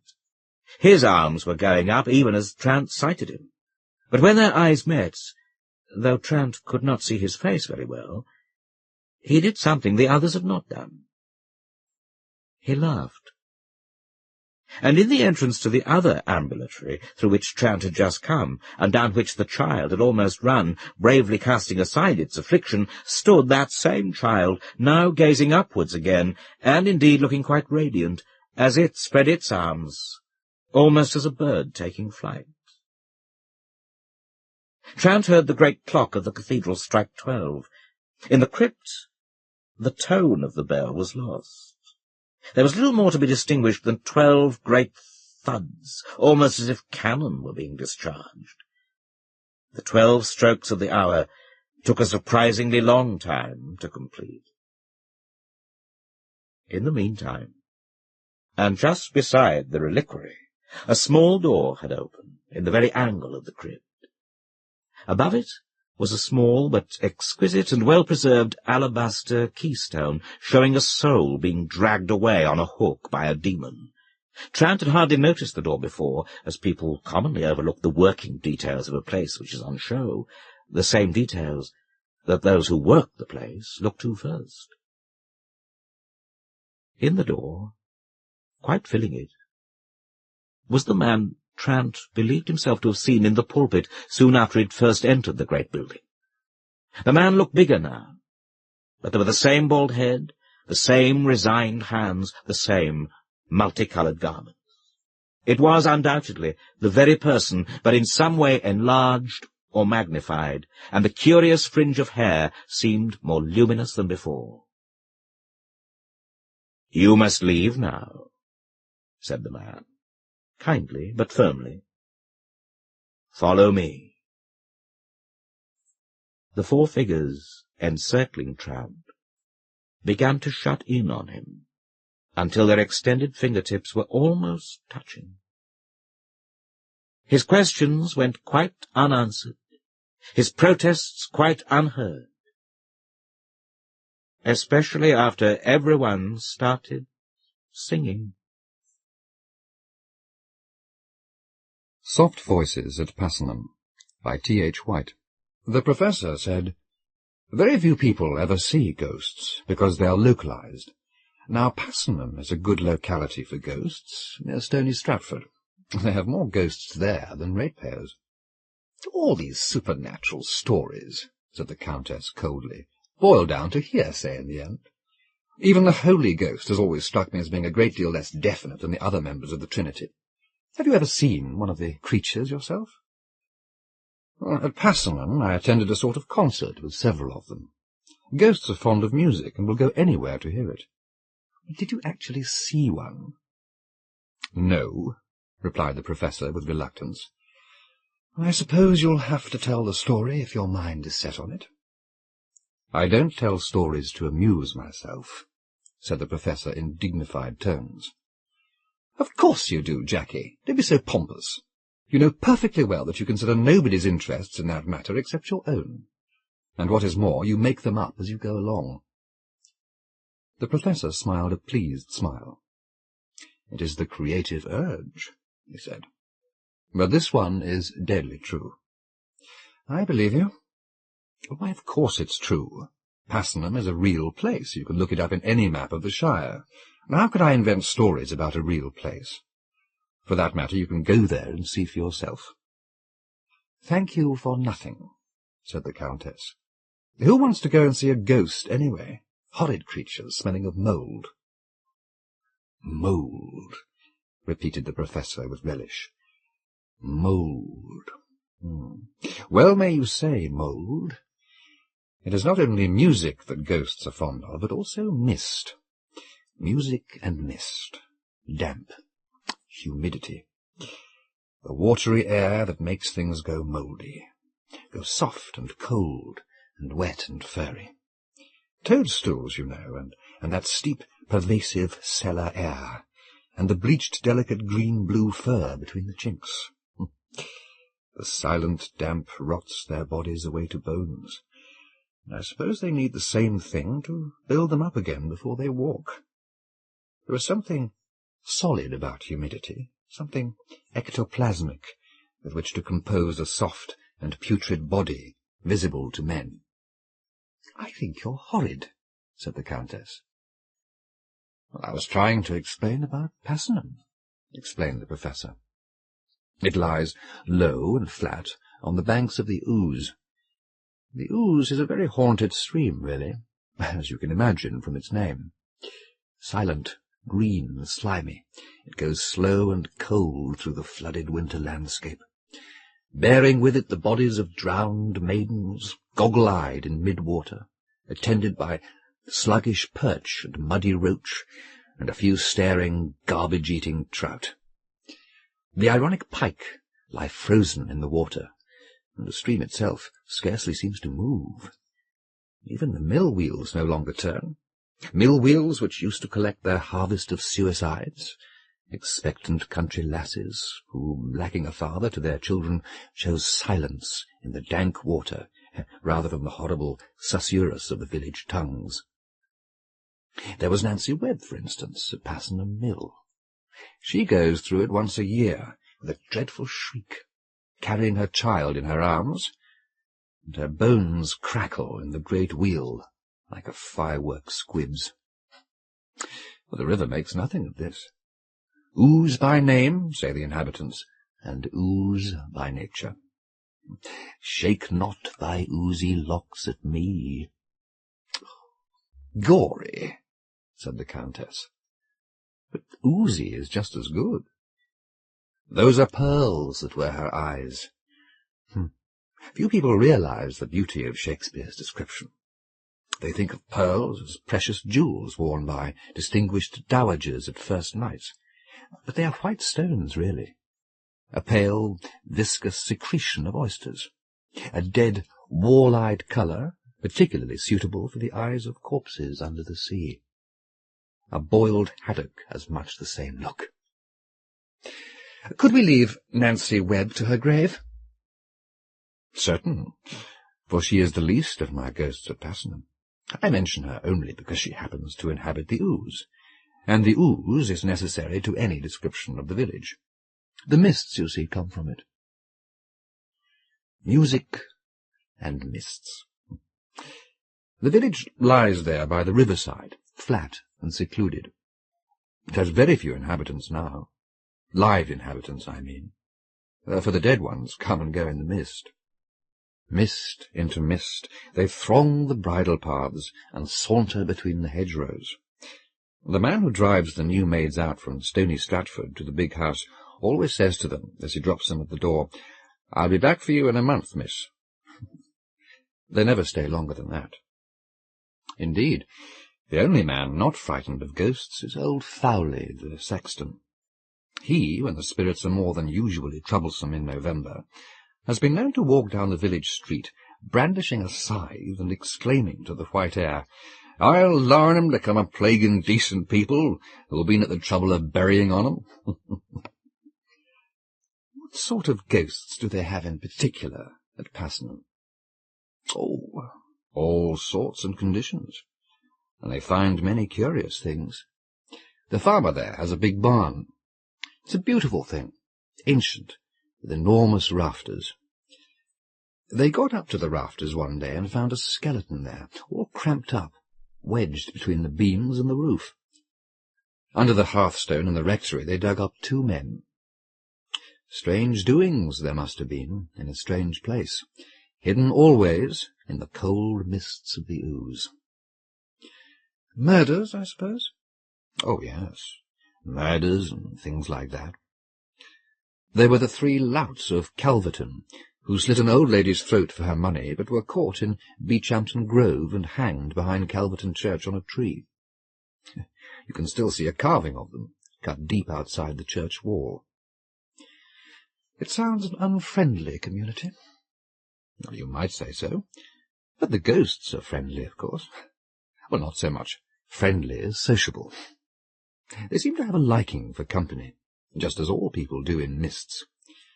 The fog makes you feel lonely, cut off from your fellow beings, so that when you do see a figure looming up out of the silence, it's natural to fall into step beside them. The old sexton would often find somebody walking at his shoulder, but he never paid much heed. He had a kind of acquaintance with them, I suppose, having rumbled the earth down onto most of their coffins. In fact, old Fowley treated them very much like rabbits, a nuisance if they got into the garden and nibbled the vegetables, but nothing more. On the whole, the ghosts were respectful towards Fowley. He ignored them in rather a pointed way, and this made them feel inferior. It is galling to be cut by anybody, but to be positively sent to Coventry, as he had done with all the shire ghosts, must have made them feel very small beer. The only time Fowley was ever frightened himself, and then it was more a case of being startled, was on a Sunday night in December.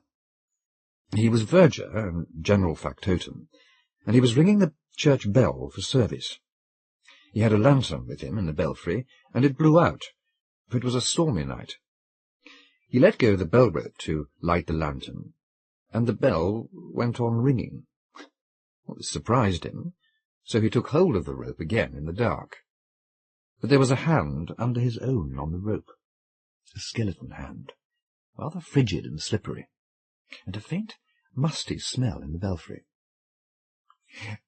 Then there was Robert Bannister, the huntsman. The Wharton and the Grafton are often over there, sometimes the Bicester. Well, nobody minds the thunder of the horses' hoofs during the daytime, the earth-shaking music as the cavalry goes by, but it's not nice at night to hear the galloping iron hoofs behind you on a lonely road. Possibly just a real horse that has got out of a field by a gate being left open, but possibly not. Would a real horse gallop at midnight in the pitch dark? And why does it not come nearer? They put a heavy stone on Bannister in the churchyard to keep him down. But bless you, as old Fowley says, he doesn't sleep many months together. He rides with his whole pack of hounds in full cry, making a lovely music which sounds more terrible in the darkness, and marks to ground by his grave. He broke his neck out hunting, and was dragged home dead by a frightened horse, with his foot in the stirrup. So now he rides like that, a rattling skeleton behind a fiery horse, and the neck is out of joint. It is a fine sight, with the pealing of the hounds and the jolting of the bones, on a roaring northwesterly night of windy December. "Oh, preserve us!" exclaimed the Countess, putting some more logs on the fire. There is a coach, of course, for which the lodge gates open on their rusty hinges, and many another unfortunate wanderer are out of step with time. The place is infested with 'em, in Fowley's phrase, but they won't never hurt you, man, so long as you don't get too much sulphur down your chest as they go by. There is a coach over Cheltenham Way, said the Countess weakly, that drives at motorists round one of the bends. People always swerve and go into the ditch, but you don't see it if you put your hat on your knee. Indeed, said the Professor, but I was going to tell you about my concert. This conversation, said the Countess, is making me feel chilly. Oh, it's the damp, said the Professor. Go on, then, if you must. Well, I used to know the vicar of Passenham, a fellow called Brown. Reverend Brown, old Fowley used to call him. He was a stout, hearty fellow that hunted 2 days a week and preached his sermons out of the Cambridge Review. He used to pooh-pooh these ghosts to keep his courage up, and he never let the verger talk about their doings in his presence. A nice fellow in every way, who could generally offer a mount to his friends, and I was in the habit of going down to his vicarage for a day with the Grafton now and then. He put me up one January, a wet, cold month. It was more like the Phildyke of February than the snowy Christmas cards which we are disposed to remember. Even the ooze had begun to move a bit, it was so full. A misty February, but then it is always fog at Passenham. I recollect that Reverend Brown was looking a bit overwrought when I got down to him, but he said nothing about it, and we had a good day's hunt on Saturday. I made a point of going to church whenever he did. Well, after all, it's only polite when you're staying with a clergyman, and besides, I enjoyed the services in Passenham Church. The oil lamps burned in a kind of halo on the Sunday evening, and the wet fog outside was kept at bay by a primitive heating apparatus that was tended by old Fowley. I liked the bells at Passenham also. They rang out over the water meadows, calling in visitors out of the night. Yet there never was much of a living congregation, but the church did not feel lonely. It was a pleasant and unpretentious service, although Brown looked and spoke like a worn man. I read one of the lessons myself, a bit out of an epistle by St. Paul, ill punctuated as usual. St. Paul never could put a verb into a sentence. I stumbled through it somehow, and the postmistress played The Lord's My Shepherd on the harmonium, and we chanted along after her in the best voice we might. It was music of a sort, and better, I suppose, than the silence of the grave. "Cold," said the Countess. "Oh, yes," said the Professor. "In the grave it must be very cold. You could feel all the wet graves about the church, listening as they huddled round it for shelter.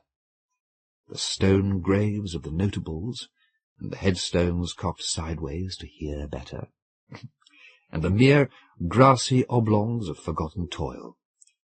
It was a well-attended service."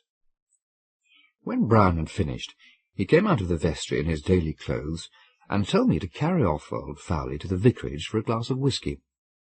It was a raw night, he said, smiling wanly at the old man, for a gentleman to be out in who would never be able to dig his own grave. He himself was feeling like a little music, and would follow us after he had played a couple of hymns.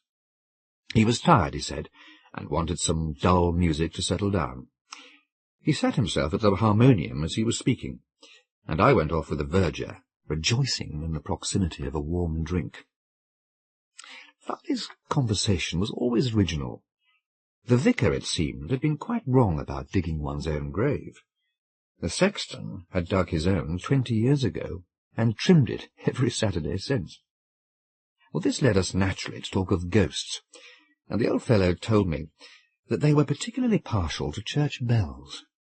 They would swarm about them, indeed, like bees during the foggy months.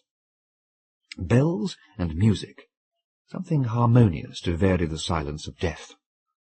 Anything to pass away the secret tonelessness of earth and stars. Well, just then we heard the vicar launch out into the Dead March in Saul. "Foolhardiness," remarked old Fowley, shaking his head. Ghosts, he told me, had been charmed by the music of Orpheus, who had brought one of them, called Dinah, back from the grave. A King Orphew, he added, pronouncing the name in a different way, was a god of the dark himself, as his Greek name testified. Well, by this time I was feeling that the conversation had gone far enough. I changed it by remarking that the congregation had been small that night. "We had the usuals," said old Fowley. "Do you get bigger gatherings?" I asked. "At any other season of the year? At harvest festivals, for instance, or Christmas Day?" "The harvest here's a big un," said Fowley, "and we gets them most about All Souls' Day." It was at this point that we heard the vicar wading into the Danse Macabre. What on earth could have persuaded him to start that garish and unecclesiastical melody? I remarked wildly to the sexton that Reverend Brown seemed to have an interesting taste in music. "The 9 Tailors," replied Fowley, "soothes us all to sleep." "The present one," said I, "is scarcely a soothing tune." "Well, perhaps," said Fowley, "it's intended for the waking of them. But the inhabitants of Passnham would scarcely be in bed by now." "Well, they likes to air their beds." "What I like," said I, "about the country is the feather beds." "Well, they all likes to sleep soft," said Mr. Fowley. "Only they're difficult to get out of." "Difficult to get out of, difficult to get in. Them that folds their hands to hold flowers has to have bigger uns, for it makes their elbows stick out." Reverend Brown was playing Tennyson's funeral hymn. The long, moving chords came out of the little church with a strangely quavering intonation. I finished up my whisky. "I was never very good," said I, "at getting up in the morning." "Oh, it's music as wakens you best. The curfew bell wakens some on 'em, as the cockcrow puts 'em to sleep, and the music of the trumpet will waken all of 'em on the last day." "That," added Mr. Fowley, "is all they have left to 'em. That and the music of the spheres." Now, he left me at this point alone with the whisky bottle, and I could not help pouring myself another stiff tumbler as I waited for the vicar. I was alone in the vicarage, as the maids were out for the evening, and I wandered nervously from one damp room to another, from the moth-eaten antlers in the hall, where a small lamp burned, to the cold beef and pickles laid out for the grace to be said over them in the dining-room. I could not help thinking of the music outside in the reeds of the Ouse, the desolate pan-piping with which the god of nature used to terrify the ancients, and of all the other ghostly music in the world, the military bands coming back out of the battle, thronged with ghosts, and the pipes in the glen populating it. At midnight, too, when the dead are supposed to rise, the clocks are playing their longest chimes. All the time the vicar's harmonies kept coming over in shreds from the church porch, and it was getting very late for supper. It was an hour before I went over to the church. The music was still going on. I whistled to keep my spirits up as I crossed the graveyard, but stopped in the middle of a bar as I ran into the sexton. He was sitting on a square tomb, looking up at the windows, which were dark, and remarked on perceiving me, "Them as whistles at Passenham fetches 'em round." I stopped whistling at once. "Is he playing in the dark?" I asked. Mr. Fowley nodded to the windows. Well, I made an effort and suggested, "I think we ought to go in and fetch him out to his supper." "Them doors," said Mr. Fowley, "is locked."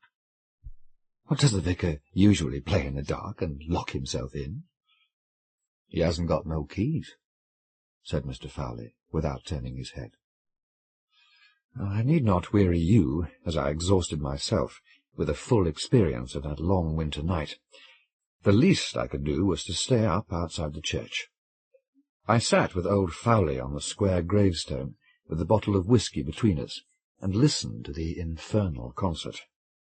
The sexton talked in snatches through the fog. King David, he told me, charmed the ghosts that fluttered round King Saul by playing on his harp. The Bible prophets summoned their familiars by psaltery, timbrel, and pipe. Elisha sought spirits by making a minstrel play, and thereby discovered water in the desert. The devil, who was the greatest of the spirits, doted upon the fiddle, to which he danced on the witches' Sabbath, while the Sanctus bell summoned his opposite angel into church. All the time, as the background to the horrid conversation, we could hear the harmonium ploughing its hymns. It exhausted the hymn book long before dawn, and went off into a ghastly memorization of the student's songbook. The Londonderry air sank to Linden Lee, to the Minstrel Boy. Soon we were in The Vicar of Bray, John Peel, The Bay of Biscay, Down Among the Dead Men, which was encored, and eventually Mademoiselle from Armentières. Through the whole night, the melancholy breathings agonized behind the locked doors, whined for Loch Lomond, jigged with a ghastly bonhomie through Gilbert and Sullivan. It was still dark when the cock crew, and the doors opened to the accompaniment of God Save the King. We never saw anything come out. Only, after a bit, there was the vicar in the wet dawn, a drawn and speechless man peering out of the porch. He never spoke, poor fellow, and is now in Stone Asylum. I suppose they must have come to his first notes, come and stood round him in the dark, and made him go on. I dare say he never dared to look over his shoulder, but only went on frozenly with his music. Hair really does stand on end, you know, as you can see if you get yourself sufficiently charged with electricity. When he stopped, the pedals went on moving of their own accord, and the pages were turned over for him. He plays now continually in the asylum. Music, as Mr. Fowley quoted to me when they took him away, when soft voices die, vibrates in the memory. That is the end of the Oxford Book of English Ghost Stories, chosen by Michael Cox and R.A. Gilbert.